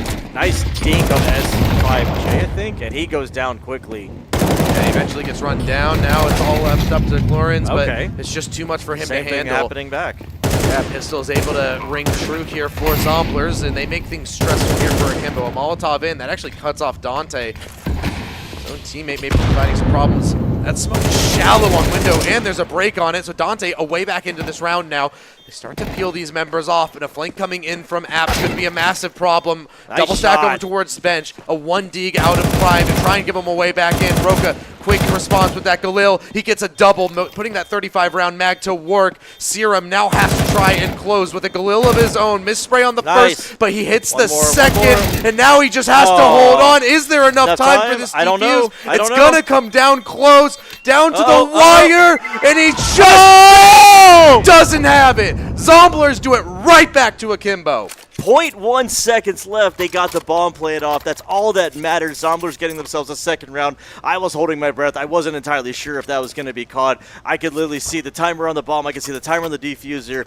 I really wasn't sure if he was going to be able to get that, but absolutely just amazing timing coming out from Dante to be able to get that over the line. Oh my God. But they're not hooting and hollering. They're not smiling. That was not a round that it couldn't have come any closer, but they can't feel good about that round. They're just happy they got, the point on the board. That's all that matters. But instant timeout being called again. I don't know if that was Akimbo or if that was Zomblers, but a timeout being called. Whew. I mean, I felt everything right there, man. That was whew. That was fun. Absolutely wild. And I believe that was an Akimbo timeout because I saw them talking quite a bit from that timeout, seeming to try and correct the course of that one because now they're onto the back foot. Zomblers returning the favor. Still a better buy here for Akimbo than you might expect. There's 3 M4s in the mix, and we saw exactly what MP9s and 5.7s can do in round 2. It's stupid. It's just stupid. It's so insane, the output of those 2 guns. And if you've got 3 M4s to back it, that's a lot of firepower in a round.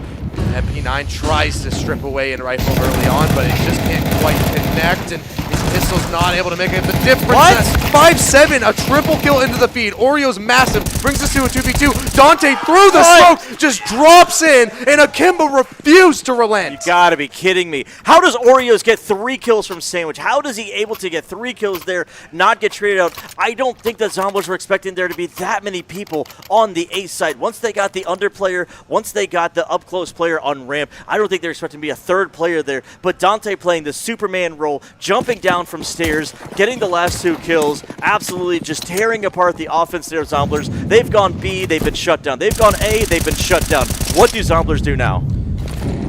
Force down on the pistols as well, but that has hardly made a difference in this map so far. Both these teams just absolutely throwing hands here on Mirage. That Deagle tries to ring out for 1. Sunk can't quite connect. Zomblers. The what? Just do it right back. Opening just kill by for the Deagles. Still Just by more work- Deagles. Just more work to be done though, and that MP9 able to rattle one off inside of mid. And now Zomblers start to regroup. They feel a little bit scared with that interaction in mid. Now they start to reposition, go back towards B, but there's 1 player in catwalk, 1 player tucked deep on the site. They could be walking into a trap here, especially if Akimbo get a little bit proactive on these mid angles. They can start to eliminate options here for Zomblers. You've got Sunk on 6 HP, Jump so spot for Mario. He spots him. I think he just saw him. he's going to be the front line. He's going to be the front man. He's going to be the person that's just going to take He all the throws damage. smoke. He's just trying to stall at the time. Zomblers need to scale quickly here. If they stall out, if they give time for the rotate, then that's absolutely catastrophic. Glorins, before they're even able to make it out of the apartment, absolutely denies access to the site. The B anchors hold it down, and Akimbo take the lead. Well, Zomblers were so focused on that cat player that they just stayed inside of apps. Had they just gone out, they knew that a player was there, but that couldn't have been where the smoke came from, which means that they knew that 2 players were there. They were so focused on killing that cat player that they just basically funneled up and they body blocked each other. They couldn't get out of apps. Had they just funneled outside of apps, they could have overwhelmed those 2 players that were on the site, and then they could have planted the bomb and taken it out, but they were just too focused. They're tunnel vision. They're not thinking right now. Akimbo are the ones to win out the Force Buy war. They emerge with not only a lead, but Zomblers' economy broken. They choose to take the eco here, looking towards the rest of the match instead. So this one should be nice and simple for Akimbo as they mow down players inside of Con here. It's a massacre at the steps. Every single player is dead inside of Con. just go ahead and chisel out a tombstone. Don't even put names on it. Just put Zomblers right there inside of Con, because that's where every single body was lying. Just bury them in the ground. That is a 4-2 scoreline for Akimbo, 2-round lead for them. And I don't know what the answer is for Zomblers right now. I'm not even saying that they need to hit hard or harder, because right now they're just missing shots, and the executes just are not clean right now for Zomblers. It's not characteristic of them. A lot of utility thrown out towards mid here. 2 Molotovs invested in the CTs. They're going to try and burst through that smoke, but Sunk and Serum deny access to that top mid position, and that's a massive man advantage for Zomblers to claw away with. Now more smoke's going up. They're going to try and cut off these angles. Window is off limits, but S5J comes in from Catwalk to try and provide some resistance. He doesn't long for this world, and Zomblers rise right back up in mid where they were buried and look to try and convert this round, keeping that gap close. This is the best chance they have to come in this round. Now they know where the last player's at. They know Warriors is right here, and he goes down without a kill himself. So there's another successful round coming up from Zomblers, but it was off of the back of Akimbo trying to get aggressive in mid, and Zomblers were just kind of a little ready for it. They were able to put some of the shots there a little bit, I want to say somebody was blind. I think Sunk was blind, but they were able to get both of the players and essentially gave them the frags, gave them the kills to give them the advantage, and then Zomblers just pounce on top of it. You give them an inch and they're going to take a mile. 1-round game now, everybody buying up rifles. The only SMG in play is on S5J. He'll rock out with that MP9 as they start to pivot towards this B site. He could have a lot on his plate, just jump spotting, trying to play it safe. And on top of that, Lawrence has secured the man advantage. He'll spot one out, same as before. He'll throw that smoke down at his feet. This time they're faster to scale out of apps, though. S5J has to try and hold on with the SMG, and a double found. Now an upgrade available as he swaps out to that AK. He has a much better weapon to try and hold on here, and his team has rotated in. Akimbo not letting Zomblers tie this game up. It has to be a 1v4 attempt here from Luke 4K. He would need a 4K to pull this one back. Yeah, if there's anybody I'm going to rely on at this moment, it's going to be Luke. But right now, I haven't seen much out of him. He seems to have cooled off here. But like you said, he's going to need a 4K if he wants to be able to pull this off. But right now, Zomblers are very readable. I think that's the problem they have right now, is that every time they go to execute, it's very simple. It's just, hey, they're coming out of apps. We can go ahead and just, we have a plan for that. They're coming out of B, or they're coming out of A. We have a plan for that. If they go mid, we're just going to go ahead and crunch on him and shut him down. And, you've got Roka here who's literally going to let him come out of Palace for the most part. He's going to spot him. He's going to let him plant the bow. I think he might have spotted him.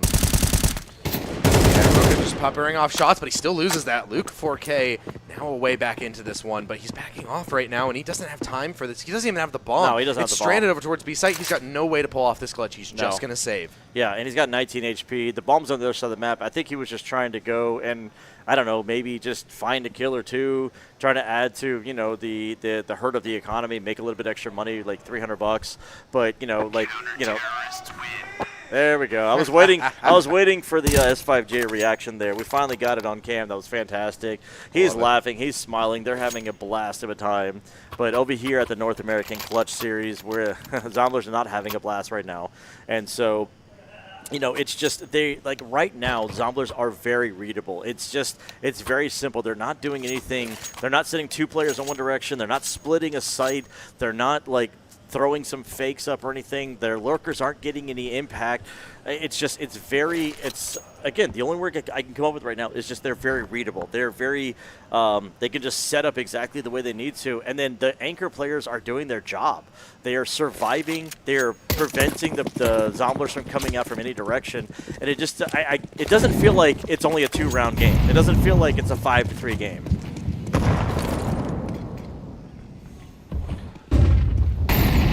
Zomblers need to start making some adjustments right now. Akimbo are running away with it. They seem to still be stuck on overpass, it feels like.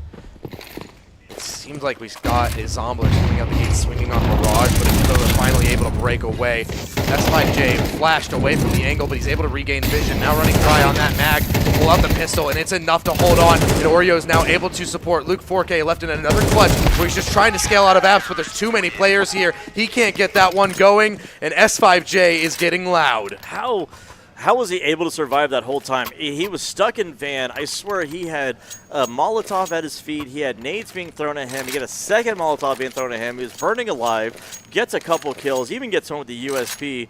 I don't know how he managed to survive that whole thing and still, get Akimbo another round. But it's just, again, another very simple execute coming out, and it was very readable. It was very just predictable. That's the other word I'm looking for. It's predictable. Now forced back down onto pistols. Only got Luke 4K on a hero rifle. Serum able to find one with that deagle, but it's quickly traded back. Oreos is going to toss that up to a safe location. Going to get ready for any more aggresses here from Zomblers, but the last two remaining are far removed from the combat.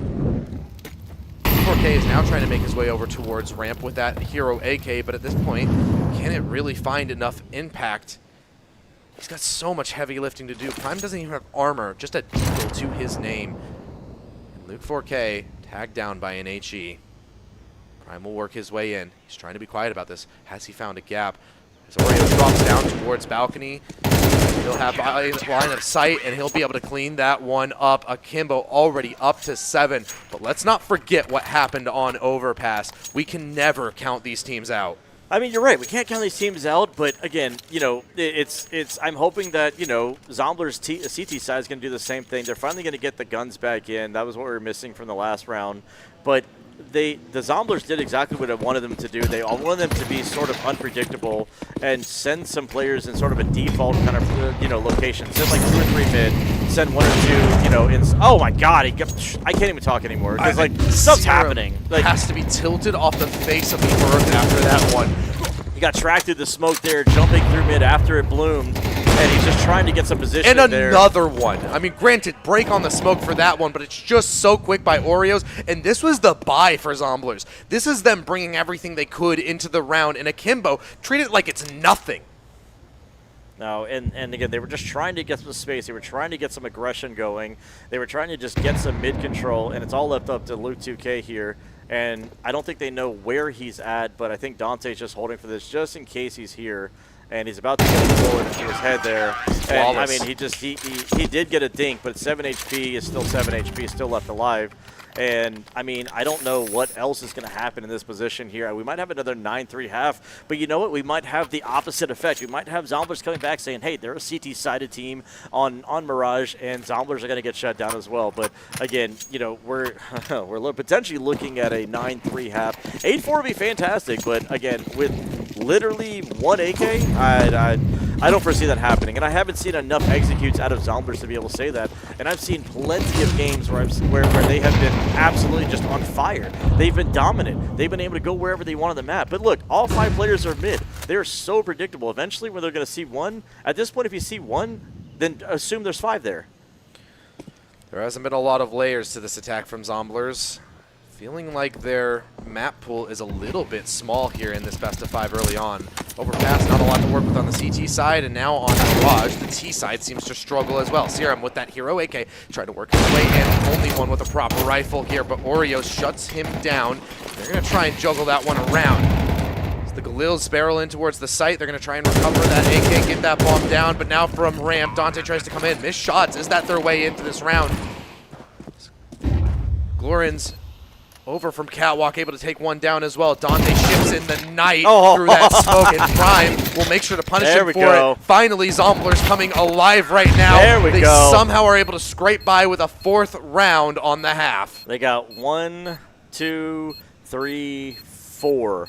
4 rounds in their T side of Mirage. And honestly, at this point, with what I saw and the way the gameplay was, I would almost say that that was a W for the Zomblers, because that's not the Zomblers that I'm used to seeing. But again, this is a full game. You have to play on both sides.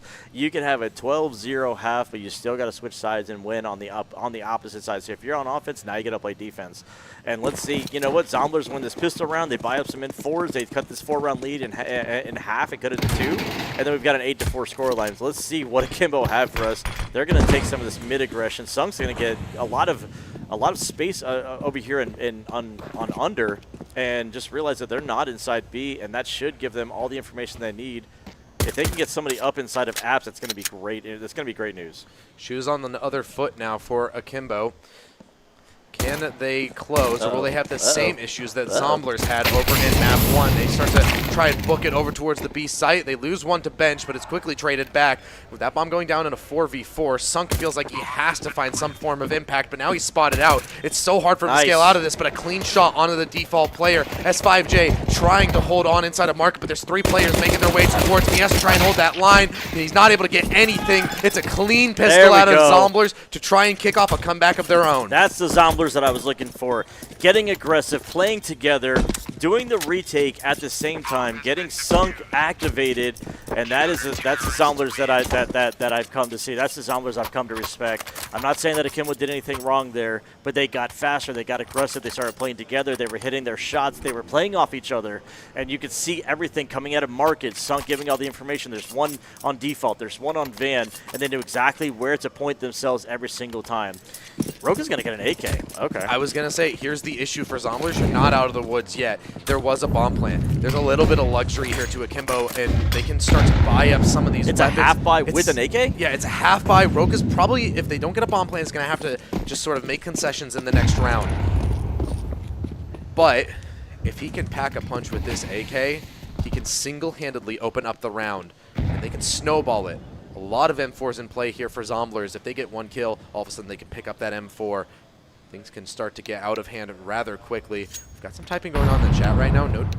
I think we might be having a bit of a round reset as we see everybody tuck into corners right now. And there it is. Disconnect. We will have to reset this round. Yeah, which is fine. I mean, again, I'm glad that at least this one seems a little bit more obvious than it did on Overpass. But again, you know, whatever the issue is, whatever's going on, again, admins are going to figure it out and handle it. And again, I'm not going to try to figure it out. That's so weird. All right, Luke. All right, Luke. He's taking whatever he can get. He's had a rough series, and this is a name that we really expected to stand out throughout this entire tournament, but especially here in the Grand Finals. He's one of the players who's a little more used to pressure here, honestly. It's a lot of people's first LAN. I don't think it's either of these teams' first LAN. I believe they're both at least somewhat experienced in this, but Luke, he's been around for a good bit. People know about him. His skill is noted. I mean, Roka's pretty famous, too.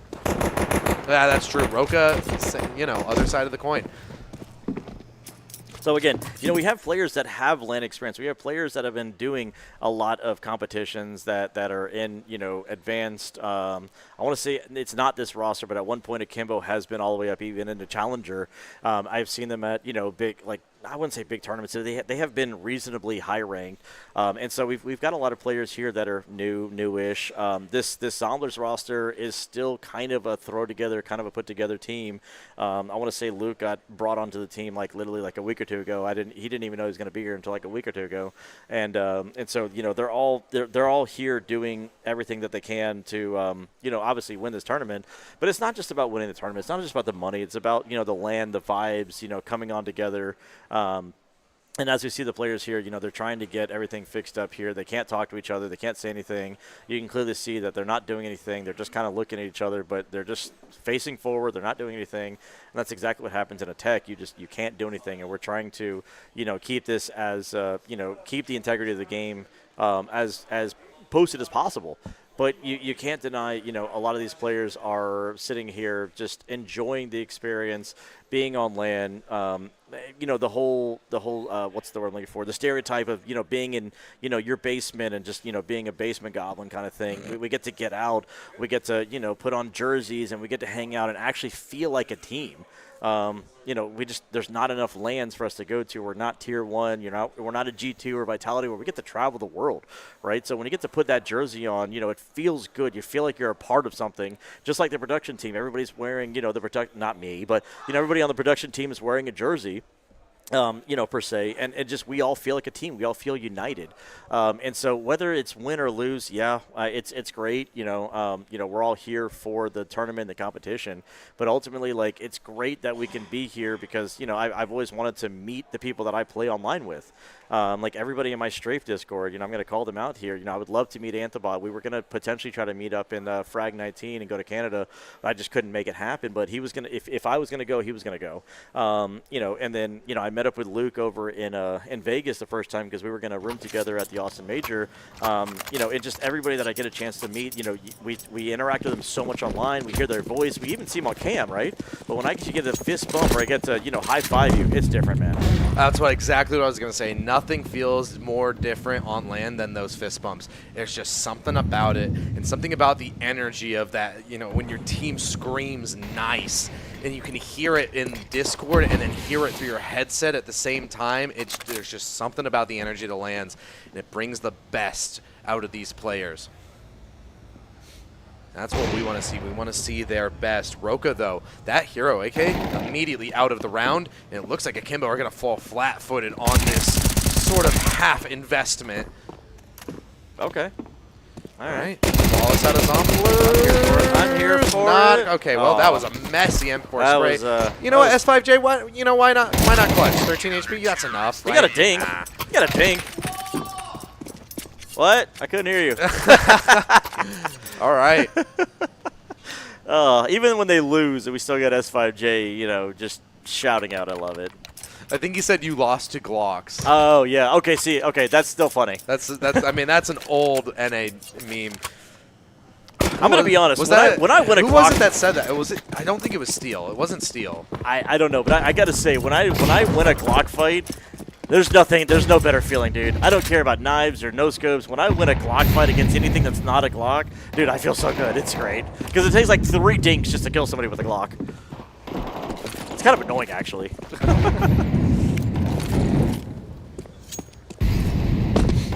Known as the water gun by some players, to the point it got a skin for that. A water elemental? Yeah, the water elemental. I can.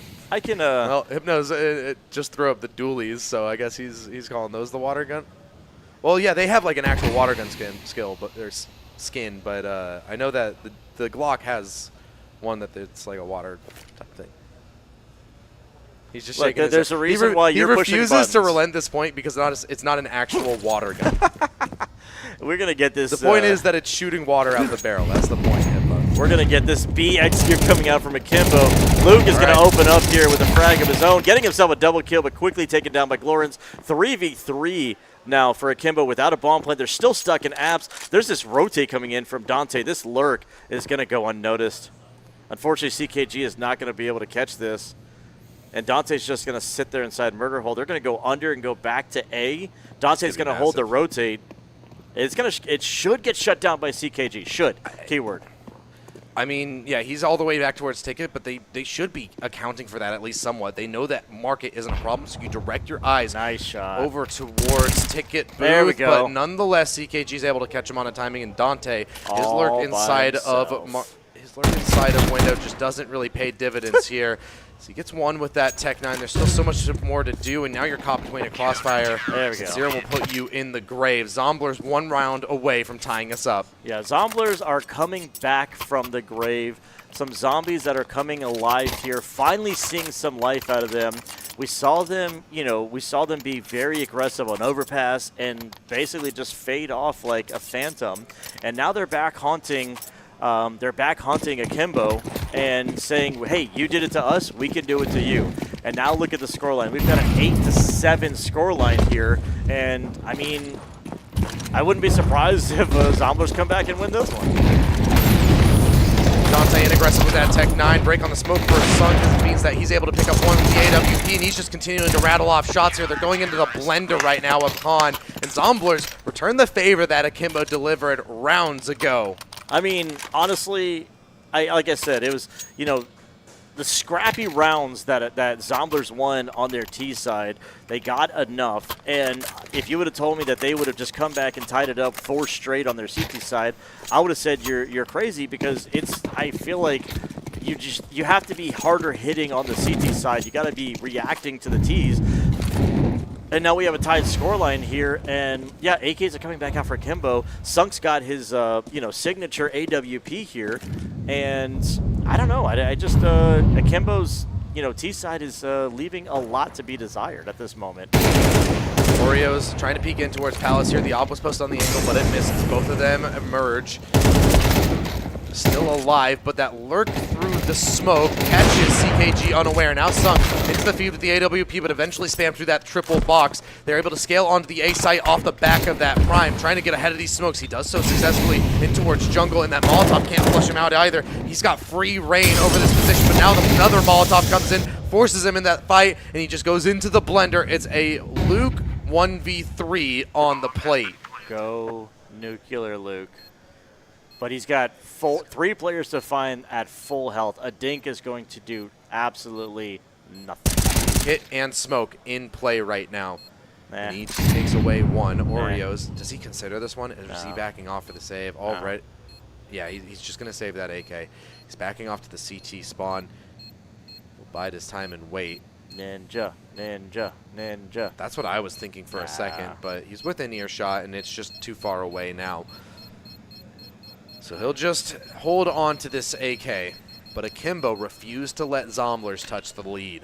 Yeah, they get all so close, but ultimately it blows down to nothing. Luke actually gets another one. That's another $50. That's another $350 for him. $50 extra for his team there.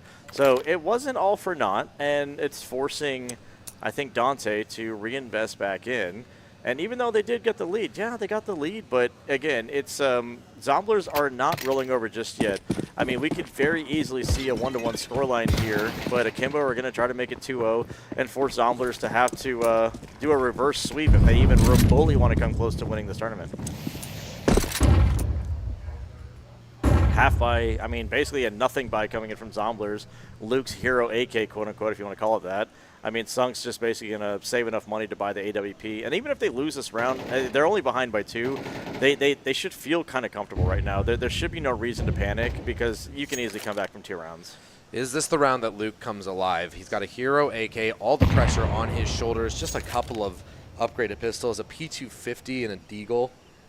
I mean, outside of Prime, which I've seen him hit some nice shots, literally, if you look at the kill spread between every single player across the server, everybody, the lowest I'm looking at is 10 on Roka, and the highest is 15 on Oreos, and everybody's sprinkled in the middle. Like, nobody's outshining, nobody's undershining, nobody's stepping up to the plate to be the hero, and no one's really falling behind. Like I said, outside of Prime, it's fine.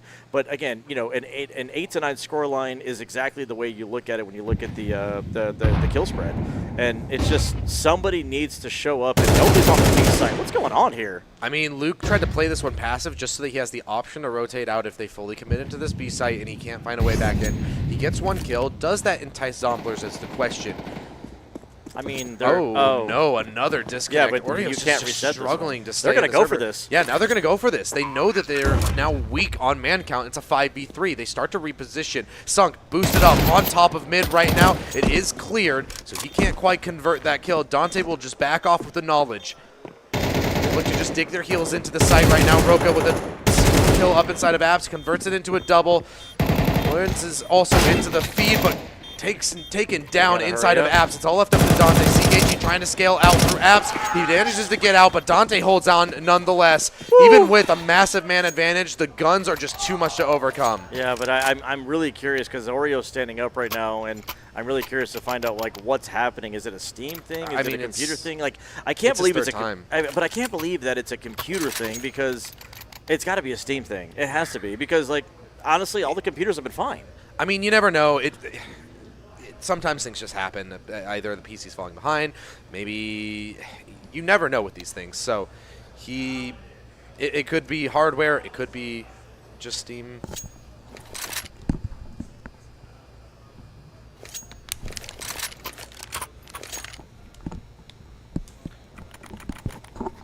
Could be a PC thing. Yeah, we were just talking to our producer, and he says it very well could be a PC issue. Hopefully it doesn't persist for much longer, or we're at least able to maybe get things swapped around in some way. It's at this point becoming a bit of a problem because there's been multiple disconnects here for Oreos. Yeah, when something happens once, it's random. When it happens twice, it's coincidence. But when it happens 3 times, it's a pattern. So it's like after the 3rd time, it's like maybe we look into it. I don't know. Could be in for a bit of a longer tech pause here. Just depends on what the decision ends up being. But, I mean, at this point, like we said, if it's a hardware issue, we've got plenty of PCs laying around. Try and get him set up on a new one just as fast as you can, but there's just, can sometimes take a little bit. Yeah, that's fine. Just a lot of wires. A lot of wires. Yeah.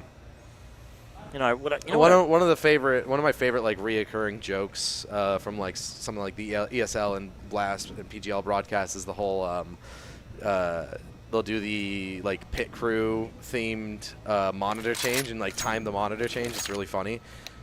It's a pretty funny like reoccurring meme in my opinion. I enjoy it quite a bit. Oh, I can't do that. I want to turn this and show them so they can wave at the camera. Oh. Production Hypnos looks. I want to put with production on disapproving camera. eyes. I want to put production on camera. Hey, all I'm saying is I know at some point chat was asking to see Hypnos, so. At some point. At some point. We'll show you guys later. Chat, as far as I'm aware, is very pro nose. I'm pro We need spec. more love for respect. Exactly. I'm pro spec.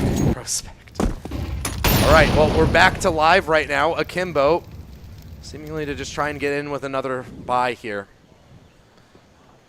Zomblers have to try and hold on. Now they've got the rifles back out. And sunk on that AWP as well. Man, I really thought they were going to get that retake. It was close, man. Had they been closer, it would have been a different issue.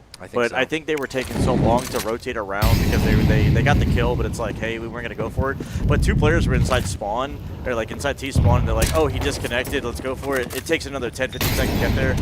It was just chaos. I mean, it's not that I'm shifting the blame onto him, but rather just a unfortunate circumstance that they found themselves in.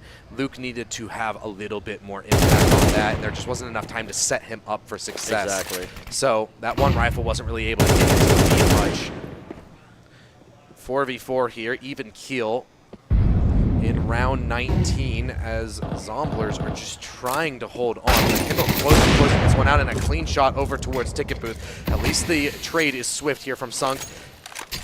Trying to work things from the AWP. He'll break open that smoke, but Kindle bide their time and wait. Finally getting that bomb down. I believe he tags one through that triple box.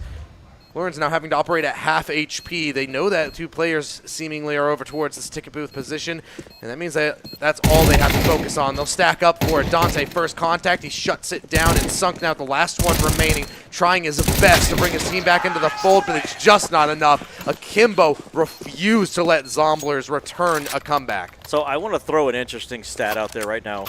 You know, when you look at Akimbo, they're up 11 to 8 right now. And they've only won 7 of the opening frags, 7 of 19 opening frags. Right now we're looking at 5, 6, 7, 11. The rest of them, 11 of the 19 rounds we've had have been opening frags by the Zomblers, and yet they're still down 3-0. And so Akimbo are doing their best work when they're actually a man down. And again, it just sort of speaks to what I mentioned in the map 1, that resolve and resilience of this team is not to be underestimated. Now finally, another opening kill here for Akimbo. Glorens will shut down that aggression over towards Palace. S5J, a pick of his own, 3v5 here for Zomblers. All they've got is a measly MP9 and a 5.7 to hold on, because surely that USP can't find impact. No, I mean, again, this is really not much of a buy here. But again, last round when it was 8-10, you know, the opening frag came from Sunk with the AWP. He's going to try to get it out next round, you know, with this loss bonus here. But again, there's not much that they can do. This 5.7 is not close enough to win too much. He's going to get, okay, he's going to get 1, maybe. No 2! way. Let's go, Prime, come on. Again, Come that on, Prime. 5.7. Oh, the Ninja, oh, you got to clear Ninja. You gotta USP clear can't Ninja. quite connect there. Luke thrust it into another clutch, this time with only a MP9. 69 ADR, though, nice. But he can't get into this one, and frustration setting in for Zomblers right now. He'll upgrade to an AK, but I feel like he just backs off. Zomblers playing for overtime, and you can't even get away with the rifle. You've got to reinvest everything into this next one. Yeah. And I mean, you're looking at the team here. I mean, again, you need somebody to shine. Sunk's going to be able to get the AWP out, so that's what he was going for. But it's going to require 4 rounds from Zomblers to be able to pull this off if they want to be able to even remotely get into overtime right now. And it's just I haven't seen enough for them to come out of it, but they have had some rounds where they've had some success. They have some players who are getting the kills and getting the frags. It's just, again, they've had majority of the opening rounds, but opening kill's going to go this way of Akimbo. Quickly traded back by Serum, but that's about it. He needed 2 there. They're just trying to barrel in through Khan right now, and it results in man advantage for them. CKG caught out in the side as well. Such an awkward angle for him to manage now. Prime's trying to get into the fray. He's holding on. Kill of his own. Goes back through Murder Hole, and they're going to try and piece together this 2v4 made 2v3. Can they pull off some heroics to stay alive in Mirage, or will we really have Akimbo with a 2-map lead in the grand finals? Well, there is a kid on the back of Prime, but the problem is he has 7 HP, and Luke is coming in from mid. They have to go for this, obviously, because it's the last round, or if not, you're literally throwing. But the problem is you got to get Prime close enough with this kid. You got to get him killed, and he's going to go down. So now the kid is lost inside his chicken, and Luke is only good for 1, and that is it. So that is Akimbo going up in this series 2-0 in this best of 5. And this particular map was a little bit underwhelming compared to that of Overpass. And I'm not even saying it was underwhelming. It was just like, you know, Zombler started off so strong at Overpass, and then they just kind of let it go. Now they've got about a 5-minute break where they get to discuss everything. And, you know, and on this particular map, they started to come back. They actually managed to tie the game up there 8-8, and then it just kind of fell apart from there and ended 13-8. After that comeback, it was just 5 in a row from Akimbo, and they just look really good. They look really comfortable, and at this point, I'm not really entirely sure what the strat is. Absolutely brutal situation right now for Zomblers. They have to pull off a reverse sleep, or else this could be a very one-sided grand final. Now, like you said, we're going to have a about 5-minute break here for map 3 to give some time to rest and try and recuperate, maybe post something in this grand final for Zomblers. We're going to throw to a quick break. We'll be back in about 5 minutes for map 3. Amen.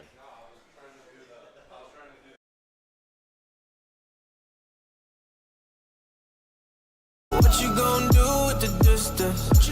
Who you gonna call when I'm lonely? Who you gonna love when I'm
All right, we're back to waffling.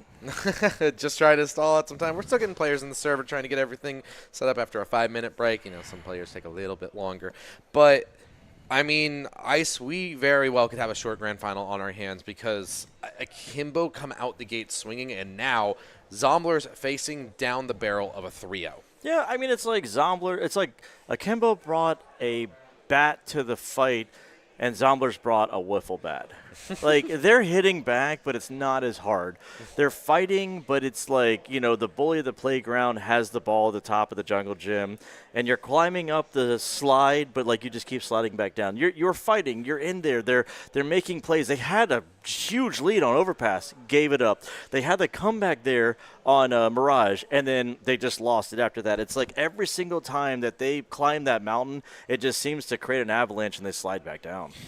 Yeah, and like that's the thing is it hasn't been completely dead from Zomblers. I mean, it's just there's no follow through, and it feels like they keep maybe getting a little bit close. They start piecing things together, and then all of a sudden Akimbo just completely shut them down, and it takes them way too long to readjust. And I think that's the issue.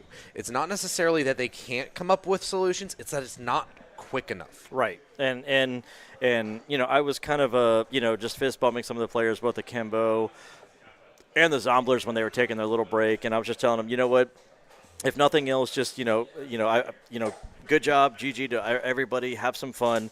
And as the Zombler players are coming back in, I could hear all of them telling each other before I had a chance to just like fist bump them. They're like, you know what, just go out there, have fun, frag out, just go frag out, just go have fun, just like, you know what, get into the server and just go do what you're, you know what, conditioned to doing. Like all these guys, you don't get to this level by just playing an hour or two a day a couple times a week, right? These guys grind all the time. And so at this point, it's like, you know what, go out there and do what you've conditioned to do. Go out there and just do what you're supposed to do. Just have fun. I mean, okay, so I like that mindset of go back to the basics, trust in our gun skill, and just try and frag out and shine as individuals because we know that they're capable of doing that. The biggest issue I have with that right now is they are not going to the map to do that. We're going to Nuke, a very tactically depth map, and a map where it relies a lot on your team play rather than individual hero moments, it feels like. Right. You're going to have quick rotations, sharp communication, and be able to establish crossfires because you have some choke points where the T's struggle to break through, but if they're able to just flood out and kill one individual player, they have the site or they have a massive point of control on the map. Yeah, I mean, the thing that the one piece of advice I would give to the Zomblers right now is that just make sure you're always throwing the outside smokes. Make sure you're always throwing yard smokes out there, and make sure that you're creating that space. It doesn't, don't always throw the red one. Throw maybe a diagonal one. To just make sure you have enough executes to keep them guessing. And if I was on Akimbo's side, I would just say just keep doing what you're doing, keep firing off what you're doing, and just keep the Zomblers guessing. Because again, you give the Zomblers any sort of chance to win, they're going to come back in, and we could potentially have ourselves a 5-map series. Well, your back's up against the wall here, Zomblers. Let's see if going back to basics is what you need, or if instead Akimbo will give us a nice and short grand final. We've got some dualies in the mix right now here for Akimbo. I think that's 3 on the board. This could be a problem as they scale up towards ramp. That's where 2 of the dualies are set and waiting. S5J gets the first contact. He rips the head off of Serum. Now the rest try to scale out. They're going into a blender right now. Those dualies try to rip through. And it's the USP actually to pick up the multi here as they close in on that ramp hit. Roka just biding his time waiting, trying to get something going, but he gets shut down and sunk in a 1v2 where he's got some space. He's got a very low Oreos, and he knows that he's the one who dinked Oreos. Doesn't know where Glorians is coming up to. He's dinked him as well. God. He might be able to pull this off. That's 2 for Sunk, and they realize he's back upstairs. Sunk can go wherever you want. He's going to run into it. No way! He goes straight down the vent into Oreos, and little does he know that's exactly where Oreos had run away to. Anticipating a re-hit into the lower site, going down that ramp, but instead he just finds him in his arms. Oh my God, he should. See, here's the thing. He dinked him on ramp. There's no way that he's expecting him to go all the way down ramp, through B, back into vent. There's no way he's expecting him to do that. There's no reason that he should say, hey, he's there. honestly, at that point, he should have just stayed upstairs and just planted. But again, hindsight's 2020, and all these weapons are going to come in outside. All right, so somewhere CKG CKG gets a knife kill. It doesn't really matter. Still, Akimbo just sort of, okay, he dropped off of a mini and knifed somebody in the back. That's awesome. Assassin's Creed somebody. Bye, Oreos. All right, bye, Oreos. The same player. All right, 3 maps, 4 disconnects. Here we go. Wait, you didn't run anti? Wait, I just heard him say something about anti-cheat. My bad. What? Oh man. I think the other team said something about him getting like kicked by anti-cheat. Oh I my think God, that's what that's happened. funny. 'Cause I we like just got that. another response. Yeah. In return to that. Oh, that's funny. Thank you, cameraman, for catching that. Oh, that's great. Beautifully done by our cameraman. I'm not sure if it's Cheese or Cam at this point doing cameraman because I know that Cam was doing it for a bit. Yeah, it was King for a minute there. And okay, they're just passing. Still King, around. or is it Cheese? Ah, it's Cheese. It's Yep, Cheese. Cheese is back. So King was giving Cheese a second because, you know, he's been holding that camera for a long time, and his arms are getting a little tired. And so, you know what, King wanted to have some fun with it. Oh, okay. So production typed out to us. They've got a Google Doc that they've just like put a large font onto, and every now and then when they need to relay information to us, they'll just type it out there. So the player who got knifed disconnected, and they thought he was playing anti-flash, so he just kind of sent it. 1,500. I mean, $1,500 in your back pocket. That's nice. We take it. Yeah, we take it. And well, Oreos is just gonna have to accept the fact that he's given some extra money over to CKG. Yeah. Oreo's saying that the chat's saying that Oreo's is sexy. You know what? He's a good-looking guy. I'll give you that one. Yeah. I don't know if I've gotten a chance to talk to him very much so far. I don't think I've met Oreos. No, but I can see him in camp. So I met S5J. We interviewed him, and I believe I talked to him for a little bit as well. Sunk into the feed with this AK. It's a 4v4 right now. Akimbo got that opening pick. Vent destroyed through the squeaky door here. More zombies. But a double kill from ramp. Oreos providing impact that was necessary for Akimbo to try and convert this bonus round. Glorns will go back up the vent. So alone on the A site here, trying to hold on for their dear life, and Dante finally rotates in as well. So the A site is the one that feels weak. Bomb still needs to be recovered. Glorns re-clearing lobby right now. So much information for Akimbo to start to gather. yeah, but they could be outside. See, that's the thing. Like, just because he's in lobby doesn't mean they can't be outside. Sung's going to go ahead and wrap back around. Heaven will be the smart play here. He's holding. We've got a bit more proactive angles towards ramp, so they know that they're either hell or outside, like you said. So now they can start to piece this together and possibly find out that it's going to be an upper hit.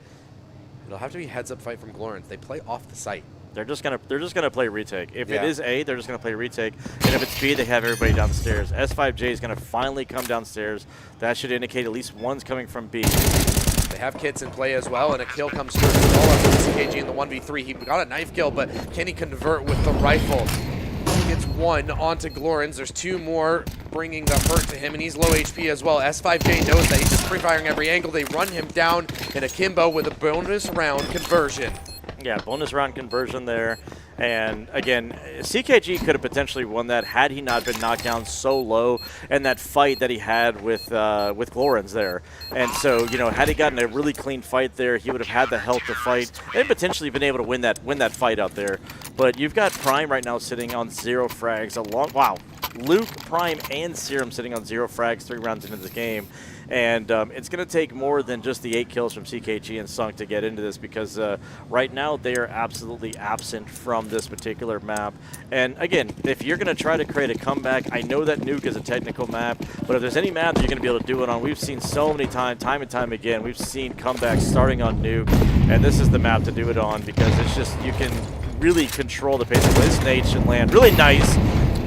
Doing damage to 3 different people. Nice util damage coming in. And just softening up some of those players as they try to cross that outside dark smoke. But oh through my the smoke, God, Dante catches mean. the timing. Absolutely brutal. And Akimbo, they just can't do any wrong, it feels like right now. As Zomblers, once again, shambling away from an engagement. They'll go downstairs through Secret. They'll leave a lurk here. Luke 4K. But that Tech 9 is going to try and provide any impact. But as Akimbo start to rotate downstairs, they'll have 2 members to hold any hit that they try to throw at this B site. Yeah, there's 2 players down there, S5J along with Oreos, 2 of the players that are kind of hitting hard right now. two of the players that, well, Oreos is. S5J has been doing that, especially in the last map. If nothing else, S5J hits hard with his vocals, and he likes to do some of the taunting and likes to do some of the bantering. I talked to him outside, and he's like, none of his team likes to get loud, so he's the one that feels like he needs to carry that torch. And if he gets a multi here, he'll make sure that Zombies know it. He eventually peeks out, and he's going to catch an AK round to the face. So now CKG trying to scale out of that window position, jumping down in towards Dark. Sunk with a double kill to try and open up this site, but now he's thrusted into a 1v2. He has to go absolutely massive here. He knows one's deep. outside. Spotted out one towards ramp, and now he knows the other one's coming from secret as well. Not sure if it's the decon door or the double door. He'll hear that double door open up, but he can't hold on as Glorens comes in. He'll put him down. 4-0 start for Akimbo, and like I said, they just can't seem to do any wrong. No, they can't catch a break. Sunk sitting there just wondering what else he can do. He's trying to reposition himself. He's trying to give himself the best chance to win that particular fight because Luke was outside, was trying to play the lurk, should have won that fight out, but it is a Tech 9 long range. All he could do is just buy time and try to prevent the CTs from going downstairs. Had he won that fight, that would have been a whole different story. That would have been, Zombler's first round. But now we've got AKs on the board, and honestly, I'm going to foreshadow this to be Zombler's first round. On and make a prediction now. Akimbo are going to try and deny that because they've been lights out so far. A 4-0 start is certainly a great way to start out what could be your closing map. It was a long and arduous journey here. Had a lot of struggles coming forward in the pools, and even in the playoffs, things weren't as comfortable as they would want it to be, but nonetheless, they're able to pull themselves together for this grand finals. They show exactly why they were the favorites to be here. Yeah, and Dante's getting another kill through the smoke, 2 rounds in a row where he's just pretty much been able to pepper that smoke. And that's the beautiful part about that A1S is that you can't see the tracer. So when you start shooting, 1, it blows open the smoke, but 2, you don't know where the bullets are coming from, and you just start to die, and you're like, well, that's just the way it is because there's no tracers coming through the smoke there. And Dante's been able to take full advantage of that 2 rounds in a row. S5J's going to have a lot of work here to do once this door opens. 3 players coming in. He's going to get ready on this angle. Door opens. He takes down 1. A double kill as well. S5J, how do you find that much impact on top of that? That smoke gives him a lot to work around, and he's still finding impact through it. Sunk, now alone. 1v5 attempt. He gets one over towards ramp, trying to duck his head down. He's got so many angles to deal with, and Roka's closing in. S5J hurls just as many words at them as he did bullets. Yeah, he's, finishes off that fight there. Sunk left alone, and every single time it just seems like Zomblers are always in some sort of clutch. And right now it doesn't matter. I was telling, I was saying, before we started this match that Zomblers need to be constantly throwing those outside smokes. But right now, honestly, I think they might need to stop throwing the smokes because Dante just keeps predicting when they're coming through. And that's just a seasoned player that is just good on his timing, and his instincts are on par. And Dante's going to do it again. He's going to go ahead and hang out outside, throw a nade. Serum's going to take a nade and, fight this outside again. And this time it's just going to be 1 player outside. They're going to throw everybody back inside and try to see if they can execute. And my prediction of that being there goes Oreos again. This time, it was Oreos this time, but yeah, I feel like it's always Serum dying through the smokes, man. Yeah. And it's just, the guy can't catch a break. Still on 0 kills, 6 rounds deep. Yeah, he's just, because he's dying before he even sees anybody. And it's just like, when you're dying, to people you can't even see, you're dying into utility, you get frustrated because it's not even that you're losing fights. You're not even getting to fight. S5J aggressive up in towards Trophy. He will be ready to respond if they go for this lobby pop. 1 player going up to T roof. I feel like that's the throw utility, so A-Site is going to be under scrutiny at this point. But Akimbo ready to respond. Glorens close on this squeaky door. He's going to throw a smoke down, it seems. They'll hear some utility raining in. As soon as that door opens, he's going to try and throw down some utility to the door himself. Throws it out, gets aggressive on the fight as well, but can't get away before it blooms. Prime takes him down. Trades here for Zomblers, and Prime with a double kill to try and open up this round. Shooting up through the vent. I think Prime was able to see him, and Sunk gets a kill as well. Dante just sitting inside of the smoke, biding his time. The plant will go down, trying to work his way in. S5J will open it up. Sunk now out of the round, and it's either Prime or Luke who has to try and lock this one in as Dante works his way forward. He's caught between a weird crossfire going into the fight. Prime holds the angle and is ready for that. S5J into the clutch, but he can't quite deliver. So Zomblers finally able to find their way onto the board. So that triple kill from Prime and that single frag from Luke are the first kills that they've gotten in this nuke game, and that helps them get their first round on the board. But that's what they need. They needed somebody to go. They need somebody to go heavy, do some heavy lifting. Prime there with the triple kill. Again, those are his first 3 frags. You got to start instilling some confidence in your team. You got to start realizing that, hey, you know what? We can get some rounds. Now let's go and start stringing them together. Let's start hurting the economy of Akimbo. Let's start actually giving ourselves a chance to get some rounds on this half, and we can even win this 7-5. But Oreos has picked up the AWP now. Can't quite connect that first shot. CKG trying to be the hero of this round, but he's quickly felled after his double kill. And on top of that, Dante's working his way into the back lines. Zomblers now the walking wounded. As they try to re-pivot into this lobby, they actually choose to go outside, which is the right choice. But I think Bomb is dropped in lobby right now. No, Luke has a bomb. Okay, Luke has it. All right. I thought I saw it blinking for a second there, but I guess I'm just going crazy.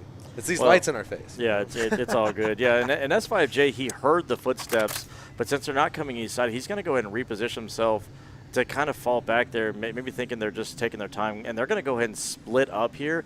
I don't like this choice because, again, it's better to play retake than it is to sit there and take 1v1 fights. Lawrence is just going to hang out downstairs, and unfortunately, Zomblers, with only 2 players, you can't clear everything. You're starting to run out of time, but the smart play is to go upstairs. The smart play is to go through heaven. Yeah, S5J is there.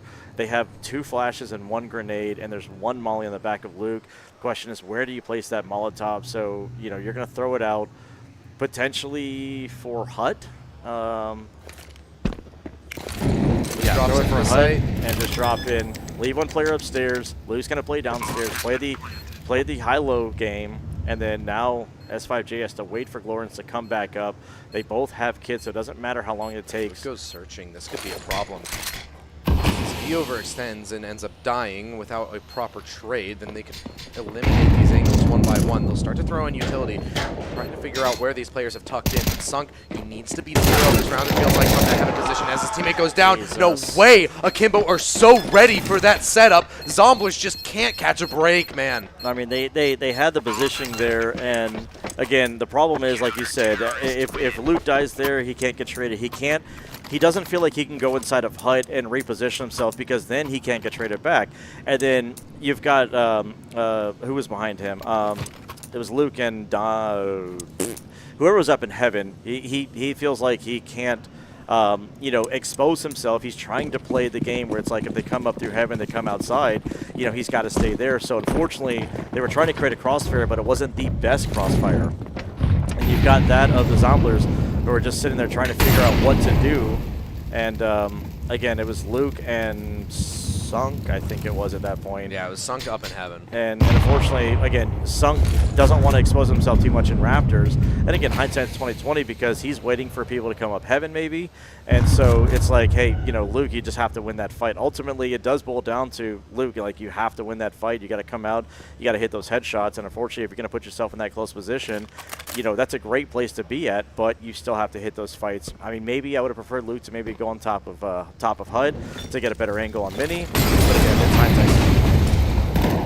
Throws out that smoke to HUD, trying to prevent them from pulling through, but nonetheless, they're able to come out and Prime with some kills of his own. Break open this A site. Plant goes down. Not much contention there from Dante, and now he's all alone as S5J goes down. Zomblers with a 2nd round on the board, trying to stop this bleeding from Akimbo. Wait, does Dante go up and go for... He doesn't have kit. Okay, there's no way he pulls off. There's surely no way he pulls off this round. Maybe go for some kills, or maybe just tap on the bomb and... Maybe tap on the bomb and get somebody to come back. I was going to say, like, if there's a kid in heaven, look how far... I mean, the only person who's staying is Serum. Sunk has got to get as far away from the bomb as possible. Look at that. He's already in the parking lot. Yeah, Dante will back off as well. Thought maybe he was going to go for something a little bit cheeky there, but he chooses to play it safe, save that rifle over into the next. The economy isn't actually as great for some of these members as you would want it to be. They're actually kind of on the back foot it's here now. Pretty bad. This is Zombler's best way back into the series. Yeah, the economy's pretty bad, and even though they've been winning rounds, they haven't really had the opportunity to keep that many players alive. I wonder if there's a way. Hey, Respect, can you hit tab? I want to see how many players are left alive in those rounds that they were doing everything.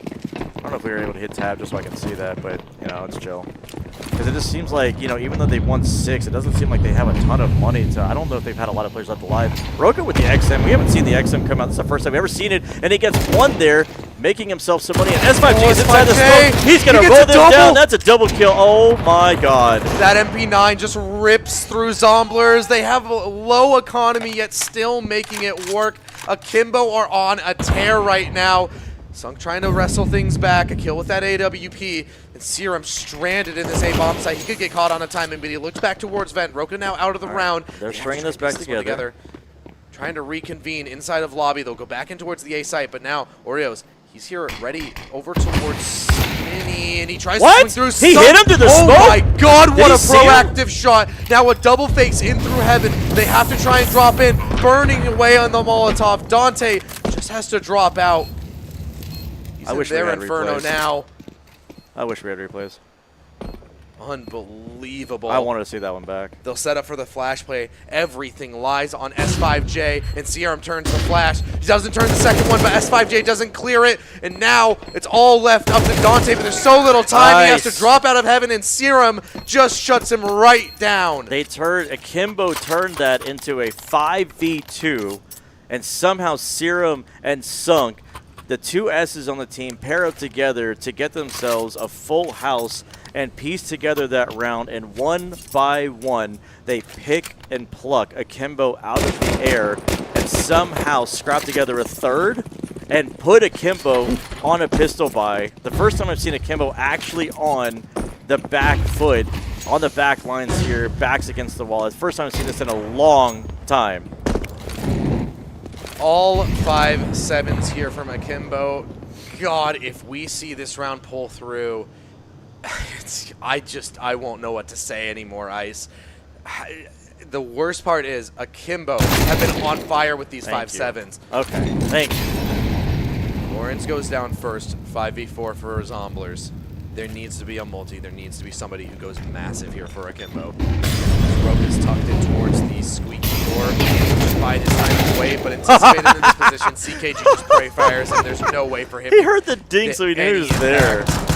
Now 5-7 from Heaven. S5 doing whatever he can, but the pistols just can't keep up.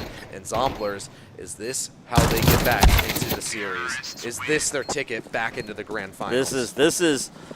This is them literally being able to not only breathe a sigh of relief, but they can finally start to feel like they're doing something and the momentum is going, and they're like, okay, you know, we finally are starting to crack this hard-boiled egg open, and we're starting to peel shell by shell just to get to that golden yellow inner yolk. But there's still a lot of work to be done. But 3 M4s for Akimbo. Instead of having a really good round, they're going to just full go on this one. And if they lose this round, we're going to see 2 similar back-to-back rounds with very low buys and util lacking for Akimbo.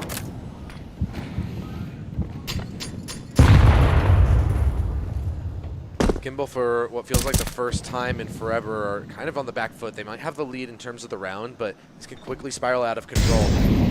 Oh, Dante can tear this all apart right here. Does he really just face through the smoke? No, he'll he just tuck goes in. inside garage. He gets a little bit paranoid about Zomblers just trying to work something outside towards big garage, so he'll just tuck in and bide his time and wait. The issue with that is Zomblers have now rotated down to the lower site. It seems like they could be poised to strip this round away. Everything is up to S5J. He needs to post something. He'll peek up from the steps, gets a lot more than it seems like he bargained for as he gets one, run down by Sunk. There's a quick response coming in from Secret, though. They could find themselves with back turn, but they managed well.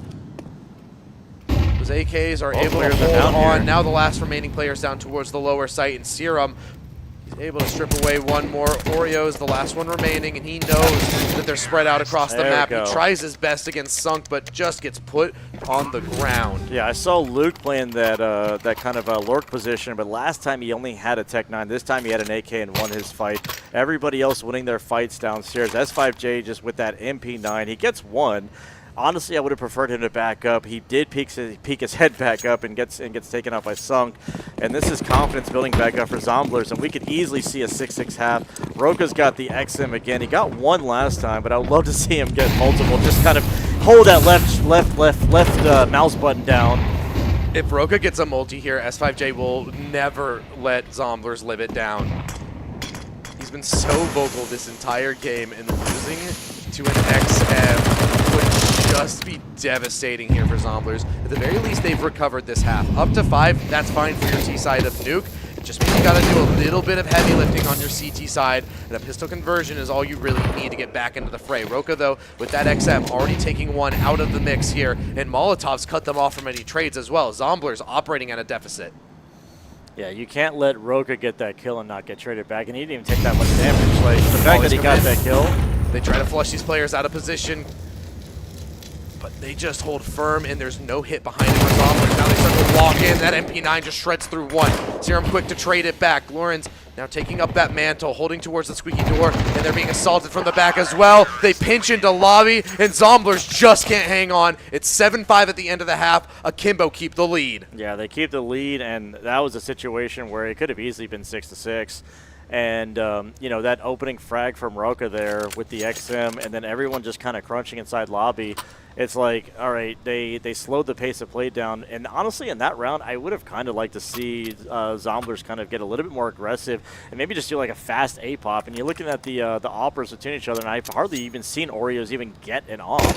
And he's got, you know, less frags, but he's got more assists, he's got more deaths. I mean, it's just, but it's like Sunk is actually doing better as far as statistically goes. But the rounds just don't seem to be going in their favor. Oh my god! One tap out of the dualies. Prime quick to be traded back though. It's now the USPs that have to try and hold on to ramp control here. They'll keep things in man advantage here for Zomblers, but Akimbo get down towards the lower site. A smoke up towards the decon door. Serum will bide his time and wait. There's no plant immediately. Everybody barreling down the vent right now. They're just going to go for a straight retake. Numbers advantage, and they're going to try and be the hammer to the nail right now.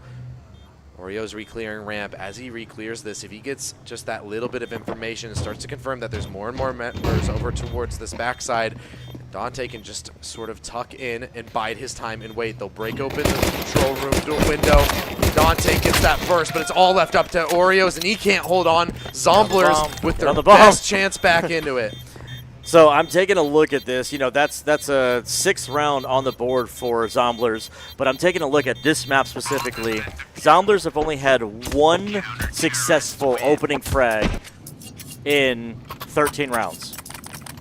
Okay, technically Prime got that one right there. So they've had two opening advantages in 13 rounds. And somehow they're holding on. So literally they're doing the opposite effect of what Akimbo did to them on Mirage when Zomblers had majority of the opening frag. So Akimbo are pretty much having to fight from a deficit almost every single round. 2 out of 13 rounds they've had a man advantage, and most of the time they're quickly traded back. There's a force buy here, though, from Akimbo. They get that bomb plan down and a lot of kills on top of that, so they're comfortable going for the force here and trying to break Zomblers' economy early on into their CT side. It's a spread effort right now. Nobody committing to anything quite yet. Feels like once the pin drops, though, Akimbo are going to try and lunge at the juggler of Zomblers. Shots out of Prime. Just choose to back off. Dante scaring him away from ramp. And now I feel like they're pivoting towards this lower site potentially.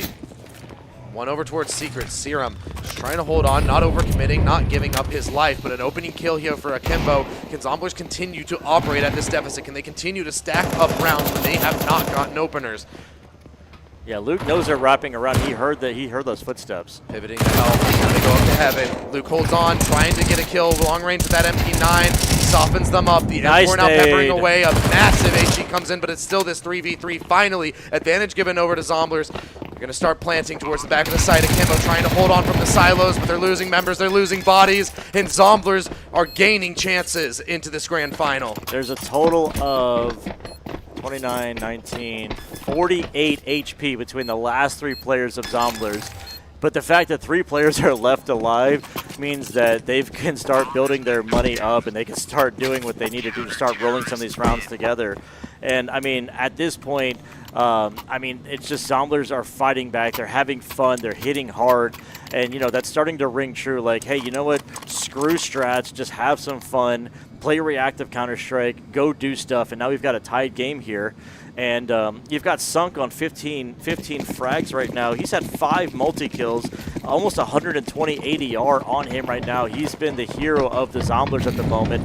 And we just need a few more heroes for them to make this go into map 4 at a minimum. And Akimbo, everybody's had multi-frags except for Roka. Roka's the only person who actually hasn't had any multi-frags. Yeah, he's been kind of quiet here on Nuke, but because of that plant, Akimbo want to go for yet another buy. An AK in the hands of Glorins. Can he really be a difference maker in this round? It's full rifles here for Zomblers.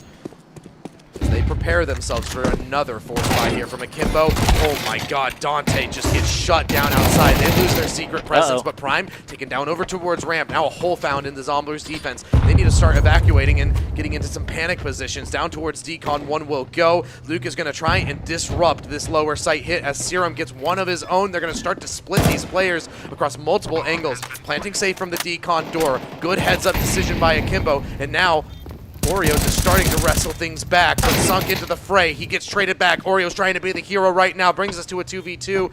And Kimbo just looking to try and hold on. Denies Zomblers from stacking up these rounds and taking the lead. CKG with one of his own. Glorins with his hero AK has to try and pull through. He brings it to a 1v1. Bomb planted for him. Time in his favor, but a kit on Serum's back. He'll tap that bomb back away. Glorins just spamming through. Around the silo, Serum will go, and Zomblers keep pushing forward. They take the lead there. We have an 8-7 score line as Serum, instead of sticking that bomb and doing a ninja defuse, he taps on it, and this time it works out. He walks around through the smoke. The retake on that lower site is actually successful. And finally, Zomblers have the lead here in this half after force buy after force buy after force buy coming in from Akimbo. At what point do they just take a half buy, or what point do they just take an eco? But the bomb keeps getting planted, so the force buy keeps coming in. And that's the problem you run into, is that if you don't keep multiple players alive when you're on the CT side, when you start racking up the bomb plant plus the loss bonus, you can literally just keep rebuying on the T side. So unfortunately, you just create a bigger problem for yourself. Zomblers haven't had the lead since round 18 on Overpass. Let that sink in. Finally, they're able to break through, and it feels like a weight is lifted off their chest now. But Kimbo are looking to just reapply that pressure as they buy up once again. These bomb plants facilitating more rifles by the round, and Akimbo refused to relent right now. Low on utility. He's going to try and punish that. Outside, Serum will get aggressive, but he gets caught with a high-low setup. And Akimbo with a potential way into the round as they start to spread out and try and split this map. CKG's got to be ready for this potential wrap here. He's up in heaven. He's not even paying attention to what could potentially be coming outside. He's going to have to keep his head on a swivel. He's going to have to be looking both at ladder and outside the door. And that's Sunk with a kill back. That's great for them. Control of lobby established now. 5J is kind of going to be reeling from that one, feeling like he let that one slip away. Now Heaven is under scrutiny because CKG has just parked the brakes here and refused to move. They can't really net him out of this position, it feels like. He's just sort of tucked in. It's such a hard position to clear out. Prime now coming back in from Trophy. He'll swing into him. What a heads-up shot from Dante. He's so ready for an angle like that. Akimbo still diligent on these clears. They'll go down towards the lower site, and it's a quick rotate from Zomblers. At what point is CKG just going to go ahead and move? He overcommits before the rest of his team. And look at it. He knows exactly what he just did. He's now given a man advantage to Akimbo as that bomb goes down. It's left to CKG and Luke 4K to try and split this site. Luke 4K, first one. He's got to try and take forward for more. CKG with one of his own. Now inside the smoke, Oreos tries to hold on. Spots that one over towards Decon. He's caught between a rock and a hard place. He has to isolate these duels. He gets the first one right above him. Akimbo just refused to relent.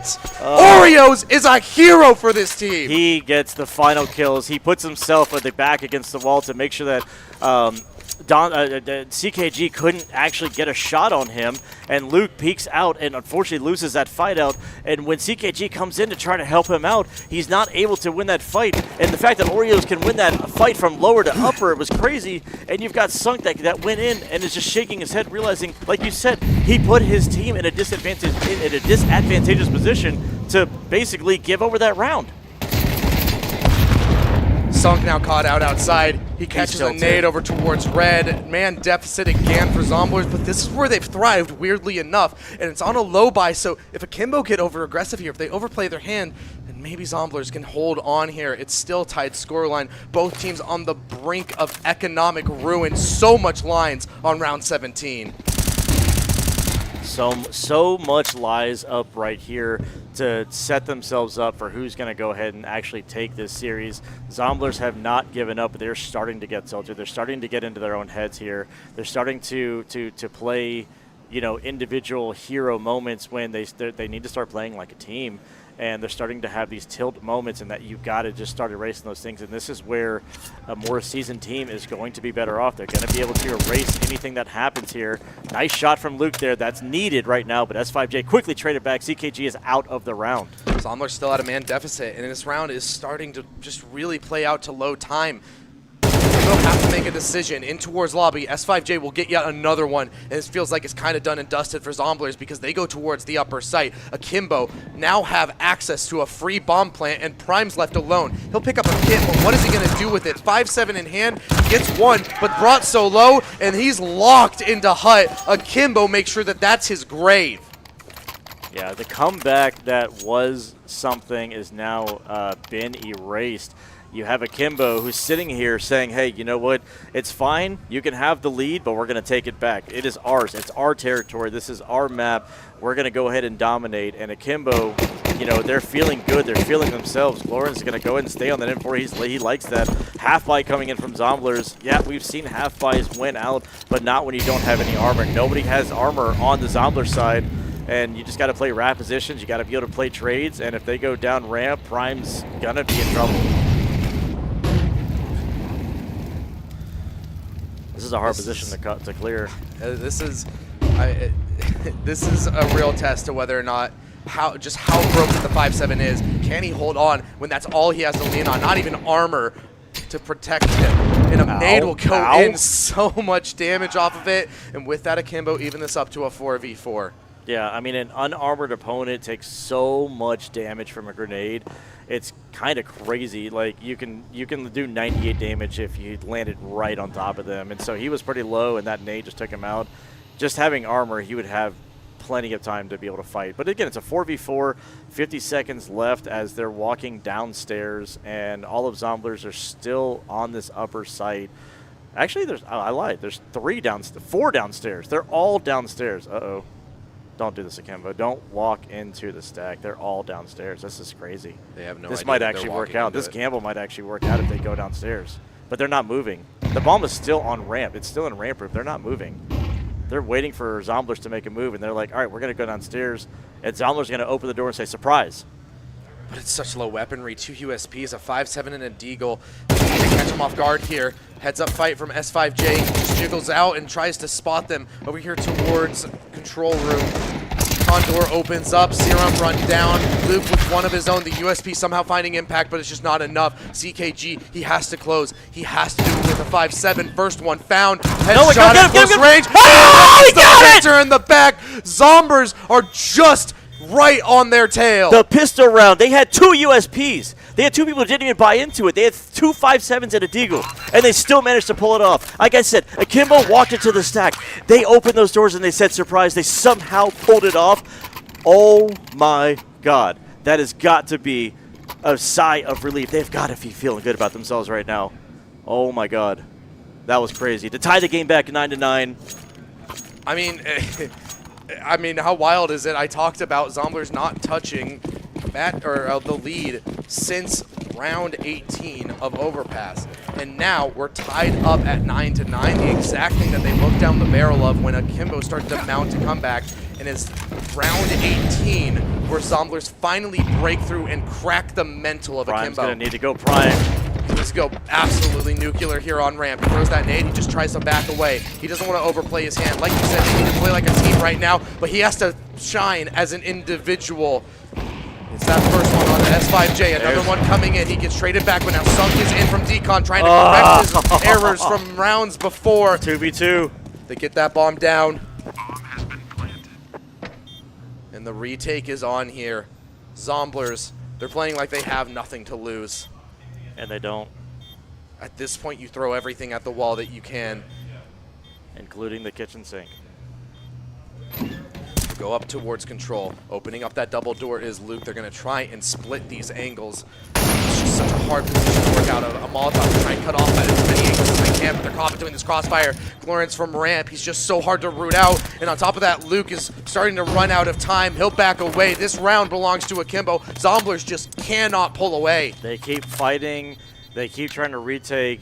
They keep winning some fights, and then they keep losing some fights. Luke has to run away from that situation. How are you supposed to clear rafters and ramp at the same time? You have to expose yourself to one or two of the angles, and that ramp player did a great job of protecting his rafters player in case they came in from single as well. So you have one watching single, one watching double, just assuming they're not coming down ramp. And that's a 10th for Akimbo, but it's not over yet because, again, we've got 5-7s and Deagles in the mix. And we saw what happened last time. And we saw Zomblers somehow pull a round out of the old Magician's hat. Can they replicate that? Can they truly do it again? The match is starting to drag on. Fatigue sets in. You've been playing for so long. 2 days straight of nothing but Counter-Strike. And can you continue to pull rounds like this out of your hat? Can you dig even deeper? Will Akimbo finally be able to put these zombies in the dirt for the last time? Serum, he slipped the net, he has no timing. Roka's a dead man, and now he's able to catch a couple in the back as well. They have no idea. Serum gets in it, CKG in the fray as well, eventually taken down. Somehow Akimbo still hold on to man advantage despite that hectic situation. But they have a chance. They do. It's a Deagle on Luke 4K, and CKG's M4 working its way up Secret. They're watching Secret. Luke 4K. He's actually the one who's stuck going towards Secret. It's so hard for him to work these angles with the Deagle, but somehow he makes it work. And CKG from the back line as well chimes in over towards Heaven, the last remaining player. It's Oreos again, the same man who broke you just rounds before, put to another 1v2 clutch. But he knows that he did damage. He knows that he's low. The fact that Oreos is downstairs splitting the bomb. They're both so low. Little does Luke know. Oh, it's going to take him forever to get there. Especially if he goes a quiet. Oh, he's going to... He finds out to the lower site now. That pin drops. He thought it was A for a second, but now he does he have to say? He has to save. He's flustered because he doesn't want to give 11 to Akimbo, but he has to. And now Akimbo on the precipice of a 3-0 close in the grand finals.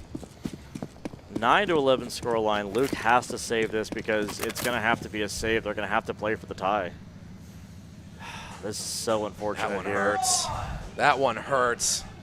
They had a chance. If that 5-7, CKG's 5-7, he needed to get that second kill, but he's stuck with the 5-7. Why didn't he switch the M4? Why he picked it up? He should have stuck with it, and I don't foresee that magazine being dry. And he's still stuck with a 5-7 because he turned around. They knew they were outside. He should have just, I don't know why he didn't go with the... I mean, you're just caught in a hectic moment. You don't know what to do. He was clearly trying to rotate back towards Mini, but then felt like he was caught in a fight, tried to commit, then he frantically tried to fall back. It was so hectic, but you need that clarity in rounds like that, in moments like that. That is the difference maker in Counter-Strike. Yeah, the nerves are getting to them. It's the nerves, it's the fatigue. Everything sets in, but Akimbo have momentum, and that's what matters. They got momentum. They got AKs. They've also got Oreos for days.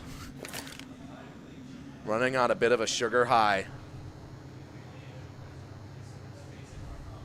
There's one kid in play. CKG at least has a kid. 2 players have armor. CKG stuck at 2,600. They're playing for the tie, but we've seen 5-7s go crazy. We've seen them go ham. We've seen everything. The SIJ doesn't clear this. He doesn't clear this. He kind of does, but it's so shallow, and Prime's just stuck so deep into that corner. Dante at least finds a kill of his own, so things are kept at a 4v4. Luke is all the way back in spawn. He hasn't been able to work his way out, and now there's a late he set up inside of Hell. Oreos with one of his own. Prime trying to work his way in. He catches it. Oreo's unaware. That could be his way back in. He's got an AK in hand. Bomb being stuck. And another one for Serum. Okay. That Deagle rings out. They try to work their way back in, try to close that gap, and to secure double digits of their own.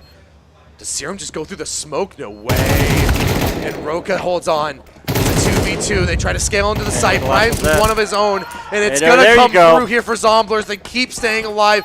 These guys just refuse to die. Zomblers refuse to go back in the grave. That is Dr. Jekyll injecting life back into a zombie and creating a Mr. Hyde.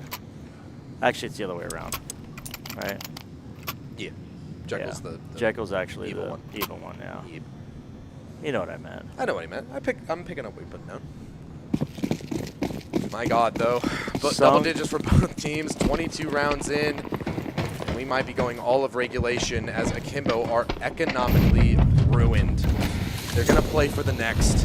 It's a light investment of upgraded pistols, and they leave enough reserve cash so that they can buy AKs into the next. The absolute train being run into Hell. Serum's going to try and cut them off. Prime over towards ramp, overwhelmed. What? 2 kills coming in from these pistols. They're just playing the numbers game, trying to overwhelm whoever they can.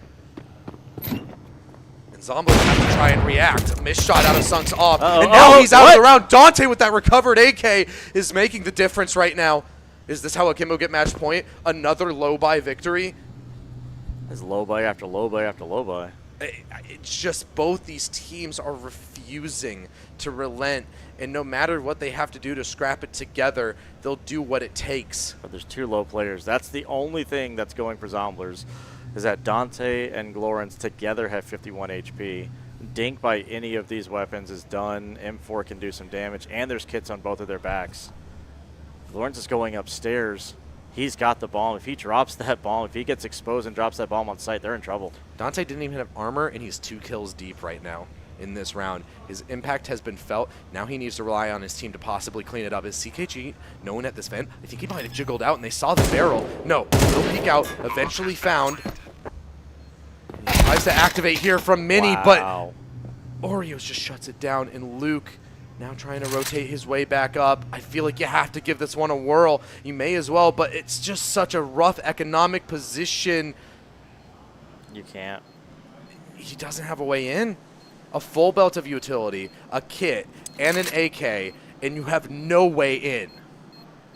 Akimbo absolutely break Zomblers' backs with that one. Yeah, that's. I mean, it was just a pistol round, and I mean, again, it was just a pistol round, and I was kind of afraid that I was going to see that situation there where it's like, don't sit there and do to the Zomblers what the Zomblers just did to you. And that's exactly what happened. And now we've got a 12-10 scoreline, 2 chances for Akimbo to close this out, and the buy is okay. I mean, Luke has the AK. Sunk is still able to afford an AWP. I mean, again, there's a chance. Like the util is actually pretty decent as well for Zomblers. So again, you sit down, you play smart, you reset, realize that, you know what, you can still pull this off. You have to go to overtime, and then you give yourself a chance in this game. But that's Oreos with the opening frag onto Sunk, trying to make a play, and unfortunately, that's Sunk with the off out of the round. Serum's going to try to make a play with this MP9, get outside. He's not even good for 1. That's another round where it feels like Sunk overplays his hand. Now Luke Forquet doing everything he can to try and bring this one back into the fold. A spam through the smoke, but eventually caught out. It's starting to slip away for Zomblers. They're dead men walking right now, and CKG is trying to recover. MP9 in hand, but it's not enough. Akimbo surge forward in the grand final, out of their seats now, and they are your champions of Clutch or Kick San Antonio. Akimbo sit down, and they put to bed Zomblers. They put them back in the ground and turn them into zombies. Unfortunately for the Zomblers, that is the end of the road for them. Akimbo almost out of this tournament, give themselves a lifeline and come back and win this whole thing. in a 3-0 fashion in a best of 5, and we're seeing them, fist bump on land and, just shaking hands and being happy and hooting and hollering. But again, I just remembered they were almost out of this tournament. They actually had to fight for their tournament life on multiple occasions.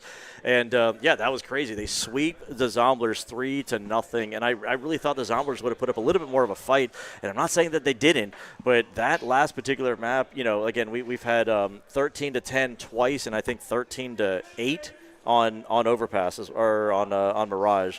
And so, again, the Zomblers have a lot that they can hang their hat on. They can hang their head up and say, we did a good job. We could have won. We could have done better. But, again, nothing wrong with that. Go back, look at the demos, and, come back swinging again because, I would love to see you guys again. Times, especially when opening this up, it was a bumpy road to get here for Akimbo. They came in a little bit colder than we expected them. We really thought that they were the favorites to take it all the way, and they did. It was a bumpy road, but all that matters is that you get there. And, I mean, props to them. The resilience on that team. Exactly. They never gave up. They never surrendered. They were almost out of the tournament, but they fight back and make it to the grand finals and win 3-0 for the championship. It's 9:22 at the moment, 9:23 local time.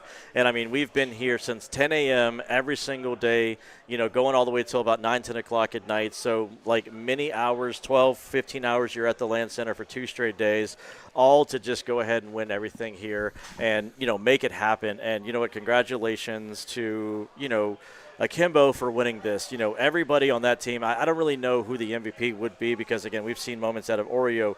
We saw moments out of, I can't remember any names anymore, but, we saw moments out of everybody that just shined out of them. And it's just, Akimbo earned that win. That's what I'm going to boil it down to. They earned that win. It was a spread effort against all of them, but I have to be honest.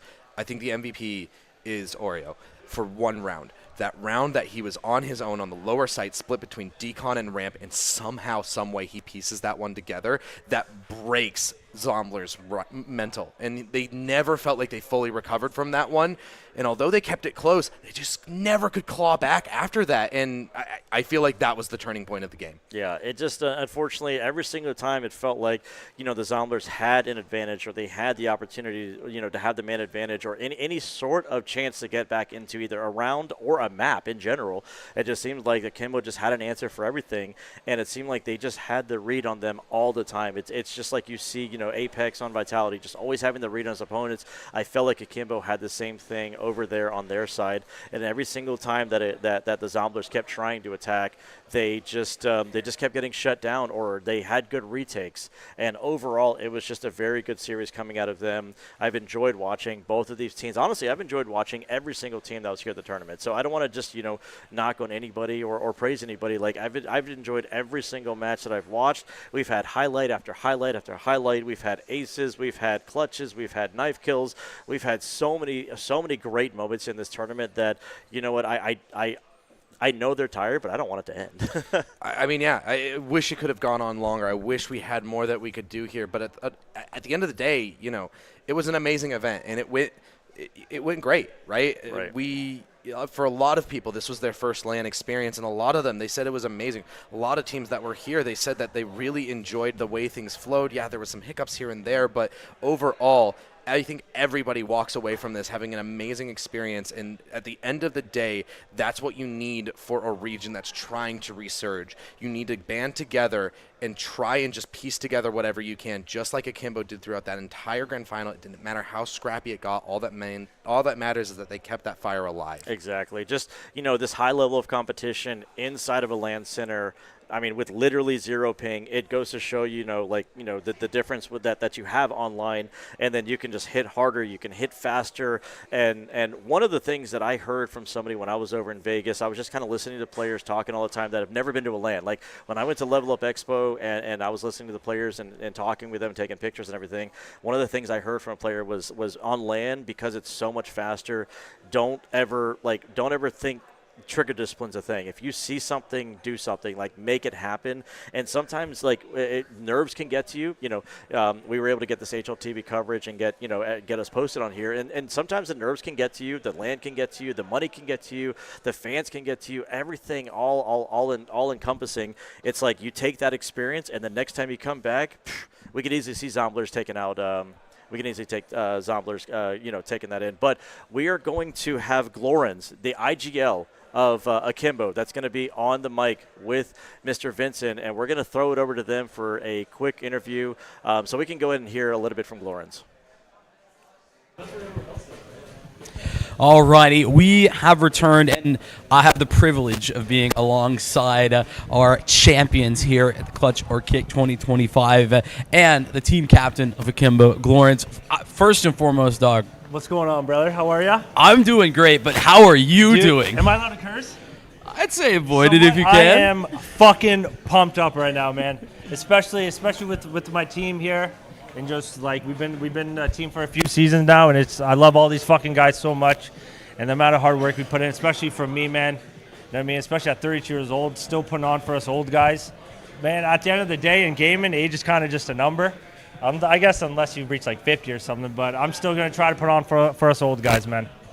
Well, you sure put on a show. 3-0 in the grand final. I gotta say, expectations were high coming in here. Maybe some shakiness over the group stage, but you guys locked it in when it mattered. Kind of talk to me what the mindset was coming into the grand final, where you guys are at. Well, especially in the group stage, BO1s are definitely really tough. Lack of sleep, lack of like eating properly on the group stage day. Definitely didn't help us, especially going 2-2 in it. But today, we all had a good nap and sleep last night. We ate pretty good today. We came in here fresh, fired up, ready to go, especially wanting to bounce back. I feel like especially when we lose, we always bounce back, and we kind of fix our stuff pretty quickly. So I felt like, honestly, losing yesterday actually helped us a lot. It's kind of getting our heads out of our asses and bringing the heat today for sure.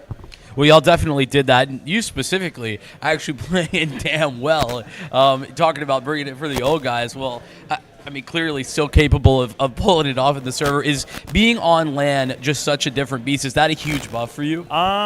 Personally, I love it because especially for my teammates, they're all West Coast, so every one of our matches and past advanced matches and all our turn matches, they're all on 70 ping. Playing against people who are on 520 ping, so it's definitely a boost of confidence for our team, especially myself too, because I'm from Canada. Whenever I play Texas or Denver, I also have 60 ping too, and it's definitely really hard. So I would say definitely yes, especially from LAN, playing a boost. All of us being together, bonding, and it's definitely a 10 out of 10 atmosphere for sure. Well, let me talk about your opponent in Zomblers, because this is actually a rematch. You guys played in the Elite Cup not very long ago, and I know it's not the full Zomblers roster, but they got the better of you in that one. What specifically was cool about playing Zomblers in this final, considering it's that rematch? Yeah, well, definitely the first thing that I saw them coming here, I wanted the rematch bad. Like, they got phenomenal players. Like, Sunk is phenomenal. That guy's off is dirty. He farmed. That guy is sorry if I'm cursing, that's just how I talk. That guy is fucking insane. He's insane. Serum is nuts. He definitely blew up these past few seasons. That guy he's going to be insane. And then Luke's a beast too. I mess with Luke a lot. Good guy also. And then Prime and CKG. I think last time I played them was like OSS or something. And them two are definitely up and comers too, big time. So, like, even though they're mostly a pug, I still want to beat them, especially at their core, because I honestly think highly of them, highly respect them, and I think all of those guys are phenomenal players. Well, that they are. One final question. It's been 10 years since you lifted in this sort of metaphorical LAN trophy, and I just got to say, it's first and foremost super awesome to see somebody keep it at it and being able to have that sort of breadth and length of career. But second of all, what does that mean for you, being able to have that amount of time between trophy lifts and still be doing it? Yeah, well, I definitely took a long year break due to the personal problems, having to work and stuff. So luckily with my new schedule, I'm able to put in a lot more hours with CS. So it's either with me in life, if I can't commit to like 80 to 100% in something, I'm not even going to bother doing it. So I took like multiple year-long break from Counter-Strike, and since I came back, I've been grinding. Our team's been putting in a lot of work, and winning from 10 years ago into now, I don't know. I guess it's inspirational to others. You know what I mean? Just keep putting in that work no matter where your age is, and who knows. That's amazing. That's awesome. That's amazing to hear, and I appreciate you taking the time to talk to us as well afterward. Congrats on the win. Absolutely Vincent, incredible. Thank you, my friend. Always a pleasure, brother. Much love, buddy. Thank you. Thanks for having me. 100%. Yes, sir. Thank you. I'll take that from you. And with that, we're going to get things rolling on getting these guys paid out directly. It's going to be a great time. We're going to bring them all in and get things rolling.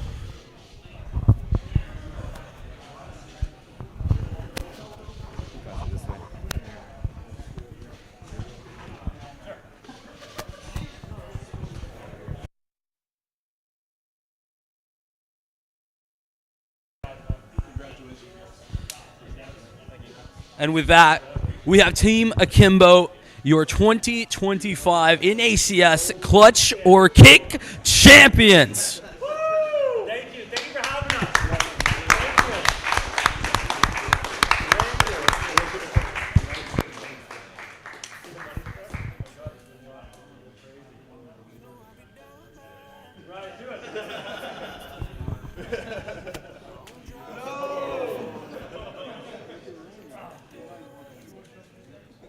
No, thank you guys for real. This is awesome. Thank you. Great tournament. Thank you so much. You guys are so good. Thank you.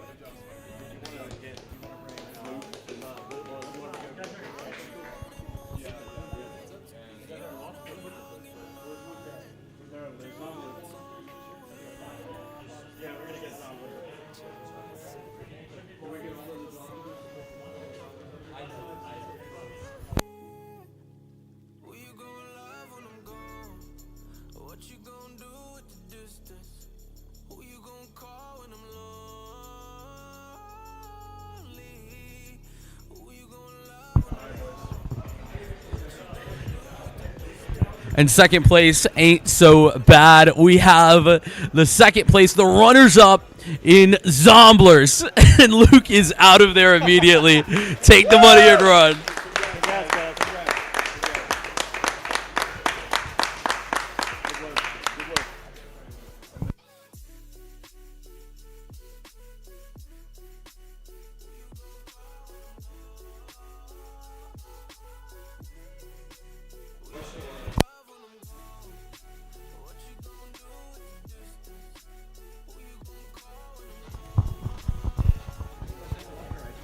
Oh no.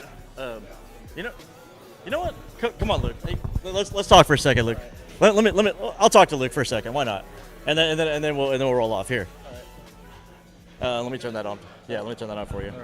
All right, so I got Luke here, who's the IGL of the Zomblers here, second place winners. Luke, I've been pulling for you guys. The whole time I wanted you guys to pull it out. Unfortunately, you guys did get that loss. But talk to me a little bit about the feelings about coming here, about getting picked up so late and putting together the team. Like walk me through everything. I know it's not the best of feelings, but I mean, talk to me about everything here, man.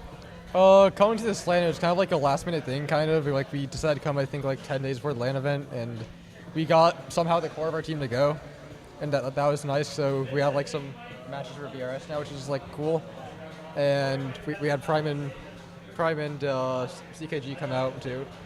So it's honestly kind of like Zomblers Academy plus Zomblers. It's kind of weird, but it was a nice feeling. Again, I appreciate you guys managing to get that team together because, again, without you guys, without the players, without everybody here, we can't put this on, right? We can put on the production, we can get all the money together, but if you guys aren't here to actually compete, we can't do anything here. So I want to thank you guys for coming in. But what's been like your favorite moment at this particular point? Like, what has shined? What has come out? Like, whether it's a play, whether it's a venue, like, what has been your favorite moment this whole weekend, man? It's not exactly a moment, but it's just like. Honestly, okay, so for my team, like, I'm not the actual IGL for my team, but, like, for this LAN, our IGL wasn't here, so I did it. And I actually, like, learned a lot, like, okay, like, I need to control my emotions better, I need to do, like, this better. Like, I understand, like, more, like, of the IGL shoes now, which is, like, kind of nice. Now, let me ask you this, like, as far as, like, the team's concerned in general, like, how many of y'all have actually been to a LAN and competed at some kind of level? Like, is this anybody's first, like, actual LAN? I think everyone here has been to at least like one LAN. Okay. Like they've been to, I think, Frag, Kansas. I actually played against them there. Okay. So it's just like kind of cool. to play with them now? I wanted to try to get to Frag, Kansas, but unfortunately, because of my work schedule, I couldn't make it out there. But I did try to do some like remote streaming here. Yeah. But I wanted to get to Frag, Kansas. But I mean, that's great that you guys have had the chance to be able to play, because on land it hits a little bit harder. It's a little bit faster. It's a little bit, you know, it's like you said, controlling your emotions. You can sit there and yell all you want inside your house, but when you're here, it's like it's different. It's like you don't have a whole lot of time to react. So I really hope that you guys did learn a lot from here. And you know, you fought and you fought and you fought, and you guys came out of your group stage in a, in a 3-0 fashion, and you made it all the way to this particular point. Yeah. And you know, just one last thing. It's just what are you guys going to take from this? And like when you go home, whether you stick together or not, like what is something you're going to take from this to try to whether improve upon or just say, you know what, this is something that like I learned from this experience. Well, it's hard to say like team-wise, because again, we do have 2 subs, so like it's a bit hard to like do things that are like really coordinated sometimes. But for at least for me individually, I think it's something I need to take away is like just like not getting mad as much like at my teammates. Like I should never get mad, and that's honestly on me. But yeah, that's like something I need to get better at. I understand. Awesome. Well, again, congratulations. Again, second place, it's never the best, but still, GG, congratulations. I appreciate it. You guys fought hard. Thank you guys for being here. I appreciate it, guys. Yeah. And so one last thing, I just want to go ahead and close out the show. I just want to thank everybody for being here. Again, without the players, like I mentioned, we can't do this without the players. Thank you guys for being here, for trusting in us, for coming out here, taking the time to actually come out to San Antonio, Texas. I also want to thank, Techport and San Antonio for being a great host city, for being a great host. Kevin, who's been nothing but absolutely just amazing for providing us with everything that we need. I want to thank Marcel, the gentleman who looks like a bodyguard. He provided all the money out here. Him and the whole team that put this together. From the understanding, they had a Discord call and they just wanted to create a competitive scene that raised North America to try to rival that of the European region, and they wanted to just kind of revitalize, the LAN experience that everybody came to love and enjoy. DreamHack's doing it, Fragadelphia's doing it. We're just trying to put something on that's great, that's amazing. It's something for everybody to come back to enjoy. Everybody on the production team, I want to thank King especially, our producer. He's been absolutely amazing coming up with solutions to every single problem that we had. All the other people that's observing, Respect and Hypnos and Alderia, my co-caster. Heck, even Chris, who lives here, who's never been on broadcast before, who hung out with Vincent the whole time. Absolutely love that guy. The camera loves him as well. And I want to thank you guys, the viewers, as well. And thank you very much for being here. Without you, we couldn't make this possible. So to everybody out there, have a great rest of your night. To all the teams, please get home safe. And hopefully we'll see y'all next time here on North American Clutch and Click Series. Have a great night, guys. Take care. On my window, passing, just see if it's so weird, not having you here. Who you gonna love when I'm gone? What you gonna do with the distance? Who you gonna call when I'm low?